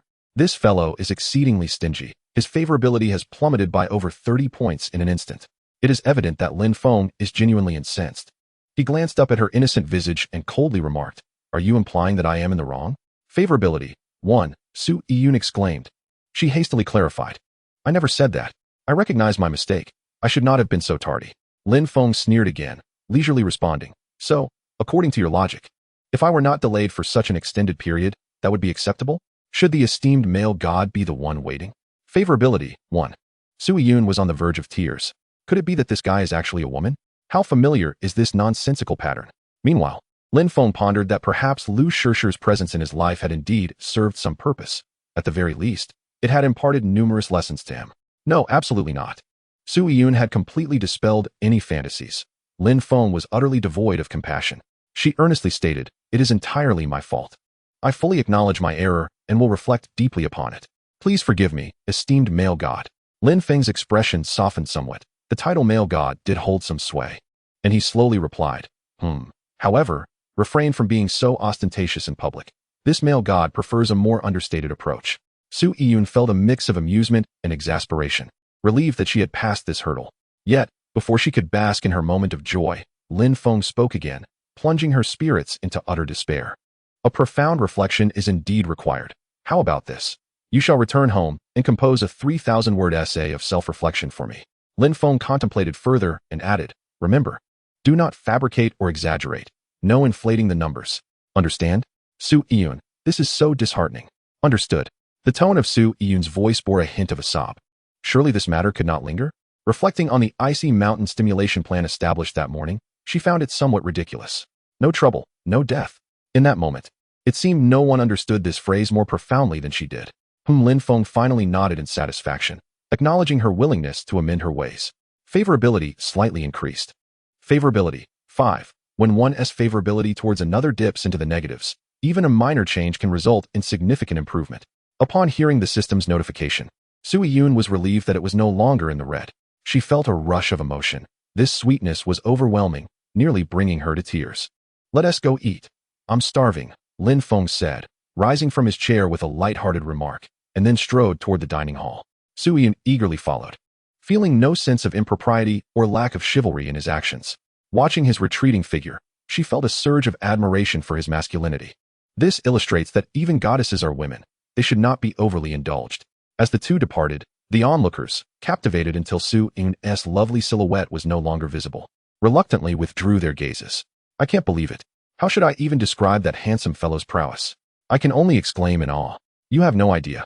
I was almost on my knees calling him brother just now. I wonder if I could ask him to teach me a few tricks." Sighing. If he can manage the goddess so obediently, how can a mere commoner like me have a chance? Is this the sign of a changing era? The crowd continued their animated discussions. Upon seeing the restaurant sign, Lin Feng halted. This was a highly renowned upscale dining establishment. However, he had never dined there before. Sui-Yun's promise of a grand feast was indeed not a falsehood. Meanwhile, Sui-Yun was engrossed in her dialogue with the system, exclaiming, "System, I'm panicking. I have no idea what to do next." The only thing capable of unnerving the goddess with the super goddess system was undoubtedly Lin Feng, the king of hangers-on. The system's mechanical voice immediately responded. "Ding. Host, stay calm. Solutions will present themselves, although this system currently lacks any solid advice." Sui-Yun, "So, what should I do next? My original plan cannot be utilized. I have no idea what the next step should be. Let me think." As Sui-Yun immersed herself in her exchange with the system, she unexpectedly collided with Lin Feng, who had come to a halt. "Ah!" Sui-Yun gasped in surprise. This scenario felt eerily familiar. Lin Feng, taken aback, stepped forward and turned to see Sui-Yun barely managing to steady herself. "Goodness, did you just crash into me? You've committed a foul. Are you seeking to challenge my Achilles heel once more?" Yet, he must admit, she was surprisingly well-proportioned. He hadn't expected such ample endowments. She rivaled the enchanting Luo Yao, another goddess beyond his grasp. Sui-Yun, regaining her composure, instinctively thought to apologize, repeatedly saying, "I'm so sorry. It was my fault. I wasn't paying attention and accidentally bumped into you." She was genuinely frightened. Given this guy's petty nature, how many favorability points would he deduct? However, the outcome was utterly unexpected. Favorability 5. Sui-Yun was momentarily taken aback, but she quickly regained her senses, her cheeks flushing crimson. She cursed inwardly, LSP. Although her proud disposition had prevented her from ever having a boyfriend, she could hardly fail to deduce the underlying reasons. Just then, the system's mechanical voice echoed in her mind. "Ding. Host, where there's a will, there's a way. Doesn't this present an opportunity?" Sui-Yun paused, her face growing even warmer. Chapter 58, Accident-Prone Route. What kind of wretched road is this? Sui-Yun was instantly incensed, even if it were. It was undoubtedly an accident-prone area, right? "System, are you certain you're called the Super Goddess Cultivation System and not something else?" Sui-Yun could no longer endure. She inwardly berated the system. "This road is just wider, I isn't it." Sui-Yun was left speechless. She could hardly be bothered to engage with this somewhat unreliable system any longer. However, upon reflection, Lin Feng's favorability was so challenging to increase. A mere accidental collision had added 5 points. If a few more such incidents occurred, wouldn't she complete her task? Yet, the thought of crashing into him left her feeling bashful. A flicker of determination crossed her eyes as she promptly cast aside such opportunistic notions. "Sui-Yun, how could you entertain such thoughts? You must reflect." Although the outcome was tempting, her traditional values forbade her from engaging in such embarrassing actions. Even upon discovering Lin Feng's vulnerability, she would not resort to deceit. This was the final pride of a goddess. "I'm fine." Lin Feng observed her changing expressions, unaware that in that fleeting moment, Sui-Yun had entertained countless thoughts. Noticing her regaining some stability, he inquired with concern, "Are you all right? Try not to rush so much next time." Lin Feng silently added, "You're fortunate to have bumped into me. You should count your blessings. If it were someone else, that would have been a significant loss. She is one of my fans. Why should I share the spoils with anyone else? My apologies." Sui-Yun, having shed her initial trepidation, regained her icy composure, a flicker of remorse passing through her eyes as she offered her apologies once more. Despite having suffered a setback, she recognized that the fault lay primarily with her. The transgression had originated with her, and Lin Feng's 2 penalties were merely a consequence of circumstance. This was a realization that the goddess understood well. After undergoing the training of the goddess nurturing system, she was no longer the type of woman prone to unreasonable tantrums. With the matter settled, the two proceeded into the Western restaurant, refraining from further discussion on the topic, as it was undeniably awkward. The restaurant, located on the third floor of a shopping mall, boasted an elegant ambience and exquisite design. While it lacked opulence, it exuded a unique sense of comfort and tranquility, precisely the atmosphere favored by those affluent individuals who preferred to keep a low profile. It was no wonder that business thrived here. An astute understanding of human nature is indeed the key to success. Upon entering, they were warmly greeted by a charming waitress in a cheongsam, who graciously offered to lead them to their table. "Is a private booth available?" she inquired, secretly marveling at the striking pair before her. "Thank you.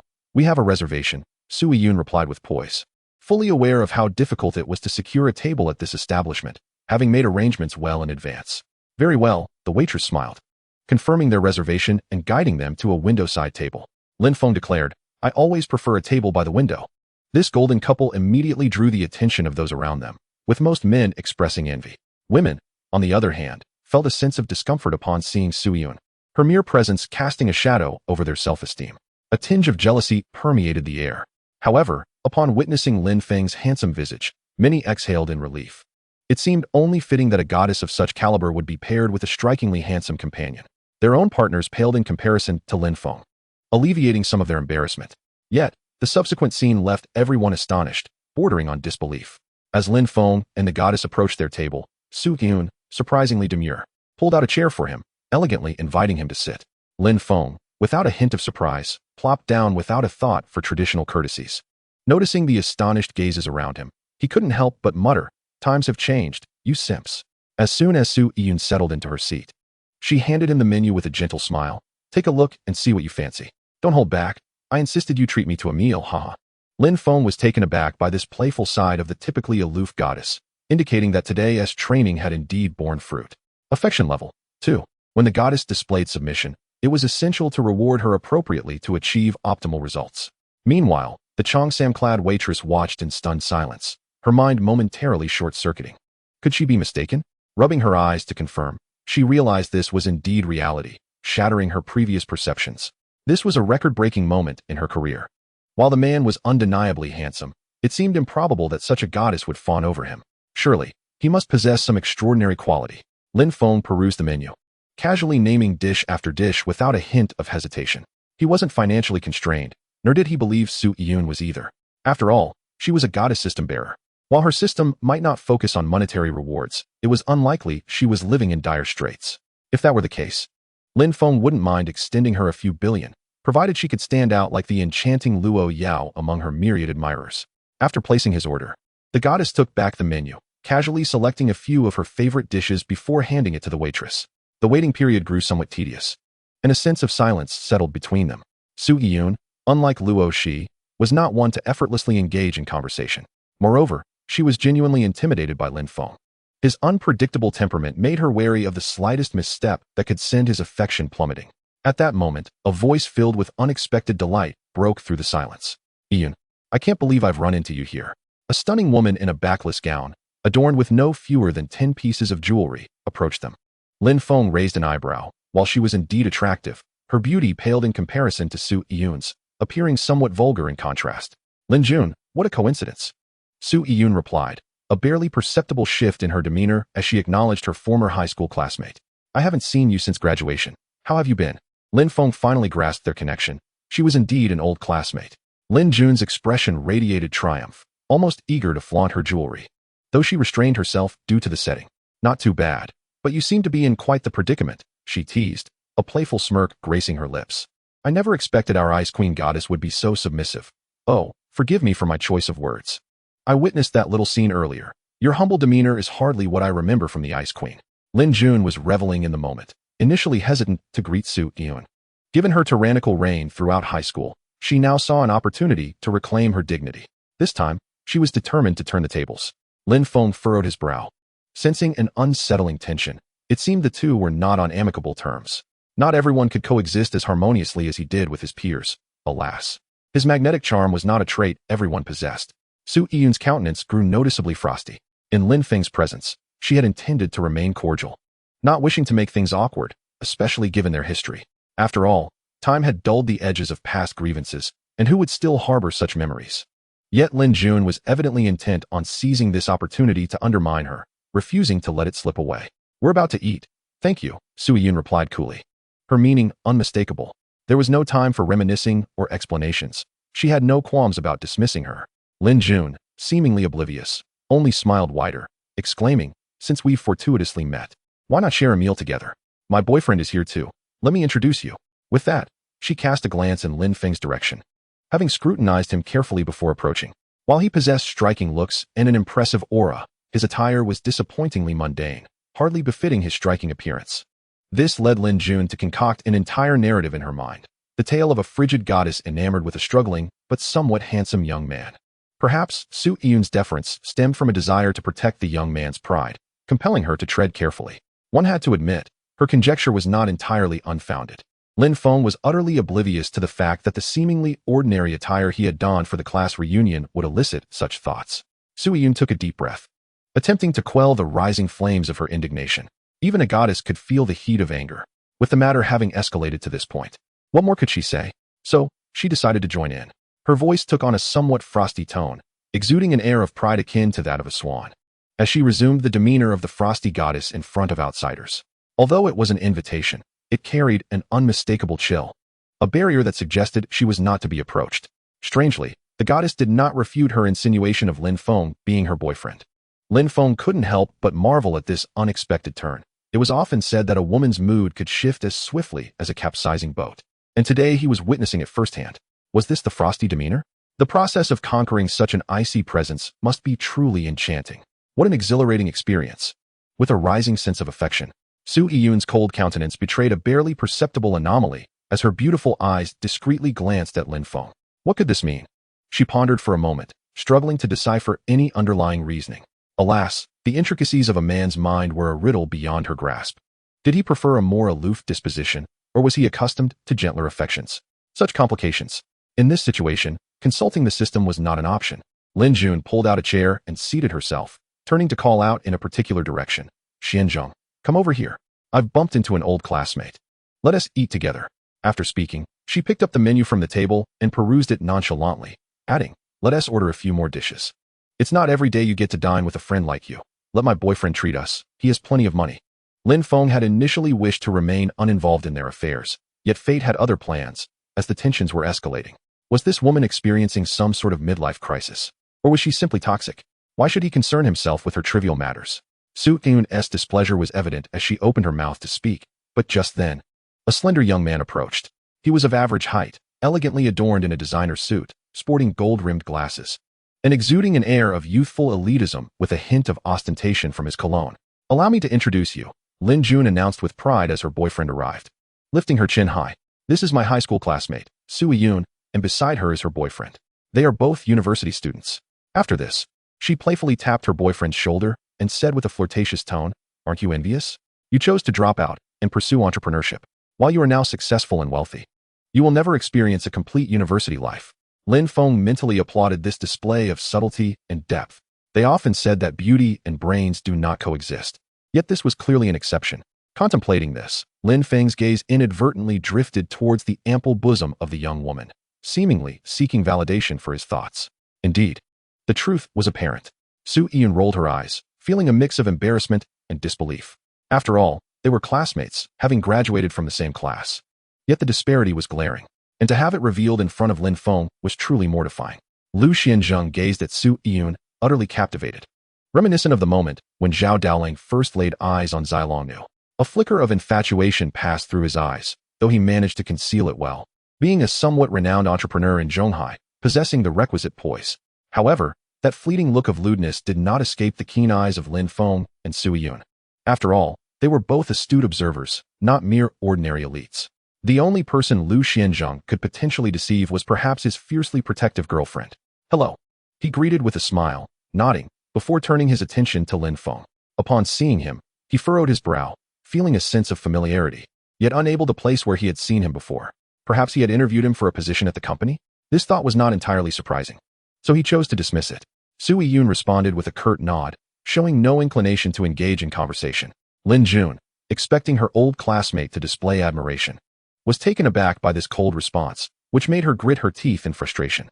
She then spoke in a somewhat sarcastic tone. By the way, judging by your boyfriend's attire, he looks rather shabby. Has he found an internship yet? If not, I can ask Xianzheng to arrange something for him. I forgot to mention, Xianzheng is one of the top 10 outstanding entrepreneurs in Zhonghai. His company was recently acquired by Lantian Group, so stepping in there would guarantee him a position. Sui Yun's expression remained impassive as she coolly replied, no need. My boyfriend probably wouldn't accept such a mundane job. While she outwardly appeared unconcerned, inwardly she felt a surge of anger, casting a glance at Lin Feng, fully aware he would react. Although Sui Yun was not well acquainted with Lin Feng's background, she had heard the whispers surrounding him. Even an emperor would hasten to offer comfort to a man like him. How could he possibly be compared to a mere top 10 youth? Mundane. Lin Jun initially felt a surge of anger, but quickly transitioned to amusement. In Zhonghai, who was unaware of the immense power wielded by Lantian Group. To call Lantian Group ordinary was to expose one's own ignorance. Lu Xianzheng had intended to remain detached from this absurdity, but Sui Yun's words ignited his irritation. Shall we eat first? He suggested. Lin Feng cast a glance at the two, remarking nonchalantly, it's rather ordinary indeed. Let us just eat. I'll take care of it. His stomach growled in protest, and the dishes had already been served. Lin Jun finally quieted down, as someone had offered to treat them. However, she was soon infuriated by Lin Feng's casual remark, just consider it feeding the dogs. Chapter 60. Even the goddess is curious. Sui Yun stifled a laugh behind her hand. As the icy goddess, she seldom let her guard down, except under unusual circumstances that proved irresistible. Lin Jun, however, looked as though she had just tasted something unpleasant, losing her appetite at the sight of the lavish spread before her. With a resounding clap on the table, she erupted. What do you mean by that? I went out of my way to introduce you to a job. You look like a pitiful wretch. Are you envious of Xianzheng? She continued, her voice rising.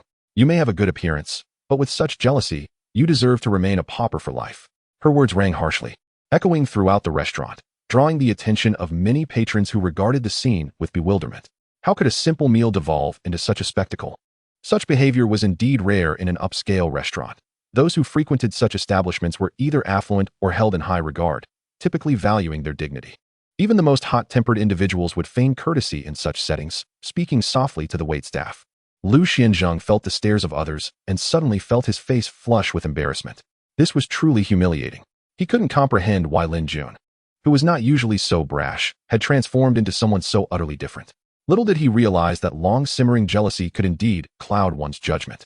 Lu Xianzheng hastily tugged at his girlfriend's arm, signaling her to cease her verbal onslaught, for if this continued, it would be their own dignity that would be compromised. Simultaneously, he cast an apologetic glance towards Lin Feng. Although he too felt that Lin Feng's remarks were somewhat excessive, his girlfriend's reaction was undeniably excessive. Lin Feng had initially prepared further retorts, but upon observing the seemingly innocent demeanor of the renowned youth, his ire diminished considerably. Nonetheless, the brazen woman remained unforgivable and warranted a lesson. Lin Feng shot her a cold glare and remarked, I merely made a metaphor. Why are you so agitated? You're behaving as if you were a dog. At this, Lin Jun's face darkened instantly, her anger causing her gums to tremble, as though she had been stabbed in the heart. Su Yushin, seated nearby, remained silent but discreetly scrutinized Lin Feng. Despite his ordinary attire, he exuded an undeniable aura of power, emanating a confidence that commanded the room with even the slightest gesture or glance. He was arrogant and domineering, yet undeniably formidable. What manner of man was he? In that moment, Sui Yun realized her understanding of Lin Feng was woefully insufficient, sparking an insatiable curiosity within her heart. Upon reflection, she recognized that the impression Lin Feng left was unlike any of the boys who had previously sought to please her. With just a few seemingly casual words, he had deftly manipulated his opponent. Lin Jun appeared momentarily stunned, her mouth agape but unable to articulate a response. Lin Feng glanced at her dismissively and stated, For me, this is merely a casual meal. As long as I'm comfortable, that suffices. Perhaps for you, this is a grand feast, necessitating a more elaborate attire, akin to attending a banquet. Lin Jun, caught in her own thoughts, blushed deeply, overwhelmed by embarrassment, for she indeed harbored such sentiments. Who, after all, would don a formal gown and adorn themselves extravagantly merely to enjoy a Western meal? Moreover, Lin Feng then directed his attention to Lu Xianzheng, addressing him, outstanding youth. What is the name of your company? Lu Xianzheng, unsure of Lin Feng's intent, instinctively responded, Big Orange Technology. We specialize in the internet, blah blah blah. Before he could continue, Lin Feng waved his hand dismissively, uninterested in his elaboration. It was time for him to showcase his prowess. Given the circumstances, there was no avoiding it. He might as well exhibit a little. With that thought, Lin Feng retrieved his phone and dialed Chu Lan's number. He recalled that Lantian Group was indeed Chu Lan's company, which made this straightforward. He had another fervent admirer. He had almost forgotten to visit her office. The thought of Chu Lan's domineering CEO persona intrigued him. Perhaps he should truly experience it someday. In a luxurious conference room, Chu Lan was engaged in a meeting with key personnel, and for someone of her stature, the time spent in meetings far outweighed leisure. Ordinarily, her phone would be off. But the call coming in now was to her private number, which was always on, restricted to only a select few of utmost importance. The son of light, Lin Feng, was certainly among them. Seated at the head of the oval table, Chu Lan's expression was frosty as she gestured for silence before glancing at her phone. Upon recognizing the number, her countenance shifted slightly. She promptly rose and stepped outside, answering the call in a markedly different tone. Lin Feng, how rare it is for you to take the initiative to call me. In the restaurant, Lin Feng replied with a casual smile, Sister Chu, I have a small favor to ask. Have you acquired a company called Big Orange Technology? I know the founder. Could you please look out for him? We haven't finalized anything yet. We are merely in the negotiation phase. However, since you've called, how could I not grant you a favor? Let us acquire it for double their asking price. Would that be acceptable? Absolutely, Lin Feng replied, initially intending to boast without concern for the final price. His impression of Lu Xianzheng was not negative. At the very least, he did not wish to stir up unnecessary conflict. Though it was a display of bravado, it did not necessitate humiliation. Why should a man trouble another man? After exchanging a few more pleasantries, Lin Feng ended the call. Lin Jun found the situation somewhat amusing and scoffed. What a grand display. You certainly fit the part. She could not believe Lin Feng could directly converse with the president of Lantian Group, nor that the latter would behave so obsequiously. Lu Xianzheng, however, furrowed his brow and scrutinized Lin Feng more closely, suddenly struck by a revelation as if struck by lightning. He finally recalled where he had seen Lin Feng, at the Queen's banquet. This was an extraordinary being, and it had taken him so long to remember. You are Lord Lin Feng, aren't you? Lu Xianzheng stammered. What's wrong? How could he possibly be? Silence. Lu Xianzheng interrupted his girlfriend's protests. Turning to Lin Feng with a newfound humility, Lord Lin Feng, I have seen you at the Queen's banquet, but at that time, I was only worthy of watching from afar. Lin Feng was momentarily taken aback, surprised that someone had actually seen him at the banquet. Yet, why did Lu Xianzheng regard him with such a peculiar gaze? He was not inclined that way. Lu Xianzheng, realizing he had overreacted, attempted to temper his excitement.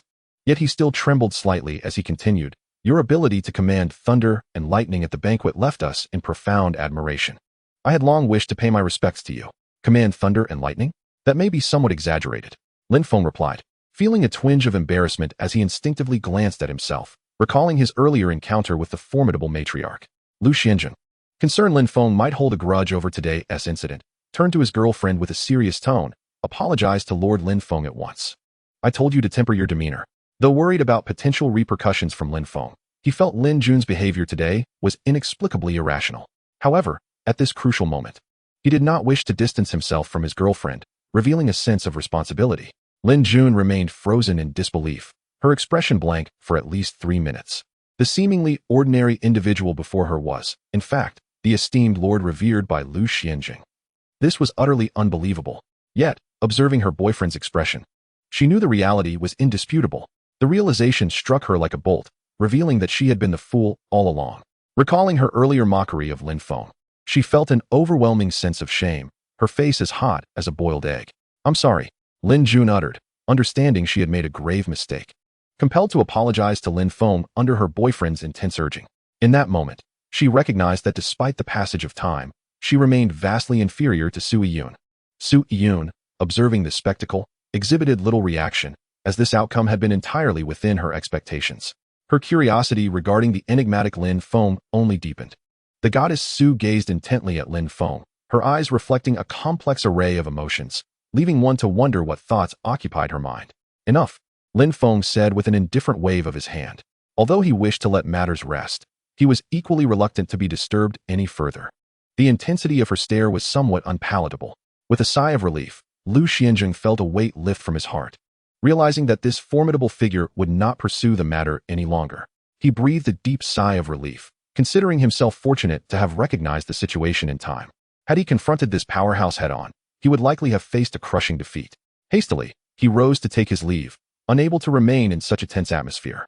He quickly took his girlfriend Lin Junxiao by the hand, and they departed, grateful for the newfound peace that allowed them to enjoy their meal. Turning his head, Lin Feng noticed that the goddess Su was staring at him, lost in thought. He couldn't help but exclaim, "I always thought only men admired beautiful women. It seems even beauties are drawn to handsome men." Su Yun abruptly snapped back to reality, her cheeks tinged with a faint blush. She was usually quite indifferent towards people, and this unexpected reaction left her feeling somewhat flustered. "I was merely pondering what kind of person you truly are," Su Yun murmured, perhaps seeking to mask her embarrassment. Lin Feng paused, genuinely contemplating her words. Reflecting on his recent transformations, particularly since he had become somewhat of an overachiever, he mused, "Once I believed myself to be a traditional, devoted man. Little did I know, that was merely a facade hidden beneath the weight of poverty. Alas, ever since upgrading to the King of Dominance level 20, even I have noticed a significant change within myself. Bold thoughts that once lay hidden in the recesses of my heart now stir restlessly. For instance, I find myself contemplating how to escort the goddess Su home, how to take her delicate hand in mine, and how to melt the ice around her heart to experience a different kind of allure and excitement." Noticing his prolonged silence, Su Yun remained at a loss for words. With a gentle smile, she remarked, "You need not answer if you wish. However, I cannot help but feel you are not a bad person." This was merely a casual inquiry for her, devoid of any intense desire for an answer. Indeed, Lin Feng's eyes brightened, appreciating her perspective. "Previously, I had no choices. Now, I aspire to be a good person." As they continued to eat and converse, it became evident that the dishes were indeed delightful, living up to their reputation. With no one else to interrupt, they swiftly finished their meal. Su Yun honored her promise to pay the bill, wary of risking another plunge in her favorability score after the recent incident that still left her feeling bruised.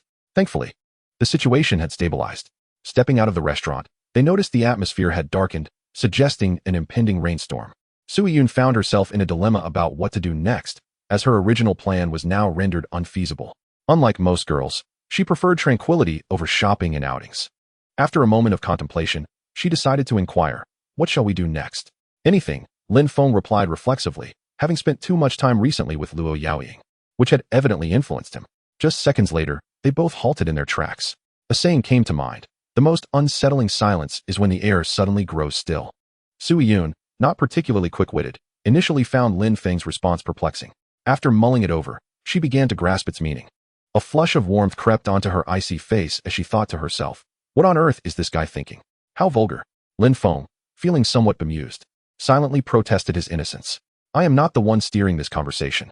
Anything goes," he added after a moment's thought. Su Yun nodded, yet deep down, she recognized that her understanding of him deepened. She secretly resolved to be cautious in the future to avoid compromising herself. This guy could take any road imaginable. Suddenly, a streak of purple lightning illuminated the darkened sky, followed by a chilling clap of thunder. "Ah!" Su Yun, who had an aversion to thunder, instinctively shrieked, covering her ears. Lin Feng, too, felt a twinge of fear. Such lightning and thunder were a rare occurrence. He quickly resolved to seek refuge in the nearby building, which had a lightning rod. Before they could take more than a few steps, a torrential downpour commenced. Lin Feng, without a moment's hesitation, grasped the goddess's hand and turned back. Although Su Yun was also a system possessor, her physique was not on par with Lin Feng's.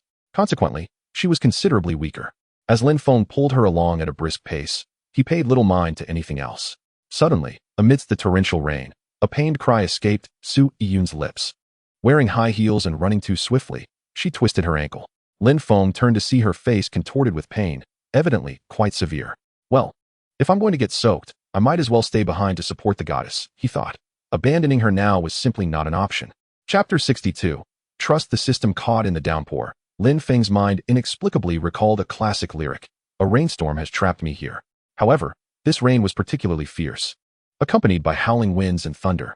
Otherwise, a romantic stroll in the rain with the goddess would have been quite memorable. Often, the beauty of memories does not stem from the pleasantness of the events themselves, but rather from the wonderful company one keeps during those moments. "Are you in much pain?" Lin Feng asked urgently, his heart secretly elated, thinking, "I can remedy this." At last, his right hand of light was about to come into play. The downpour continued, drenching their clothes. Passers-by hurried into nearby malls and supermarkets to escape the rain. Su Yun grimaced in pain. The high heels were too tall, and being pulled along at such speed had aggravated her injury. Yet she gritted her teeth and replied, "It's nothing. A bit of medicine when we get back will suffice." "Can you still walk?" Lin Feng inquired, genuinely concerned. His heart sank slightly at her response. Su Yun attempted to take a step, but the sharp pain made her gasp, nearly bringing her to tears. I can't walk, she admitted. But what could she do? She had just resolved to take better care of herself. Was this her punishment? I will carry you, Lin Feng declared resolutely, his words brooking no refusal. After all, he had long awaited this moment. Besides, standing in the rain for too long was impractical. No matter how fit one was, they could not endure it indefinitely. Before Su Yun could respond, she found herself swept off her feet into Lin Feng's strong embrace, which shielded her from the rain. A wave of warmth enveloped her. How comforting. Is this the embrace of a man? The goddess Su found herself in an unprecedented predicament, feeling both bewildered and oddly exhilarated. However, what followed caused her cheeks to flush crimson with embarrassment. Lin Feng swiftly cradled her in his arms, dashing towards the shelter of an awning. As they ran, her form undulated with each stride, the delightful bounce of her ample curves eliciting a reaction from Lin Feng, who discreetly swallowed several times, thinking, this downpour has certainly been worth it. With his comfort heightened, his admiration for the goddess Su inevitably surged. With every step Lin Feng took, his affection seemed to increment by a point. Su Yun, overwhelmed, found herself at a loss for words to adequately express her current emotions. Was she both pained and pleased? Immediately dismissing that audacious thought, she concluded that joy was impossible. She was only mired in discomfort and mortification. Simultaneously, she reaffirmed her belief that Lin Feng was nothing short of a lecher. At this moment, he still had the audacity to entertain such frivolous thoughts. Upon reaching the entrance of a supermarket, they finally found a refuge from the rain. However, their clothes were completely soaked, leading to an uncomfortable situation. Lin Feng remained unfazed, thanks to his robust physique, while Su Yun shivered uncontrollably, beginning to sneeze incessantly. At this rate, I'm bound to catch a cold, she lamented. Shall I call a ride to take you home? Lin Feng proposed after a moment's contemplation. Yet, Su Yun fell silent at his suggestion, given her current appearance. Wasn't that inviting trouble? Another sneeze escaped her, amplifying her chill, and she felt as though she might turn into an ice maiden. All right, she murmured, her voice barely above a whisper, realizing there were no other options. After that, she took out her phone and arranged for a ride. Fortunately, the driver was nearby and soon arrived at the intersection. Since cars could not enter the mall, they paid little mind to it, both too drenched to care. Once again, Lin Feng scooped her up and dashed towards the vehicle. The rain was relentless, soaking them to the bone. The driver, a middle-aged man, handed them a packet of tissues as they settled into the car. Su Yun, puzzled, thought, what does he mean by this? Why does it sound so awkward? She was particularly sensitive to such implications at that moment. Regardless, she accepted the tissues, murmuring her thanks. She dabbed at her face, wiping away the droplets and adjusting her clothing, feeling increasingly self-conscious as her skirt clung to her form, the colors and outlines becoming more pronounced. Lin Feng, noticing her discomfort, removed his own shirt and wrung it out before draping it over her shoulders. It must be cold, where this, he said. Gratitude flickered in Su Yun's eyes as she replied, thank you. Though he could be somewhat petty and seemed to harbor a touch of machismo, there were moments when he demonstrated genuine thoughtfulness. Lin Feng casually remarked, actually, I'm cold too. I need to take a shower at your place later. Su Yun stiffened at that, apprehensive at the thought. She had been contemplating how to concoct an excuse to prevent Lin Feng from coming upstairs. Looking down at her attire, she wondered if he had ulterior motives. System, what should I do? She instinctively communicated with her internal system. The mechanical voice echoed in her mind. Ding. What does the host mean by what to do? Su Yun rolled her eyes, somewhat exasperated, and retorted, isn't this a bit inappropriate? From my observations, this guy seems a bit predatory. After a brief silence, the system responded, host, how could the child of light harbor any ill intentions? Rest assured. Moreover, this presents a splendid opportunity to enhance your affinity. Seize the moment. Trust in this system, it won't lead you astray. Once again, Su Yun found herself speechless. Feeling a surge of frustration, she chose not to pursue the topic further and inquired, system, I wish to exchange for a healing card. That is currently out of stock and cannot be exchanged, the system replied. How is that possible? Su Yun was genuinely at a loss. Without a healing card, what was she to do about her injured foot? While she could endure the pain, being unable to walk was quite inconvenient. This system cannot provide an explanation. It stated, humph. Su Yun huffed in irritation, abruptly ending her conversation with the system. This was the first time she felt utterly let down by it since acquiring it. Where was the reliable system of the past? Suddenly, the vehicle came to a halt. Having reached their destination, Su Yun's residence was situated in a well-known upscale community, characterized by its elegant environment and pristine air. After all, as the owner of a system, her living conditions were assured. They exited the vehicle, and just then, the rain ceased, though the sky remained overcast, hinting at the possibility of another downpour. "Let me carry you inside," Lin Feng offered, observing the silent Sui Yun. She resided on the 16th floor, which had an elevator, but they still needed to reach it. "All right." Sui Yun reluctantly nodded, deciding to trust the system. After ascending to the floor, Lin Feng had already changed into his own clothes. As there was no one else at home to witness him, being in the community, he felt it prudent to dress appropriately, as appearing bare-chested might attract unwanted attention from certain overly inquisitive neighbors. As they exited the elevator, Sui Yun was eager to test her ability to walk, only to discover that her injury had worsened, leading to increased agony. Lin Feng sighed and reverted to his previous method of carrying her. Once again enveloped in Lin Feng's warm embrace, infused with an unfamiliar masculine vigor, Sui Yun's thoughts became disordered. Such a scenario inevitably stimulated her imagination. With their clothes drenched and the two of them alone, her mind was in turmoil. At that moment, the system's voice echoed in her mind once more. "Ding. Host. This is a fortuitous opportunity. In such an atmosphere, individuals are particularly predisposed to open their hearts. This is an excellent chance for deeper communication." Sui Yun, bewildered, thought. Is it truly an opportunity for openness or merely the unveiling of one's true nature? She had always been confident in her appearance, but in this situation, could that rascal maintain his composure? Her thoughts spiraled further into chaos. If he were to act on his impulses, what would she do? Everything had started off so well. How had it devolved into this? This situation was far beyond what the goddess had anticipated, and there was no turning back. If given a chance to redo the day, Sui Yun believed many events should never have transpired. "Open the door," Lin Feng instructed, halting before her entrance. His heart raced with anticipation, eager to glimpse the secrets of the goddess's abode, a fantasy many had likely entertained. Although he was not directly entering her room, knowing she resided there was nearly as enticing. Sui Yun hesitated for a moment, then fumbled with the keypad. There was no turning back now. She pushed the door open. Lin Feng gazed at the goddess in his arms, his expression complex, as he discerned her thoughts. In such a predicament, resisting the allure of a handsome man like himself must be exceedingly arduous and distressing, wouldn't he? Chuckling to himself, he pondered this notion and reassured her, "Fear not.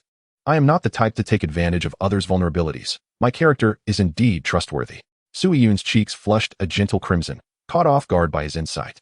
Feeling a touch of embarrassment, however, upon reflecting on Lin Feng's words, she realized there was truth in them. The campus had indeed whispered of this man's unwavering dedication to Lu Shirshir over 2 years, never once daring to lay a finger upon her, though a devoted admirer. Did this not also reflect Lin Feng's noble character? Perhaps the fondness she had just experienced was merely a natural response any normal man would exhibit. Sui Yun comforted herself with this thought. Lost in contemplation, she felt a pang of discomfort and instinctively reached back to adjust her position. Lin Feng inhaled sharply, a surprised exclamation escaping his lips. The atmosphere turned palpably silent, imbued with an uncanny tension. Realizing her misstep, Sui Yun's face turned a deep shade of crimson, as though blood were rushing to her ears. Having never encountered such a situation before, her small hand recoiled as if shocked. This rogue was nothing short of a lecher. How foolish she had been to trust his character so readily. Yet, in truth, Sui Yun had misjudged Lin Feng. After all, such reactions were quite normal. What handsome man could withstand such trials? Lin Feng sighed, a hint of helplessness in his demeanor as he gently placed her upon the sofa. The image he had just crafted had crumbled in an instant. But panic was not an option. He must remain composed. "Just as you see," Lin Feng began, casting a glance at his drenched attire, the fabric clinging to him without any form of modesty. Sui Yun, instinctively following his gaze, quickly turned her head away, exclaiming in disbelief, "With your ethereal beauty and impeccable physique, is it not rather rude to remain unresponsive in such a situation? Indeed, as you can see, I am merely a regular handsome man, and it is quite natural to carry such tools with me. Wouldn't you agree?" Lin Feng boldly confessed, simultaneously bestowing a compliment upon the goddess. His intention was clear. He too was innocent in this matter, and such reactions were unavoidable, thus he should not be blamed.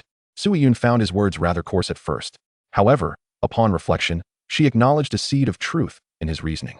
It may have been a flimsy defense, yet it possessed a shred of validity. At that moment, the system chimed in with an assist. "Ding. Host, I believe the child of light speaks the truth. He selflessly offered to escort you home, disregarding his own reputation, showcasing a heart as pure as the sun. Now, to misjudge his character over such a trivial matter is indeed unjust. Such behavior is unbecoming of a goddess." Sui Yun paused, her self-doubt creeping in. Could it truly be as the system suggested? Absolutely. The truth is evident to all. Very well then, she conceded. The system's encouragement dispelled any lingering doubts she harbored regarding Lin Feng's character. She reflected, if even the system believed in him, surely he could not be at fault. Feeling a twinge of regret, she turned to Lin Feng and said, I apologize. I nearly misjudged you. I should not have doubted your integrity. Lin Feng's eyes widened in surprise. This time, it was he who was taken aback. Just then, the mechanical voice of the system echoed in his mind. Rest assured, everything has been arranged. Wow, you're truly remarkable. I can hardly find the words to describe your abilities in handling such matters. Indeed, Lin Feng replied, exiting his mental dialogue with the system and quickly addressing Su Yun. I'm glad you understand. Rest assured, as we grow closer, your perception of me will become clearer. Su Yun nodded softly, her composure returning, though she felt a chill.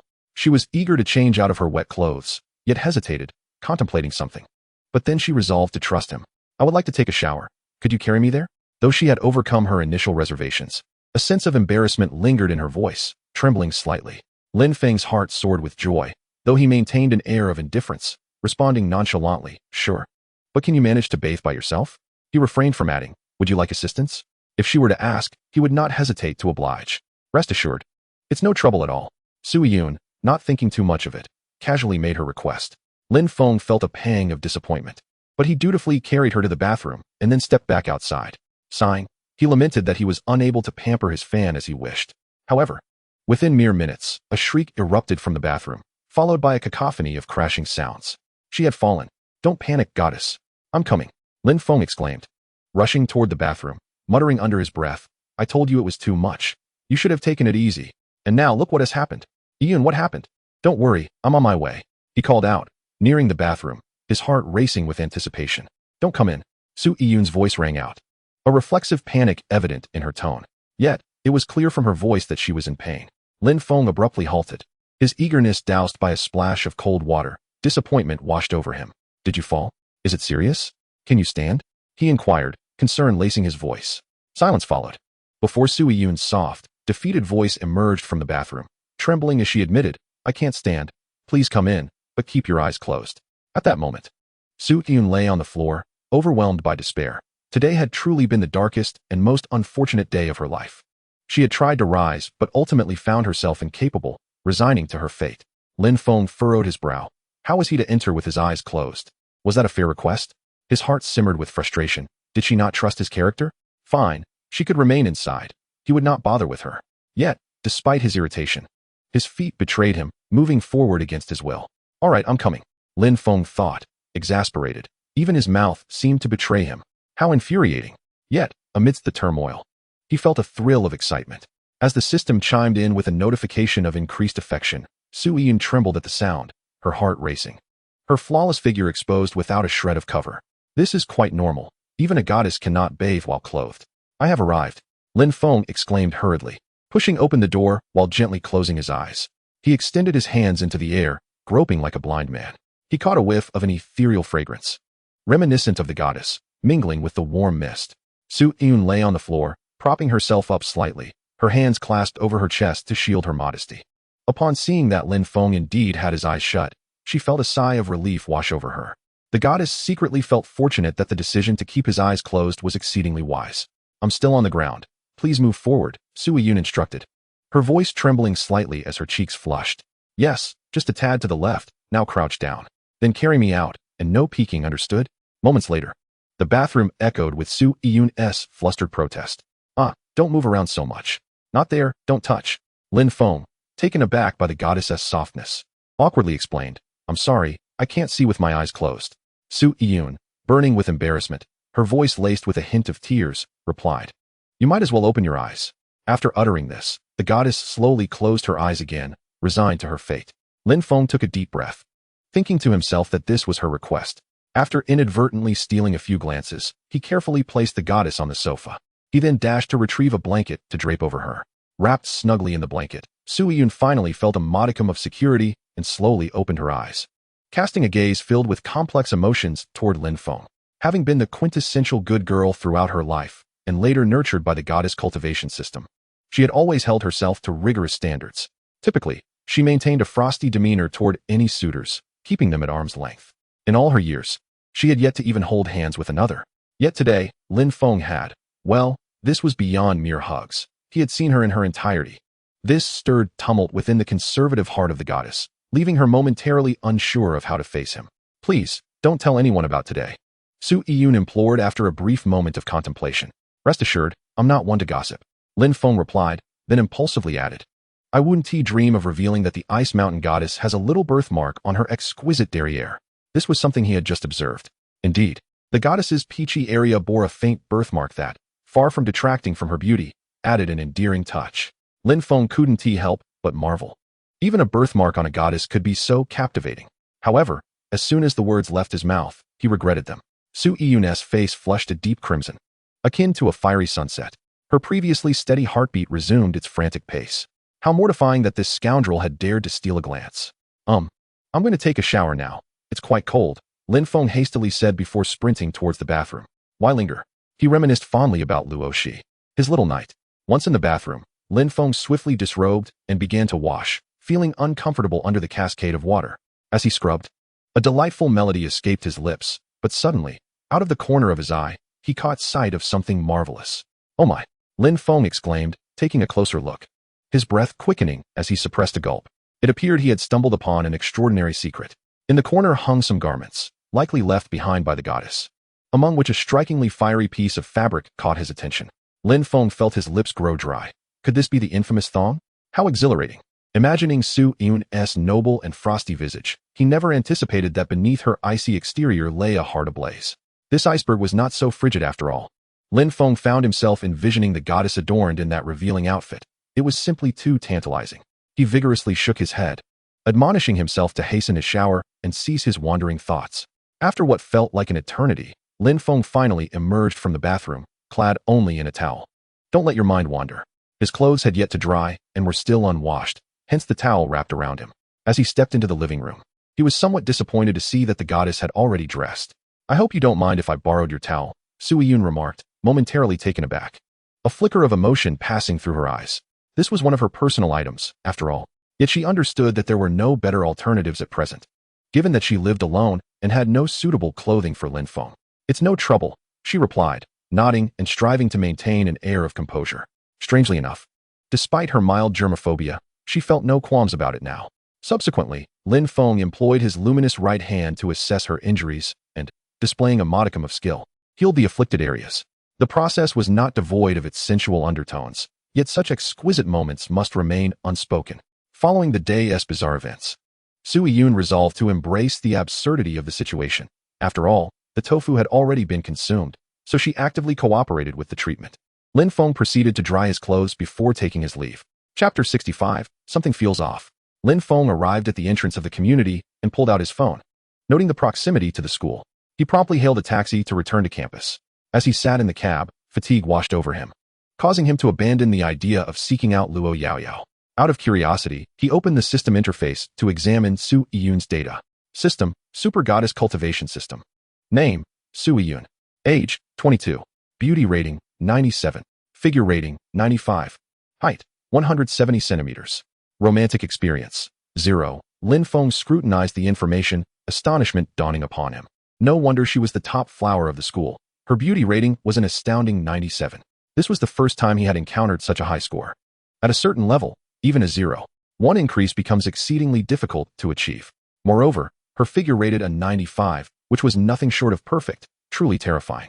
He then navigated to the chasers section to check the favorability ratings of several female admirers. 6 individuals had triggered the chasing mechanism. Luo Shi topped the list with a favorability rating of 68. To his surprise, the second place belonged to Empress Yalutina, boasting a favorability of 36. Next was the beautiful CEO, Chu Lan, with a rating of 32. After a day of dramatic ups and downs, Su Yun's favorability had rebounded to 20 points, showing no significant change, a rather tragic tale for the goddess.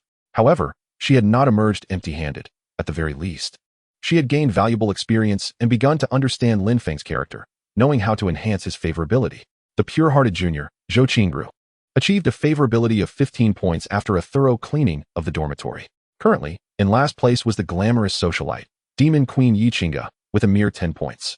Lin Feng meticulously reviewed the data of each individual, stroking his chin in contemplation. For the time being, the disparities among them were not substantial. Aside from Luo Yaoyao, who was temporarily excelling due to her dubious methods, The other goddesses were relatively on par. Zhou Qingrou's lower performance could be attributed to her limited opportunities for engagement. With more exposure, she would undoubtedly catch up swiftly. As for Yi Qingge, her lack of a solid foundation was an unavoidable circumstance. Being associated with a frivolous nephew like Yi Han nearly led to a confrontation with Lin Feng. Nevertheless, Lin Feng was confident that with the prowess of a top socialite, surmounting the odds was merely a matter of time, provided he was willing to offer her a chance. Not to mention, the mere thought of that enticing, animated peach stirred a surge of fondness within him. Alas, human nature can be rather pragmatic. Possessing beauty and charm indeed confers a distinct advantage, universally appreciated. The ride in the ride-hailing vehicle sped towards the school, driven by a youthful driver who, noticing Lin Feng lost in thought, refrained from initiating idle chatter. Lin Feng exited the system interface and let out a slow sigh, feeling a deep concern for the fans of these goddesses. Whenever someone's score lagged, he felt compelled to provide them with opportunities to improve. In essence, he felt like a homeroom teacher, with these admirers akin to students. Lin Feng had to maintain oversight. If anyone's performance faltered, he would have to discipline them, and once they were sufficiently corrected, their scores would naturally rise. This analogy, though simplistic and somewhat crude, resonated with reality. It made Lin Feng realize that boosting his favorability ratings was not a daunting task. It was far simpler than actual academic improvement. After Lin Feng departed, Sui Yun found herself alone at home, lost in thought for an extended period. The events of the day felt surreal, almost dreamlike. Suddenly, an idea struck her, prompting her to urgently inquire of the system. System, I can't shake the feeling that something is amiss. This time, the system's voice did not respond immediately. After a brief pause, it finally replied, what seems to be the issue? Furrowing her brow, Sui Yun pondered before articulating, I was extremely cautious. How could I have possibly fallen? It was perplexing, as she distinctly remembered feeling a sudden numbness before collapsing. Perhaps it was due to an electrical leak from the water heater? Or maybe your condition was subpar at the time, making a fall less surprising, the system suggested. Was that truly the case? Doubts lingered in Sui Yun's mind, yet she found herself unable to decipher a rationale, resigning herself to the system's explanation. Perhaps it was indeed a consequence of her pre-existing injury. Upon returning to the dormitory, Lin Feng pushed the door open, only to be surprised to find only Dai Pengzi and Li Yu present, while Chao Dalong seemed to have vanished. How odd. Weren't these two supposed to be engaged in fencing? The two burly men glanced at Lin Feng as he entered, then promptly returned their attention to their games. Their envy towards Lin Feng had rendered them speechless. How could the disparity be so stark amongst dorm mates? While Lin Feng was out on dates with the campus goddess, they struggled to even get a response from ordinary girls. It truly validated the adage, the poor play with cars, the rich with watches. While I am left with only my phone, what about Dalong? Lin Feng thought as he returned to his bed, immediately shedding his shirt to reveal his well-defined arms. With the weather being warm, the first order of business upon entering the dorm was to remove his clothing. He wondered what that fellow was up to, as he had been acting mysteriously lately. Dai Xian's pudgy fingers tapped rapidly on the screen, and, distracted, he remarked enviously, P.S. probably sweet-talking some junior again, that scoundrel. Always ensnaring innocent girls. Lin Feng felt a pang of sympathy for his phone for a fleeting moment before responding. So, what is going on with Zhong Xiaoling? Any progress lately? Surely you haven't given up after taking a beating? Dai Xian's expression shifted awkwardly, clearly indicating that his recent endeavors had not gone well. Li Yu, who had been silent until now, burst into laughter and said, there has been some progress. He just ended up getting beaten up a bit more. So tragic? Lin Feng mourned silently for Dai Pengzi for a second, reflecting on his own recent experiences. Indeed, the phrase comparison breeds despair seemed to hold true. Just then, the sound of a crystal explosion echoed from his phone, immediately followed by a notification of defeat. Lin Feng hastily shifted the topic, as he couldn't constantly rub salt in others' wounds. That would only breed resentment. Wait for me. I'll take you all on a victorious ride. He had been so busy lately that he hadn't enjoyed a good gaming session in ages. With rare free time at hand, Lin Feng yearned to play joyfully with his roommates, finally free from the relentless pursuit of those bothersome goddesses. It was time to relish some leisurely moments. All right, I'll just use the restroom first. Dai Pengzi suddenly seemed to have an epiphany, his eyes darting. He stepped onto the balcony and sent a message to Luo Shi. Target has returned to the dormitory, preparing for a battle in the canyon, awaiting instructions. Oh, I'll just grab some water, Li Yu said as he stood up to refill his glass, promptly messaging Zhou Qingru. What was with these two? Lin Feng muttered to himself, then entered the gaming interface. Chapter 66. Let us play a game. Lin Feng sensed that his dorm mates had been acting somewhat oddly lately. Though he kept this observation to himself, he sighed, convinced that his excellence had perhaps made his roommates feel somewhat uncomfortable. Nothing much to say about that. This was a truth that had to be acknowledged. After a few minutes, Tycoon waddled back in from the balcony, exclaiming, "The urinary tract is clear. I feel so light," he declared with enthusiasm. "Come on, today I'll lead you all to victory." Yet, in his mind, he was calculating that the goddess must be online by now. Liu pretended to sip water before returning to the game. Lin Feng had already prepared a room for 3 players in anticipation of their arrival. Just as he was about to invite them, a message popped up on his screen. A request for an invitation from the Radiant Knight. Upon seeing this gamertag, Lin Feng's expression flickered with an odd intensity. This enchantress had an uncanny ability to evoke an impulse for immediate action. He sighed, realizing that the little knight had already requested an invitation. Ignoring it was not an option. Thus, he extended an invitation for her to join. It seemed that an innocent friendly match with his roommates was now out of the question. As Lin Feng pondered this, another invitation request notification appeared on the screen. Great. Zhou Qingru was also here. He glanced at her avatar, barely paying attention to the username. However, this was fortuitous. It meant they could finally gather enough players for a 5-man team. Lin Feng swiftly switched to a 5-player room and invited them all in. Tycoon and Liu displayed signs of excitement, their eyes glued to the phone screens, resembling elementary school students receiving awards. They were undoubtedly aware that they were riding Lin Feng's coattails, yet the thrill of gaming alongside the campus goddesses was exhilarating. Both were determined to put forth their best effort, not wanting to lag behind, as that would be utterly embarrassing. It was time to showcase their true skills. Lin Feng, on the other hand, maintained a calm demeanor, tinged with a hint of resignation. "I am utterly exasperated. Even playing a game requires me to chase after them. It is as if I possess no personal space whatsoever. Not only are they encroaching upon my reality, but now even my virtual realm is under siege." He glanced at the ranks of a few individuals, intending to suggest that the 2 school beauties take it easy. To his dismay, he discovered that among the 5 of them, Luo Yaoyao held the highest rank, a staggering 20 stars in the king tier. Zhou Qingru has attained 12 stars in the same tier. Meanwhile, the 3 burly men from their team, 305, were all merely in the stellar tier.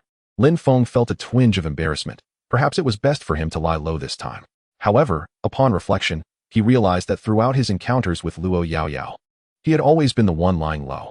Who would have thought that even in gaming, he could not escape this fate? After a brief wait, they entered the hero selection phase. He was positioned on the 2nd floor. Lin Feng detested the time spent waiting in this spot and promptly switched to a short video application, scrolling through humorous clips. Drawing from his extensive experience, he knew that after watching 5 videos, he would just be in time to make his selection. The 5 videos passed swiftly, and Lin Feng returned to the game interface. His face slightly flushed with embarrassment. He had underestimated the timing. The system had automatically assigned him the role of a support hero, Zhong Kuei. He glanced at his team's composition. Tycoon had selected Lu Bu for the top lane, convinced of his prowess with the character. He often relied on Lu Bu to turn the tide during his moments of despair in the jungle, only to falter once again. Lin Feng could relate to this deeply. He hadn't expected Tycoon to bring out Lu Bu so early. It felt as if he was primed to unleash his ultimate ability right away. Luo Yaoyao had chosen Sima Yi for the jungle role, demonstrating a strong offensive strategy. Wherever she went, Luo Yaoyao preferred to dictate the pace of the game. The mid lane was occupied by Li Yu's formidable Gangplank, who was known for his silent yet exceptional gameplay.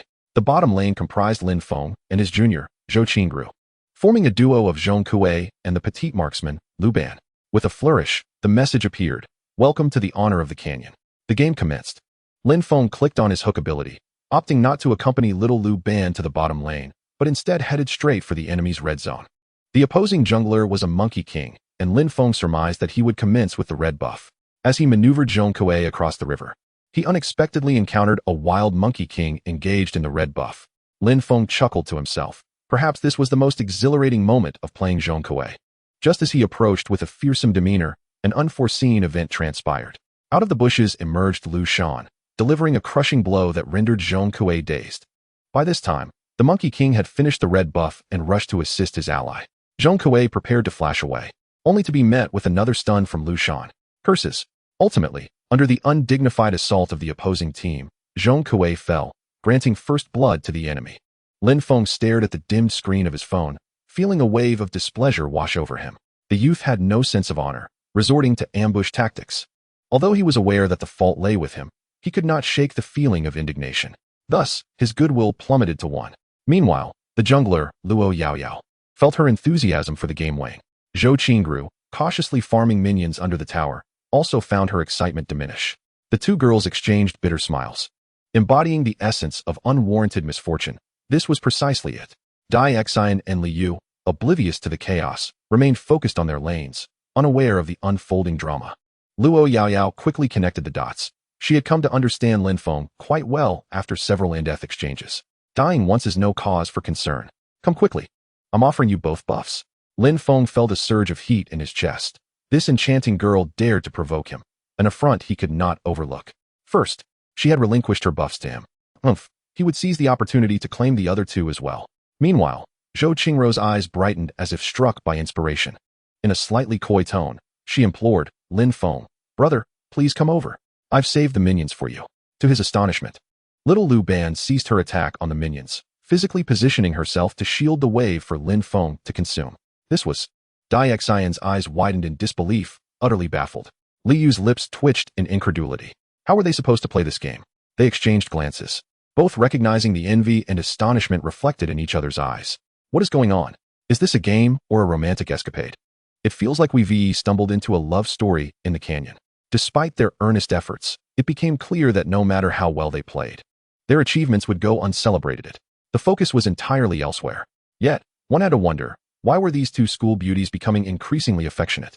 Ultimately, with Lin Feng's Zhong Kuei receiving protection from Sima Yi in the jungle, he consumed every available resource in the jungle. He then ventured to the bottom lane, where little Lu Ban dutifully guarded him like a devoted bodyguard, allowing him to farm minions without a care. It was an unprecedented level of support. Xian exclaimed. What on earth? Liu echoed his sentiments. What is even happening? Within 10 minutes of the game's commencement, through their harmonious collaboration and selfless contributions, Lin Feng's Zhong Kuei had thrived, securing the top economic position. To avoid waste, Lin Feng even sold off his roaming gear. Why should a mage concern himself with support items? This turned out to be a delightful arrangement, as Lin Feng reveled in the spoils, while Luo Yaoyao and Zhou Qingru also enjoyed significant boosts in their goodwill. However, for Xian and Liu, it was nothing short of torment. The gaming experience had evaporated, with the scent of romance infiltrating every corner of the canyon, nearly overwhelming them. Lin Feng, feeling a bit sheepish after devouring both the red and blue buffs, remarked, I've consumed all the gold. What will you two have? In the villa, Luo Yaoyao chuckled. Is this guy really embarrassed? How peculiar. We'll be having soy milk, what else? She silently grumbled to herself, but then sweetly added, it's all right. I'll just steal from the enemy's jungle. Focus on your growth. Once you're strong, we'll have an easier time. Lin Feng struggled to suppress a smile. Mindful of their dormitory setting, he didn't want to dampen their spirits, though his lips betrayed him, curling into a grin. It was more fearsome than a dragon's roar. This enchanting girl is quite obedient. She shall be rewarded handsomely next time. His goodwill climbed to 1. Zhou Qingru, irritated that she had failed to seize the top contribution, lamented her own clumsiness and promptly added, Exactly. Lin Feng, brother, you need not concern yourself with us. No matter how tough or exhausting it may be, we shan't seek out resources from others, for you are our beacon of hope. Only when you flourish can we inflict damage. Lin Feng nodded earnestly, even though he knew they could not see him. Indeed, I shall. Then Zhong Kuei ventured once more to the bottom lane, feasting upon a substantial wave of minions. Watching the golden coins soar into his pocket was simply exhilarating. Xian could only stare in disbelief, his mind reeling from the absurdity of it all. His excited chubby hands trembled, and one could only pity his phone screen, which was used to gentle handling, but now bore the brunt of unwarranted pressure. In the game, Lu Bu seemed to have gone mad, relentlessly pursuing the opposing Xiahou Dun with reckless abandon. Liu was not faring much better, usually taciturn and reticent. He was nearly on the verge of tearing apart the fabric of space-time with his fervor. Ganjiang and Mo Yi had also succumbed to madness, stabbing anyone who crossed their path, leading to explosive outcomes for their foes. In such a 5v5 ranked match, this style of play could easily lead to disaster. After all, self-inflicted injuries crippled both the jungler and the ADC. Yet, under the provocation of Lu Bu and Ganjiang's frenzy, they somehow managed to push back against the opposition. It was, without a doubt, akin to a miracle in the canyon. The primary reason was that although Luo, she had relinquished her jungle monsters, her mastery of the game ensured she was not significantly behind the enemy. After all, she was cultivated by the strongest talent system, making her a reliable ally. Lin Feng exhaled, gazing at the imposing figure of Zhong Kuei, who had already amassed 5 pieces of equipment, revealing a menacing grin. Currently, he held the highest economy on the field, leading the enemy by over 2,000 gold, equivalent to an entire major item. Fully equipped with magic items, Zhong Kuei's damage output was formidable. A successful hook would often lead to an enemy's demise. It was time to stir up some trouble. Lin Feng maneuvered Zhong Kuei, accompanied by 2 loyal minions, boldly crossing the river toward the enemy's jungle. He aimed to claim dominion over the jungle. Anyone who stood in his way would face annihilation. On the left, the jungler Sima Yi, and on the right, a little egg wielding a gun, flaunted an air of swagger reminiscent of a seasoned expert. He led his followers to clear out the enemy's jungle. Once I hook them, let us gang up on them, Lin Feng proclaimed with pride. Especially targeting that pesky monkey. The blood feud was eternal. Understood. No problem. Echoed the voices of the 2 school beauties.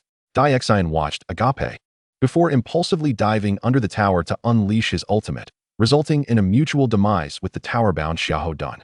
Shortly after, a message from the enemy appeared. Xiahou Dun. You've lost your mind. Daixin scoffed, dismissing his outburst entirely as he continued his quest for battle. As fate would have it, the moment Zhong Kuei and his companions entered the enemy jungle, they encountered the monkey and Lu Chan, and as the saying goes, enemies meeting were particularly fierce. Let us take him down, Lin Feng bellowed, and the hook shot forth with ferocity. Due to the short distance, the 2 women were already bracing for combat. However, it was a miss. Oh well, I saw it. It was just a mere millimeter off. Not your fault. Luo Yaoyao nearly burst into laughter, internally mocking him while offering consolation. Indeed, I believe your prediction was on point. It seems the monkey was startled and forgot to reposition.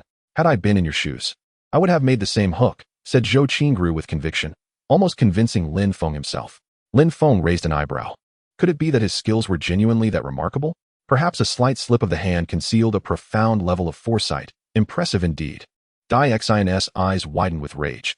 Damn it, you scoundrel, come face me. Xiahou Dun, who usually held his ground against Lu Bu, found himself overwhelmed by Lu Bu's relentless onslaught, taking refuge behind the crystal in a panic. This Lu Bu has truly gone insane. Meanwhile, in mid lane, Huang Zhaojun was being mercilessly pierced, suffering a 2-12 defeat. This mid lane is indeed a nightmare.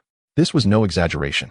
A skilled Gan Jiang and Mo Yi were indeed formidable, with long reach and devastating strikes. Most infuriating was this support Zhong Kuei. He had been tolerated for far too long. Why should their treatment as supports differ so drastically? At that moment, Lu Chan from the enemy team also sent 2 messages, then charged toward Zhong Kuei, followed by a throng of allies, including Xiahou Dun, who had just emerged from the crystal. Clearly, they could not abide Zhong Kuei's deep invasion and sought to encircle him. Bring it on, Lin Feng sneered, with Zhong Kuei moving forward instead of retreating, casting yet another hook. Damn it, another miss. This time, Lin Feng felt a twinge of embarrassment. Is this game cursed? For people, and I still missed the hook. It was indeed a remarkable stroke of luck. Even the 2 school beauties fell silent, unsure how to salvage the situation. Quick, I'll hold them off, Luo Yaoyao suddenly declared, prompting Sima Yi to activate his first skill and charge into the fray. It was clear that retreating together was no longer an option. However, this fragile Sima Yi was not suited for frontline engagements, and he was swiftly knocked out upon contact. Run. At this juncture, the little egg stepped up heroically. An ADC who could not protect their support was decidedly not a good ADC. With a flash, he plunged into the crowd, unleashing a barrage upon the enemies, only to be overwhelmed and slaughtered. Yet, he had bought Lin Feng the precious time needed to escape. Returning to safety, Zhong Kuei felt a pang of guilt for the 2 little protectors. No worries, we didn't lose out this time. Indeed, you're the fattest among us. As long as you survive, we're good. Lin Feng felt a flush of warmth on his face, and just as he opened his mouth to speak, he heard a sobbing sound behind him. Turning around, he saw Daixin wiping away tears. Goodness, how can one get so emotional over a game? Lin Feng mused, glancing at the score, which was not too shabby. Surely, it wasn't that bad. Chapter 68, Reactions from All Sides. Victory. The enemy crystal exploded, accompanied by the resounding declaration of triumph. Lin Feng was taken aback. He anticipated that they would win under such circumstances.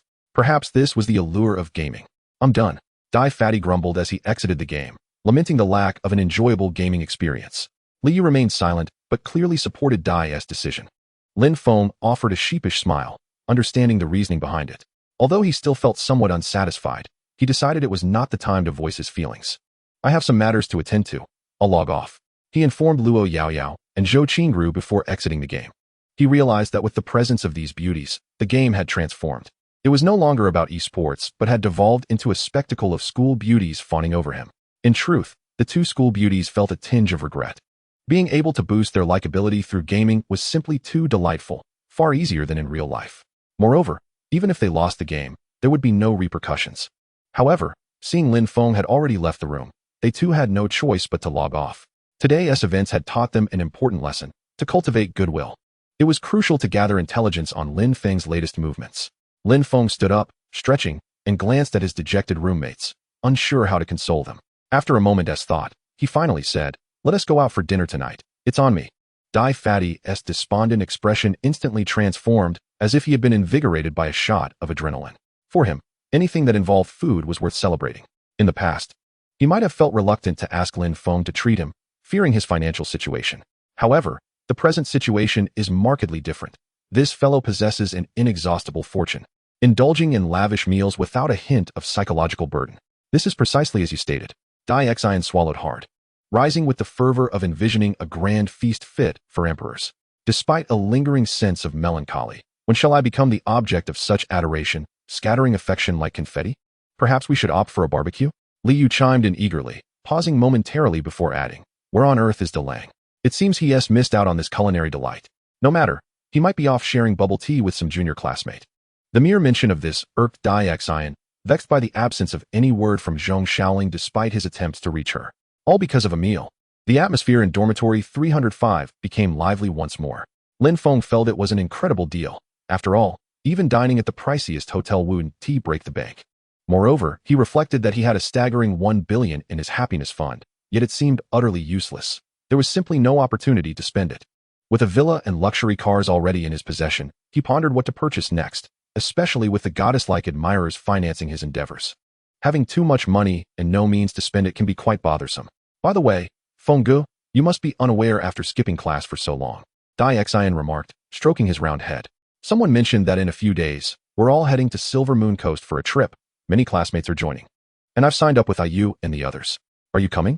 Silver Moon Coast?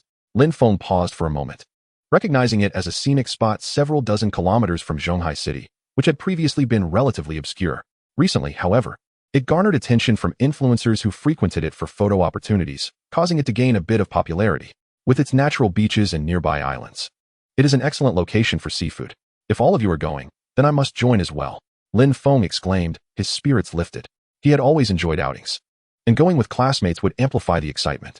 Furthermore, with senior year approaching, they would soon be preoccupied with job hunting, leaving little room for such leisurely escapades. Most importantly, Lin Feng felt it was finally time to relish some well-deserved leisure.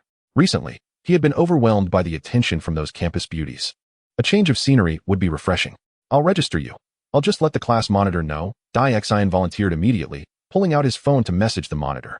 All right, Lin Feng shrugged indifferently, and the group continued their casual conversation before transitioning into their afternoon nap. A brief slumber would lead them right into mealtime. Just as the rhythmic sounds of snoring filled dormitory 305, in a landmark building within Zhonghai City, Chu Lan sat at her desk, meticulously reviewing a document, embodying the commanding presence of a formidable CEO. Suddenly, a series of urgent knocks on the door jolted her from her contemplation. Frowning slightly, a flicker of displeasure crossed her stunning face. She knew that her subordinates would not knock so insistently unless it was of utmost importance. "Come in," she commanded, her voice cool, yet imbued with an undeniable authority. The door swung open, revealing a strikingly attractive woman clad in professional attire, exuding an air of competence. It was Lu Meng, the head of the newly formed light team under Chu Lan, directly reporting to her. "President Chu." Lu Meng bowed respectfully before promptly stating, "According to the latest information, Lin Feng will embark on a trip to Silver Moon Coast in 3 days. He will be accompanied by several classmates, and it appears there are no ulterior motives." Upon hearing this, a spark of intrigue ignited in Chu Lan's eyes as she pondered the implications, seemingly contemplating something significant. The office fell silent for a moment. After a brief pause, Chu Lan slowly issued her directives, instructing, "Cancel tomorrow's flight to Western Europe. Continue gathering the latest intelligence." She hesitated before adding, "Prepare for us to arrive early. Let us orchestrate a serendipitous encounter, shall we?" Though posed as a question, those familiar with Chu Lan understood it was more of a foregone conclusion. Lu Meng's body stiffened, still struggling to comprehend why someone of Chu Lan's stature would be so invested in a mere college student, even if the individual had a noteworthy background. Such overtures seemed unnecessary. The notion of abandoning such critical work for a chance encounter was surreal. If she hadn't witnessed it herself, she doubted anyone would believe it. Could it be that President Chu harbors feelings for him? Quite possibly. The more Lu Meng contemplated, the more convinced she became, and she quickly responded, "Understood, President Chu. We'll make arrangements immediately. However, there are several important meetings coming up." After a moment's thought, Chu Lan replied nonchalantly, "Let us convert all meetings to video conferences for now. Delegate other pressing matters to Manager Chen." "Certainly," Lu Ming acknowledged, efficiently exiting the office. Simultaneously, at the embassy of the St. Farlos Empire stationed in Zhonghai City, a transcontinental call was placed directly to the palace of Empress Yayutina. "Your Majesty, we have new developments regarding the Sun Chaser operation." Chapter 69, Reunion with Yi Qingge. After awakening from his nap, Lin Feng noticed that old Chao had yet to return. Accompanied by two burly companions, he ventured out for a meal at a nearby barbecue joint, where they were thoroughly fleeced. Each left with bellies round and full, exclaiming their satisfaction. Having consumed copious amounts of beer, their faces flushed with color, the trio was merrily making their way back when Lin Feng's phone rang. He exhaled, lazily retrieving the device from his pocket. Upon glancing at the caller ID, a sense of alertness washed over him. What could Yi Qingge possibly want? Was she feeling a bit needy? He chuckled to himself. Perhaps the alcohol was causing him to entertain fanciful thoughts. Upon answering the call, Lin Feng spoke in a casual tone. "What's up?" Dai Xian and Li Yu leaned in closer, ears perked in anticipation, wondering if he had another rendezvous with a campus beauty. "There is indeed something," Yi Qingge replied, pausing momentarily before her tone grew serious. "It's difficult to explain over the phone. Could you come over? You know my address, right?" Lin Feng hesitated, shaking his head slightly. Her tone suggested that the matter might be serious. However, he couldn't fathom why Yi Qingge would want to see him. Their interactions had been minimal, and he was certain that her urgency to meet was not simply to bolster her affection for him. After a moment's contemplation, he nodded in agreement, responding, "All right. I'll head over now." As the child of light, it seemed that a goddess-like Fan was in some sort of predicament, and he felt compelled to offer his support. One cannot indulge exclusively in pleasure. After hanging up, Lin Feng suddenly felt a spark of realization. Could it be that the system had assigned her some bizarre task? Given the whimsical nature of his extraordinary powers, it seemed plausible. "Oh, system, you haven't given Yi Qingge any strange missions, have you?" He silently inquired of the system. "Ding. Host. While I may have my moments of leisure, I would never engage in such trivial pursuits. Moreover, I sense a hint of excitement from you. If you desire a task from me, simply say so." "How could that be?" Lin Feng raised an eyebrow, awkwardly withdrawing from his conversation with the Guapi system. At that moment, Dai Xian and Li Yu approached him. Dai Xian, unable to contain his curiosity, eagerly inquired, "What's up? Are you going out again? Is it because some campus belle has invited you?" His tone was tinged with a hint of jealousy. Yet he was undeniably eager to know. Li Yu stood by, her gaze filled with envy, lamenting the stark contrast in their circumstances. It truly felt like some were thriving while others were perishing. Observing the expressions of his roommates, Lin Feng sighed, hesitant to dampen their spirits, and slowly shook his head. "No." Dai Xian and Li Yu simultaneously exhaled in relief, feeling a slight sense of equilibrium restored. Yet, they heard Lin Feng continue. "This time it's Yi Qingge, who occasionally graces the news. What's her name? The first beauty and socialite of Zhonghai. If you're interested, you can look her up. It's rather late, and she insists on having me over at her villa. It's quite bothersome." Dai Xian exclaimed, "What?" Li Yu gasped in shock. Dai Xian lightly slapped his own mouth, muttering, "You really should learn to keep your mouth shut. This is just asking for trouble. Mind your own business." Li Yu turned away, clinging to his last shred of defiance. Neither of them doubted Lin Feng's words. There was simply no need to, considering he had even managed to keep the Empress in check. Mentioning a top socialite from Zhonghai was hardly a boast. "You two should head back first," Lin Feng said, pausing momentarily, feeling somewhat embarrassed. "I'll take you flying next time. I'm too busy tonight, and may not even return." "Don't worry. I'll take care of myself." The two were left speechless. This guy was just too ostentatious. Dai Xian and Li Yu turned on their heels, resolutely denying him any further opportunity to show off. How infuriating. Watching them leave, Lin Feng turned back towards the school gate. Given the urgency of the situation, he decided against calling for a car service. There was no need for a luxury vehicle amidst a throng of admirers. He opened his phone and summoned a ride. As he waited, Lin Feng felt a surge of excitement. The mere thought of Yi Qingge conjured vivid images in his mind, a perfect yoga pose, a luscious peach swaying in the spring breeze, and her enchanting voice, as captivating as a nightingale's song, lingering in his memory. Lost in thought, he barely noticed when the ride-hailing driver arrived. Once inside the vehicle, he could hardly contain his eagerness. Checking the distance, he realized it would take approximately half an hour to reach Yi Qingge's location. "Young man, that's a wealthy neighborhood. What brings you there?" The driver, a middle-aged man in his 40s, was quite friendly, prompting Lin Feng to engage in casual conversation. Initially reluctant, Lin Feng preferred to avoid small talk with strangers, but the prospect of a lengthy journey encouraged him to indulge. What is the occasion? Lin Feng paused, then replied, I'm not quite sure. So what are you going for? Just to hang out. You're a student here, right? Indeed. The two chatted amiably, and time passed swiftly. When the car finally came to a halt, Lin Feng stepped out to behold Yichinga's three-story white villa, guarded by a cadre of patrolling bodyguards. A frown creased his brow. There seemed to be an unusual number of guards today.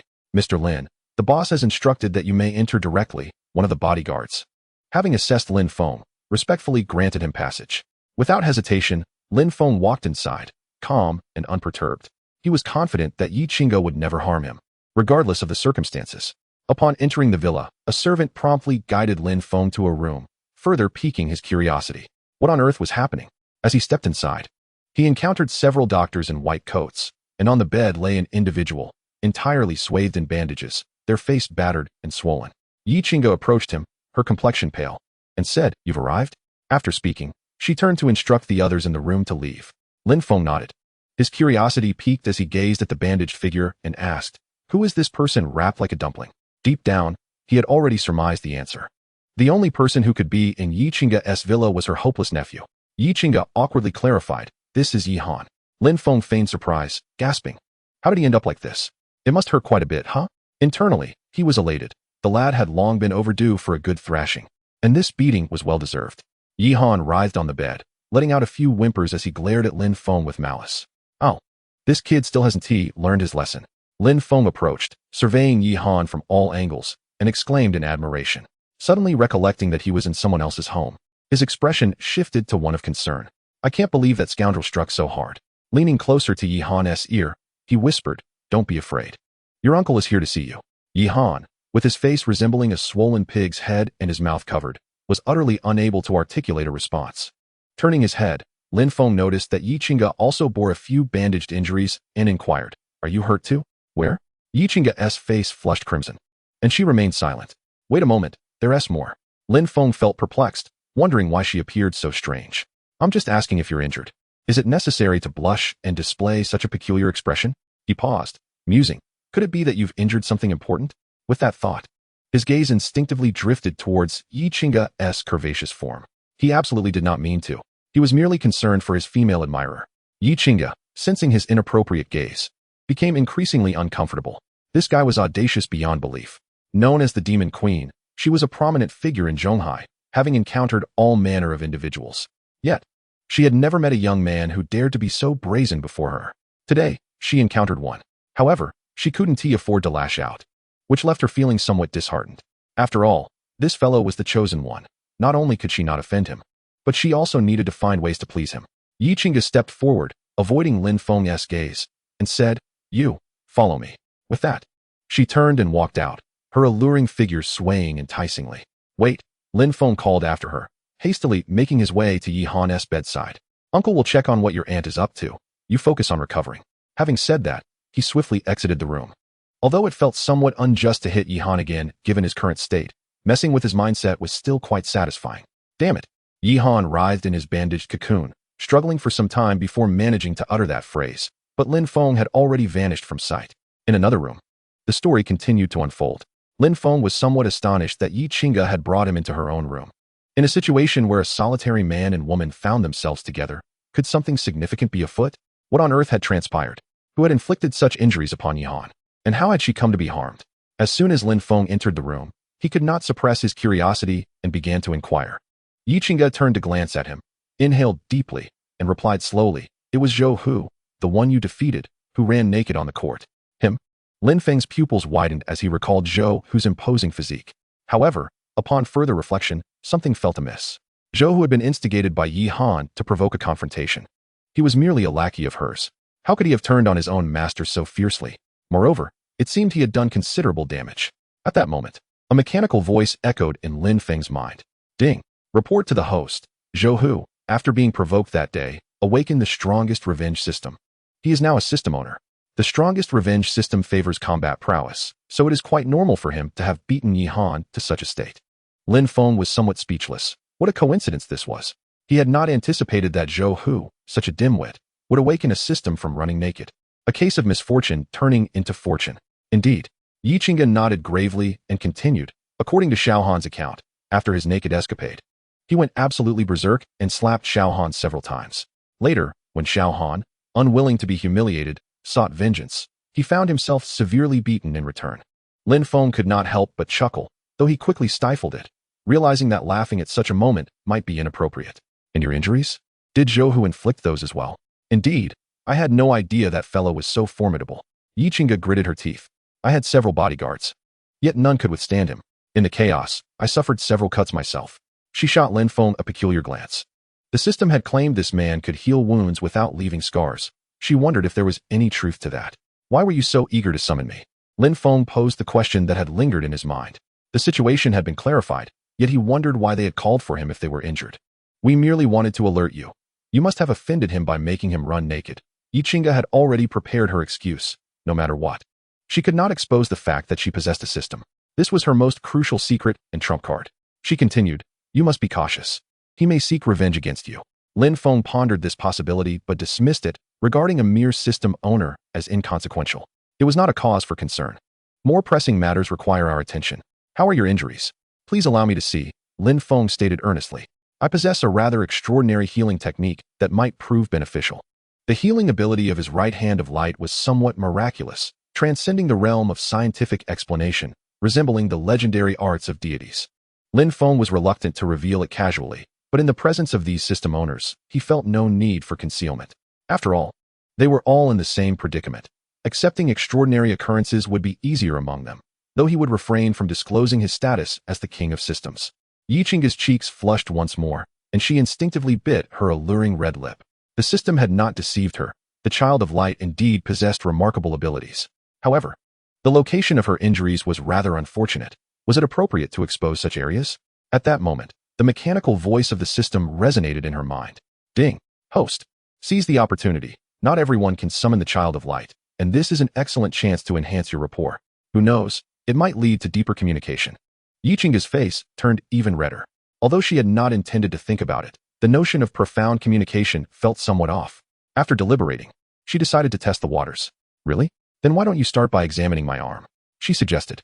Her arm bore a shallow cut, not particularly severe. Yet the thought of it potentially marring her flawless skin was a more devastating blow than the pain itself. Very well, Lin Feng nodded, feeling a surge of excitement. It was his first time treating someone. They settled onto the sofa in the bedroom.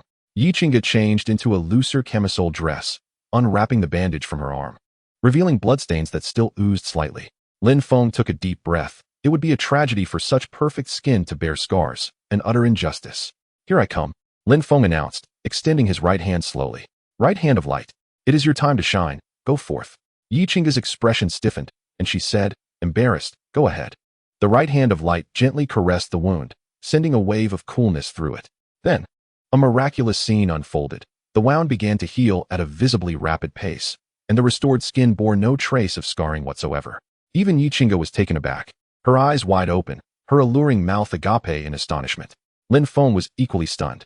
At that moment, Yi Qingge thought to herself, no wonder the system triggered the pursuit of light.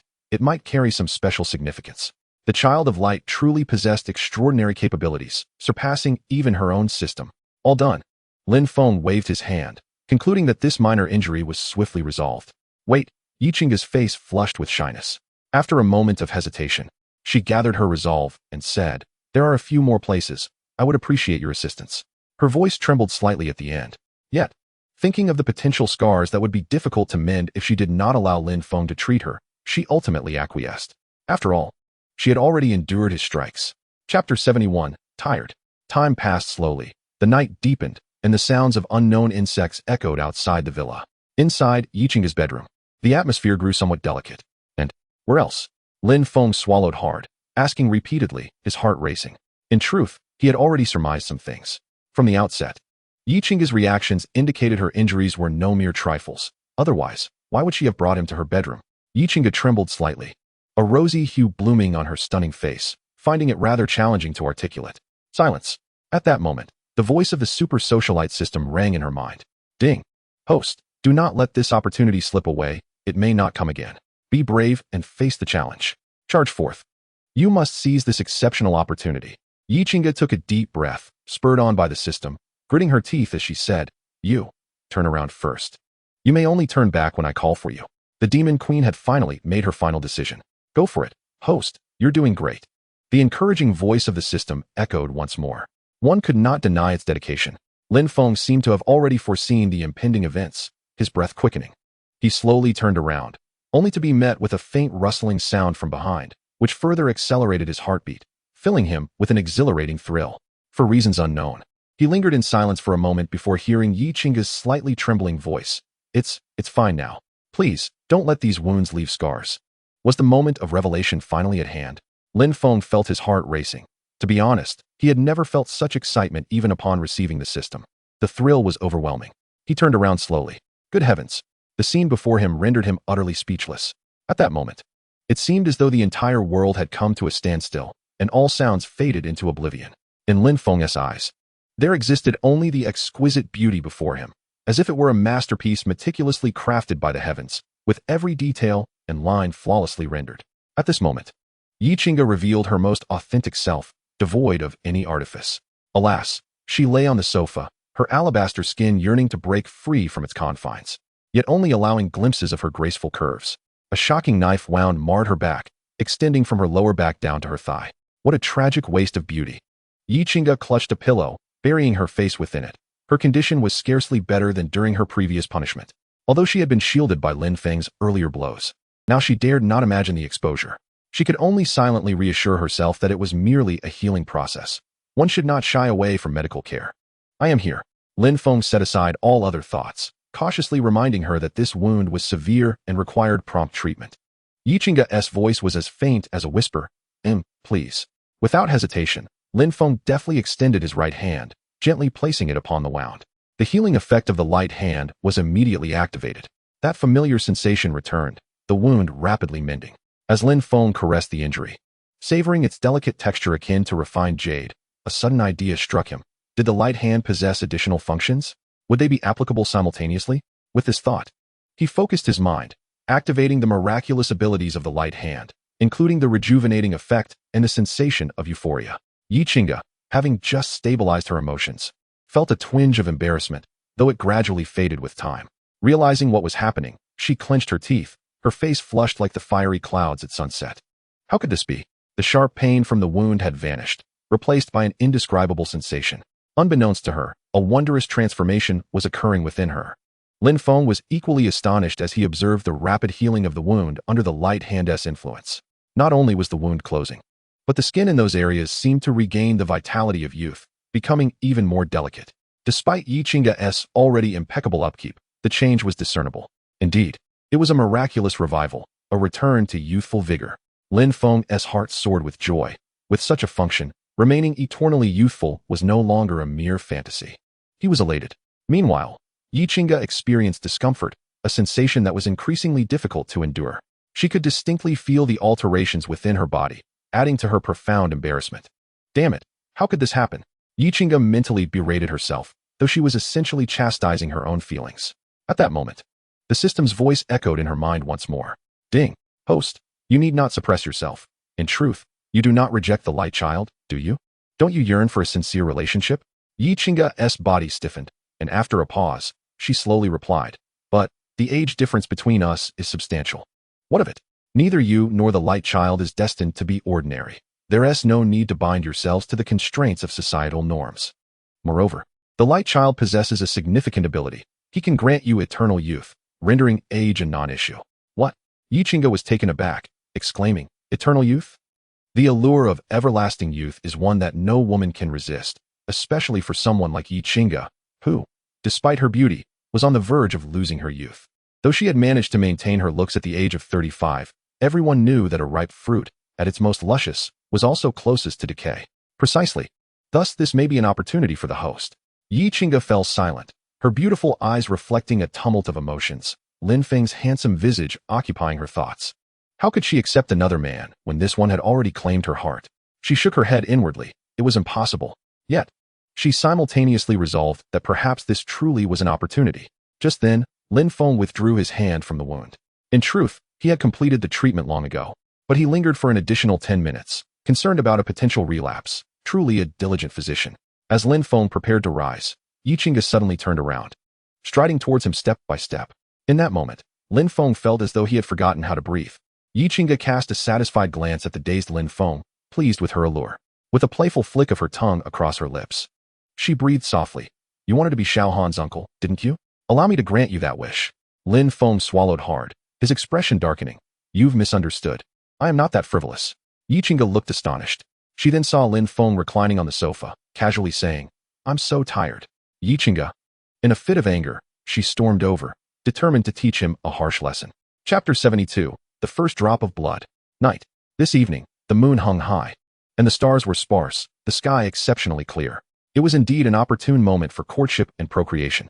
The lawn was alive with the chirping of crickets, as a male cricket showcased its talents to attract a female. However, within the bedroom, the scene was entirely different. The situation was paradoxical. It was as if the female demon king was unleashing boundless magic, intent on capturing the coveted flesh of the monk before her. Thunderous sounds echoed. Even a mathematics teacher with decades of experience would struggle to articulate the precise events that unfolded. As a literature teacher might phrase it, this was a matter of comprehension rather than expression. Yet, this contest was unlikely to reach a resolution in the near future. One was operating under a cheat code, while the other was the king of cheats. Neither was willing to concede. The more they resisted, the fiercer the battle became. Each believed that absolute victory was within their grasp. If they could just endure a little longer, they could overpower their opponent. This was a duel of honor. Behold, this scene could be aptly captured by a song. To love even unto death, for without thoroughness, what pleasure is there? Only through such profound emotions can one truly express their feelings. Even when faced with insurmountable obstacles, love must endure. It is neither eternal nor unyielding, yet it remains exhilarating, even amidst the fiercest of flames. Such is the reality, undeniably so. Moments pass. Humanity's limitations can sometimes be exhausting. A beam of silvery moonlight cascades down, faint yet illuminating, gracing her flushed cheeks as beads of sweat slowly trickle down. However, this is not but a mere fantasy. Lin Feng's perception has reached the pinnacle of human capability. Under his unwavering focus, nothing eludes his keen awareness. With the aid of the moon's luminous glow, his gaze swept across the ground. Blood. It was indeed blood. In the heat of battle, it was inevitable that someone would pay the ultimate price. At last, the first drop of blood had been shed. First blood. Lin Feng grinned widely, feeling an exhilarating rush. Whether in the realm of games or in reality, securing the first kill always brings an unparalleled thrill and stimulation. It not only evokes joy but also stands as a testament to one's prowess. It is the badge of the victor, resplendent and singular. This battle has reached its conclusion. Lin Feng whispered softly. Having tasted the metallic flavor of victory, it was all over now. In the silence of the tranquil bedroom, the only sound that lingered was the rhythm of their breathing. Well, you did come first. Lin Feng's slightly awkward voice broke the silence. Don't get me wrong. I am quite the traditional man. Yi Qingge, stunned, thought, can this guy not have any shame? Yet, upon reflection, her face flushed crimson, realizing that perhaps he was indeed right. She felt as though she were a scholar encountering a warrior. Could she truly debate with this man? He was undeniably a bit shameless. If the super-privileged daily happiness system were privy to her thoughts, it would surely commend her. You truly understand me. It's a pity you've been bound to the wrong host. However, these matters had become trivial. She had truly become a part of this. Taking a deep breath, she endeavored to steady her voice. Understood? Lin Feng felt a twinge of embarrassment. I'll go take a shower, he said, turning to head towards the door. The bedroom also contained a bathroom, but he thought it better to leave it for someone who needed it more. There was no need to compete for it at this moment. It was a time for contemplation, and the idea of togetherness was not on his mind. In the bedroom, Yi Qingge took a moment to rest before rising from the bed, perplexed as to how, with her enhanced physique, she could have lost. The child of light. Truly remarkable. She glanced around the battlefield and, exasperated, smacked her forehead. Embarrassed and angry, she pondered how to tidy up this mess. Memories of the earlier events replayed in her mind, and she found herself smiling gently, her lips curving into a soft smile. Indeed, she was a woman of extraordinary charm, unmatched in beauty. In that moment, even the radiant moon seemed to pale in comparison to her allure. Such are the unpredictable turns of life, she thought shyly. That guy has truly become my little Uncle Han. Chapter 73. To each their own. After finishing his shower, Lin Feng emerged from the bathroom, feeling utterly refreshed. With a deep exhale, he relished the sensation of comfort. Was this truly the allure of the most renowned beauty in Zhonghai? Indeed, there exists a distinct difference between individuals. In terms of aura, Yi Qingge shared some similarities with Luo Shi. Both exude a captivating charm that could enchant anyone, yet upon closer inspection, Each possesses her unique strengths. It would be unwise to generalize. Lin Feng found it difficult to articulate the nuances of these details, preferring to savor them in his heart. At present, what struck him most was that while Luo Yaoqing appeared fiery and passionate, she lacked the depth that Yi Qingge possessed from the passage of time. That gentle tenderness, flowing like a serene stream, was simply enchanting. This was something Luo Yaoqing did not have. However, she had her own advantages. Her wildness, passion, and boldness also earned Lin Feng's admiration. In summary, both had their merits. In their respective realms, they each shone with unparalleled brilliance, possessing extraordinary talents. Lin Feng pulled out his phone to check the time. Goodness, how had it become past 2 in the morning without him realizing? He couldn't help but marvel at the madness of this battle. It was time to sleep. He made his way to Yi Qingge's bedroom, wrapped only in a simple towel, having tossed his battle attire into the washing machine. It was crucial to ensure that his opponent always felt the weight of pressure and the fear of being dominated. Given that the servants had also clocked out for the night, the villa was devoid of anyone except for Yi Han, who was likely incapacitated from the earlier encounter. Thus, Lin Feng felt a sense of reckless abandon. He strode boldly into Yi Qingge's room. In such circumstances, to sleep apart would seem rather estranged. Pushing the door open, Lin Feng cast a quick glance around, suddenly freezing in place, the sound of him swallowing audibly breaking the silence. Inside the room, Yi Qingge had long since completed her evening routine and even dried her hair. Her cascading waves of dark hair flowed freely over her shoulders. She wore a black silk nightgown adorned with delicate lace at the collar, crouched on the floor with a cloth, diligently cleaning. Lin Feng furrowed his brow, feeling a sense of déjà vu. Had he seen this scene before? As Yi Qingge wiped the stains from the floor, her cheeks flushed, completely oblivious to the approaching wolf behind her. What would happen next? Would it be detrimental to her health? As a curious contemporary college student, he promptly made a decision. Sleep? What sleep? It was time to revel. Hey! Yi Qingge was taken by surprise, exclaiming in a playful scold, "Stop messing around. Can't you just be quiet for a moment?" Outside, the crickets were startled awake, chirping in pursuit of their mates. People were striving so hard. What right did he have to sleep? The next day at noon, the sounds of chirping filled the air.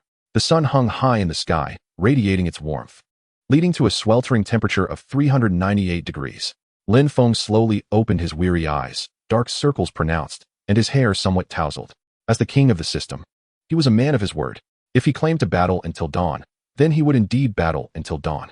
It was only upon witnessing the sun of a new day that he finally succumbed to slumber. What was she thinking? Yi Qingge, having awakened at some point, softly inquired, her voice tinged with a hint of youthful shyness and tenderness. If one were to hear this, they would surely be astounded to realize it belonged to Zhonghai's illustrious first beauty. The infamous demoness Yi Qingge. When did she become so gentle? Lin Feng sat up, leaning against the headboard, gently wrapping his arms around her, his mischievous intentions gradually taking shape. She was no longer as shy as she had been at the beginning. After all, she was not an ordinary person. Having accepted Lin Feng, she had completely embraced her identity as his. At this moment, only the happiness that enveloped her heart remained. After a moment of contemplation, Lin Feng slowly sighed and remarked, "I find myself pondering how I should interact with that fellow Yi Han."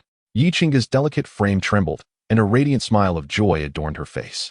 Deep down, she had always harbored some apprehension regarding Lin Feng's perception of their relationship. Hearing him acknowledge it so openly filled her with excitement and bliss. For a fleeting moment, her heart felt as sweet as honey. Yi Qingge could not recall when she had last felt such exhilaration, but as she composed herself and considered Lin Feng's question, a slight frown crossed her features. She was acutely aware of Yi Han's temperament. Persuading him to let go of his prejudices would be a challenge. As for you, just leave it be. Let us discuss things separately. When I have the time, I will try to enlighten him. Yi Qingge added, a tinge of concern in her voice. Just don't stoop to his level. Let bygones be bygones. Discuss separately? Haha, my brother used to jest about that. I never imagined it would become reality. How delightful. Lin Feng nodded in agreement, saying, very well, am I to stoop to the level of that little brat? Yi Qingge's cheeks flushed crimson as she playfully chided. Look at your smugness. Lin Feng let out a cold laugh and retorted, what of my pride? If you don't like it, then bite me. Yi Qingge, exasperated, chose to ignore him and huffed. I'm off to take a shower. It's all your fault. Now I have to tidy up again. I was just thinking the same. Let us go together, Lin Feng said, hastily following her. Chapter 74, Forgotten. Showering together. Conserving water is everyone's responsibility. And we can save on the water bill. Upon hearing his voice, Yi Qingge stumbled slightly, nearly losing her balance, a dark line forming on her forehead. This guy? Could he not think of a more reasonable excuse? Do I, Yi Qingge, truly care about that bit of water bill? Yet, She still blushed and obediently let Lin Feng enter. The shower lasted over an hour, during which countless indescribable events transpired. When Lin Feng emerged from the bathroom, he was devoid of his previous swagger, his demeanor instead reflecting fatigue. It was arduous. An ordinary person's physical limits could hardly withstand such exertion. Of course, the primary reason was that Yi Qingge's physical abilities had also been enhanced by the system, rendering them evenly matched. He walked with a slight sway, and as he reached the living room, he collapsed onto the sofa, taking a moment to recuperate before retrieving his phone from his pocket. He had been so busy that he hadn't had a chance to check it since last night. Upon opening it, he found a multitude of messages, many from various campus beauties. Had it been anyone else, they would likely have soared with joy at such attention. However, Lin Feng had chosen to selectively ignore these bothersome messages, feeling no inclination to respond. Instead, he browsed the news. By this time, his stomach was grumbling, having engaged in such physically demanding activities. Yet, with Yi Qingge still occupied, he had no choice but to wait. In the bathroom, Yi Qingge had just finished brushing her teeth, the blush on her cheeks still radiant. At that moment, she heard the system's notification chime. Ding! Congratulations, host. On successfully capturing the light sun, Lin Feng, the pursuit of light has made new progress, and your favorability has increased by 8 points. Congratulations, host. On completing an in-depth exchange with the light sun, earning an additional 9 points of favorability. Keep up the good work. Yi Qingge felt somewhat speechless, unsure of what to say. Had she truly captured the light sun? This seemed rather off. Moreover, only now did she comprehend the true meaning of an in-depth exchange, which filled her with a mix of embarrassment and anger. She had previously thought it referred to a spiritual resonance or something similar. If she had adhered to her original notions, she might never have experienced such an exchange in her lifetime. Furthermore, Yi Qingge was a shrewd woman. She now sensed that the system was subtly manipulating her. Whether it was the criteria for gaining favorability or the constant praise for Lin Feng, it all felt rather unusual. Something was amiss. Pondering this, Yi Qingge silently queried the system. System, what exactly is the light sun that necessitates your excessive flattery? Access denied. No further information available. Well, let us set that aside for now. Yi Qingge then inquired, why do I feel as though you're trying to manipulate me? Continually urging me to engage with Lin Feng to ultimately achieve your goals? This time, the system fell silent. After a moment, its mechanical voice echoed once more. The system cannot coerce a host who is unwilling. Yi Qingge. Very well. After all, you are the system. Your word is final. She fell silent, opening the system interface to peruse the Pursuit of Light section. Name, Lin Feng. Age, 22. Height, 182 centimeters. Weight, 65 kilograms. Current favorability, 27. Yi Qingge beamed with delight, for after a day and night of effort, even enduring a painful bite, she had made progress, with favorability soaring by 17 points. Initially, her favorability had been relatively low, so this increase was quite commendable. She would continue to strive. Moreover, having surpassed the 20-point threshold, she was now eligible to unlock a mysterious grand gift. What would it entail? Though curious, Yi Qingge chose not to open it immediately, disliking the rush of such an impulse. Even more astonishing was that, despite the system's manipulative tendencies, it had not deceived her. Standing before the mirror, she scrutinized her skin, which had indeed become more youthful.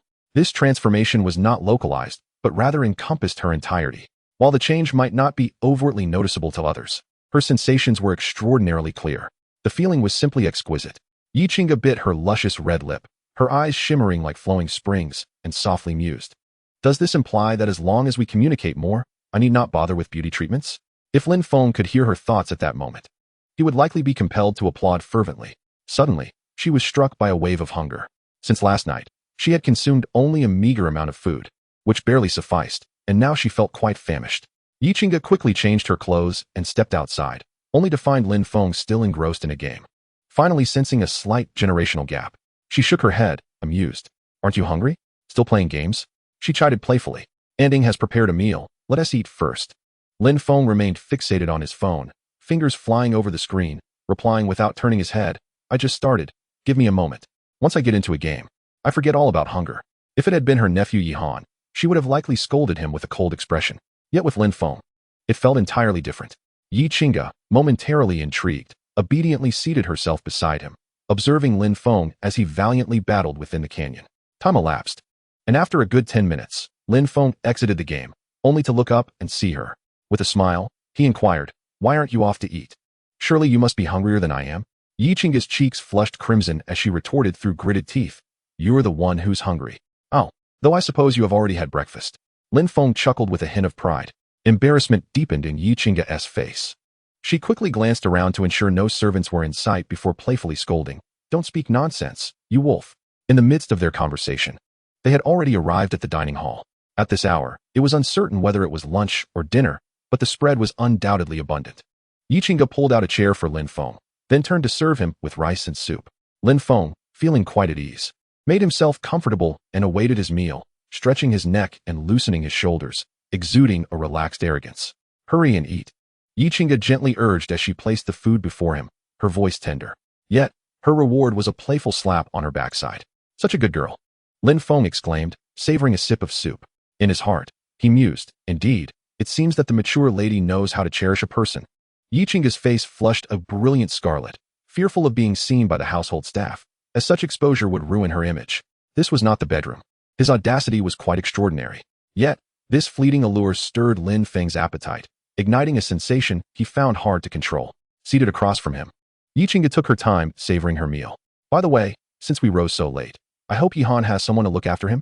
Lin Feng casually inquired. Boredom prompting the question, given his severe injuries, he must be having trouble even eating. Yi Qingga felt a twinge of awkwardness, not out of concern, but rather guilt for neglecting her nephew. If Lin Feng had not mentioned him, she might have completely forgotten about him since waking up. Chapter 75, The One That Got Away. After a pleasant meal, Lin Feng let out a satisfied belch. It was indeed delightful. Not only because of the beautiful company, but also due to Yi Qingga's status, which added an exhilarating thrill when she playfully teased him. Lin Feng couldn't help but reflect that no matter how handsome a man might be, he would always harbor some mischievous inclinations. Naturally, the task of clearing the table would fall to the servants. As they rose to head towards the living room, Lin Feng surmised that Yi Qingga intended to check on her nephew, Yi Han, and initially wished to accompany her to express his concern as a traditional man, mindful of virtues and decorum. However, Yi Qingga halted him, explaining that Yi Han's condition was precarious, and his emotions were unstable, making it inadvisable to introduce any further stress. Very well, Lin Feng replied, somewhat disappointed, shaking his head in resignation. He couldn't maintain the facade any longer.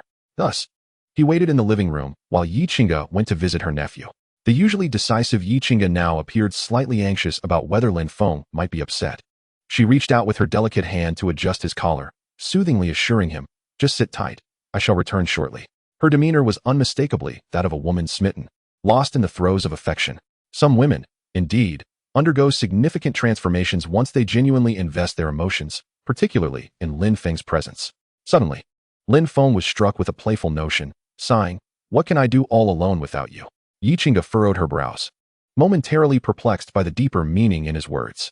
Her alluring red lips parted as she softly murmured, realization dawning upon her, causing her cheeks to flush anew. I shan't pay you any mind. Amuse yourself. With that, she hastily departed, almost fleeing. Lin Feng chuckled, reveling in the sight of her graceful figure.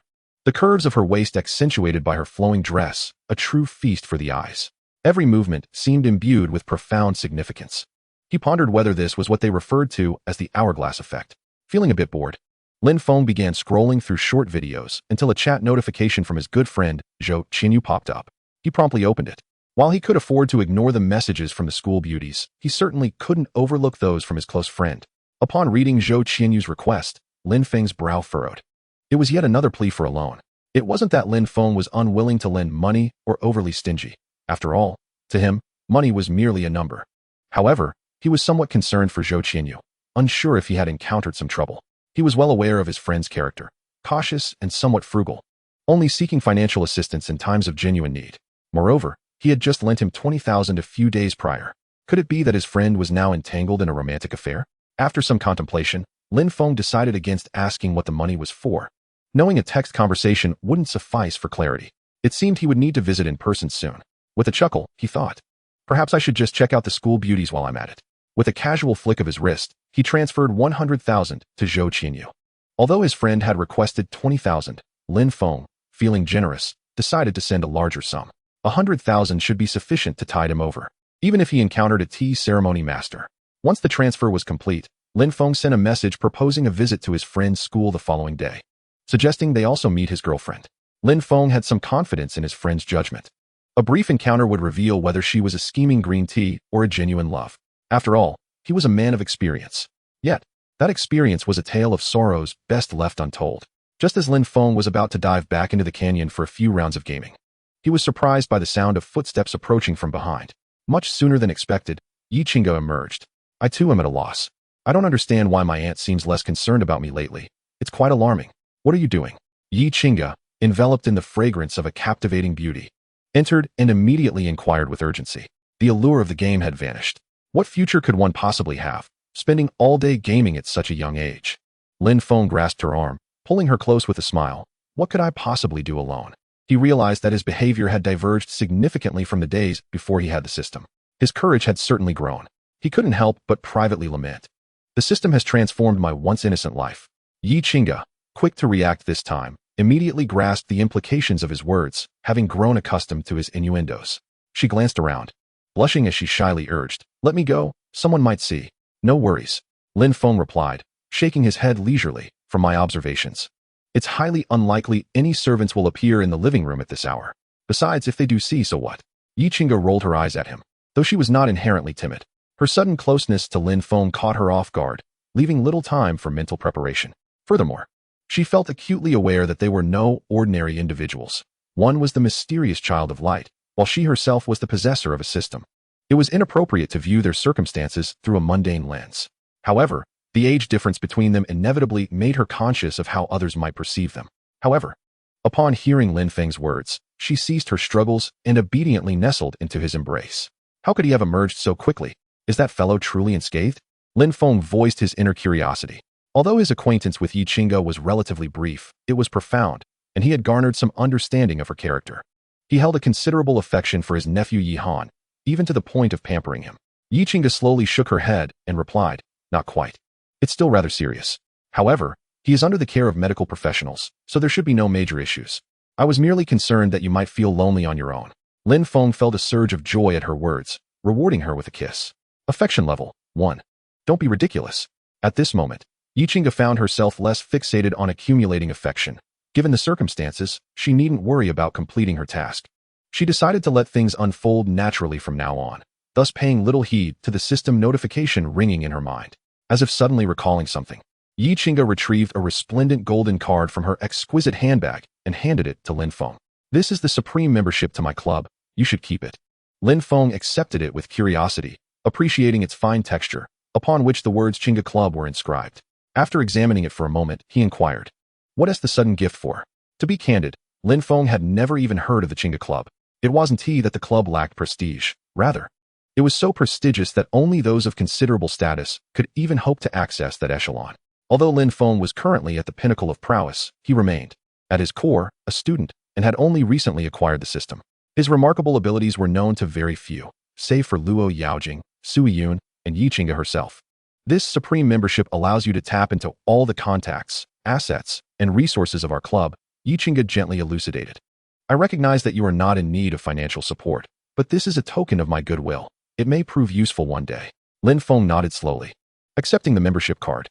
Although it might not serve a significant purpose, he couldn't bear to disregard the kind gesture of such a beautiful woman. How vexing.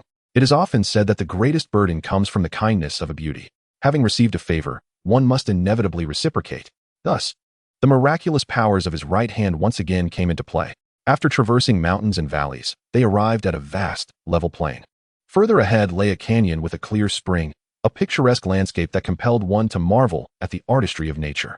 "What are you up to now?" Yi Qingge exclaimed, flustered. Lin Feng chuckled and remarked, "Is it not only just and proper to use someone's wealth to alleviate their burdens?" Yi Qingge's body stiffened, casting him a disapproving glance as she restrained his wandering hand. "No need for that." Suddenly, Lin Feng leaned closer to her ear and whispered, "It seems this place has yet to regain its youth." Yi Qingge froze, her face instantly aflame, yet she gradually loosened her grip.